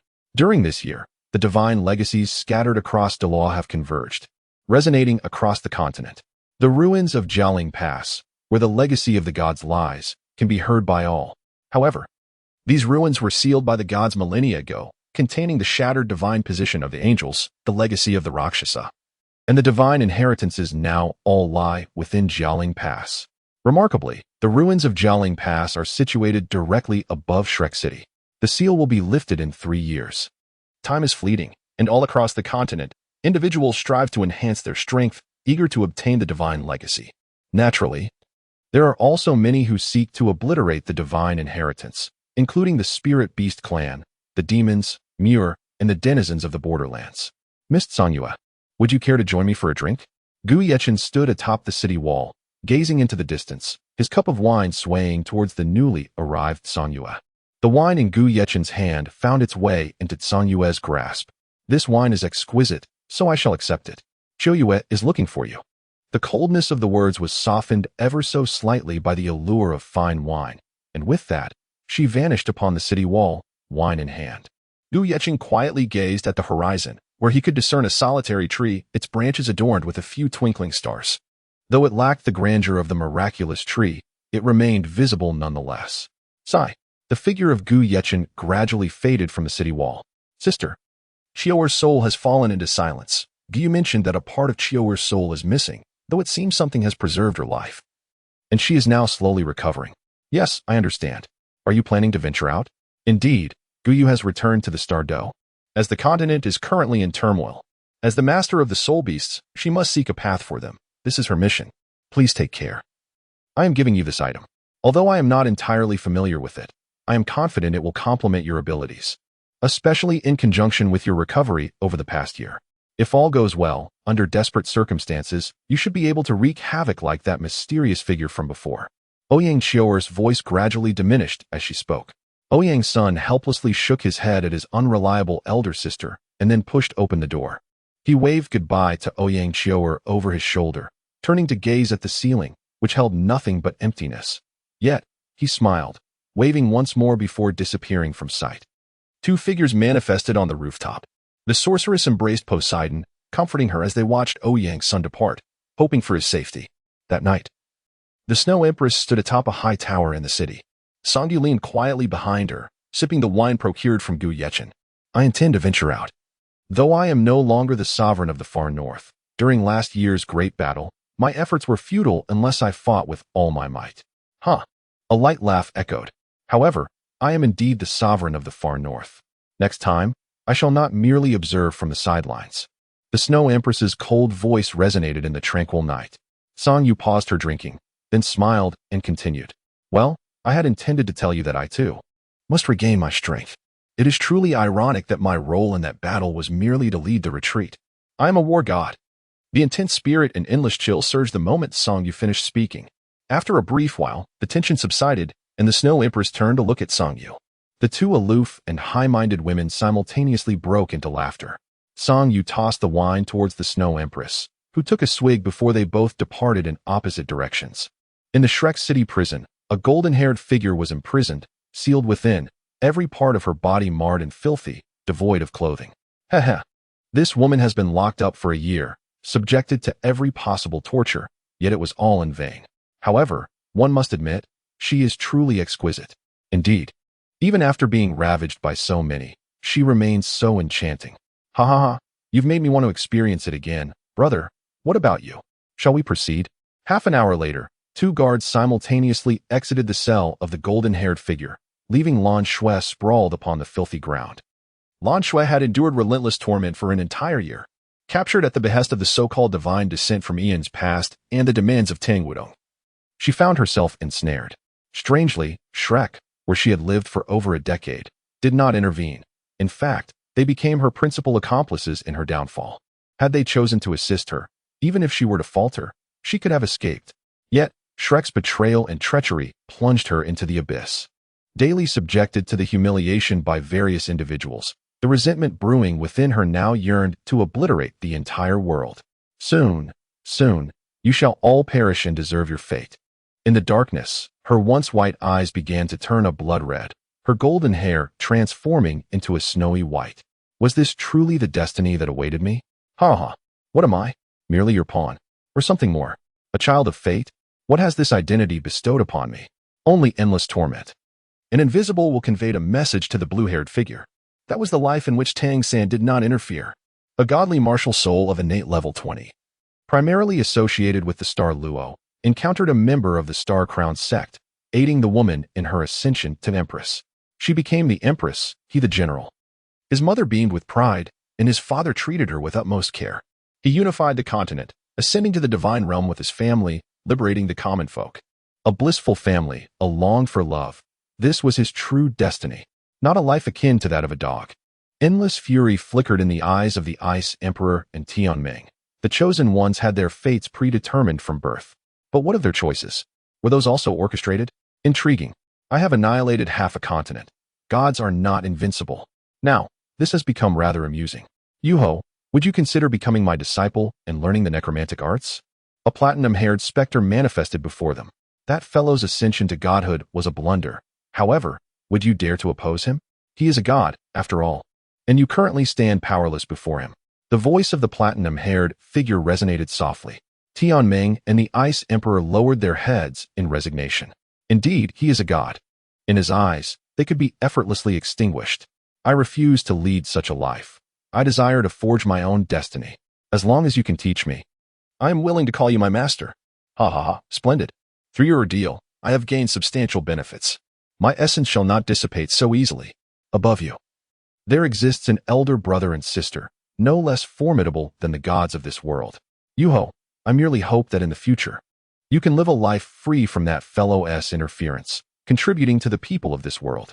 My name is Necromancer of Catastrophe, the Holy Law of Death, Ilex. Chapter 2. Ouyang Lin's star. Is there truly no soul beast, even in the outskirts of Xinghua? How intriguing.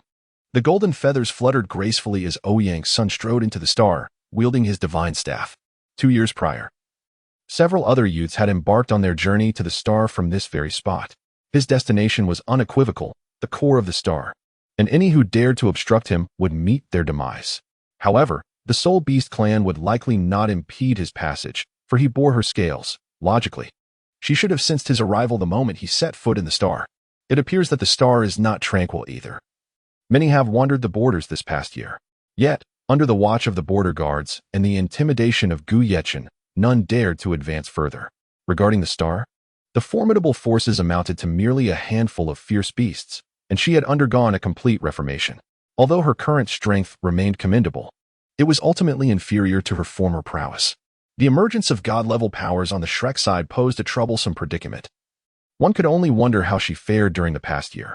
Ouyang's sun transformed into a radiant beam of golden light, hurtling toward the core of the star.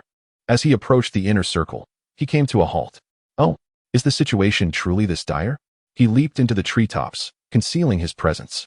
Before him, towering walls had been erected around the inner circle, with countless high-tech soul-guiding devices aimed inward. On the battlements, the auras of 2 super Douluos could be felt.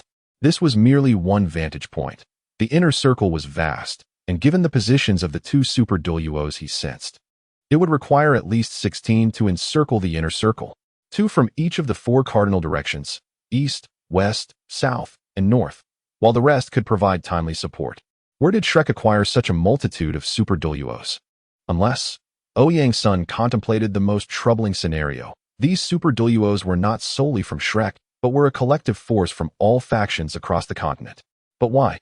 Ouyang's son and his companions had limited contact with the outside world over the past year, and those in the borderlands were far from weak. They had no need for soul rings. Or rather, they were all soul Douluos or titled Douluos. Although advancing from Soul Douluo to titled Douluo had become markedly simpler compared to a millennium ago, the people of the borderlands were reluctant to utilize soul cores for ascension. This was echoed by that fellow Gufeng, who remarked that soul core advancement was a shortcut. While the titled Douluo ascension from a millennium past was a process of accumulation and deepening, allowing one to harness the power of heaven and earth. Thus, a significant emergence of titled Douluos from the borderlands was unlikely in the near future. One could only wonder about that young man. According to Lord Gu and Songyu, he had not perished. The last 3 stars that manifested were indeed his doing.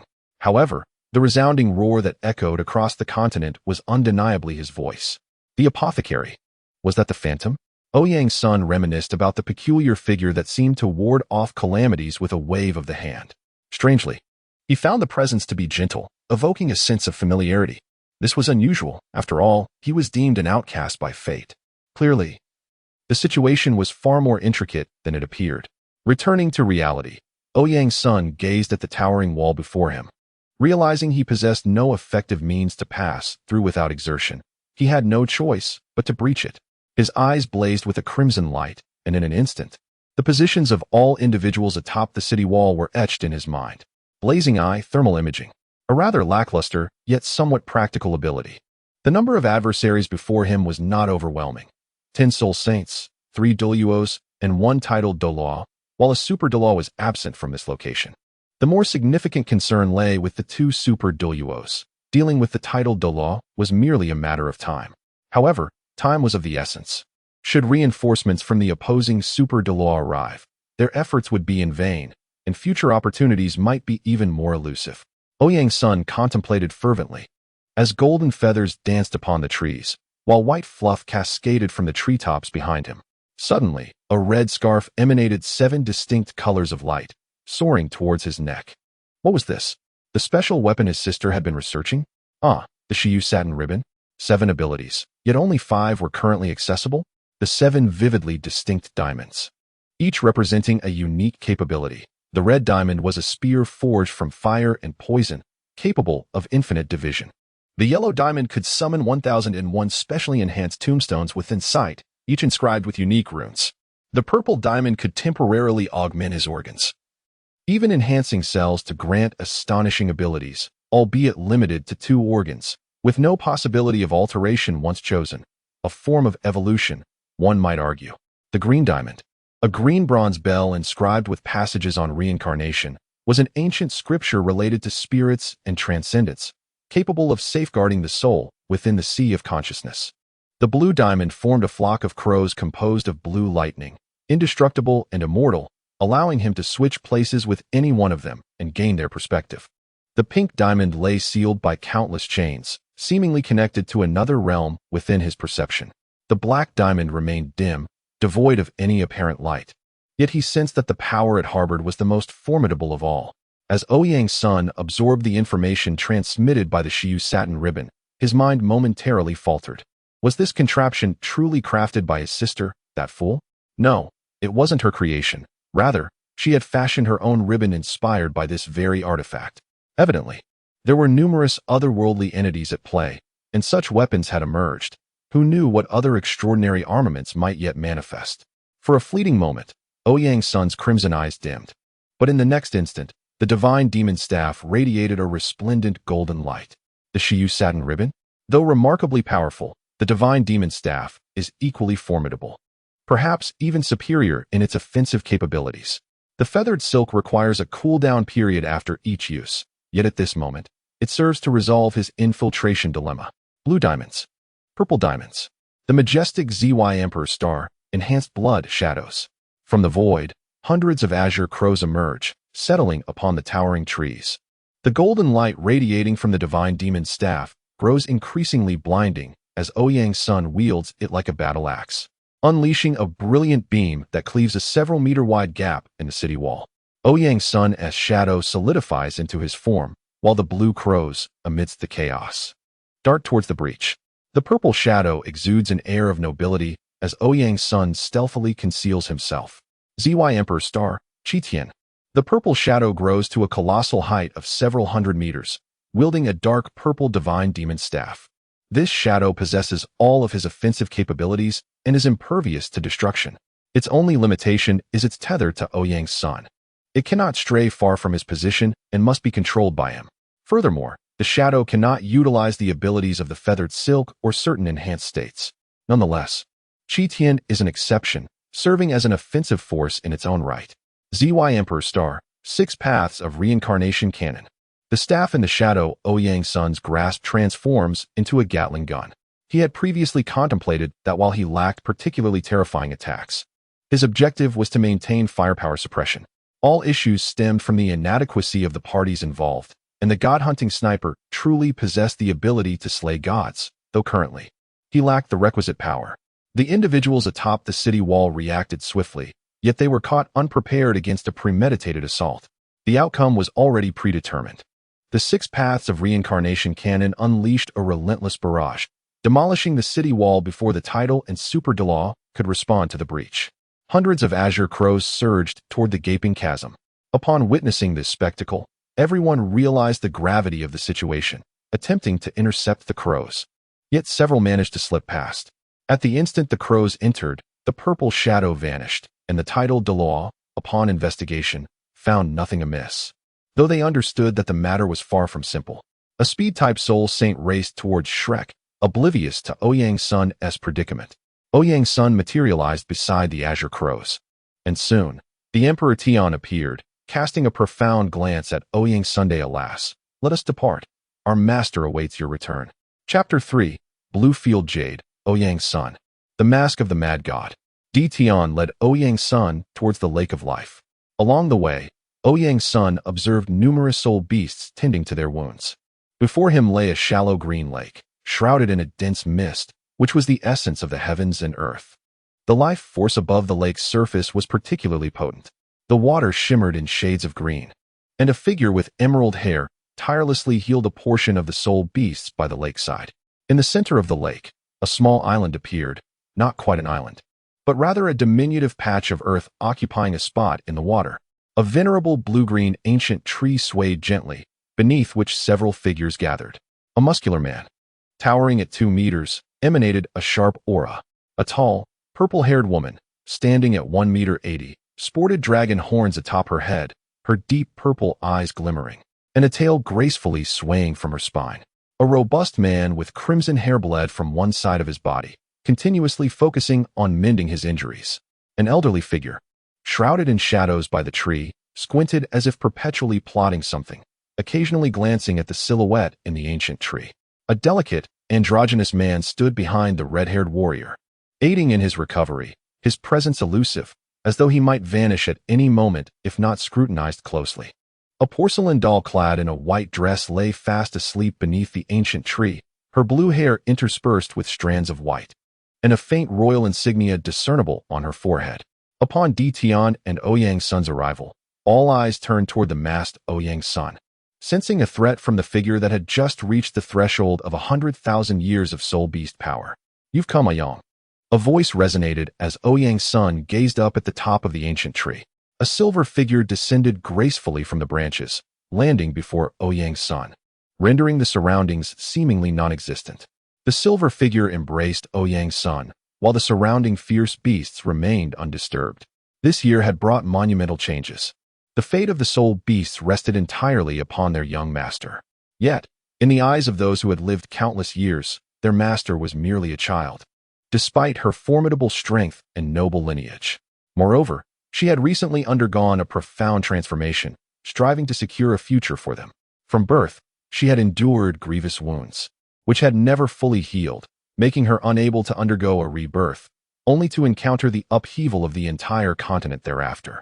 Their master bore immense suffering.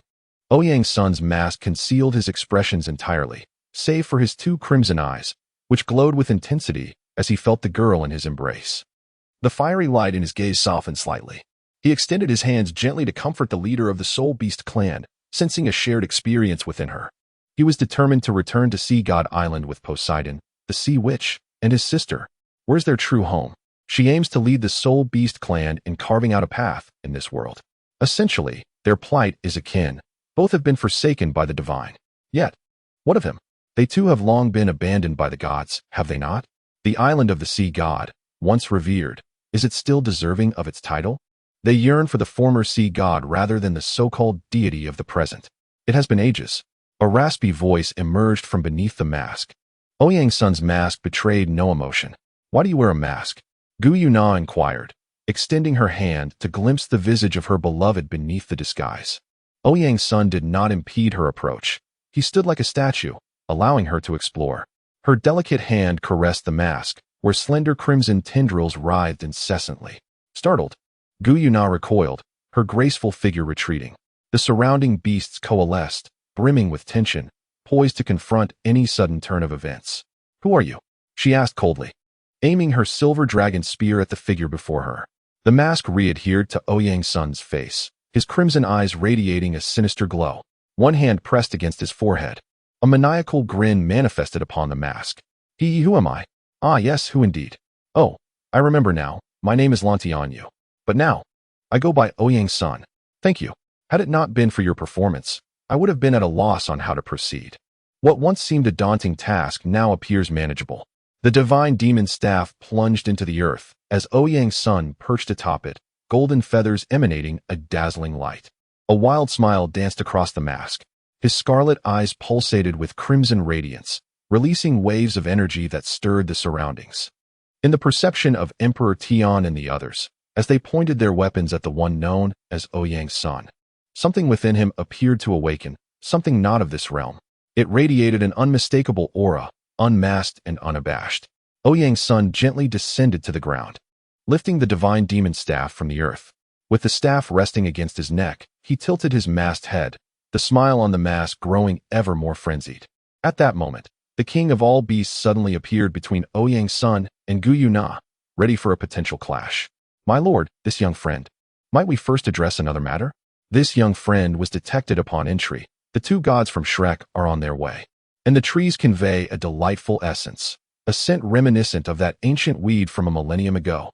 "Could you first resolve matters over there before discussing your issues?" The aged voice resonated between them. Wan Yao King. Di Tian suppressed his fury as he addressed Wan Yao King. In Di Tian's heart, this was a profound disrespect towards his sovereign. "Oh, Ouyang's son suddenly turned his gaze towards the direction he had come from, the patterns on his mask gleaming ever more brilliantly. Is it that fellow? Ouyang's son pivoted, turning his back to them. His shadow under the sunlight stretched infinitely. He glanced back, one eye radiating a crimson glow in the setting sun. A sight both extinct and miraculous. While the power from the mask of madness still lingers, I find myself eager to act. I shall take care of those nuisances as well. As for our personal grievances, we can address them once I have dealt with those trifles. A spark of fire danced in his crimson eyes, leaping several meters high. Ouyang's son slowly crouched down, the ground beneath him fracturing into a web-like pattern. In the next moment, he vanished above the lake that harbored ancient trees. The silver silhouette held her spear at the ready, aimed at the opponent until Wanyao King named the enemy, at which point she gradually lowered it. Let us also take a look. All the beasts followed Gagina's decision and proceeded towards the towering walls imprisoning the Stardow forest. Chapter 4.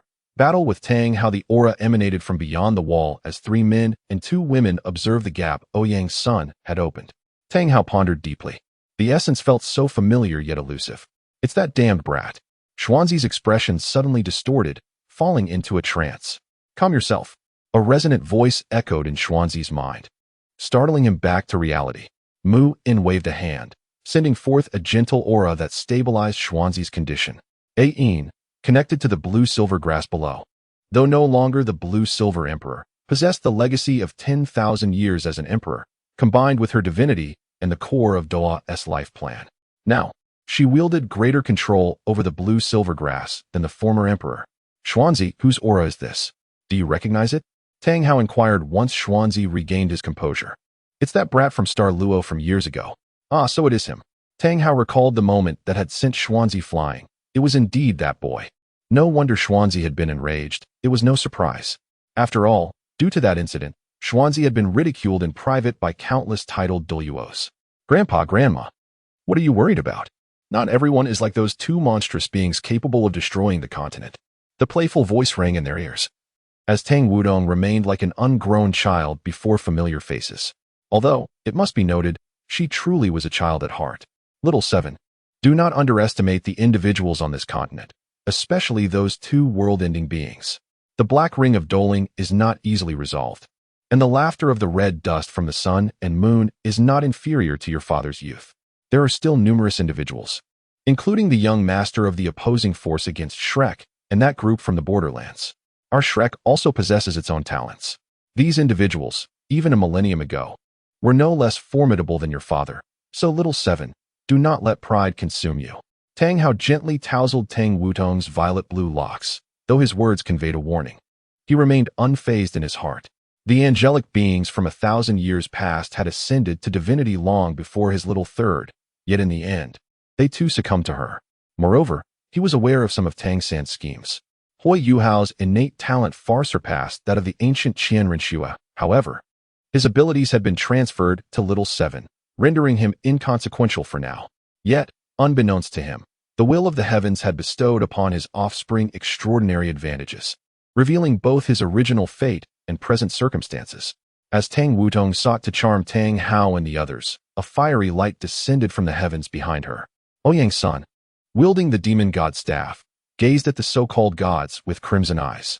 Are you merely a handful? Eliminating you will suffice. Prepare to meet your demise.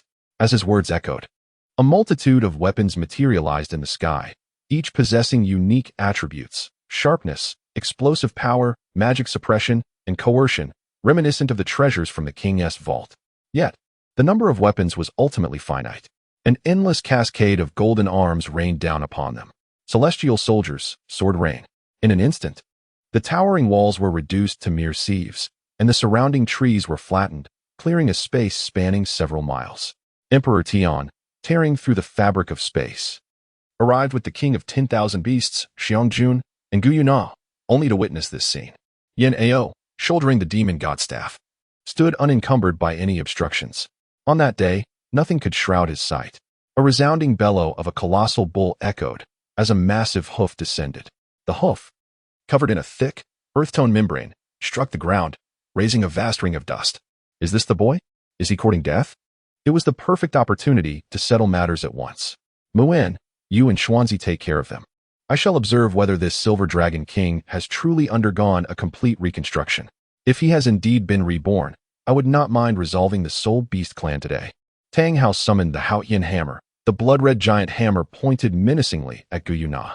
Di Tian and Xiong Jun attempted to advance, but were halted. As Guyuna gestured for them to withdraw, silver dragon scales enveloped her entire form. Silver horns sprouted from her head, and her resplendent amethyst eyes shimmered with luminescence. A pair of pristine white dragon wings unfurled from her back, while her tail swayed gracefully behind her. A silver dragon spear materialized from the void, aimed directly at Tang Hao, as the elements of heaven and earth rejoiced. I ask, do you hold me in contempt, old relic? Came a voice tinged with dissatisfaction. Ouyang's son, wielding the divine demon staff, advanced step by step, treading upon the hearts of the onlookers. Behind him loomed a half-dead Taotai divine cow. Alongside a wounded radiant dragon, its horn shattered. Beside the two colossal beasts, Tang Wutong knelt on the ground, devoid of any strength to resist. While Ayin raised a blue barrier to shield her from Ouyang's son's advance, continuously healing Tang Wutong's injuries. As the dust settled, Ouyang's son's full figure emerged. One arm hung limply in midair, while he grasped the divine demon staff, his body cloaked in dust, golden feathers slightly dulled. The white fur was also mired in grime. However, the eyes behind the mask glowed with an increasingly bright crimson light. Body of warm jade. Blood oath body. Book of life and death. With each phrase uttered by Ouyang's son, multiple enhancement, recovery, and status skills activated. Rejuvenated in full form, Ouyang's son's aura intensified. They are incapable. What of you? If you cannot entertain me, then perish. A maniacal laughter erupted. A deep pit formed in the earth as Ouyang's son's speed rivaled that of instantaneous movement. Appearing above Tang Hao in the blink of an eye, irregular golden lightning flickered upon the divine demon staff. The flames of his crimson eyes scattered through the air. Heavenly soldier, staff punishment. A mushroom cloud ascended. Tang Hao lifted the Haotian hammer to block the assault of the divine demon staff. Yet the violent explosion sent him hurtling through the air. From afar, a small mountain shattered into fragments as Tang Hao's figure emerged from within. With his flowing cape, the now divine Tang Hao no longer required time to gather strength. He engaged in a relentless exchange with Ouyang's son, swiftly transitioning from a state of equal footing to overwhelming him.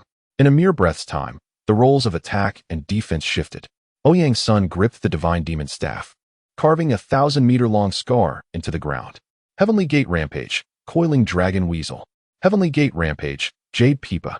The ancient dragon appeared, adorned with antlers, fish scales, a bull's mouth, a horse's tail, and eagle claws, charging towards Tang Hao. The divine staff in Ouyang's son's hands transformed into a pipa. The haunting melody resonated through the heavens and the earth.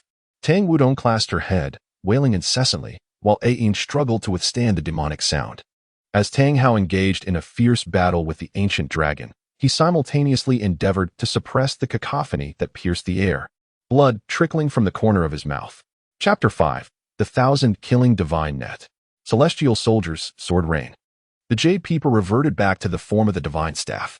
Ouyang's son, wielding the staff, pointed it at Tang Hao, and a torrential downpour of golden light descended upon him like raindrops. He suppressed the blood surging to his lips, his aura propelling the flame dragon away. The flame dragon was shattered midair by a colossal hammer. With a mighty strike, the blood-red Haotian hammer grew immense, crashing down upon the deluge of golden light. Countless golden ripples surged across the surface of the Haotian hammer, momentarily halting its descent. Under the relentless reinforcement of the golden rain, the hammer's handle began to bend. Roaring, the giant ape unleashed its fury, a massive hand crashing towards Ouyang's Sunday. Upon hearing the thunderous sound, Ouyang's son raised the divine staff defensively. The air rippled as he was propelled backward by the titan ape's punch. With Ouyang's son's offense silenced, the golden rain from above gradually dispersed under Tang Hao's onslaught. Beneath the blue-silver emperor's crown and the Haotian crown, we have arrived too late. A multitude of dark clouds materialized in the sky, and a deep blue dragon shadow glided through the air. The Tianqing bull python. No, it should now be called the Tianqing divine dragon, with Tang San's assistance. A small serpent had transformed into a dragon. Otherwise, during the Star Luo incident, these two traitors would have been eliminated by Di Tian and Xiong Jun. As the largest traitors among the soul beasts appeared, Di Tian and Xiong Jun's eyes turned crimson. However, Guyuna intercepted them, her silver-white spear blocking their path.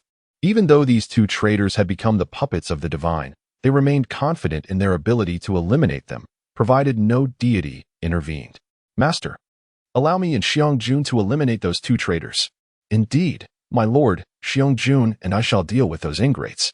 Yuna gently shook her head. Uttering not a single word, her silver-white spear firmly in hand, showing no inclination to lower it. A purple glow flickered in her amethyst eyes, lost in contemplation. In the distance, a figure gradually materialized before their eyes, cloaked in a veil of dust. Gu Yuna gazed at Ouyang's son, seemingly awaiting his words. Ouyang's son, however, paid no heed to the spirit beasts. His attention was fixed on the two newly arrived colossal creatures, sensing the latent power concealed within their forms, which caused a slight heaviness in his heart. Had he not felt a hint of menace while contemplating the swift demise of the woman with blue-purple hair, he would have acted differently. The woman lying motionless on the ground was already deceased, while the blue-haired healer was a different matter altogether. Her recovery capabilities were formidable, rendering her difficult to eliminate. Furthermore, she appeared to possess an unusual power within her, though she seemed lacking in offensive prowess. As for the one wielding the hammer, his strength was the most formidable, yet there seemed to be constraints preventing him from unleashing his full potential. Both beasts harbored that same troublesome power, presenting a slight nuisance for him, especially as the influence of the Berserker mask gradually waned.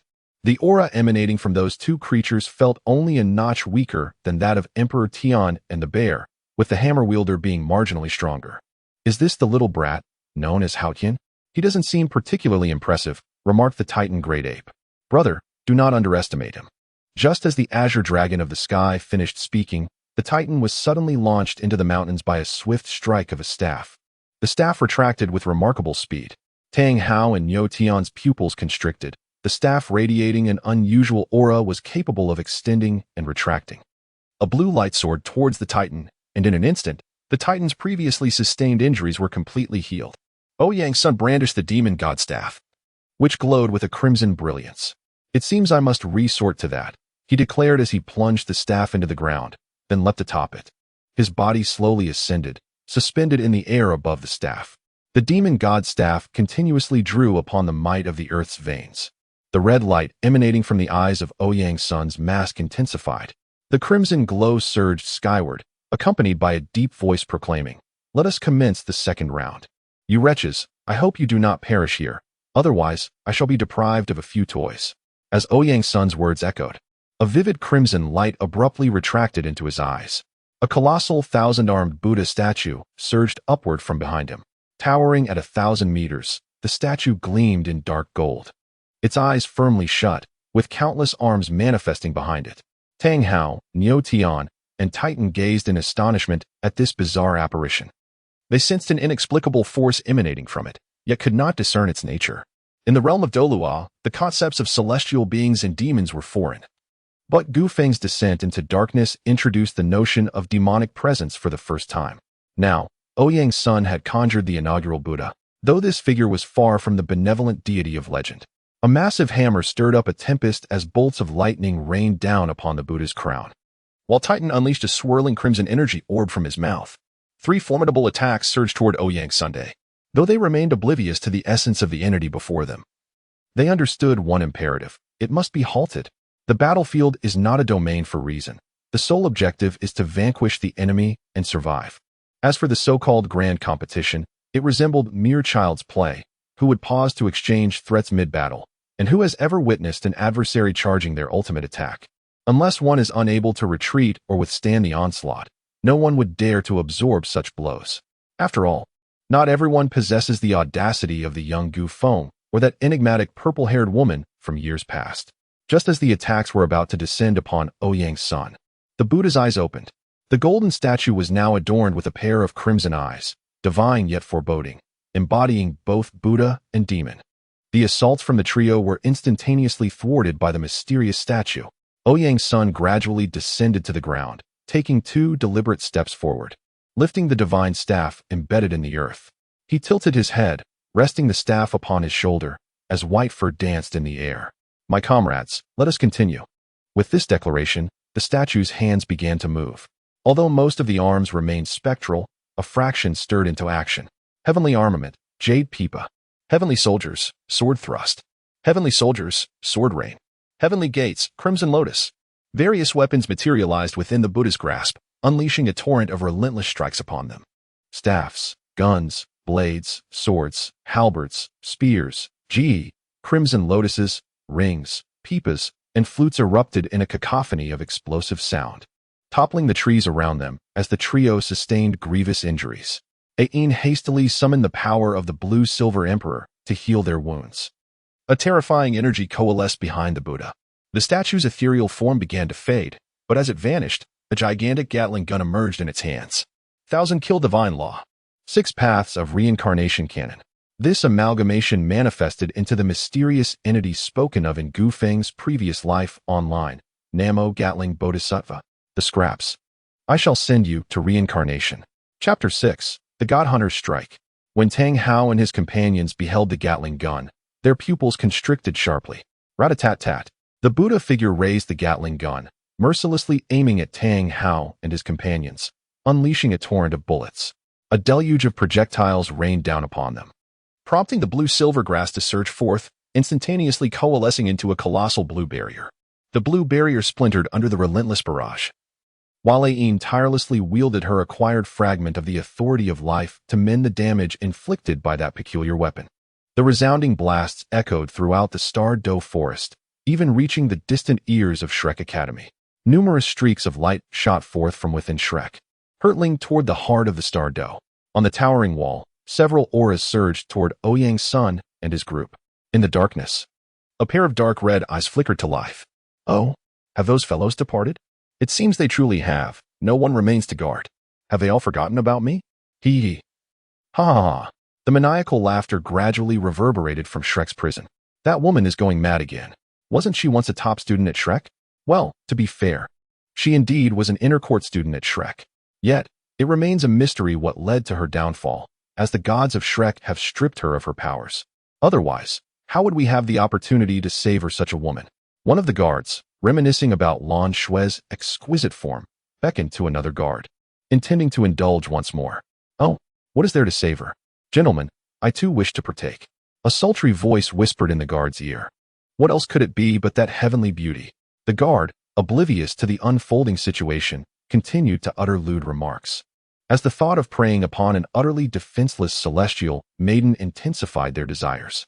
Finally, he came to his senses, realizing there were only the two of them on guard. Then whose beguiling voice was that? A figure, devoid of any clothing, silently observed him from behind. While his companion had already been drained of vitality, his hair stood on end. The guard retreated incessantly, the specter of death looming over him. Please forgive me. Before he could finish his plea, he witnessed the final scene of his life. He beheld his own lifeless body. Jet-black flames ignited within Shrek City, as students of Shrek tirelessly battled to extinguish the dark fire, oblivious to the enchanting figure stealthily making her way toward the inner academy.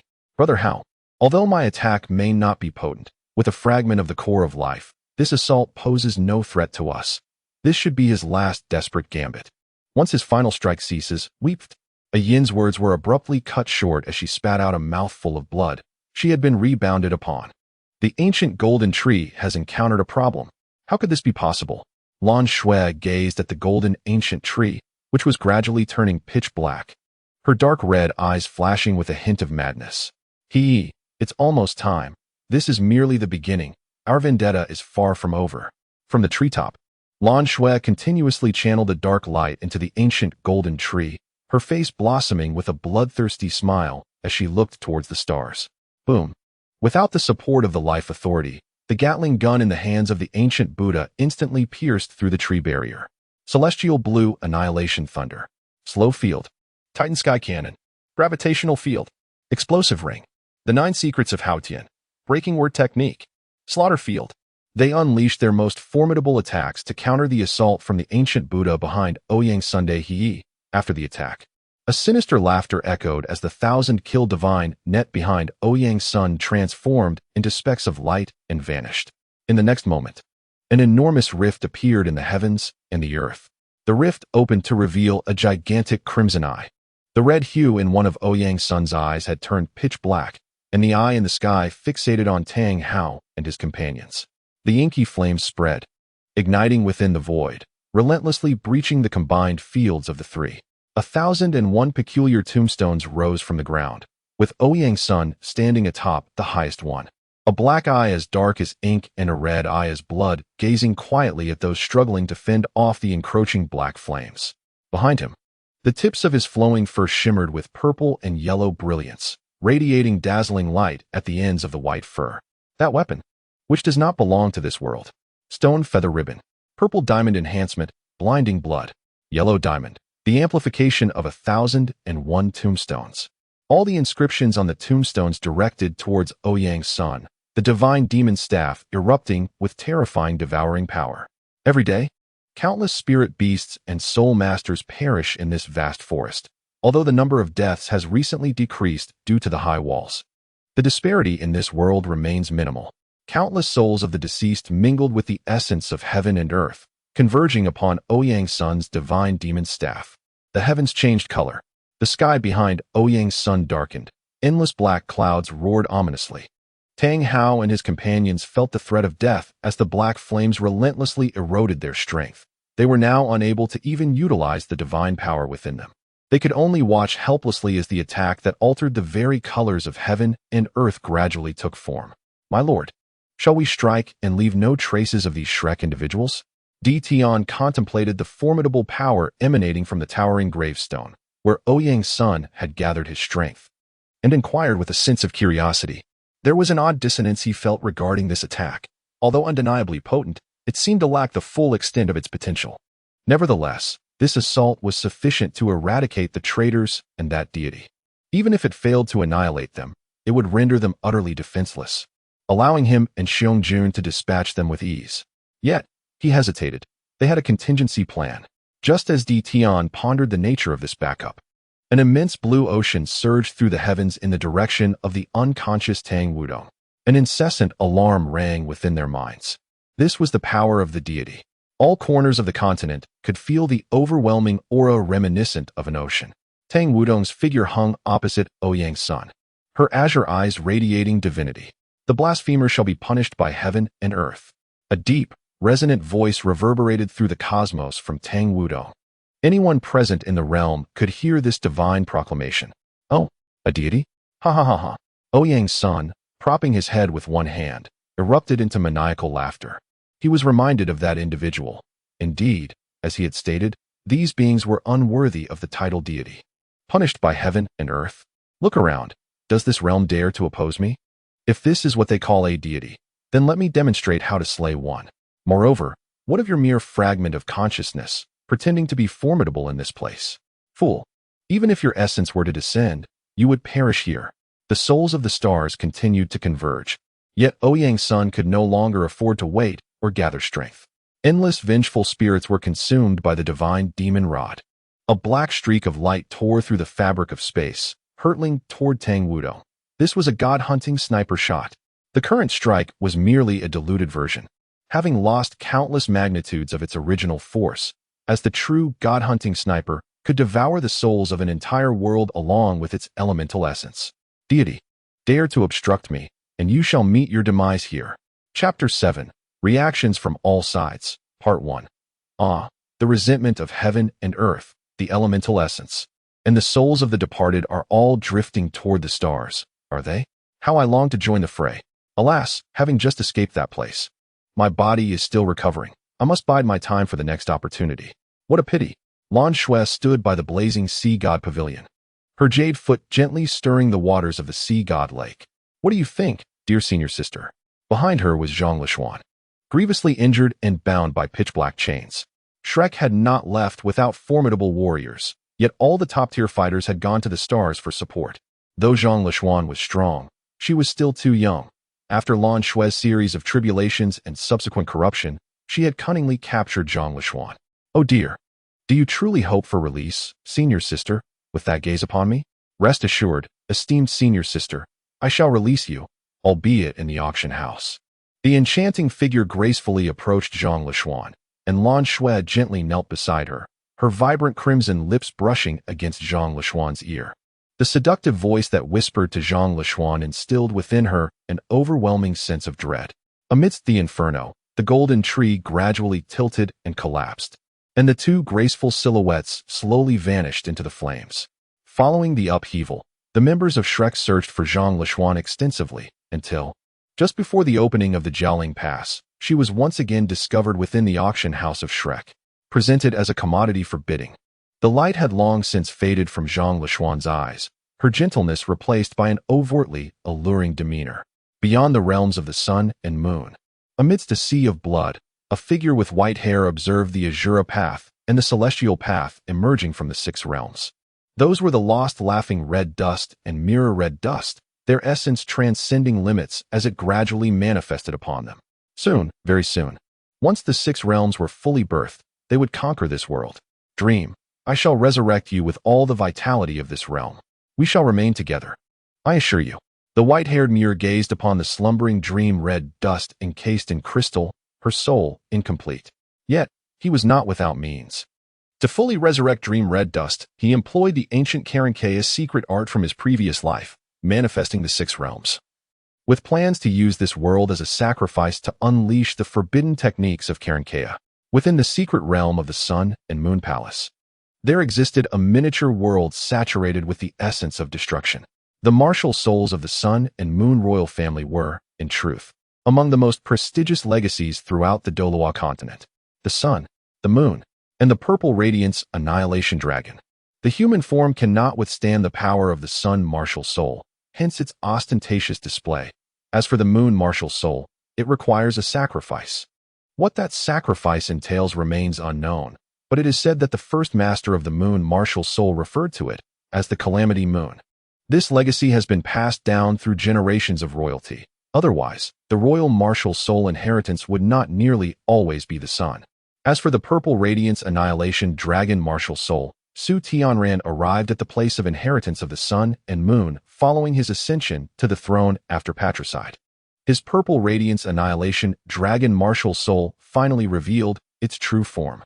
A divine-grade martial soul, with unparalleled talent, heralding destruction. Once I complete the acceptance of the Purple Radiance Annihilation Dragon's inheritance, there shall only be one voice in this world.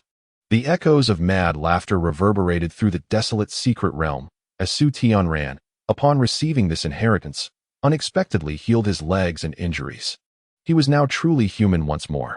And once again, these deities, upon the precipice of an abyss, a celestial sect resides, within the grand hall of which the esteemed leaders, including the indomitable Poison Immortal, convene to deliberate on how to confront the demons concealed by the heavenly souls. The divine proclamation reverberates across the continent, reaching the ears of the primordial sect as if it were fated to do so. Master, grant me time, and I shall transcend these deities. The awakening of my primordial martial spirit has reached the pinnacle of diamond, and I sense the presence of 2 additional awakenings yet to come. At present, I can engage in combat with Elder Jean solely utilizing the raw power of my corporeal form, ensuring my invincibility. This is merely the beginning of my awakening, and it seems I have also unlocked a unique domain of my own. As I speak, the azure sea rises to meet the green lotus, and the moon descends from the heavens. An unparalleled aura of dominance instantaneously envelopes the entire hall, rendering Poison Immortal momentarily devoid of the very essence of the world. Splendid, splendid. Proud Sky, should you require anything from us old-timers, do not hesitate to speak. The members of the primordial sect rejoice, feeling that fate is now on their side. In a concealed corner, whispers arise. Miss, do these fools dare to call themselves gods? I long to rid the world of that arrogant scoundrel. Uncle Pong, do not concern yourself with such imbeciles. We seemingly arrived in this realm while exploring a secret domain. Although the territory is small, it harbors an abundance of hidden wonders, far more intriguing than the eastern wilderness. Moreover, we are unable to find our way back. By the way, Uncle Pong, has the shadow gleaned any information? The young lady disdainfully remarks about the fool who announced the proclamation to the continent while attending to her pet. Her voice suddenly filled with urgency as a thought strikes her. No news at all. The master of that shadow has yielded no information. However, considering the shadow's prowess, it likely belongs to a level akin to that of our ancestors. So formidable? It appears this realm indeed possesses remarkable legacies, making my efforts in confronting those individuals worthwhile. And what of the purple-haired woman and that dark-haired individual? Nothing can be discerned about the purple-haired woman. All that is known is her strength, which surpasses my own. And it seems this is merely one manifestation of her power. What? How is that possible? And what of the other individual? The young lady is taken aback by Uncle Peng's revelations. Such a caliber of power resembles that of the formidable beings from her previous world. And it may not even represent their full strength. This world seems far more perilous than she had anticipated, prompting her to temper her pride. It feels exceedingly dangerous, akin to facing an ancient clan of immortal emperors. The man's size seemingly resigned. He had presumed that his strength was top tier in a realm where even the manipulation of the elemental forces was beyond reach, yet he was unprepared for what lay ahead. Above the arena of spiritual combat, a colossal black ring rotates incessantly, and a figure devoid of any presence gradually materializes. A deity? A sound resonated through the dark ring. A celestial melody that echoed across the realms. Nox, with his hollow, white eyes, gazed towards the constellation above. After observing the so-called deity for a moment, he turned and stepped into the depths of the dark ring. A cacophony of voices erupted. A god? What a mockery that such a being could claim the title. In our realm, such a creature would not even know how it met its demise. Ha ha ha, how I long to merge him into our midst. Within the dark ring, innumerable conversations ensued, yet none regarded that wretched entity with any seriousness. Chapter 8. Reactions from All Sides. Part 2. Upon the remnants of the colossal tree, a man crowned in imperial regalia observed the undying monstrosities below. Oh deities, why do you strike me as so pitifully feeble? Is it due to your lack of corporeal form, or are you simply worthless? How intriguing. A god of this world not only meddles freely in the continent, but is also lamentably weak. It is time for a new voice to emerge in this world. Allow me to bestow immortality upon it. Su Jiawei rose from the throne he erected at the heart of the giant tree, the myriad stars shimmering faintly behind him. Below the tree, an uncountable number of roars erupted. Strange figures, their bodies encrusted with withered branches, howled as they began to roam the remnants of the Douluo imperial city, spreading across the continent. Evolution or destruction?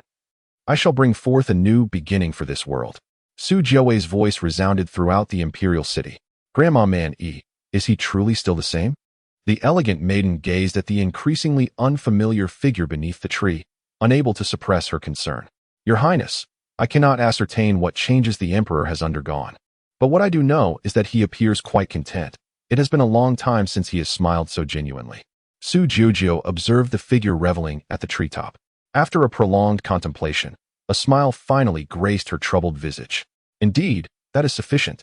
In the far north, beneath the towering ice layers, the monkey has already engaged in battle with those gods.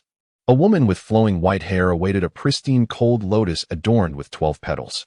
Yet, this does not seem right.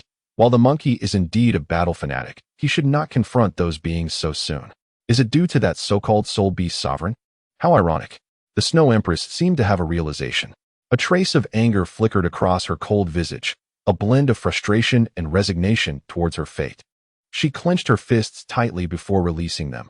The destiny of her soul beasts, particularly those from the extreme north, would not be entrusted to the so-called soul beast sovereign. As for the imperial beast, it had merely been a pawn in a grand scheme all along. Perhaps she too had once been ensnared in such machinations. The Snow Empress recalled the moment she acquired the Snow Lotus, a flurry of icy crystalline spikes erupting around her. Was this your cunning design? Rest assured, I shall personally return the favor in due time. Her gaze pierced through the towering ice layers towards the direction of the stars. At the ocean's abyss, the azure moon, adorned in blue dragon-patterned attire, traversed the depths of the sea, her presence devoid of any discernible aura. Her corporeal form withstood the ocean's crushing pressure as she walked along the seabed. Even now, relying solely on her physical prowess, she could effortlessly shatter the formidable gatekeeper, the Grand Elder of the Sacred Spirit sect. Oh, that monkey is in quite a predicament facing those adversaries. A blood-red Tang Dao materialized in her hand as she contemplated whether to assist that monkey, perhaps even eliminate a deity in the process. Ultimately, she relinquished the crimson blade. A mermaid? Are you here to hinder me, or? The delicate, supple lashes of the azure moon obscured her narrowed eyes, rendering the golden-crowned mermaid opposite her unable to discern her thoughts. Before her, a mermaid emerged from the ocean floor. recalling the command bestowed upon them by their deity of the sea. She sensed the lethal aura emanating from Azure Moon, and memories of the new sea god's various actions flooded her mind. A long sigh escaped her lips. Do not misunderstand. Our merfolk serve the ancient sea god, not that trinket of the stars. I have merely come to extend an invitation for you to visit our kin. It seems we possess something that resonates with your essence. How intriguing. Then lead the way. I am eager to discover what this may be. In the depths of the magic whale sea, a colossal magic whale hastened to the ocean's floor.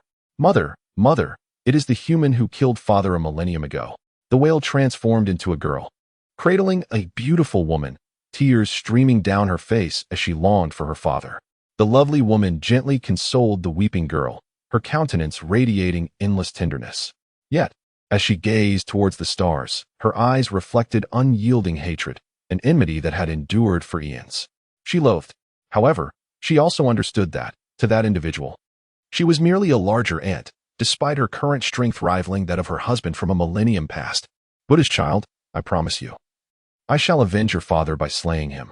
The choked voice of Lan Fozu echoed intermittently through the depths of the ocean, reaching the ears of the demon queen. No, please don't, Mama. We cannot defeat that person. I do not wish to lose you again. At these words, a glimmer of tenderness flickered in the demon queen's eyes. She wanted to say something, but ultimately she merely offered gentle reassurance to her helpless daughter. We shall discuss that matter later. The demon queen cast a final glance towards the direction of the stars before turning her gaze to the place where her husband had often lingered for countless millennia. There stood a colossal green crystal, emanating a soft, verdant glow that not only alleviated the side effects of her rapid advancement but also continually reinforced her physical form. Opposite the green crystal lay a purple crystal, suffused with an aura of devastation, relentlessly erasing everything in its vicinity. Yet, under the influence of the green crystal, all was restored to its original state. She had initially intended to invite her daughter to train there, but given her daughter's current condition, she thought better of it. Very well, we shall wait until you are well again. The demon queen mused silently. Tang San. That day will not be far off. Her pale lavender eyes shimmered, one radiating a profound green light, the other a deep, dark glow, flickering momentarily. The essence of divinity flickered and vanished. Humph, divinity? Gu Yechen stood before the wall of the border wasteland, bow in hand, as he gradually drew back the string, preparing to unleash an arrow upon the deity. He was determined to see if the god could withstand his shot. A delicate hand gently rested upon Gu Yechen's, halting his action. We must have faith in those children, just as we believe in our own progeny. Tears welled in Qianqiu Yu's eyes as she spoke. Although they were now aware that Gu Feng was not dead, they remained oblivious to his whereabouts. On that fateful day, all they had witnessed was the ethereal figure escorting Gu Feng away from Douluo. Gu Yechen embraced Qianqiu, reassuring her, rest assured, we shall certainly find that boy. He comforted his beloved while simultaneously soothing his own anxieties. However, a resolute glimmer shone in his eyes. He was determined to locate their child, and anyone who dared to obstruct him would face dire consequences. The hunter's divine strike surged forth, propelled by Ouyang Sun's current limitations and the insufficient time for his build-up. The strike, infused with the essence of half a star's worth of spirits and vitality, hurtled towards Tang Wudong. Tang Wudong's pupils constricted sharply. The legendary artifact, the sea god trident, was hurled skyward. The heavens above were a brilliant azure, and the boundless light of the sea god shielded against the greatly diminished hunter's divine strike. Are you prepared to receive divine retribution, blasphemer? Chapter 9. Descent of the Gods, Sea God. The demon approaches, Demon Lord. The smile on Ouyang Sun's mask gradually faded. This was troublesome. That fellow had actually left such a contingency in Douluo. A phantom figure emerged in Tang Wudong's mind. It was a projection of Tang San's divine consciousness, imbued with his own formidable power, coupled with the might of the sea god trident. At this moment, he was undoubtedly among the foremost forces on the Douluo continent. Tang San wielded the sea god trident, and the vast ocean transformed into a curtain of rain, each drop capable of piercing stone, especially as this water was further empowered by Tang San's divine strength. In an instant, Ouyang Sun exploded forth, and soon, 20,000 diminutive Ouyang Suns began to leap among the towering gravestones. Tang San was momentarily bewildered but quickly regained his composure. He had never encountered such a life-preserving tactic before. He contemplated unleashing the vast oceanic power stored within the sea god trident to clear the battlefield at once. However, a year had passed in Douluo, and the blockade of Liuxing had significantly strengthened again, leaving him only with a faint sensation of his true self. If he were to ignite this fragment of divine consciousness, and if his true self were willing to bear some cost, in conjunction with several other divine kings, it might be possible to briefly manifest a clone. He understood his true self well, barring any unforeseen circumstances. By the time this fragment of consciousness appeared, his true self would have already sought contact with the other divine kings. Once his clone descended, all these unforeseen elements outside his script would be dealt with. A flicker of ruthlessness flashed in Tang San's eyes. Just as he prepared to act once more, a presence locked onto him. Gu Yuna, wielding a dragon spear, unfurled her dragon wings, with the elements of heaven and earth coalescing behind her. Oh, is the Silver Dragon King planning to engage me in battle? Can you truly impede me in your current state? Though Tang San expressed such sentiments, he ultimately refrained from taking action. No one could ascertain whether the Silver Dragon King had any hidden strategies. If this fragment of divine consciousness were to be extinguished before the Avatar's arrival, he would have to wait until that peculiar barrier dissipated to eliminate these uncertainties. The diminutive Ouyang Sun was captured by the entirety of the Shrek contingent that had hastily arrived during the confrontation between Tang San and Gu Yuna. The shrunken Ouyang Sun appeared devoid of his extraordinary combat prowess, and the arrivals were all formidable Shrek warriors. After a brief struggle, they successfully apprehended all of Ouyang's Sunday. In their perception, those 20,000 Ouyang Suns were all considered the true body, or rather, part of the true essence. Di Tian and Xiong-jun retreated behind Gu Yuna upon the arrival of the Shrek members. Their peak combatants were vastly outnumbered compared to Shrek. However, this was the core of the Star Doe Forest. Should conflict arise, they could potentially detain all of Shrek's members, albeit at a cost they could not afford. Silver Dragon King, shall we not take a step back? We shall withdraw and advise the Academy and Haotian sect to refrain from entering the core of the Star Doe Forest, he proposed. Let us stabilize this mother dragon for now. Once my true body is prepared, the ultimate victor will still be me. No one knew what thoughts lingered in Tang San's mind, yet Gu Yuna's eyes glimmered with resolve. She was tempted. Although she could unleash her divine power once more, it would come at the expense of her life. She was not yet ready to embrace death. The weakness of the dragon god had been passed down to her. Otherwise, had she and the Golden Dragon King remained in the divine realm, they would have surely perished. Yet, the 5 great divine kings of the divine realm would have at least lost half of their number. As Tang San proposed the idea of retreating, a chorus of innocent laughter erupted in unison. Do you truly believe victory is assured? The voices of 2,000 tiny Ouyang Suns echoed, each uttering the same naive words. Their faces adorned with identical, peculiar smiles. Eliminate him. The command resonated within the hearts of Shrek's members. Gu Yuna cast a glance at Tang San, seemingly about to speak, but instead turned her attention to the beasts behind her, and finally to Ouyang's Sun, observing from the side with Di Tian and the others. Once again, a myriad of laughter filled the air. The entire Shrek contingent unleashed their might, obliterating every last Ouyang Sunday. It was not until the final Ouyang Sun was vanquished that the eerie laughter ceased. However, after the last Ouyang Sun fell, a somber expression settled upon the faces of Shrek's members. Tang San's countenance darkened as well. Following the demise of the 2,000 diminutive Ouyang Suns, the essence of the Star Doe Forest surged violently, scattering the boundless sea Tang San had summoned. God, you deem yourself worthy? He declared. Silver Dragon King, our collaboration has come to an end, and thus, so shall we. Ha ha ha. That lad was right. He saw everything clearly from the very beginning. However, it matters little now. Divine fragments arise. The staff of divine magic struck towards Tang San. The trident blocked the divine staff, sending Tang San crashing into the earth. At this moment, Tang San's consciousness was exceedingly ephemeral, while Muin, Tang Hao, and the members of Shrek stood protectively before this fragment of his awareness. Celestial Soldier, sword thrust. A beam of golden radiance shot forth from the divine staff, instantly breaching the defenses of the crowd and piercing through Tang San's consciousness. Just as the golden light was about to hit him, a smile crept upon his lips. The heavens changed hue. The sky above the entire continent transformed into a deep azure. The ocean rejoiced, and a figure descended, empowered by the 5 divine kings. 8 snow-white wings and deep blue armor adorned the figure, as the sea god's trident soared toward him. emanating an oceanic aura that locked onto Ouyang's Sun and Guyu Na, as well as those foreign presences on the continent.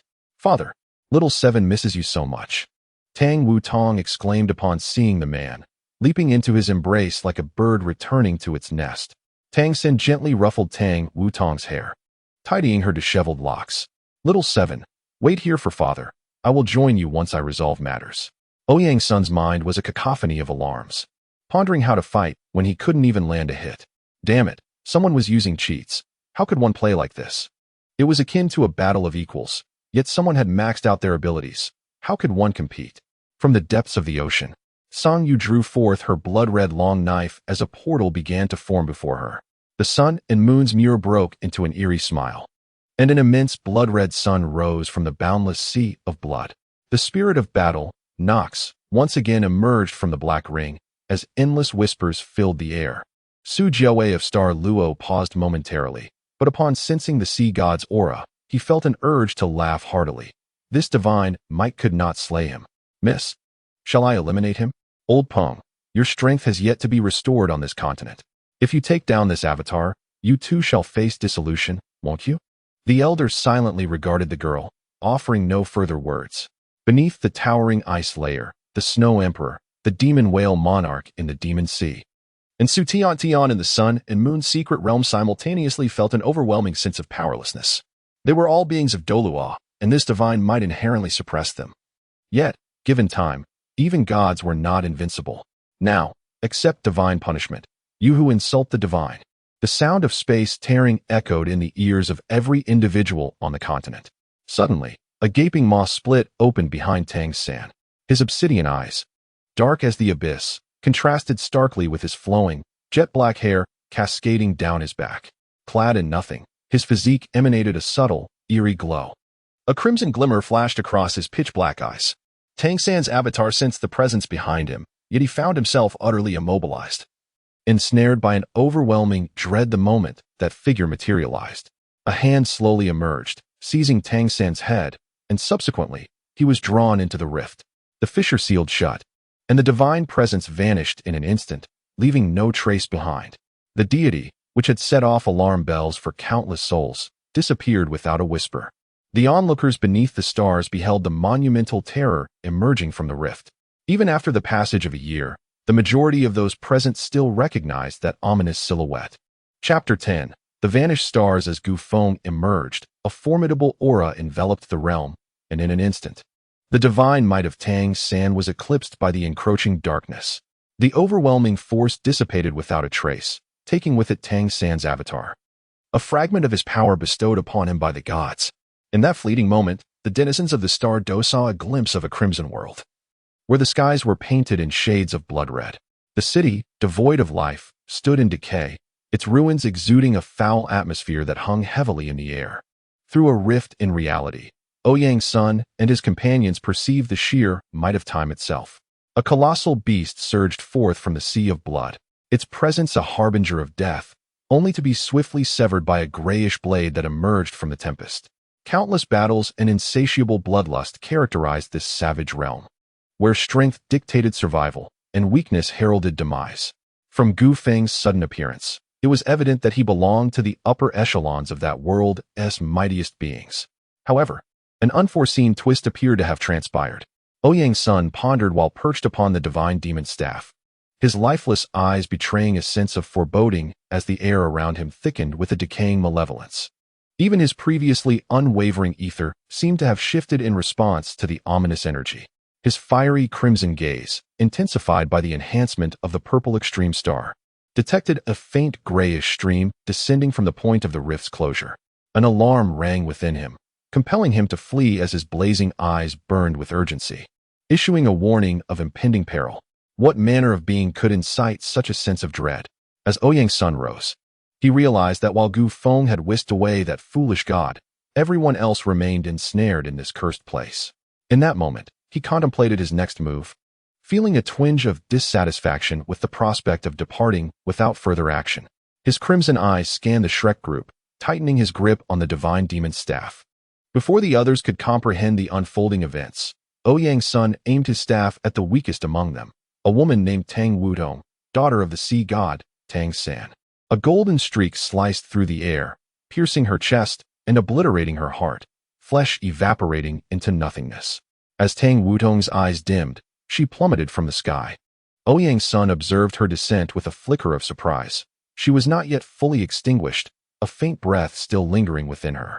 Yet he had no time to deliver a final blow, for after his prolonged confrontation with the foolish god, his own condition was dire. With a lingering gaze cast upon the Shrek group, he sensed the impending threat as a blood-red Haotian hammer descended upon him. Gu Yuna gestured towards Ouyang's son, but ultimately restrained herself. As the massive crimson hammer approached its target, Ouyang's son caught sight of her hesitation and wore a derisive smile beneath his mask. Is this truly the essence of partnership? However, he never intended to entrust his safety into the hands of these beasts. Awaken, catastrophic Buddha ape. Return to origin. As the colossal hammer descended, Ouyang's son's figure transformed into luminous particles, vanishing before the eyes of the crowd. Tang Hao, absorbing fragments of the Douluo will, unleashed a surge of energy. Ouyang's son's presence faded entirely from this place.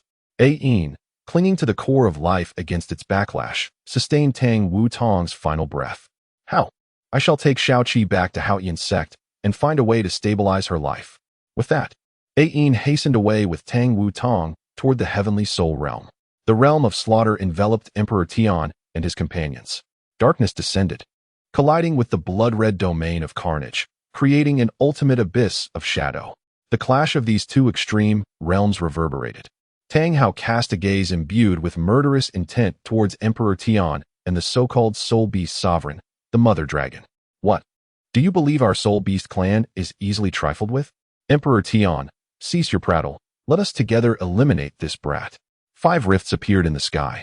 The fabric of space sliced open by an intensely sharp aura, as 5 claw marks lunged towards Tang Hao in the instant Bear Lord spoke. Rending Sky Claw. In battle, Bear Lord was far from his usual bumbling self. He was a member of the Dark Gold Terror Claw clan. Born warriors endowed with unparalleled combat prowess by their bloodline of the Baiman. A vibrant aura coalesced in Emperor Tian's grasp, a divine ability bestowed by the Dragon God, allowing him a fleeting transcendence to godhood upon the continent. Dragon God Claw. The colorful Dragon Claw followed closely behind the Rending Sky Claw, intent on delivering a swift end to Tang Hao, for a single extreme retaliation could prove perilous for them. The 6 black and 3 red soul rings shattered simultaneously, countless soul powers converging upon the Haotian hammer in Tang Hao's grasp. Exploding ring, Great Sumeru Hammer. At the moment the 3 attacks were about to collide, a surge of gray energy erupted. The 3 attacks, surpassing all limits, were wholly consumed by the grayish essence. An overwhelming sense of peril flickered in the hearts of all present.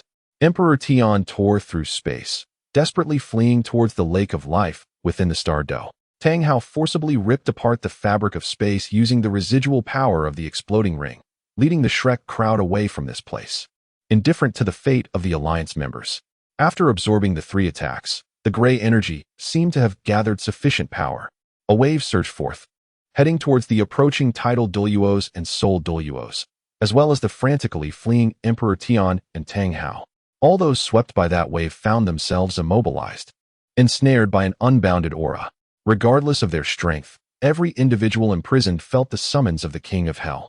Emperor Tian, run to the depths of the lake of life, quickly. Gu Yuna briefly transcended her confinement by harnessing the power of her divine consciousness. Di Tian watched as Gu Yuna, who had just uttered those words, succumbed to unconsciousness. He, fueled by his burning blood essence, charged towards the lake of life with a multitude of beasts. Within Tang Hao's body, divine power erupted, forcibly breaking free from the mysterious force that had ensnared him. During this fleeting moment of captivity, an overwhelming sense of crisis surged within him. Lacking the spatial talents of Di Tian's Black Dragon, his escape would undoubtedly be futile. Yet, fleeing was a familiar endeavor from a millennium ago. Accompanied by the members of Shrek, he strained every ounce of divine power within him, desperately pushing towards the Stardough forest. However, the others within the Stardough and the majority of soul beasts were not as fortunate. A gray luminescence emanated from that current, spreading outward. In all areas of confinement, wherever there was a breath of life, everything was reduced to ashes: trees, soul beasts, soil, humanity. In the very essence of the heavens, All were stripped of their vitality. Humans, beasts, and flora dissipated into azure smoke, vanishing from existence. The land transformed in an instant to a pallid gray, exuding an ominous aura, as the essence of life was entirely banished from this realm. More than half of the Douluo forest thus vanished from land that had existed for countless years. This place became a true forbidden zone, the Douluo Forbidden Land, also known as the Ruined Forbidden Land, later recognized as one of the most perilous among the various forbidden zones of Douluo. Here, nothing remained but an insatiable force of devouring power, consuming all that dared to enter this domain. Chapter 11. The unconventional Hui Yuhao on the fringes of the Douluo. Ouyang Sun's figure emerged silently after the wave had obliterated much of the forest. In that moment, Ouyang Sun seemed to shed the arrogance he once bore, reverting to the gentler persona he had previously embodied. I believe I now grasp the meaning behind your earlier words, though it is indeed ironic. You sought to forge a world that separates the extraordinary from the ordinary, yet it is you who has wrought the greatest destruction. Half of the Douluo, a testament to tens of thousands of years of evolution on Douluo Star, has thrived until now, and thanks to your actions, the Douluo has truly been erased from the continent. Leaning against one of the few trees that had escaped annihilation, he spoke to the sky, perhaps sharing with Gufeng or merely engaging in soliloquy. Who can say? He himself could not articulate the reason. Perhaps it was the sheer feeling of helplessness upon witnessing this scene. Natural disasters, calamities wrought by humanity, or perhaps both. A year prior, similar disasters had occurred. Yet they had not truly experienced them, as miraculous forces had intervened to halt both calamities. Now, having felt the weight of this disaster personally, Ouyang Sun found himself enveloped in confusion. The divine staff rested upon his shoulder as he vanished into the sunset. In the heart of the stars, the ancient tree, which had existed since the dawn of the cosmos, no longer swayed. It stood steadfast against the encroaching grayness, gradually transforming into ash, expending its final energy to protect the soul beasts beneath its branches. Emperor Tian, Guyu Na, Bear King, King of all demons, Demon Spirit, by ZG, and those formidable soul beasts who had arrived here long before, some over 100,000 years ago. Emperor Tian, let us depart. Let us utilize the last vestiges of the ancient tree's strength to escape this place. Guyu Na gazed at the silent Emperor Tian, never before having witnessed him so muted. Bear King and the others also remained silent, all consumed by sorrow, save for her, while she had been in slumber. Emperor Tian and the others had endured countless millennia here. This was their home. Very well, my lord, let us be on our way. Emperor Tian transformed into a colossal black dragon, his resounding roar echoing across this future forbidden realm. A single tear fell from his immense golden vertical eye, its origin uncertain, whether it was shed for the soul beasts of the forest or for their home. Perhaps it was for both. Suddenly, Hui Yuhao clutched his chest, a wave of intense palpitations coursing through him. He turned his gaze towards the direction of the Douluo continent, sensing that something was amiss. Oh dear Yuhao, do not dwell too much on it. Knowing our past fate, we still have a formidable enemy to contend with. Indeed, Yuhao, that insect Tianmeng speaks truth. The one who manipulates our destiny has already ascended to divinity for millennia. Who knows what traps he has laid upon the continent? All we are aware of are Shrek, Haotian sect, and Sea God Island. We remain uncertain of any hidden machinations he may have left behind. What we must do now is to strengthen ourselves, to a point where no one can interfere with our destiny. A small, emerald-green scorpion deftly flicked away a plump, white insect. Shortly thereafter, a melodious female voice resonated in Hui Yuhao's ear. Following the intervention of the will of heaven and earth, Hui Yuhao reaped numerous advantages. His congenital deficiencies were remedied, and the hidden injuries within his body were dispelled. With the assistance of the celestial realm, and owing to the tumultuous state of this world, his martial soul underwent a transformation, evolving into an extraordinary talent. His soul rings shattered, and the immense reservoir of energy within them continuously purified him. Under the baptism of the Heaven Dream Eye Silkworm, which had existed for 1,000,000 years, the Ice Emperor of 40,000 years, and a soul ring imbued with divine power from Ilex, he had become a formidable beast in his own right. With the combined aid of Ilex and the Ice Emperor, Hui Yuhao began to master this newfound strength, now even capable of engaging with ordinary 10,000-year soul beasts. This was, of course, according to the Ice Emperor, And the most significant benefit he received was the elimination of the hidden hand left by Tang San, along with a peculiar transformation in his spiritual eye, which was currently in a state of gestation. The specifics of this change would only be revealed once the eye fully matured. The three companions following Hui Yuhao also gained considerable advantages. Primarily, the Heaven Dream and Ice Emperor received reborn physical forms, endowed with the finest innate talents. Although their cultivation had been sacrificed for Hui Yuhao's benefit, Ilex had also firmly stabilized his divine consciousness, rendering him nearly invincible in the mortal realm. Barring any unforeseen circumstances, Yuhao, this continent appears to be new, Ilex continued. The will of heaven and earth has finally delivered you to this land. And it seems there is something here that can aid in your growth. This realm has undergone countless transformations, and you must evolve swiftly. Otherwise, even if you are the child of destiny, you risk being swept away by the currents of fate. Moreover, significant events had indeed transpired on Douluo continent. As Ilex spoke, he moved to a more open area, turning his back to Hui Yuhao while gazing towards the direction of Douluo continent. He seemed to ponder whether or not to divulge certain information to Hui Yuhao, resulting in a silence that enveloped the master and disciple. The Heaven Dream and Ice Emperor exchanged glances, bewildered by their conversation, as their own powers had long since diminished, rendering them incapable of sensing the terrifying aura that Ilex perceived. They could not comprehend the disquiet that stirred within Hui Yuhao. They were not children of destiny. And the two small beasts were left perplexed, unable to decipher the silent exchange between the two figures. Master, I understand that you act in my best interest, but I still wish to know what has transpired. If I cannot confront the past, how can I face the future? Though Hui Yuhao did not finish his sentence, Ilex was well aware of his unspoken thoughts. Master, Ilex sighed deeply, gesturing dismissively. Alas, Yuhao, two significant events have occurred on Douluo continent, one of which concerns your adversary. Upon hearing this, an unnamed fury surged within Hui Yuhao's eyes.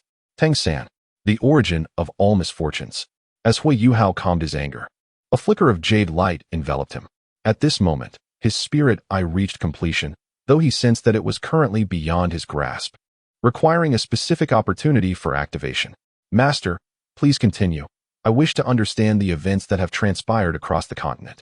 Alex regarded Hui Yuhao, who had regained full control over his emotions, with a glimmer of admiration in his eyes. The specifics remain somewhat unclear to me. However, I am aware that the world rejoiced. Tang Sin ascended to godhood in Douluo, claiming dominion over the oceans. I have studied the history of your Douluo. Perhaps he still wields the powers of the sky from the defeated angel god of millennia past, as well as the authority of the Rakshasa god. Even if he does not, his presence alone could influence the world. When he descended, the heavens resounded with cheers. Yet, in the very moment of his arrival, the jubilation ceased, replaced by a mournful wail. Alex paused momentarily. Then, with uncertainty, he shared a shocking conjecture that left the two beasts and one human in astonishment. Although I do not know the precise events, such a transformation in the cosmos can only signify one thing. Tang Sin perished upon his descent. Chapter 12, Among Mortals, Part 1. Hui Yuhao's mind was engulfed in confusion, his head swirling with questions. Stunned into silence by Alex's revelation, Tianming and the Ice Emperor stood frozen beside him. Their astonishment had begun when they learned of a god descending to the mortal realm.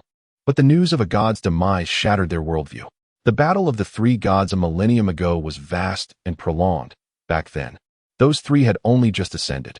Truth be told, during that epoch, the extreme north was not particularly intimidated, as the Snow Emperor, with the aid of the extreme north, could contend with them, though the outcome remained uncertain.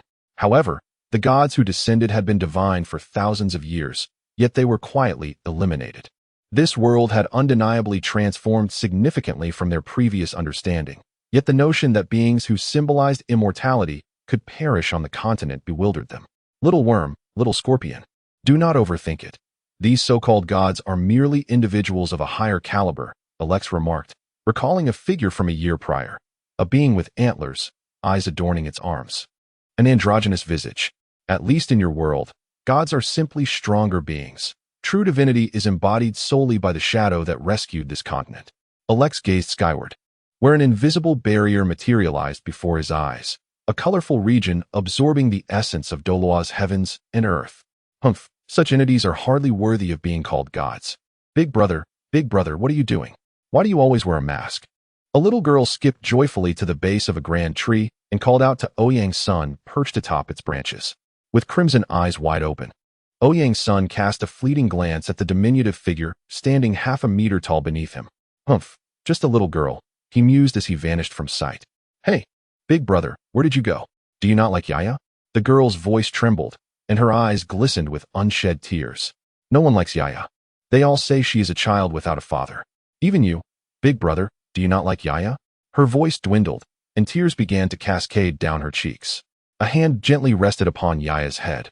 All right, enough of the noise. It's driving me mad. Ouyang's son's impatient voice echoed above her, while he casually munched on a peach with his other hand. Keep it up, and I'll send you back to your mother. Upon hearing his words, Yaya quickly ceased her weeping, though tears continued to trickle down her face. The sight of her trying to hold back her cries perplexed Ouyang's son. He had not realized how bothersome children could be. Just then, he noticed the little girl gazing longingly at the peach in his hand, her eyes sparkling as she intermittently wiped her tears with her delicate little hands. Ouyang's son retrieved another peach from his stash and tossed it to the little girl. Enough already. Be quiet, or I'll return you to your mother, he reiterated before reclining back against the tree. Following a fierce battle, he had employed some peculiar powers. While he was not gravely injured, he required time to recuperate. This must be the idyllic world that young lad dreamed of, Ouyang's son reflected. Observing the quaint village where the villagers rose at dawn and returned at dusk, supporting one another and wearing radiant smiles of contentment. He found solace in this tranquil, carefree place, which was precisely why he had chosen it for his recovery. It's quite pleasant here, he thought, glancing at the little girl who had finished her peach and was now resting beneath the tree. A flicker of helplessness crossed his crimson eyes, mingled with an unexpected tenderness he himself had not recognized. I believe I now understand your sentiments, but alas, you are no longer present on the continent. Sighing, he shielded his eyes from the sun's rays. Big brother, Yaya is heading home. If I linger any longer, mother will worry, she announced, bouncing toward the direction of her home as the sun began to set. Ah, that little girl. A gentle smile graced Ouyang's son's masked visage. Then allow me to construct the world you wish to create. Ouyang's son gazed at Yaya's silhouette, a flicker of determination gleaming in his crimson eyes. Indeed, he harbored an affinity for this world. Free of worries, he bore no regrets. Such was enough. The outer perimeter of the Douluo Black Ring had been transformed into a front line. Within its confines resided those who had perished in that cataclysm, ordinary individuals, soul masters, merchants, and the aristocracy alike. These souls voluntarily erected a city, a testament to the existence of the nation of Douluo. Previously, they had no interactions whatsoever. However, following Douluo's disappearance, they spontaneously congregated. In the past, wars between nations typically resulted in merely a change of leadership. Yet this time, indiscriminate death had descended. Whether one was a soul master or a soul beast, an exalted noble, a crown prince, or an ordinary person, all were devoured by the black ring hovering above Douluo. Many managed to escape this calamity, yet the majority sought refuge in other countries. Nevertheless, a few nostalgic souls remained, constructing this city in hopes of witnessing the day the black ring above Douluo vanished. Yearning for Douluo to endure in history rather than be relegated to mere whispers of the past, the residents named their city Douluo City. However, outsiders referred to it as the City of Abandonment. Alas, dear sir, is what you say truly accurate? Are you all citizens of the Douluo Empire? A voice of astonishment echoed within the tavern of this forsaken city. With resplendent crimson irises, lips as red as blood, and cascading hair, a beguiling voice echoed, a siren's call that captivated many within the tavern. Despite the temptation radiating from the woman, no one dared to act impudently. A flicker of surprise crossed her eyes. Lan Shui regarded this so-called city of abandonment, though its inhabitants proudly referred to it as Douluo City. Since her destruction of the golden ancient tree and subsequent escape from Shrek City, she had traversed numerous locales with her captive, Zhang Lishuan. Many who encountered Zhang Lishuan felt compelled to act, the darkness of the law manifesting vividly in the aftermath of the cataclysm. Yet this place imparted a distinct sensation. Although the men's gazes unsettled her, she understood it was not their fault. Little girl, rest assured, it is indeed true. Cough, cough, do not fear, here. It is not like the outside world. This is a haven for us all. The old man coughed while offering comfort to Lan Shui. mistakenly believing her trepidation stemmed from the gazes of those around her. Away with you lot. Have you never seen a girl before? The cacophony surrounding Lan Shui did not perturb her. Rather, it stirred long-buried memories. The affection shared among siblings during her years in this world was reminiscent of a time before Shrek had turned violent towards her. A flicker of struggle passed through her blood-red eyes, but it was swiftly overshadowed by recollections of the torment inflicted upon her by Shrek thereafter. Her crimson pupils revealed a profound and indelible hatred. She gazed upon the city that once again enveloped her in warmth, quietly observing the boisterous patrons within the tavern. Silently, she withdrew from the scene. She had matters to attend to and a vendetta to fulfill. Perhaps, once she accomplished her aims, this place could indeed serve as a suitable abode. Lost in thoughts of the future, Lan Shui's countenance softened, revealing the last vestiges of tenderness. Chapter 13. Among Mortals, Part 2. In the imperial city of Tianhan, the weary company of Long Outyin entered the palace grounds. This time, they had failed to capture the leaders of the demons and had instead fallen prey to the schemes of lesser fiends. Although they suffered no casualties, their predicament was decidedly disheveled. Vina led Long Outyin to meet her father, the emperor of the Tianhan Empire, before they sought refuge on a street owned by her family's sect. Brother, do not dwell on it. This is not your fault, Vina reassured. Observing Long Outyen's troubled expression as her two younger siblings embraced his arms in comfort. Startled by Vina's sudden gesture, Long Outyin maintained an impassive facade. Yet the perceptive Vina noted the faint blush on his earlobes, realizing that her man was shy. A smile blossomed on her face, captivating Long Outyin, and they proceeded to dine at the noodle shop run by his parents. Just before entering the establishment, Long Outyin called out, "Mom and Dad, I'm back. Welcome back. Outyin, how did it go this time? Was it smooth?" His parents inquired, as they hurried to prepare noodles for the guests. "You and Vina should rest for a while," they added kindly. A gentle voice emanated from the noodle shop. Long Outyen's mother was skillfully crafting noodles in the kitchen, while his father lent her a helping hand. After offering a few comforting words to Vina, he joined his parents in their culinary endeavors. He had been brought back to the sect by the poison that could not kill him, and their family operated a modest noodle shop in the Heavenly Soul Empire. Though their days were filled with exhausting toil, they found joy in their work. After his true form awakened, his parents were summoned to the imperial city. However, having spent the majority of their lives as small traders, they had grown accustomed to their humble existence. Unable to remain idle, Long Outyin ultimately sought assistance from the sect leader. With the combined support of the emperor and the sect leader, this street became a gathering place for the families of those from the sect, transforming into a second home for them. The sect was the family for which they fought, a sanctuary for their souls. In the afternoon, after their labors were complete, Long Outyin rested in the courtyard. He observed Vina engaged in light-hearted conversation with his parents, their faces illuminated by smiles he had not witnessed in ages, basking in the warmth of the friendly atmosphere. His disheartened spirit from the recent setback began to soften, and he found himself wishing this moment could last indefinitely. If only it could remain this way, he whispered softly. "Outyin, come over here." Vina beckoned with a wave of her arm. In response, a smile blossomed on Long Outyin's face. The low-rise buildings around him evoked a sense of modernity. This was Mingdu, the place where they had once lived. "Dream, this is where you spent over a decade of your life. This will be my last visit here," he reminisced, recalling how she always found solace in this place whenever she felt downcast. "If only I could bring you here for a bowl of plain noodles." He wasn't quite sure what was so special about them, but having watched her enjoy them, he found himself gradually growing fond of them as well. Muir concealed his presence as he arrived in Mingdu, where he was now a wanted man among the upper echelons. Yet, in this world predominantly populated by mortals, the elite had not anticipated his mingling among the common folk, returning to the places he and Dream had often frequented. "Ah, it's you, young man." An elderly woman greeted Muir as he stood at the threshold. "Where's that little Dream gone?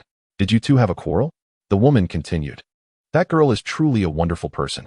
Though I may not understand what kind of life you young people desire, I can see clearly that her greatest wish is simply to live a safe and peaceful life with you." She let it slip while we were chatting. "Oh dear.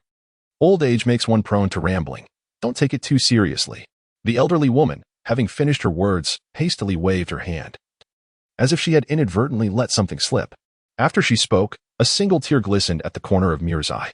A trail of sorrow coursed down his cheek, the drop falling to the ground with a crisp sound. It had been an eternity since he last shed tears. He did not weep when the princess married, nor when the kingdom of Karankia fell, nor even when hope for the revival of the princess was extinguished. He had long believed that he had no tears left to shed, yet here he was, weeping. Is it true that I can still cry? The soft whisper echoed in the air as Muir's figure faded from this place, once frequented by her.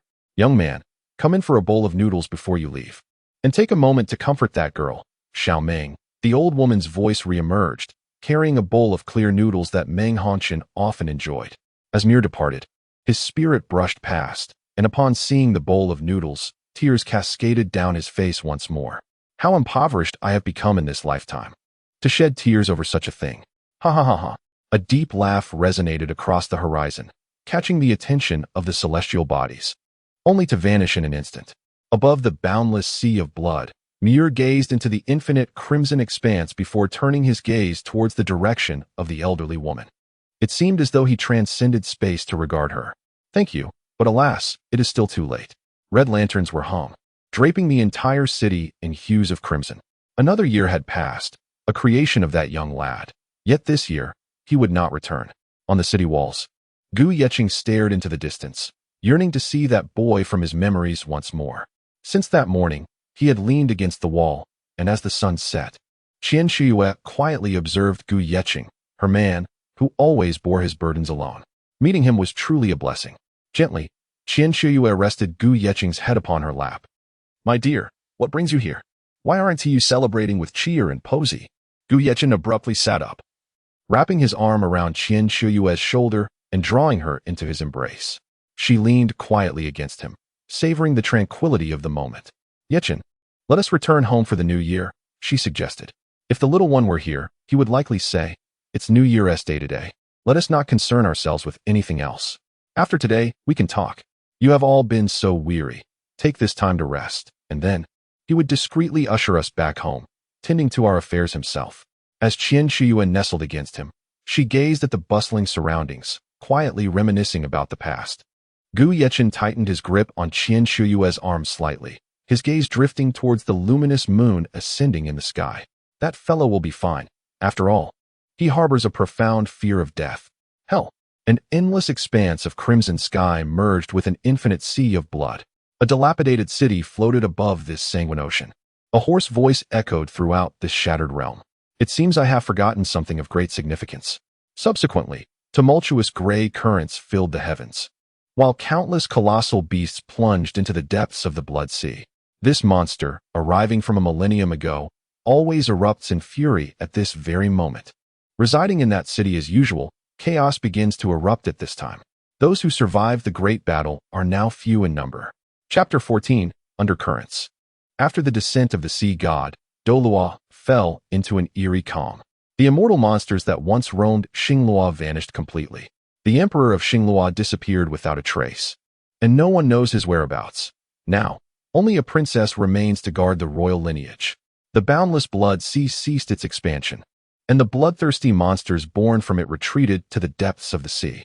Rumors spread that even more terrifying creatures emerged from the depths, with all the bloodthirsty monsters worshipping this entity, yet the truth remains unknown. Overseas, an immense wave once surged, lasting several days before tranquility returned, leaving the deep sea shrouded in mystery. According to powerful individuals who ventured to investigate, an island had been sunk, only its outline visible, while the surrounding waters turned a persistent crimson hue. In the extreme north, an unusual heavy snowfall began, and those beyond its reaches dared not venture forth. Even Ice Attribute Soul Masters found it impossible, as the temperatures plummeted below zero. Amidst the snow, vague phantoms resembling the Titan Snow Demon of the extreme north could be seen, though none dared to confirm their existence. The black ring of the Douluo Empire continued to spin ominously, yet the strange sounds had ceased, as if their master had departed. The ring persisted overhead, and those who entered to investigate never returned. The evil forest grew increasingly bizarre, transforming into a haven of malevolence. Ordinary soul masters who ventured within soon emerged as malevolent soul masters, while those who retained their sanity lost many memories and mysteriously perished within a month. The forest bore witness to the emergence of something horrific, with dark red clouds enveloping it, intermittently flashing with crimson lightning. Surprisingly, the extreme northern ice sea remained eerily tranquil, devoid of even the common fish and shrimp of shallow waters. Fishermen summoned individuals to investigate, but ultimately found nothing.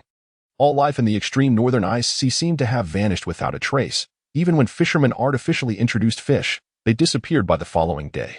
The reasons remained a mystery, as a titled individual personally guarded the area, seeking to uncover the source of the disturbance, yet that individual too vanished without a trace. Just like the fish, in the Tianhun Empire, no peculiar phenomena occurred. However, as night fell, the atmosphere grew desolate. Only under the sun's gaze did vitality return, as Tianhun seemingly transformed into a ghostly realm, with the sect members and hidden demons engaged in a relentless struggle. The entire Tianhun became their battlefield, rife with assassination, poison, and traps, an authentic theater of war. Initially, the sect suffered significant losses, with many casualties. Yet, under the leadership of Long Outyen, they gained a slight advantage, only to be outmaneuvered and gravely injured by the demons. That day, a towering green giant roared in Tianhun, annihilating a city of demons. Perhaps not all its inhabitants were demons. But who truly cared? Perhaps Long Outyen might have cared, yet at that time, he was ensnared in a deep coma. The wrathful poison immortal unleashed devastation upon an entire city, seeking to compel the revelation of the masterminds behind those demons. However, the endeavor ended in futility. Just as Poison Immortal prepared to return to his sect, he was ambushed and gravely wounded in an instant, experiencing a power that was alien to the realm of mortals. Following that moment, the celestial soul seemed to transform into a ghostly realm, where people could only venture outside from noon until sunset in relative safety. The desolate borders remained sealed, with all hidden forces beyond them meticulously eradicated by the inhabitants of the wasteland. A golden sky emerged beyond the city, under which vigilant watchers continued their patrols, while the mysteries within the celestial dome remained unknown. Nothing could penetrate this barrier, nor could anything emerge from the wasteland, save for the searing heat that emanated from it, an aura reminiscent of the sun, yet fraught with peril. At noon, a radiant white rainbow would often ascend through the sky within the wasteland, its nature a mystery to all. Yet, the formidable sensed an overwhelming presence within that ethereal arc. The remaining soul beasts, survivors of the starry expanse, vanished after the resounding dragon's roar of the Emperor Tian. No one knew the whereabouts of those supreme soul beasts, and some harbored malicious intentions towards these homeless creatures. Initially, the members of the Holy Spirit sect scoured the world for these soul beasts. Yet despite their exhaustive search across the continent, they found no trace of Emperor Tian and his companions. Ironically, their frequent movements drew the attention of Shrek Academy. Intriguingly, Shrek refrained from confronting the Holy Spirit sect, as if a clandestine agreement had been forged between them. Conversely, Shrek's actions stirred the entire continent, mobilizing all graduated students in the quest for information. Moreover, Moon, a figure from Shrek, issued a continent-wide announcement. Anyone who could provide accurate information would be owed a favor by him, provided that this favor posed no harm to Shrek. He vowed to fulfill it to the best of his ability. This promise sparked the interest of many hidden powers. Yet, as the search traversed the entire continent, those sought after seemed to have evaporated from existence, with no one having seen the once celebrated celestial beauty, Zhang Lishuan, in years. After Tang Hao's return, the Haoyan sect began its migration, relocating to Shrek and establishing itself as the most formidable force within Shrek City. Under the combined divine power of Tang Wutong, Niu Tian, and Titan, a life was preserved, while Ain and Elder Zhuang of Shrek were unable to withstand the blow upon witnessing the collapse of the golden ancient tree, succumbing to unconsciousness. Subsequently, Ain and Elder Zhuang, alongside others, poured countless heavenly materials into nurturing the golden ancient tree, allowing it to regain a flicker of vitality. Tang Wudong, under the joint care of Ain and the golden ancient tree, also began to improve. It seemed as though everything would continue in this manner until an astonishing pillar of light erupted outside Shrek City, resonating across the entire continent. This was a manifestation of multiple divine inheritances, with divine might reverberating throughout the land, drawing the gaze of all on Douluo star towards Shrek City. Although the pillar of light lasted but a fleeting moment before vanishing beyond the city, its appearance plunged the continent into an even more peculiar tranquility. Shrek made no efforts to search for Zhang Lishuan, as the Haoyan sect and Shrek mobilized all available combat forces back to Shrek. They no longer believed that the four gods on their side could secure their position with ease. Time drifted by in this eerie calm until Shrek extended an invitation to all sects and empires across the continent to gather. Shrek, Hautian sect, 9 treasures. The splintered blue lightning, the body, star crown, and the Holy Spirit. Chapter 15. Gathering, the Peculiar Trading Conference, Part 1. Half a month later. A colossal structure was erected outside Shrek City, serving as a grand trading venue. Those invited by Shrek would remain within this immense edifice until the inheritance commenced. The building was at least half the size of Shrek City itself. Once powerful beings set about constructing, altering the very landscape became a mere routine. Moreover, Shrek simply required a space to accommodate these guests. As everyone began to arrive, 3 younger members emerged from the restored Sea God Pavilion. Their pride remained unblemished. Yet most were inclined to offer Shrek a modicum of respect, for this was their territory, and none knew just how many divine powers they could unleash. While Tang Wutong engaged in discussions with Ling Luoqing and Ma Xiaotao, several individuals not on the invitation list stealthily made their entrance. A captivating figure glided in, leaving a trail of enchanting fragrance, while the guards stationed for inspections appeared oblivious. Only after the woman led a tethered figure inside did the guards' eyes regain their vitality.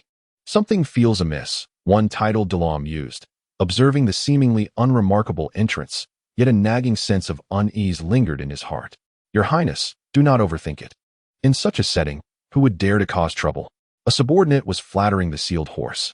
Indeed, all the powerful and influential figures from the mainland had gathered here, except for a few who no longer counted in their world. However, it was likely they would not dare to cause trouble while the continent's elite warriors were present. Nevertheless, they might not have anticipated that this was also an opportunity to decisively eliminate the renowned strongholds of Douluo. Golden feathers floated through the market, while white fluff swayed behind him. Ouyang's son gazed silently at the refuse strewn about. What are we doing here? Do you truly value this litter? A flicker of irritation flashed through his crimson eyes, but he quickly suppressed it. A graceful figure lunged towards Ouyang's son, enveloping his arm in a warm embrace. He turned to regard the woman with azure hair, a surge of impulse to tear her apart coursing through him. What is wrong, Xiaoyuer? Do you no longer favor your sister? Indeed, Xiaoyuer had grown disenchanted with her sister. The blue-haired woman's eyes suddenly glistened with unshed tears, evoking a sense of pity. A myriad of hashtags appeared upon Ouyang's son's mask as he struggled to contain his fury. My name is now Ouyang's son, not Lanyu. And for the love of all that is holy, cease that pathetic demeanor. Otherwise, even if you are my sister, I shall not hesitate to rend you apart. Ouyang's son executed a sideways glance, his scarlet eye striking terror into the hearts of those nearby, causing them to vacate the area in haste. Ouyang Chia pouted, seemingly displeased with her brother's demeanor, yet she dared not provoke his ire. She was acutely aware that the brother who donned that mask was no longer the one who had always trailed behind her for protection. A fleeting image crossed Ouyang Chia's mind. Her brother in a dismal state, receiving a phone call, preparing to rescue her, though ultimately failing due to unforeseen circumstances. Yet she understood that her brother was, at heart, a gentle soul. Such a tsundere, Ouyang Chia softly uttered, crossing her arms, transforming her chest into a formidable weapon. She turned away, allowing her blue locks to sweep past Ouyang's son, and proceeded forward, lost in her own thoughts. His crimson gaze followed her lively silhouette. And Ouyang's son let out a gentle sigh, his voice a soft murmur in the emptiness around him. Sister, I cannot possibly guard you for a lifetime. He quickly shook his head, dispelling the haze of confusion, and clasped his hands behind his head as he followed her, sensing his presence behind her. Ouyang Chia's face lit up with a radiant smile, and a voice that only she could hear began to resonate softly. Such a tsundere. Oh dear. My dear Lixian dog, soon to have a new master. How does that sound? The exquisitely alluring figure gently lifted Zhang Lishuan's chin, her eyes now devoid of their former brilliance. During this harrowing period, she had endured inhuman torment, if given the choice. She would have sought to end her own life immediately. Yet, her soul power had been rendered null, and she was subjected to a peculiar substance infused into her by Lan Shui. This substance had entirely augmented her physical resilience and other attributes to such an extent that even the act of self-destruction was now beyond her reach. Upon hearing the words of that enchantress, a flicker of light ignited in Zhang Lishuan's eyes, only to fade once more into desolation. She had become utterly useless. And under Lan Shui's dominion, she had acclimated to her fate. Were another to take her place, no one could fathom the torment that awaited her. Zhang Lishuan extended her delicate pink tongue, softly caressing Lan Shui's fingers, her gaze suffused with an odd affection. For a moment, Lan Shui was taken aback by Zhang Lishuan's unexpected gesture, but soon she regained her composure. Gently cupping the beautiful face before her, she scrutinized the woman, the one whom countless Shrek students had dubbed their dream lover. Observing the timid woman, who served her with trepidation, fearing abandonment, it was impossible to reconcile her with the once exalted goddess she had been. Leaning down slightly, Lan Shui whispered into Zhang Lishuan's ear, a fragrant breath brushing against her earlobe. "Do not fret, my dear puppy Xian. Since you are so reluctant to part with me, I shall not cast you aside. However, my sweet Xian must perform a grand spectacle for me." Her seductive tone gradually morphed into one of authority as she extended her arms and looked up at the ceiling, as if gazing through it at that capricious deity who toyed with destiny. A dim light enveloped the entire room, within which Zhang Lishuan glimpsed a pair of ruby-red eyes glinting with a thirst for blood. The room returned to tranquility, and Lan Shui transformed back into that bewitching sorceress. Continuing to tease her, Zhang Lishuan's cheeks flushed with a rosy hue. Her gaze becoming hazy, she realized that there was no turning back. Zhang Lishuan gently closed her eyes, a glimmer of crystalline tears shimmering within. When she opened them again, a pink glow flickered in her gaze. Ha ha ha ha! Lan Shui's enchanting laughter softly rang out, soon transforming into unrestrained mirth. She encircled Zhang Lishuan's waist from behind, lifting her amidst Zhang Lishuan's startled exclamations. A dusky light enveloped the entire room as Lan Shui cast Zhang Lishuan onto the grand bed of the hotel. As the radiance dissipated, Lan Shui stretched lazily, her head tilting towards the disheveled scene on the bed and the unconscious Zhang Lishuan. A bittersweet smile, one she could hardly articulate, graced her face. How wonderful it would be if none of this had ever occurred. Her soft murmur faded into the air as Lan Shui departed, leaving her thoughts known only to herself. Chapter 16. Gathering, the Eerie Trade Meeting, Part 2. A door adorned with intricate patterns materialized in the shadows, and from the swirling vortex at its center emerged a foot clad in high heels, a commanding silhouette following as long legs stepped forth. Cloaked in a blue and white ensemble embroidered with blue ethereal flowers, complemented by light gray jeans and a fitted top, her cerulean hair cascaded to the ground. Her deep blue eyes were filled with indifference as a blood-red long blade manifested from the void, cradled in her arms. "Oh, has that monkey arrived so soon? I wonder how formidable it has become. I hope it can amuse me." Her detached words lingered as Tsang Yue's figure vanished from the spot she had appeared, leaving no trace behind except for the ice that formed on the ground, testament to her presence. "Yuet, come help me see if this looks good." Ouyang Xierer called out the name of Ouyang's son from her past life, the brother who had always protected her in her memories. Ouyang's son approached helplessly. He leaped backward, the divine demon staff materializing in his hand. Supporting himself with one hand on the ground, he rested the staff on his shoulder. His crimson eyes fixated on the spot he had just vacated. A massive ice spike blossomed, an unbearable chill saturating the air. Most onlookers fled towards the outskirts of the marketplace upon witnessing this spectacle. "Crazy woman, do you wish to die? I shall grant you that." Leaving behind a fleeting shadow, he swung the divine demon staff in a wide arc, aiming for Tsang Yue's head. Above the heavens and below, I alone am supreme. Countless bursts of icy energy erupted, freezing every living creature within the realm of vision.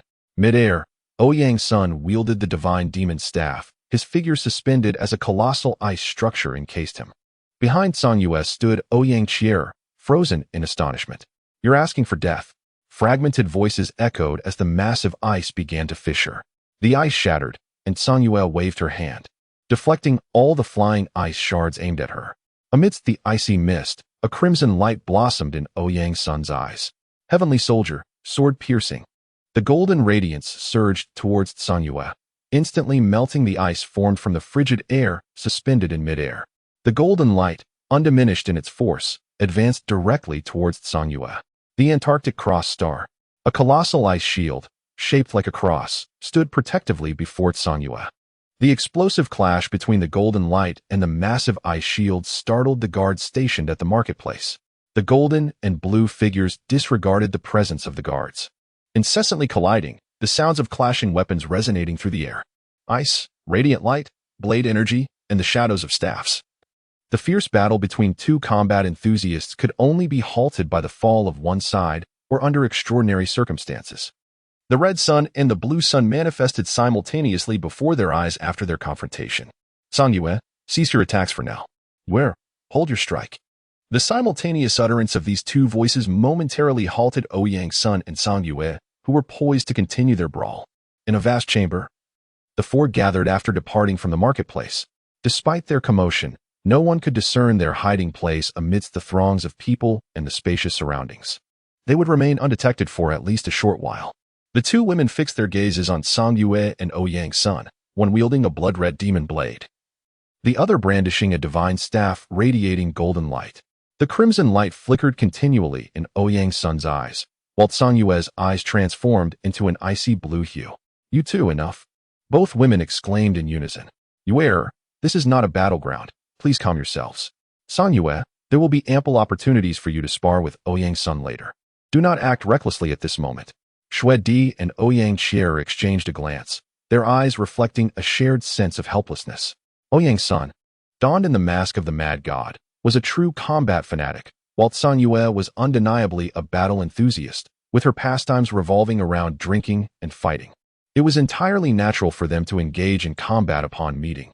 Even if Song Yue refrained from attacking, a brawl would inevitably ensue. The animosity stemmed not only from Song Yue's desire to confront Ouyang Sun, but also from Ouyang Sun's disdain for Song Yue's demeanor. Previously, they had frequently clashed in the borderlands. And had it not been for the presence of the two women, these two would surely have been besieged by the Shrek personnel, perhaps even by others beyond that.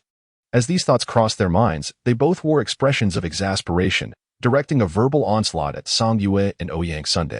In the shadows, a figure quietly observed the aftermath of the battle between Ouyang Sun and Song Yue. As the crowd filled the marketplace, the figure slowly faded into the darkness. Silvery white strands of hair brushed lightly, and the shadows transformed into a hue of gray and white. The decaying, putrid aura was discovered the following day, prompting the Sea God Pavilion to seal off the area.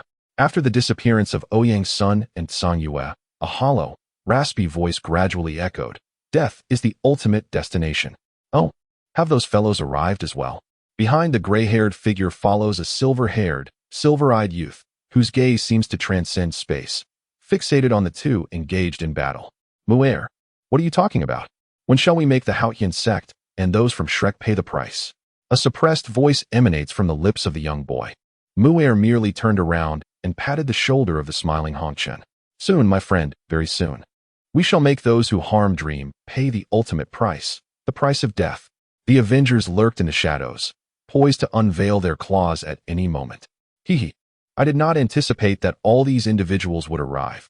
Thus, allow me to draw back the curtain on this grand spectacle. My dear Le Chien, you will support me, won't you? Ha! Lan Shui, utilizing her heightened senses, leaned in closely to Zhang Luxian's ear, then abruptly stood upright. Her manic, feverish voice and grin echoed within the confines of the sealed chamber. Countless eyes in the darkness fixated on the protagonists of this confrontation, contemplating how to capitalize on the forthcoming events. The Lord of the Black Rings of Douling annihilated the entirety of Douling's Nox, the Emperor of Xingluo, the near-immortal Su Jiawei. The sinister Emperor of Sun and Moon respectfully conveyed information to a shadowy figure. The malevolent presence gazed upon the essence of the evil Emperor. Oh, how intriguing!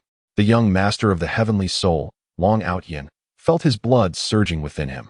The enigmatic figure behind the Yao, known only as Mississippi, the demon monarch, accompanied by the blue Buddha, stealthily appeared, eager to see if they might acquire something of value. Gu Yuna, with Di Tian and Xiong quietly materialized in a concealed location. Upon sensing Ouyang Sun's aura, a flicker of emotion passed through Gu Yuna's eyes before settling back into tranquility. Hui Yuhao calmly surveyed the heavens. In his view, the skies above were ablaze with countless black and red calamities, with a solitary glimmer of golden light flickering within. He understood, perhaps, that this time, Shrek would meet its end. Grandfather, those fellows have arrived. Can we truly apprehend them? Tang Wudong's voice, once filled with indignation, gradually lost its vigor. In the past, when they had confronted Ouyang Sun as a group, she had nearly been vanquished. How much more perilous would it be now against so many anomalies? Shao Qi, fear not. Shao Sen has once again lent me assistance. I am now capable of wielding divine power across the continent. A glimmer of golden light flickered in Tang Hao's eyes. Chapter 17. Gathering at the Eerie Trading Assembly continued. Following the clash between Ouyang's son and Song Yue, the atmosphere in the vicinity grew increasingly tense. However, Ouyang's son and her companions paid little heed. After all, who would concern themselves with the anxieties of strangers? Moreover, a significant portion of their group harbored intentions of either annihilation or creation. The members of Shrek and the local Douluo continuously intensified their patrols, yet the underlying unrest only seemed to escalate. In this unbearable situation, Shrek issued an announcement that stirred thoughts among those lurking in the shadows. Intriguing, a free trade. With the nature of the goods unknown until they are presented, the trading will occur tomorrow evening, as long as one possesses the trading number. They may proceed to present their goods. Was this not a peculiar form of auction? Yet, such a trading assembly, where only the owner is privy to the contents, promised to be quite captivating, right? Ouyang's son tilted his head toward the three women behind him, his eyes gleaming with a fiery red light, as he found himself quite intrigued by this affair. Furthermore, what if the transactions were unequal or rules were broken? Would that not create an opportunity for conflict? The mere thought of a chaotic scene where everyone fought over a coveted item filled Ouyang's son with exhilaration. This foolish monkey has surely concocted yet another idea, Song Yue mused, observing Ouyang's son tremble with excitement. A swift incantation from her sent a shard of icy magic his way to cool his fervor. Crack! The frigid crystal shattered beneath Ouyang's son's grasp, scattering exquisite ice particles into the air. I would not mind dispatching you before partaking in tomorrow's intriguing event, you foolish woman. His crimson eyes flickered with flames, having endured this imbecilic woman's provocations for far too long. Snow Empress and Ouyang Qier exchanged glances, both resting their hands on their foreheads. Utterly at a loss regarding how to manage these two, the Snow Empress tugged at Song Yue's collar, while Ouyang Qier squatted down, embracing Ouyang's son's leg with her entire form. Ouyang's son's mask was adorned with numerous hashtags as Song Yue was encased in ice by the Snow Empress and dragged away. Ouyang's son looked down at the real-life big cat clinging to his leg and, with a sigh of resignation, grasped Ouyang Qier's collar, lifting her up. Foolish woman, should you cling to my leg again, I shall break it. Suppressed by a surge of anger, Ouyang's son cautioned Ouyang Qier with deliberate clarity. Realizing her recent overstep, Ouyang Qier understood that her brother was not one to be trifled with. Fortunately for her, it was she who had crossed the line. Had it been another, the consequences would likely have led to dire repercussions. Under Ouyang's son's watchful gaze, Ouyang Qier nodded repeatedly, akin to a chick pecking at grains. Upon returning to her abode, Lan Shui, with a flick of her hand, dismissed the surroundings and erupted into laughter. She then turned to Zhang Lishuan, who greeted her in a maid's attire with utmost reverence. A subtle smile graced her lips as she glided gracefully towards Zhang Lishuan. With a delicate motion, she lifted Zhang Lishuan's chin, her warm breath causing the latter's ears to flush crimson. What, my dear Lishuan, do you not wish to fulfill your master's desires? Or are you still preoccupied with those insignificant characters from Shrek? Her alluring voice suddenly transformed into a chilling coldness, her enchanting gaze radiating a frost capable of annihilating the world. Feeling the icy aura, Zhang Lishuan shuddered, acutely aware that she was merely a woman slightly more formidable than the average. The overwhelming dread and penetrating chill made her sweat profusely, as if death loomed just a breath away. Lan Shui retracted her formidable presence, observing Zhang Lishuan, who had crumpled to the ground like a broken doll. Reclining on the bed, Lan Shui gently tapped the edge, her gaze fixed upon the panting Zhang Lishuan. Her eyes were vacant, seemingly lost in contemplation. When she finally turned her attention back to Zhang Lishuan, the latter's frail appearance ignited a tempest of resentment within her. With a beckoning gesture, she summoned Zhang Lishuan closer. Zhang Lishuan trembled at the sight, recalling Lan Shui's sickly demeanor from days prior, still feeling a dull ache beneath. Noticing Lan Shui's growing impatience, she inhaled deeply. Remembering fragments of a tale she had once read, slowly, she lowered herself to the ground, crawling towards Lan Shui's feet, eliciting a look of astonishment from the latter. Raising her head, Zhang Lishuan embraced Lan Shui's delicate foot with her hands, gently rubbing her cheek against the slender calf. Tempting words slipped from Zhang Lishuan's rosy lips. Master, I assure you, Lishuan feels no pain anymore. Might you spare me today? Despite the shame that gnawed at her, She recited the phrases she had encountered in the tale, though she had never completed it. Unbeknownst to her, the outcome of such actions remained a mystery. She merely hoped that her pleas, as depicted in the story, would resonate. Suddenly, Lan Shui's breath quickened. Leaning down, she cupped Zhang Lishuan's delicate face, inhaling sharply. A heated whisper escaped her lips. Did you glean these actions from that tale? Are you aware of the consequences that accompany such deeds? Zhang Lishuan's face suddenly stiffened, pondering the consequences. What consequences? Shouldn't she be granted mercy? Could it be that the outcome diverged from her expectations? Zhang Lishuan's mind was racing, grappling with a myriad of potential repercussions. Yet she could not fathom what they might entail. Shouldn't her plea, which forsook dignity and character, evoke a modicum of compassion in others? Was she not meant to escape unscathed? The confusion lingered. Lan Shui lifted Zhang Lishuan, her slightly breathless visage drawing near to Zhang Lishuan's ear. The words that fell from her lips rendered Zhang Lishuan's countenance ashen. The consequences that you have incited within me an urge to ravage you to the point of shattering. Are you prepared? With that, Lan Shui flung Zhang Lishuan onto the bed, leaving an imprint behind as dim light enveloped them from all directions. Please, no? I beg you. Zhang Lishuan's cries echoed through the darkness, interspersed with Lan Shui's frantic screams. Dream, do you see? We could have savored the culinary delights of this world together, explored its breathtaking landscapes. Though you lie in slumber now, I shall take you to witness the beauty of this world. Once I exact retribution upon those hypocrites and the one who has cast you into this sleep. Muir opened the hotel's floor-to-ceiling window, placing the crystal of frozen dreams before it, recounting to the crystal all that she had seen and experienced in recent days.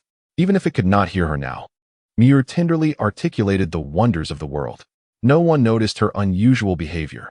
At that moment, Muir gathered all the beauty the world had to offer: gentleness, patience, and sunshine.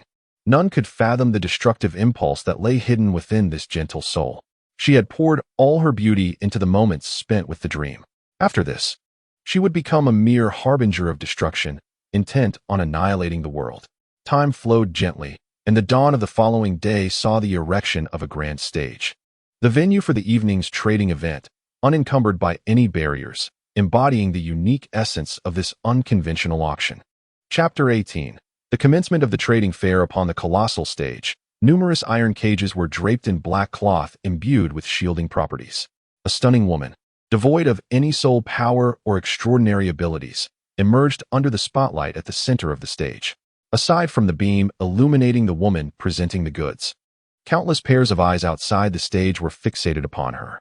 This extraordinary auction captivated an overwhelming audience, as it was conceivable that something truly remarkable would be unveiled. Due to the nature of this special transaction, no one dared to utter a word carelessly. The woman on stage was merely a facilitator for unveiling the black cloth. As for the items being traded, individuals would communicate through specialized soul-guiding devices, casting the items into the darkness while directing their calls. Whether those items would be intercepted in the shadows was contingent upon one's skill, and the individuals completing the transactions would need to ascend the stage to retrieve their acquisitions. It was uncertain if they would be followed upon departure, for after all, those who lived on the edge had nowhere to retreat. The woman on stage maneuvered a cart, bringing one of the items into the light. The moment the black cloth fell away, a surge of soul power erupted within many spectators, yet none dared to rush forth and seize it. For it was unclear who the predator would be in such a chaotic gambit. Encased within the cage was a skeletal relic, a dragon bone.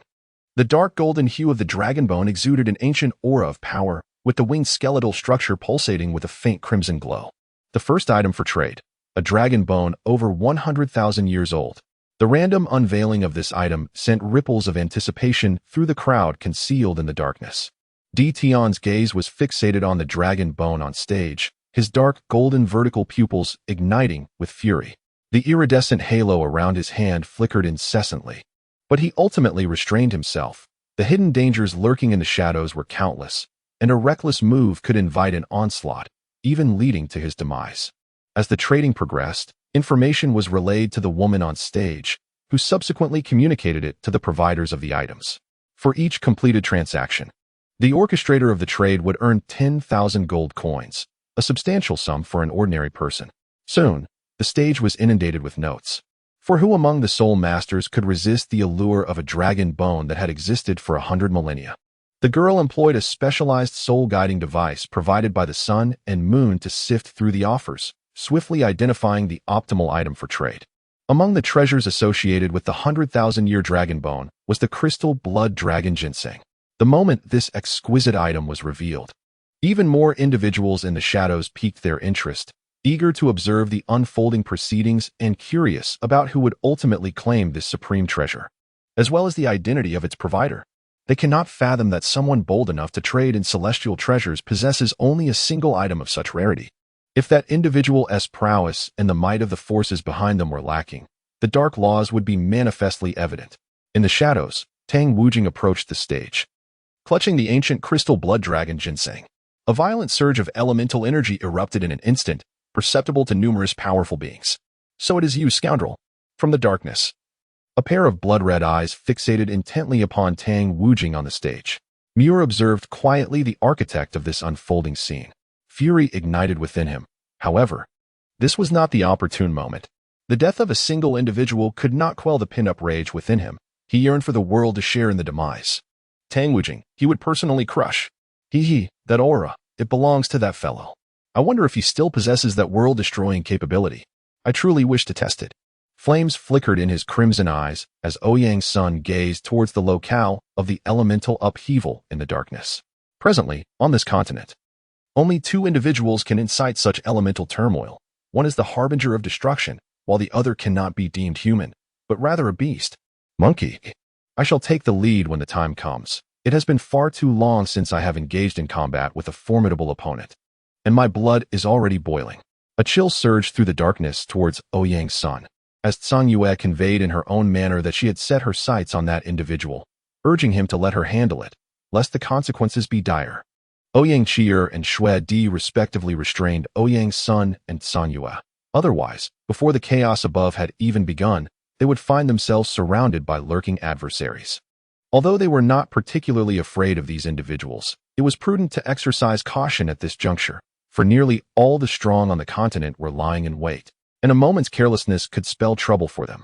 Oh, that aura, Elder Pong, is it the harbinger of destruction? Such a person has also arrived. It seems the opportunity to reap rewards is slipping away. Yet, when the time comes, I shall leave unimpeded. The woman in the green attire inquired of the elder behind her, and upon receiving his affirmative response, she paused momentarily, then a confident voice resonated in the darkness. This is the trend of this world. She, not belonging to this realm, is eager to discover to what heights she might ascend. She yearned to lead an era, even if the inhabitants of this world were largely inferior to those of her original realm.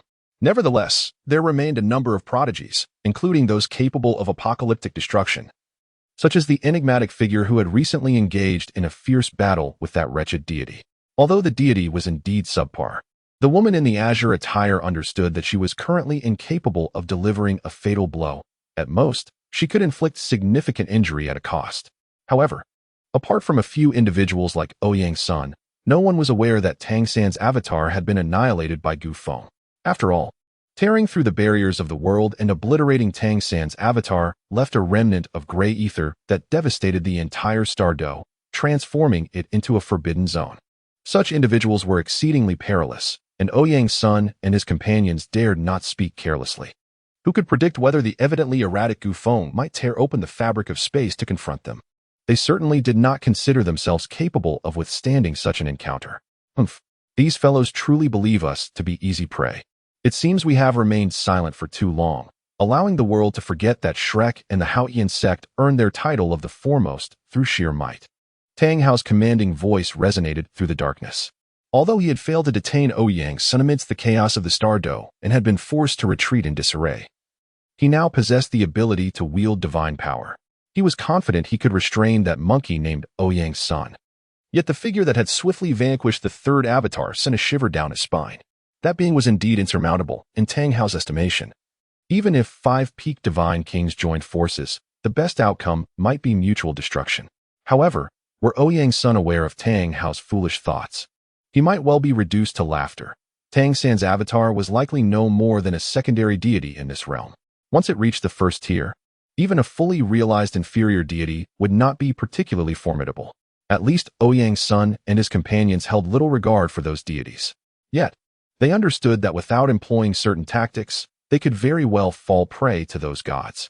Nonetheless, this did not alter their perception of those inferior deities. Ayin gazed at the imposing Tang Hao, gently wrapping her arms around his robust waist from behind, her entire being draping over his back. Chapter 19. The transaction in progress. Crystal blood dragon grass was held in Tang Wujie's hands as he cast his gaze towards a certain direction within the darkness, where the members of the Haotian sect were situated. He subtly inclined his head towards the people of the Haotian sect below. A few individuals, witnessing Tang Wujie's gesture, could not help but smirk in derision.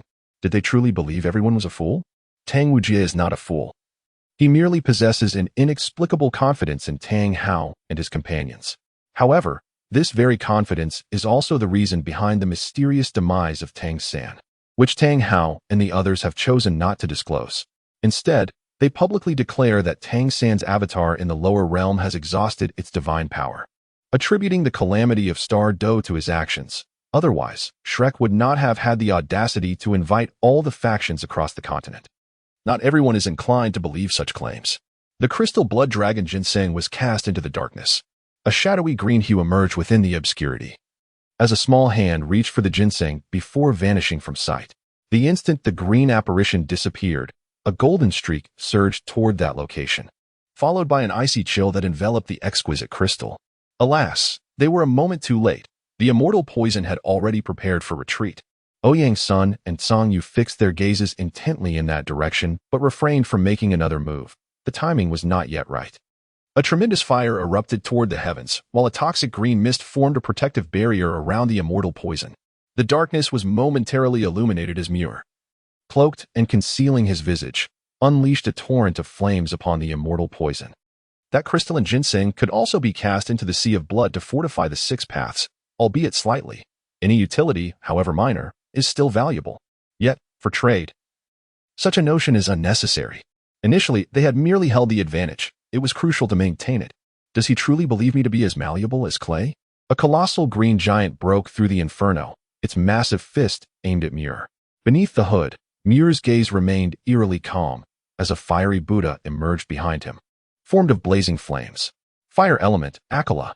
The rising Buddha grasped the arm of the immortal poison with one hand, while the other coalesced into a pattern of the other shore flower. The palm struck the body of the immortal poison, and a golden light flashed as the crystal blood dragon ginseng fell from him. Lan Shui transformed into a beam of light, seizing the crystal blood dragon ginseng with unparalleled speed before swiftly vanishing into the darkness. Those lurking in the shadows, hoping to pick up the pieces, were left dumbfounded.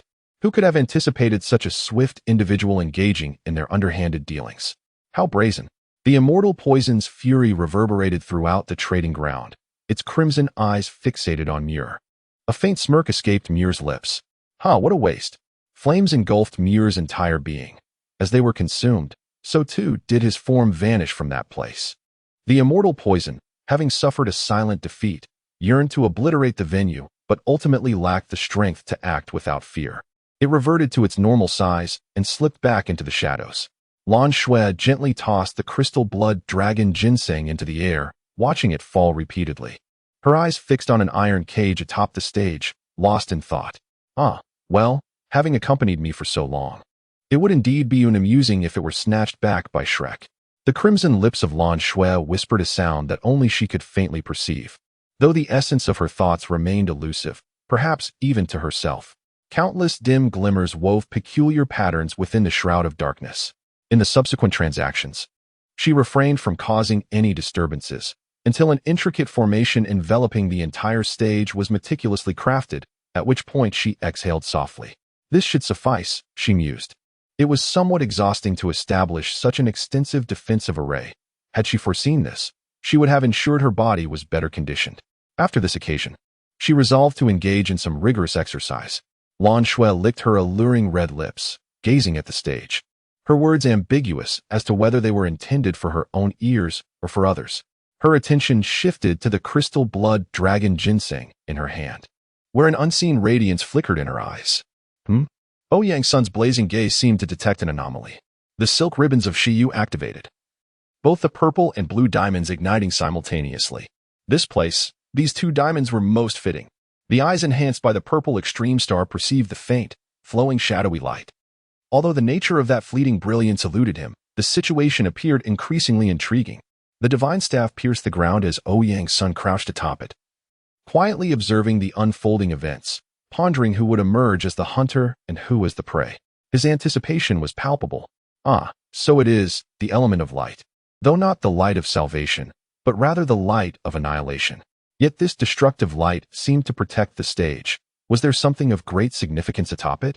Muir sensed the elemental shift. After all, his peak prowess was that of a demigod, a six-element demigod.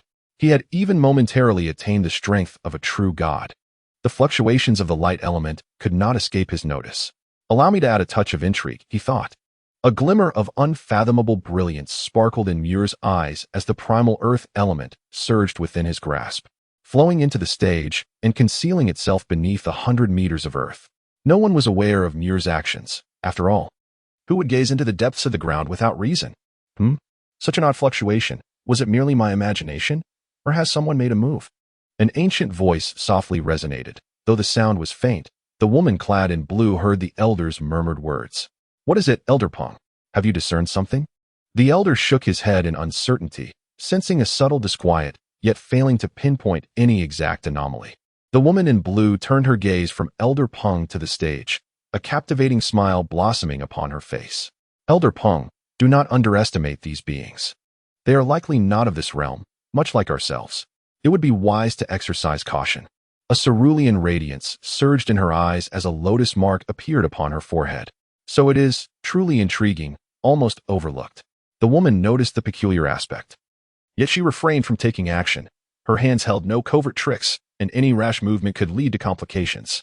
The trading event continued several times after the initial dragon bone was presented, but nothing of greater value than the dragon bone had yet emerged.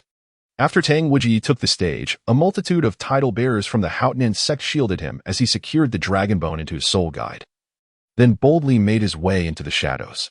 This vicinity was, after all, too close to Shrek and the Hautian sect, and they lacked the confidence to simultaneously confront so many title bearers.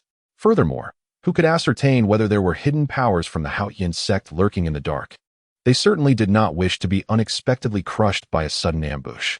As for Ouyang's son, Muir, Nox, and the enigmatic woman in dark attire, along with Lan Shui, they were merely biding their time. It was not yet the moment for action. The woman on stage once again unveiled an iron cage.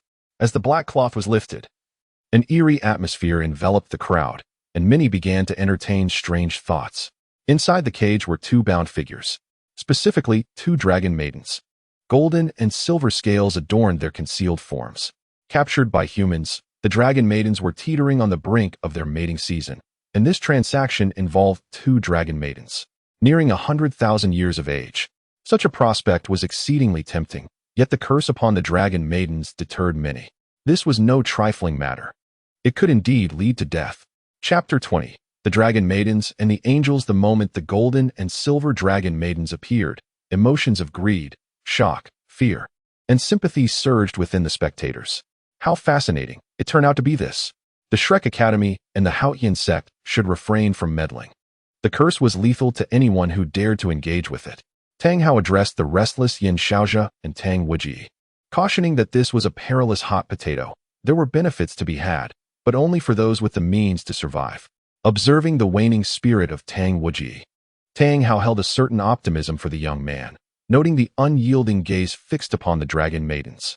Tang Hao wiped non-existent sweat from his brow, acknowledging that these two dragon maidens were indeed exquisite beings of the mortal realm. However, they were truly a gamble for one's life. He shared with Tang Wuji and the others the little-known secret surrounding the dragon maiden's curse. The curse was no jest. A second-tier deity had previously captured a dragon maiden and forced a union with her, only to be cursed in return.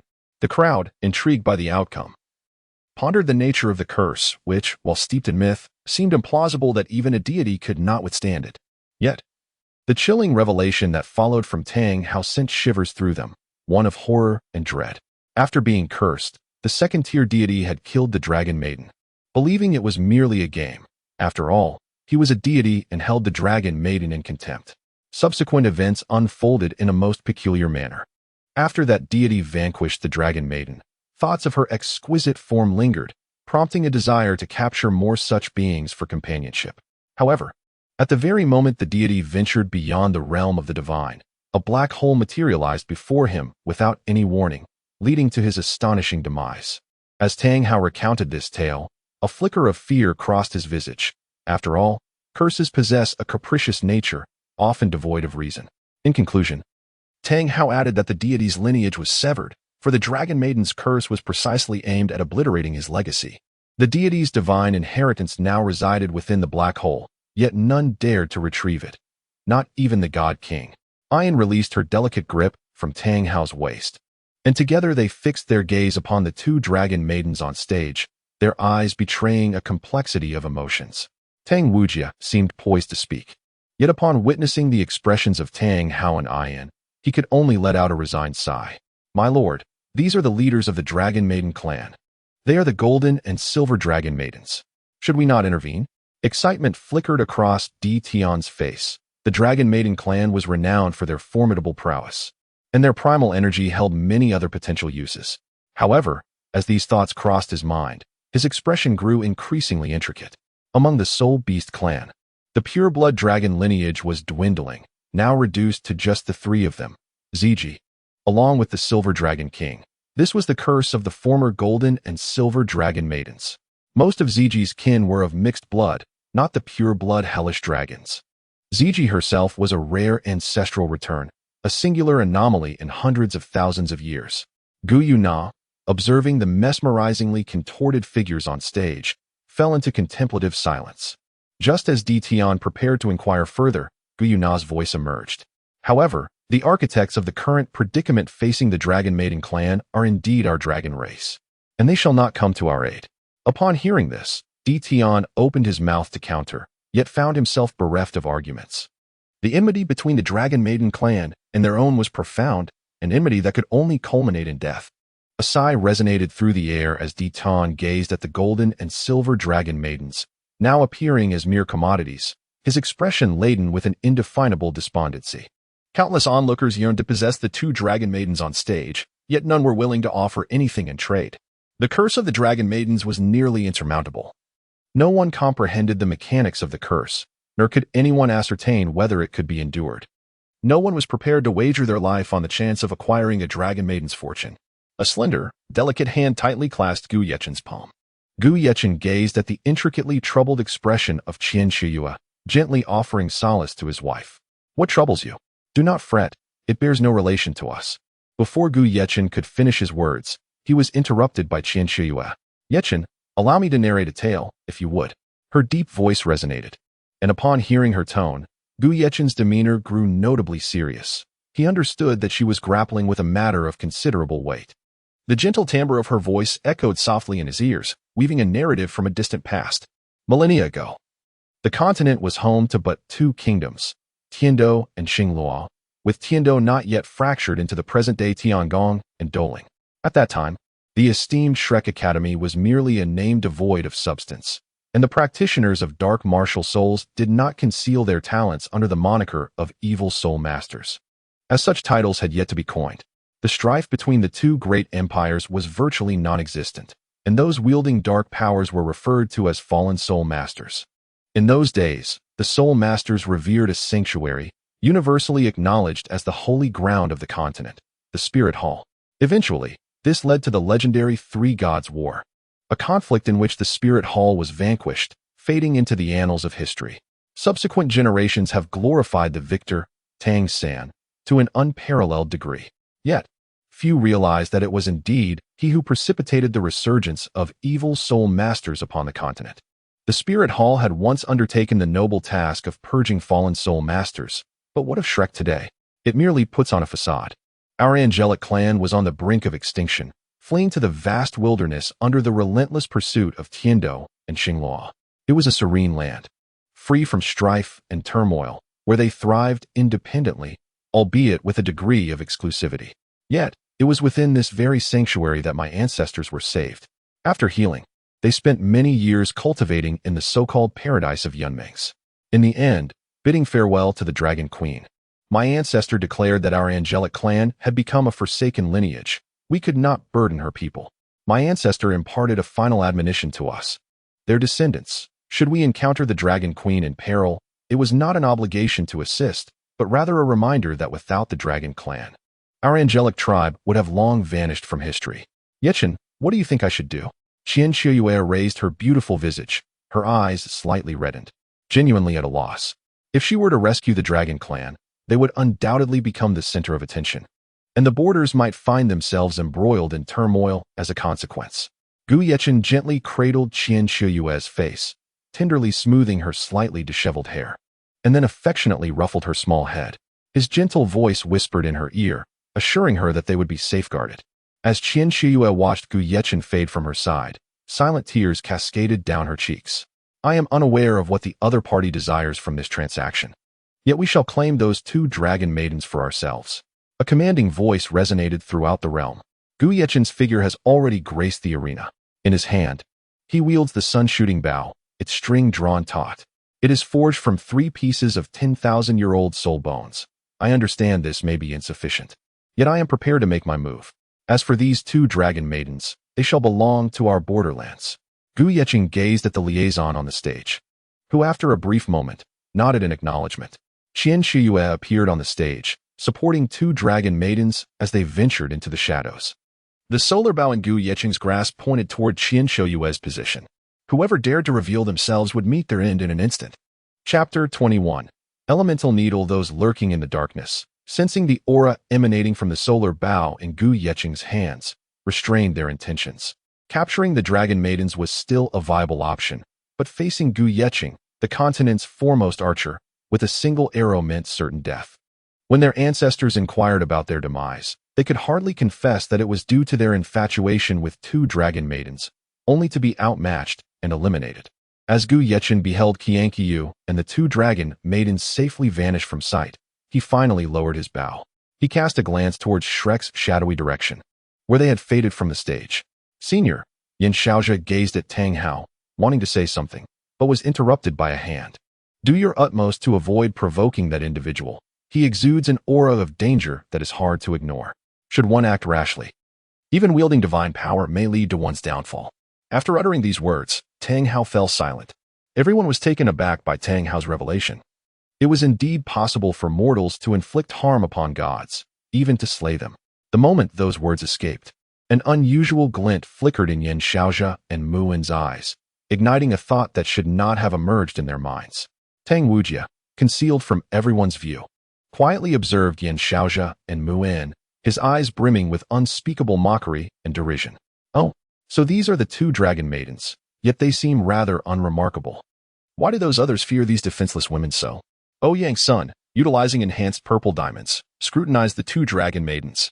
However, after a prolonged examination, he discerned nothing particularly striking about them. Aside from their exceptionally vibrant life force, he noted the continuous erosion of their sanity by various intoxicating emotional toxins within them. Ouyang's son found no other remarkable traits. You foolish monkey, can you truly perceive curses? If so, this curse would not deter even the gods. Came the derisive voice of Tsongyue. The mask on Ouyang's son's face began to crack, and he gripped his divine staff tightly. Foolish woman, I have endured your presence for far too long. With that, a golden staff shadow descended upon Tsongyue, the explosion resonating in the darkness. Countless pairs of eyes in the shadows fixated on their location, curious to know who dared to engage in conflict at such a moment. Tsongyue waved her hand, and a portal to another dimension opened, revealing a realm of icy desolation. She was acutely aware that this was not a suitable place for battle. If a fight ensued, they would surely be overwhelmed. She was no fool. She yearned for combat, but only against formidable opponents. This monkey had long been on her list of desired challengers. Tsongyue stepped into the dimensional portal first, while Ouyang's son propelled himself forward, transforming into a fleeting shadow as he charged at her, no longer caring about the consequences. He had endured this insufferable woman for far too long. Thus, their figures vanished into the darkness. The Snow Emperor and Ouyang Chieter simultaneously sighed, exchanging glances before shaking their heads in unison, deciding it was best to disregard the 2. Ice coalesced in the Snow Emperor's hand, which he then directed towards the golden and silver dragon maidens, encasing the now defenseless women in a frosty prison. As the ice gradually turned pink, A rare frown marred the Snow Emperor's face. Damn it, just how potent is this emotional toxin? The Snow Empress found herself devoid of any solutions. Ouyang Qier could only watch, for it was unthinkable to use fire to dispel the poison. That would spell disaster, while the toxin might be eliminated. The two dragon maidens would likely be cooked in the process.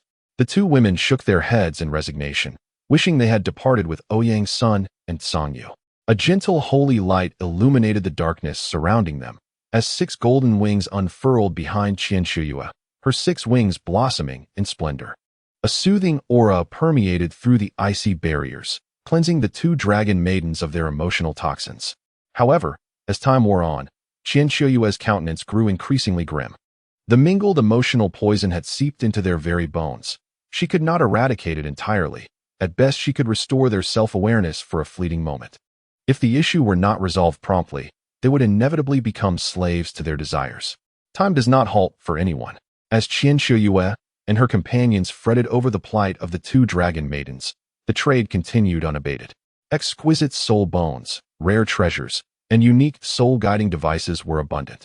Most of the elite factions overlooked these offerings, until a drop of peculiar blue blood emerged, prompting the body sect to re-enter the fray.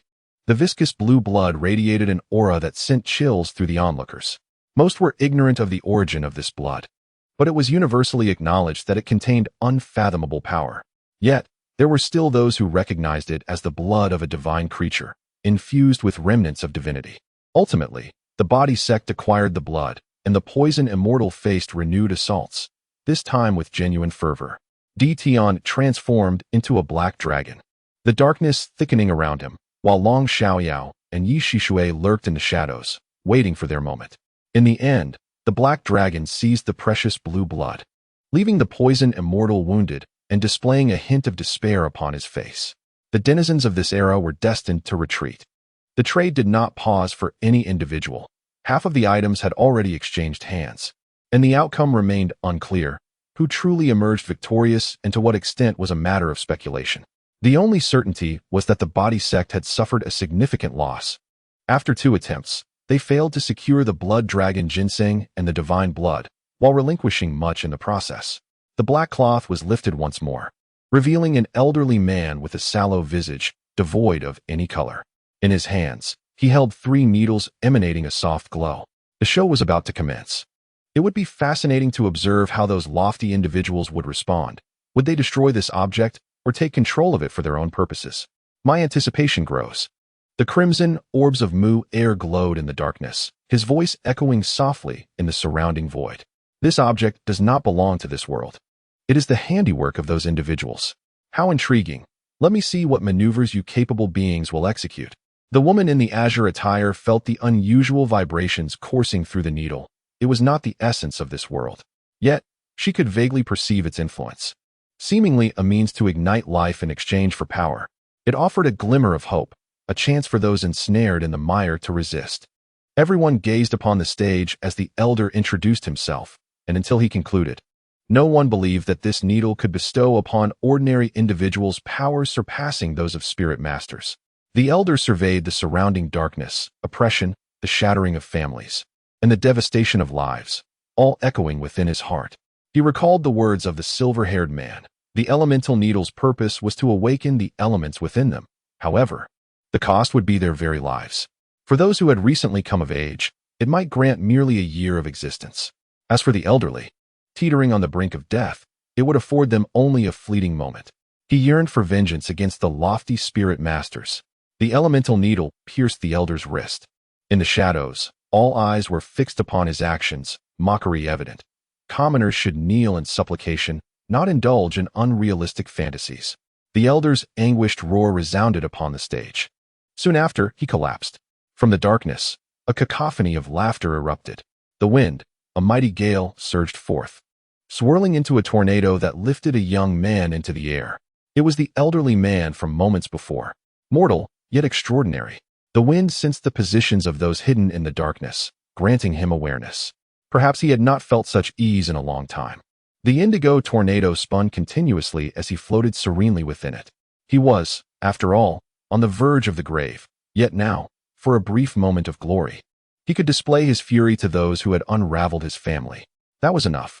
The tornado elevated him to the heavens, and upon reaching the sky, it transformed into numerous streams of air, dispersing widely. Subsequently, multiple tornadoes formed, rushing toward the darkness of Shrek.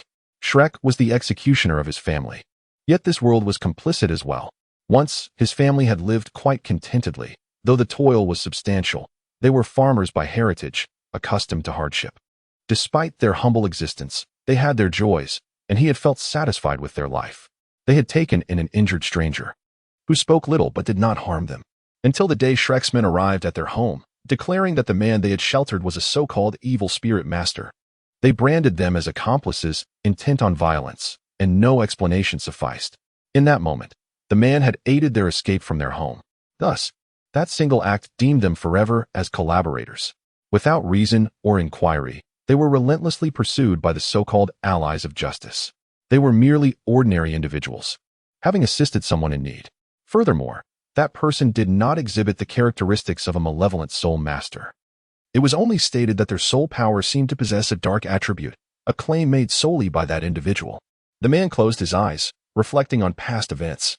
Upon reopening them, his gaze transformed into a striking shade of emerald green.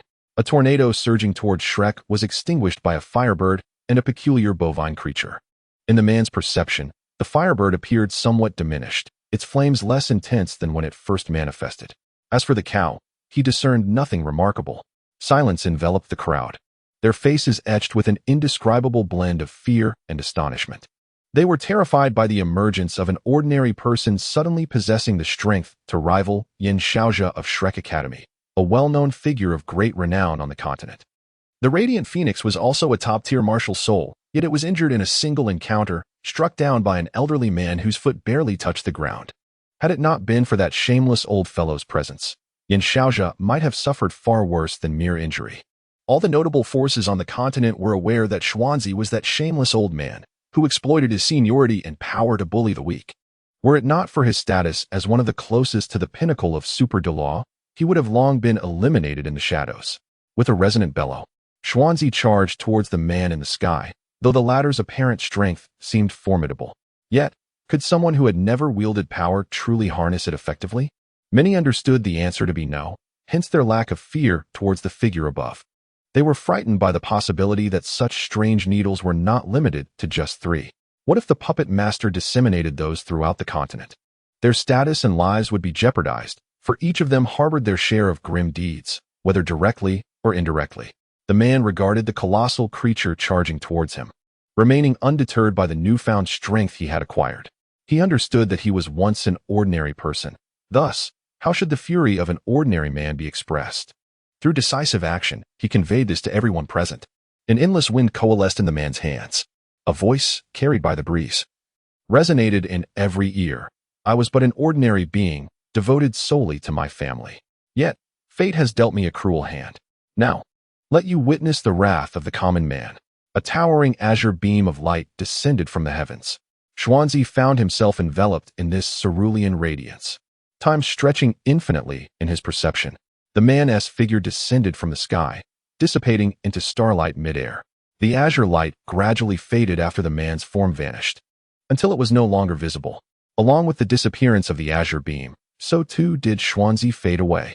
The former second strongest of Shrek met an untimely demise at the hands of a nameless mortal. Oh, I initially believed that merely injuring that ancient being would suffice. Little did I anticipate such an unexpected delight. Was the so-called deity unwilling to intervene, or did it simply choose not to? Mir gazed at the vanishing pillar of light, astonishment flickering in his eyes, before turning his attention towards Shrek's direction. Through the shadows, he beheld the man wielding the hammer, his gaze filled with an inscrutable radiance. Yuhua, did your eyes witness that? The figure of Ilex materialized before Hui Yuhua, inquiring about the azure beam that pierced the heavens, reminiscing about the elder on stage. A sense of purpose began to crystallize within Hui Yuhua's heart. Indeed, this was the aspiration of Douluo's will, a realization that only now dawned upon him. The Snow Empress and Ouyang Chierer fell into silence, for the elder's final display of power was insufficient to elicit such profound stillness from them. Yet, it was the elder's resolute expression and detached gaze that moved them deeply. They observed the fading azure light above, accompanied by the whispering winds, almost sensing a lament in the air. It was a cry of helplessness. Countless ordinary souls, akin to this elder, inhabit this world, existing at the very bottom of the societal hierarchy. It seems that no one has genuinely cared for them, nor has anyone shown concern for their well-being. The so-called nation has remained indifferent to their existence.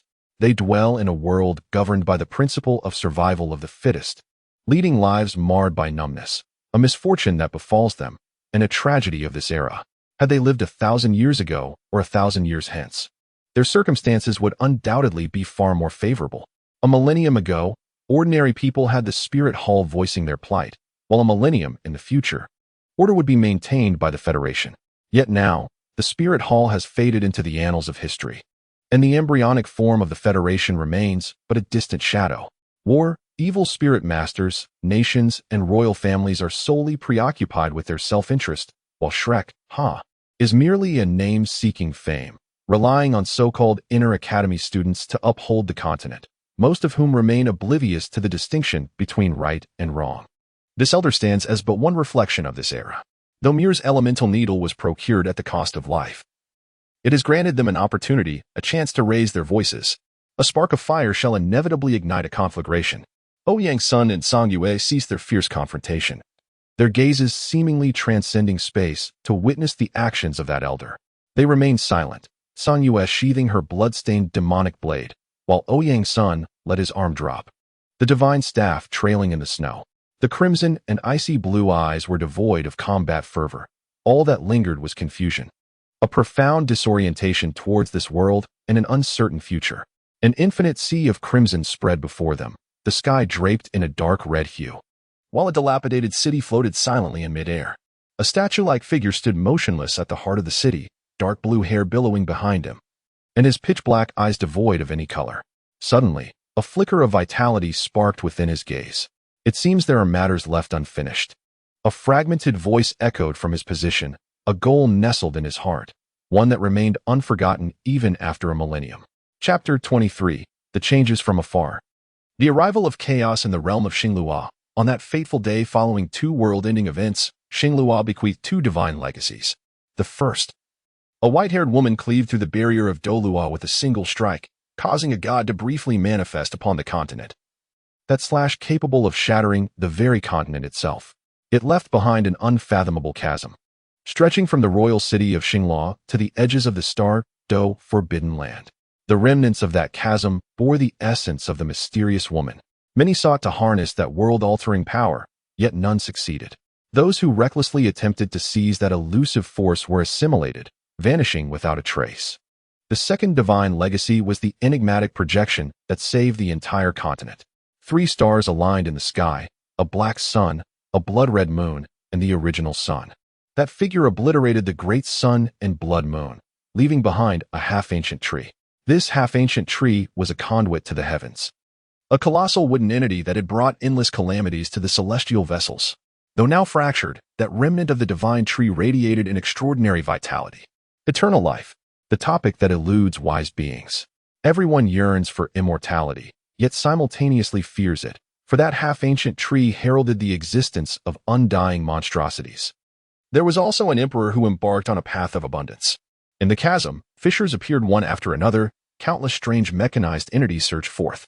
Surrounding the chasm were beings of moderate strength, who had exhausted their talents, hoping to ascend to greater heights. They were both fortunate and unfortunate. Endless void soldiers poured from the crevices, annihilating all life before them. No one could escape. To be seen by them meant an unending cycle of death and rebirth. A throng of void soldiers emerged from the chasm's rifts, only to encounter the undying monstrosities. In the 4 great calamities of the collapsing iron universe, 2 disasters converged. What awaited was not unity, but utter destruction. The ethereal soldiers surged forth towards the primal beings, while the primal beings lunged at the ethereal soldiers, creating a relentless cycle of immortality and destruction. The entire cosmos was engulfed in an interminable conflict. Remarkably, neither side in this war suffered significant losses. The ethereal soldiers emerged ceaselessly from the fissures, while the primal beings perpetually resurrected. Their battle seemed destined to endure indefinitely unless exceptional circumstances arose or formidable powers intervened. In the icy depths of the Arctic Ocean, Song Yue had previously visited this place, where a rift in the abyss revealed a peculiar form of life. Song Yue employed elemental ice and a dimensional portal to seal this rift. However, the seal was now gradually fracturing. The soul beasts in the frigid northern seas sensed the looming threat of death and began migrating towards the distant ocean. This unprecedented migration of soul beasts captured the attention of coastal lords, yet the nation's strongest warriors were all occupied in Shrek. The remaining guardians hesitated to investigate amidst such uncertainty, oblivious to the mysteries unfolding in the deep sea, only aware that a tempest was brewing. Scouts set forth toward Shrek, compelled to relay the dire situation to their superiors. Above the ice-laden sea, storm clouds converged and lightning gathered, heralding the arrival of entities that should not exist in this realm. The world of Douluo was warning of their impending descent. Yet, Douluo's realm was far too feeble. Even with the inheritance of hell and the acquisition of heightened powers, it remained unworthy of instilling fear in those supreme beings. A deafening roar erupted from beneath the ice, conjuring towering waves.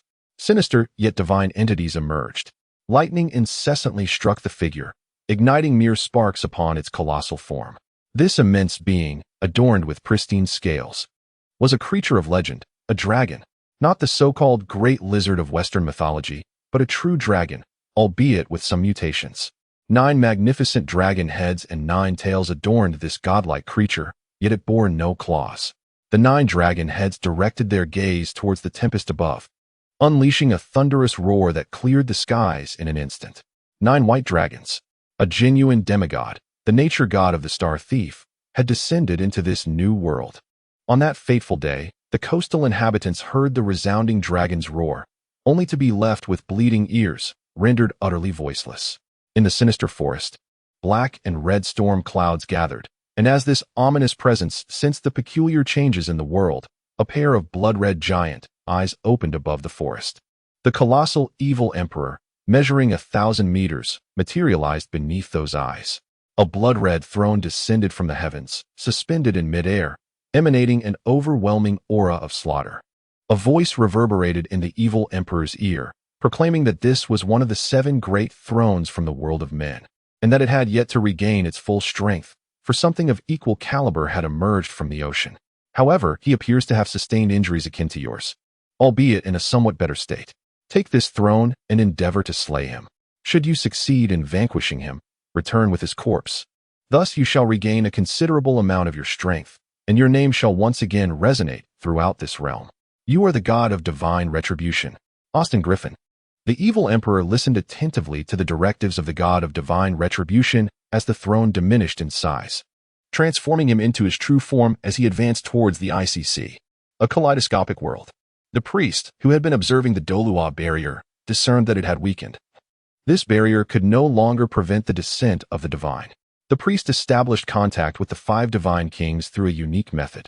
In the heart of the divine realm, for the first time, the 5 divine kings did not engage in dispute.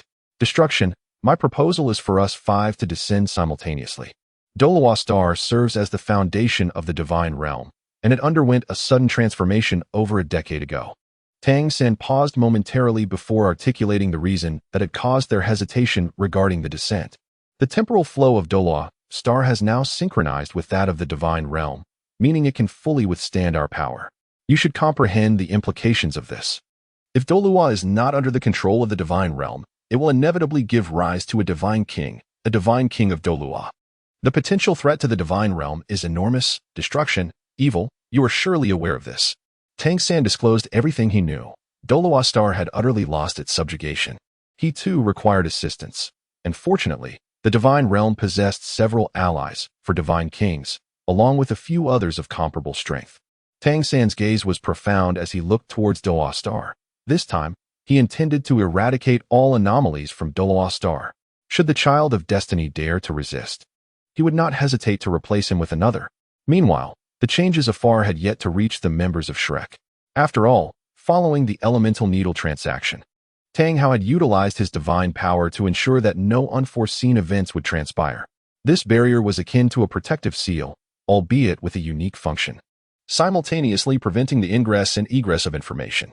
Thus, the alterations upon the continent remained unknown to those within, save for those not belonging to this world. Mirror. The returning Ouyang's son, Song Yue, Lan Yue, Ouyang Qier, the enigmatic woman in green, along with Su Jiawei, and the true first man and beast of the continent, Gu Yechen and Gu Yuna. These individuals simultaneously sensed something distinct, yet it was too late. The forthcoming transaction was nearing its conclusion, and they hoped the situation was not as dire as their perceptions suggested. The crowd restrained their actions as the transaction approached its climax, fraught with complex emotions. Chapter 24. The onset of battle. The final few items on stage were drawn into the spotlight. The instant the black cloth was pulled away, silence enveloped the venue. All members of Shrek stood in unison, their eyes reflecting a tumult of shock and fury. They gazed at the figure on stage, where the myriad facets of human experience unfolded. Some felt sympathy, others derision, some smirked, others slandered, while a few longed to possess, and some harbored desires to obliterate. On stage, Zhang Lishuan donned a cool, semi-transparent green attire, her snow-white skin partially revealed, bound by ropes in a torturous manner, with a mask and blindfold adorning her. One foot dangled in midair, tethered to an iron cage. Her hands were restrained behind her back. And though her current appearance bore little resemblance to the ethereal moon fairy she once was, the crowd still recognized her as Zhang Lishuan, the former designated leader of Shrek's Sea God Pavilion. Senior sister, how could this be? It's impossible. Ma Xiaotao erupted in fury, flames igniting around her as fiery wings unfurled behind her. I shall handle this. A surge of pressure forced Ma Xiaotao to the ground. As the wrath in Tang Hao's eyes bubbled forth, the reputations of Shrek and Haotian sect lay in shambles. The former missing designated leader was reduced to an object for trade on this continental stage. Regardless of the forces behind this act, he vowed to eradicate them along with their power, for the bitterness in his heart could not be quelled otherwise. Clearly, this transaction had no reason to proceed any further. In an instant, the realm of slaughter enveloped the area, and boundless light dispelled the surrounding darkness. Mu In and Yin Xiaojia simultaneously unleashed their martial souls. All those hidden in the shadows revealed themselves in that moment. Oh dear, are you in a hurry? Or does Shrek and Haotian sect intend to breach the rules? Lan Shui gazed at the three floating figures with a smile, her charming voice suddenly turning frigid. Ouyang Sun tightened his grip on the divine demon staff, while Tsang Yu crossed her arms, the blood-red demon blade faintly visible within her embrace. Ouyang Qier playfully clung to the free arm of Ouyang Sun, shaking her head under his disdainful gaze, as a small blue orb of light appeared in the hand of the Snow Empress. The six wings unfurled behind Qin Xiuyu, wielding a luminous sword, as Gu Yichun stood firm, an aura of power emanating from him. Muir, perched above, clapped lightly, his gaze fixed on Tang Wuji. A manic smile plastered across his face, flames rising from his hands. Behind the woman in green, a pair of emerald wings unfurled, exuding an air of unparalleled nobility, while the elder behind her quietly observed the gathering. Nox was positioned below the stage, having been present even before the darkness was dispelled. She sensed the impending turmoil and realized there was no time to lose. Rules are rules. The realm of slaughter surged, and upon seeing Lan Shui, he understood what was unfolding. These outsiders again. This time, he vowed to eradicate them. The blood-red Haotian sect morphed into a mountain, descending upon Lan Shui and Zhang Lishuan.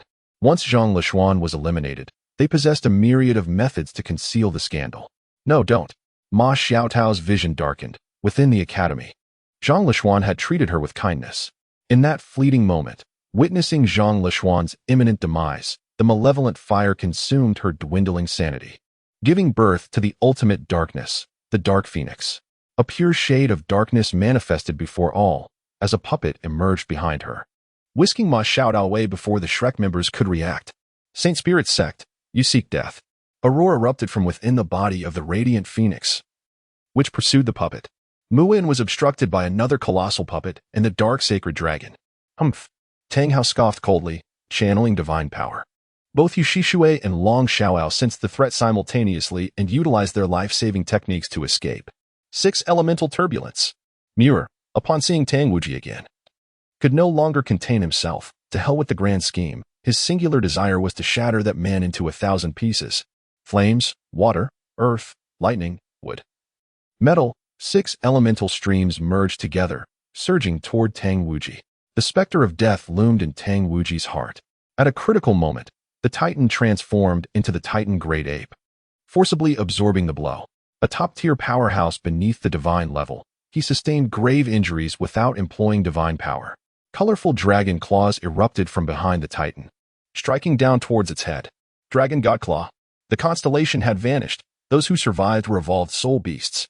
He no longer needed to play the role of the beast god. Now, he solely wished to eliminate those responsible for this calamity. The Titan and Nyotion were among them. This is the original time and space, where for an extended period, the strongest being on the continent. The golden-eyed black dragon king, Tion, reigned supreme. The azure-hued divine dragon unleashed a tempest of thunder, sustaining injuries while fending off the assault. Yet it succeeded in rescuing the Titan. The fabric of space was torn apart, 5 claw marks slashing through the heavens towards the Titan, who had narrowly escaped calamity. The sky-rending claw, Xiong also made his move. Only a few beasts of the Dark Gold Terror Claw clan remained, and as their leader, he was determined to avenge their fallen kin. Azure golden vines transformed into a barrier, absorbing the impact of the strike. As a Yin's figure materialized beside Nyotion and the Titan, Tion, Xiong and Muir formed a triangular encirclement around their adversaries. Guyuna intercepted Shrek's support. For the ire within Tion and his companions must be unleashed by themselves. Her role was merely to bolster their resolve. The silver dragon spear and the golden dragon spear materialized in her hands, poised for battle. Tion's towering dragon form morphed into that of a man, with dragon horns, wings, and dark golden vertical pupils ablaze with fury. Grasping a golden long knife, the dragon clan's sacred blade, the Dragon Slayer. What do you wish to approach? Have you sought permission from my mother? The disgrace you wretched fools brought upon me shall be repaid in full. Clad in black battle armor and wielding 2 dark light swords, Lan Shui unfurled her obsidian wings, confronting Tang Hao. Above the stage, a dark formation shielded Zhang Lishuan. The blindfold of Zhang Lishuan was removed by the woman on stage, who intended to lower her down. However, Lan Shui had no intention of releasing her. The blindfold was meant to be removed when Zhang Lishuan was pushed onto the stage. Thus, the only thing that could be taken off now was the blindfold. Zhang Lishuan, suspended in a cage, observed the chaotic scene with a hint of concern in her eyes, casting her gaze towards the shadowy woman above. The current her and her former self were 2 stark opposites, light and darkness. No one had anticipated such an outcome. Nox's peculiar long sword plunged into the ground, and a small black ring materialized in the sky, from which countless voices emanated. An indiscriminate attack was unleashed upon everything in this realm. The woman in green continuously released streaks of azure light, obliterating those strange entities, only for them to re-emerge from the black ring. The woman in green gazed at the black ring suspended in midair, a grave expression crossing her features. She had underestimated these beings. Chapter 25, Chaos. Gu Yechen raised his hand, drawing the sun-shooting bow. A brilliant golden light surged into the sky, and in an instant, the arrow shattered the barrier set by that foolish Tang Hao. An incident had occurred in the border wasteland. Gu Yeqing turned his gaze towards Qian Xiuyue, and then once more loosed an arrow at those attempting to seize the Dragon Maiden. Following the flight of the arrow, his assailants vanished without a trace. Observing this, Qian Xiuyue and Gu Yeqing each supported a Dragon Maiden as they directed their attention towards Ouyang Sun and his companions. San Yue waved her hand, opening several portals to other dimensions. Let us depart. A crisis has arisen. The seal on Gu has been broken.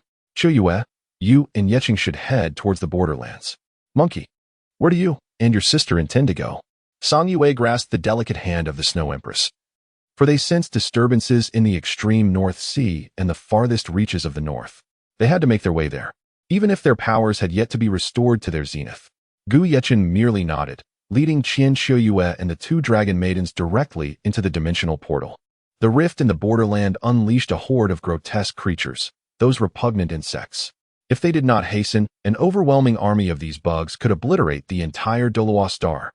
The rapid reproduction of these pests, coupled with their ability to endlessly divide, left him no time to squander. You all go ahead. I must seize that so-called inheritance.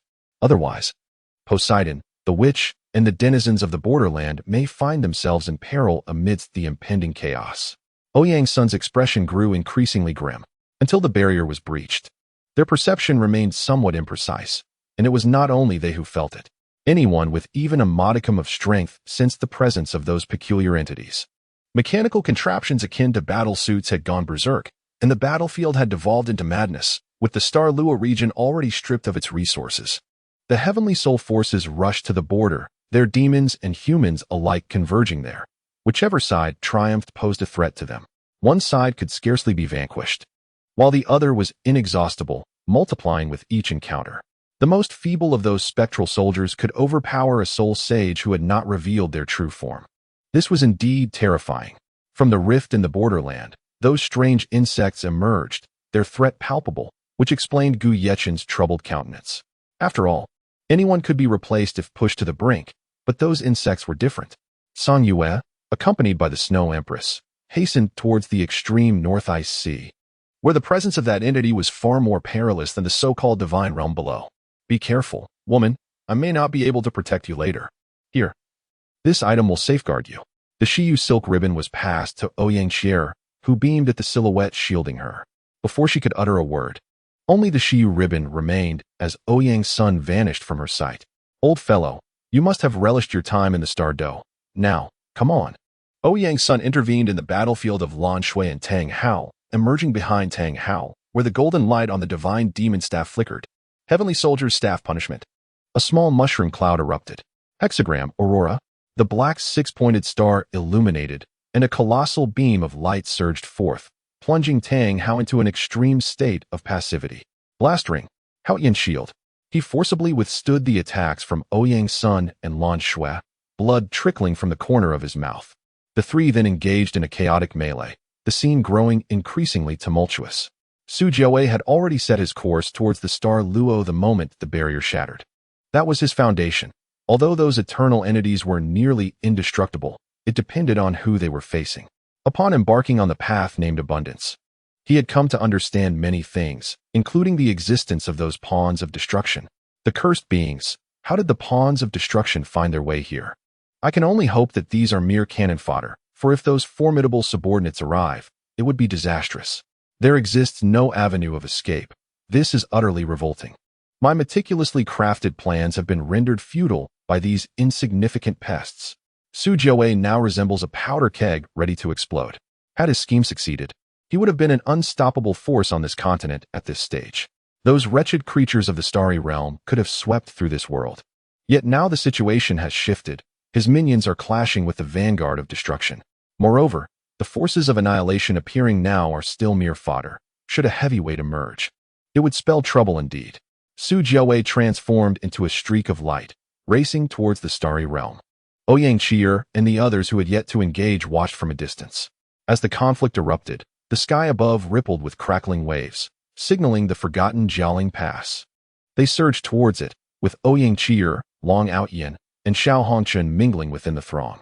They were not merely seeking the legacies, they intended to seize them. Xiao Hongchen aimed to cast the legacy into the blood sea to enhance their powers, while Long Outyin sought to obtain it for his kin in the body sect. His second home. He wished to safeguard the body sect amidst this chaotic era. Although the gods did not seem particularly formidable to him, he still craved their strength. Ouyang Qier shared a similar sentiment. She and Ouyang's son had little need for such things, yet Poseidon, the witch, and those from the borders desperately required them. As for Gu Yechen, he appeared to have other means to augment his power, and Xian Shiyue did not need it either. She had her own path to tread. The cracks expanded, forming a spatial conduit that connected to this location. Countless hidden figures surged towards Jialing Pass. Whoever moves shall perish. The chaos unfurled. Tang Hao unleashed his fury, repelling Ouyang's sun and Lan Shui. His Haoyan hammer aimed squarely at those rushing through the air towards Jialing Pass. Ouyang Qier recklessly charged toward Jialing Pass, trusting that her brother could hold the line. They needed to acquire a portion of the divine legacies. They could not perpetually shield those of great importance. Old fool, do you underestimate me? Qi Tian. The colossal Ouyang sun raised the enlarged divine demon staff, his crimson eyes flickering with flames, directing the staff downward at Tang Hao, not attempting to obstruct his attack. It was beyond his capability. Rather, the timing was not right. His sole intent was to eliminate this individual. Tang Hao had to either divert the attack to defend or stake his own life against those of his adversaries, banking on this foe's instinct for self-preservation. Moreover, his sister is far from being a mere ornament. Even in his absence, she is fully capable of standing on her own. After Ouyang's son exerted his full strength, Lan Shui gracefully departed from the battlefield. She harbored a strong desire to eliminate the one wielding the hammer. Yet more pressing matters demanded her attention. Her peculiar gaze fell upon the still intact stage, and she exhaled softly in relief. "Let us first escort you to safety," she declared. With little time to untie Zhang Lishuan, she relinquished her hold and instead lifted the bound figure into her arms. Black wings unfurled, ready to take flight from this place. "You may leave, but do leave the light element behind." A voice resonated as a venomous serpent struck from the shadows. A massive earth dragon emerged from beneath the stage, engulfing Lan Shui. "Damn it," as expected of light, it moved swiftly, Mir grimaced. Just as a colossal fist descended upon him in his moment of distraction, he raised his hand to block the Titan's crushing blow, only to be sent flying by the impact. Chapter 26. The Era of Chaos. "I have truly shown you mercy, Gorilla." Immovable King. A gigantic fire giant arose, wielding a golden greatsword, while stone transformed into armor, encasing the fiery Titan. Lightning and flames coiled around the massive blade, as great trees rose beneath the Titan's feet, and torrents of water entwined with its form. The greatsword descended towards the Titan's head. Roar. Titan Sky Cannon. Gravity Domain. The accumulated earth elements shattered their restraints as they surged forth, directing concentrated energy waves towards the incoming greatsword, crackling with electricity and fire. A mushroom cloud erupted. "Damn it." The violent explosion momentarily distracted Niu Tian. "So concerned for him, go down and accompany him, traitor." Black Dragon Sword. 10,000 dragon flames. The massive black sword was enveloped in thick, inky flames. Niu Tian recognized it as the Dragon Clan's innate ability, the indomitable fire. Slow Domain. Azure Silence Thunder. A deep azure lightning coalesced in Niu Tian's grasp as a claw of electricity lunged towards the approaching black dragon sword. Dark Domain. Boundless darkness engulfed Niu Tian's slow domain, as Emperor Tian's figure vanished into the abyss. Colorful radiance ignited behind Niu Tian. Dragon God Claw. The 9-colored dragon claws aimed for Niu Tian's vital point, as he sought the demise of these traitors. In the extreme North Sea, the evil emperor appeared amidst the crimson throne suspended in the air. A formidable mental force stirred colossal waves, as 9 pairs of golden eyes flickered to life beneath the sea.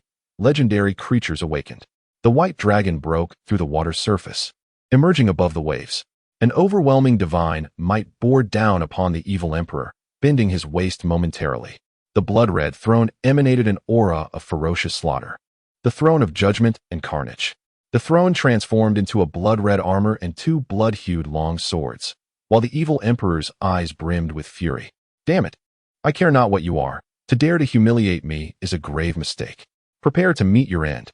The crimson sword radiance surged forth, wielding spiritual power to strike at the divine-like entity. An ice sword cleaved toward the blood-red sword light. What was the evil emperor's intent in invading my northern realm? Did he seek to wage war against me? Suddenly, the Snow Empress, Sang Yue, and the Ocean Princess materialized. The Ocean Princess and the Snow Empress intercepted the evil emperor, while Sang Yue confronted the 9-headed white dragon, for she too required the power of the nature god. Her strength had not fully returned, and the white dragon was similarly weakened. Defeating it would enable her to rapidly reclaim her former zenith.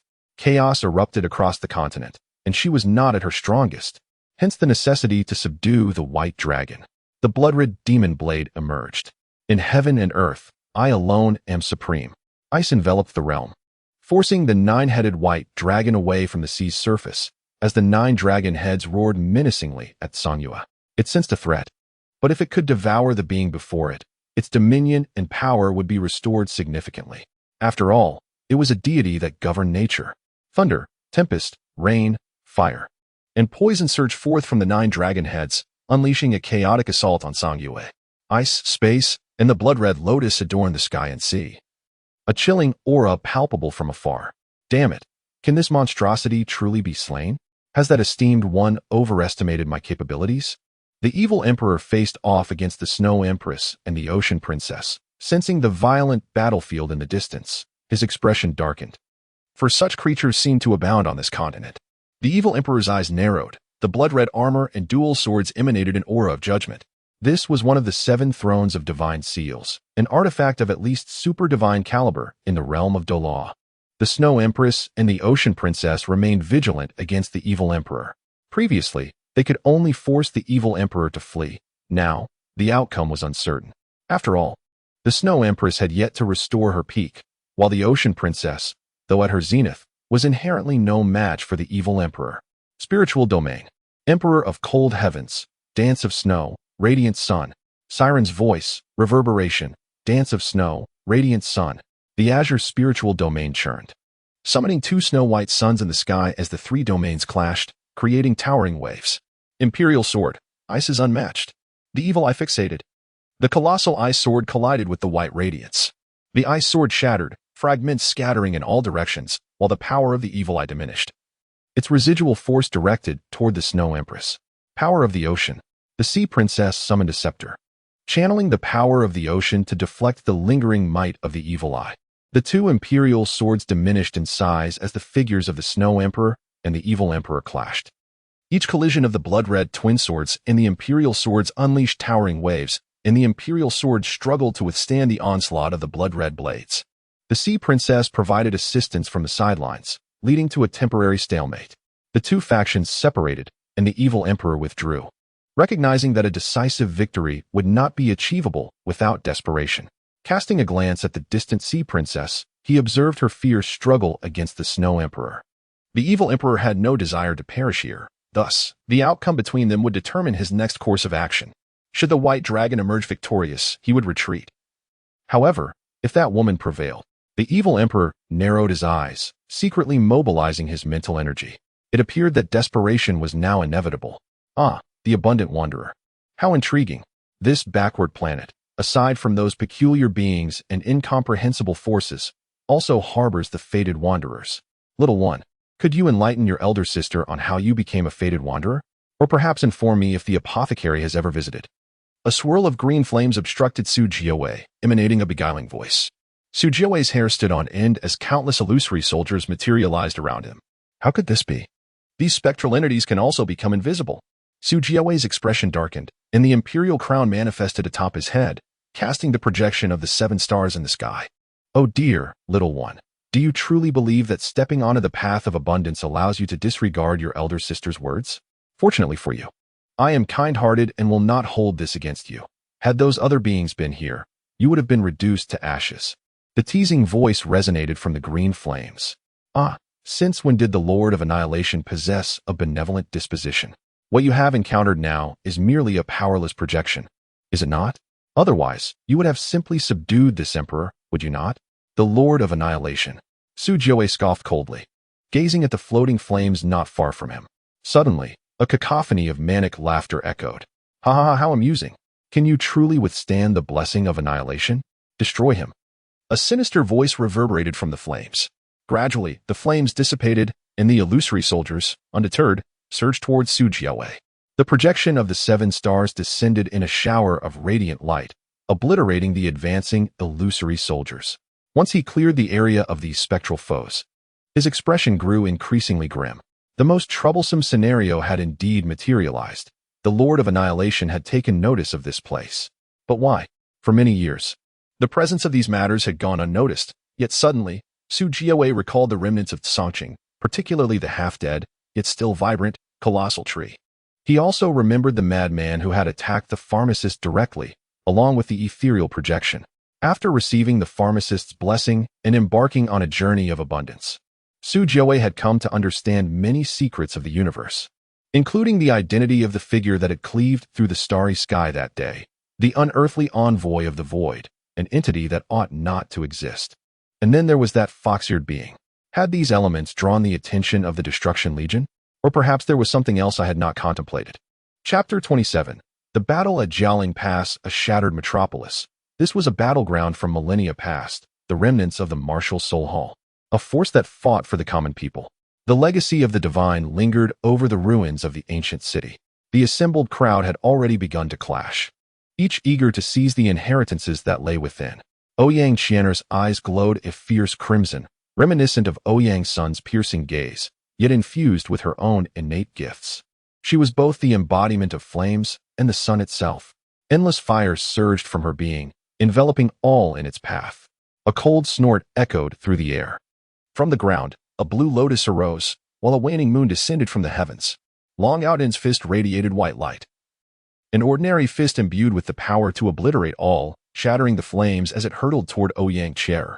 6 gigantic wings of metal unfurled, propelling the figure of Xiao Hongqian into the sky. One of the 6 paths, bolstered by the innate abilities of a divine beast, he wielded the power of metal. Now, he bore a striking resemblance to Sanyue of the Black Moon Iron Cavalry. Metal, one of the 6 paths, one fought for April, the other for his sister. The metallic wings spread wide, raining down countless blades that mercilessly struck down all within sight.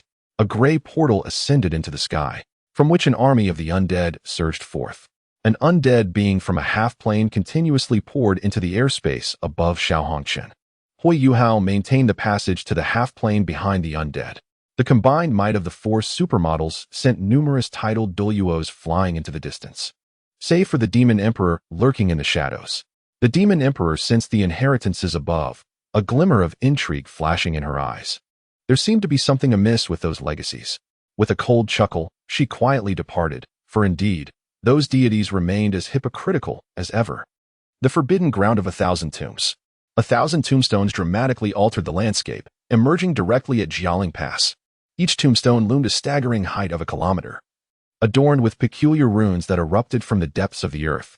Each rune possessed a unique power. Some could weaken foes, while others could bolster the wielder's strength. Ouyang Qier leaped nimbly across the 1,000 graves. Flames swirled within her crimson eyes, creating an otherworldly and bewitching spectacle. With a single punch, she struck one tombstone after another. Indeed, Long Outyin truly embodied his name. Nothing could impede his fists. This was his confidence, and it was his pride. Damn it, encountering such a brutish foe. As a mage, facing this brawny warrior one-on-one is quite the challenge. As she narrowly evaded another of Long Outyin's strikes, Ouyang Qier's expression grew increasingly grim. If only Ouyang's son were here to assist. The solution to brute force was greater brute force to crush it directly. As a sorceress, contending against such an opponent was exceedingly burdensome. Her gaze shifted past Long Outyin to the 2 others. One commanded countless undead surging toward the skies. A birdman relentlessly slaying the approaching fiends. Boom. Another tombstone collapsed, deepening the frown on Ouyang Qier's face. I've shown you mercy, you fool. The other ability of the stone feather sash was activated. A legion of blue crows darkened the sky. Lightning crackled among the blue crows as Ouyang Qier navigated through their ranks. Long Outyin swung his fists, scattering the blue crows, yet they would quickly reassemble once dispersed. Fireballs and fiery whirlwinds continuously coordinated with the lightning-laden blue crows to harass him. He found it exasperating. This kite-flying adversary was truly a nuisance.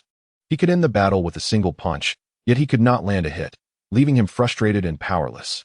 Suddenly, Long Outyin sensed an ominous presence.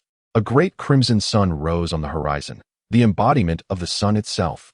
The space around them began to warp under the extreme temperature. And Ouyang Qier's complexion turned pale as she wiped the blood trickling from the corner of her mouth. Brute, let me see you shatter this with another punch. The crimson sun twisted the very fabric of space as it descended upon Long Outyin. Meanwhile, Xiao Hongqian was caught in this relentless onslaught.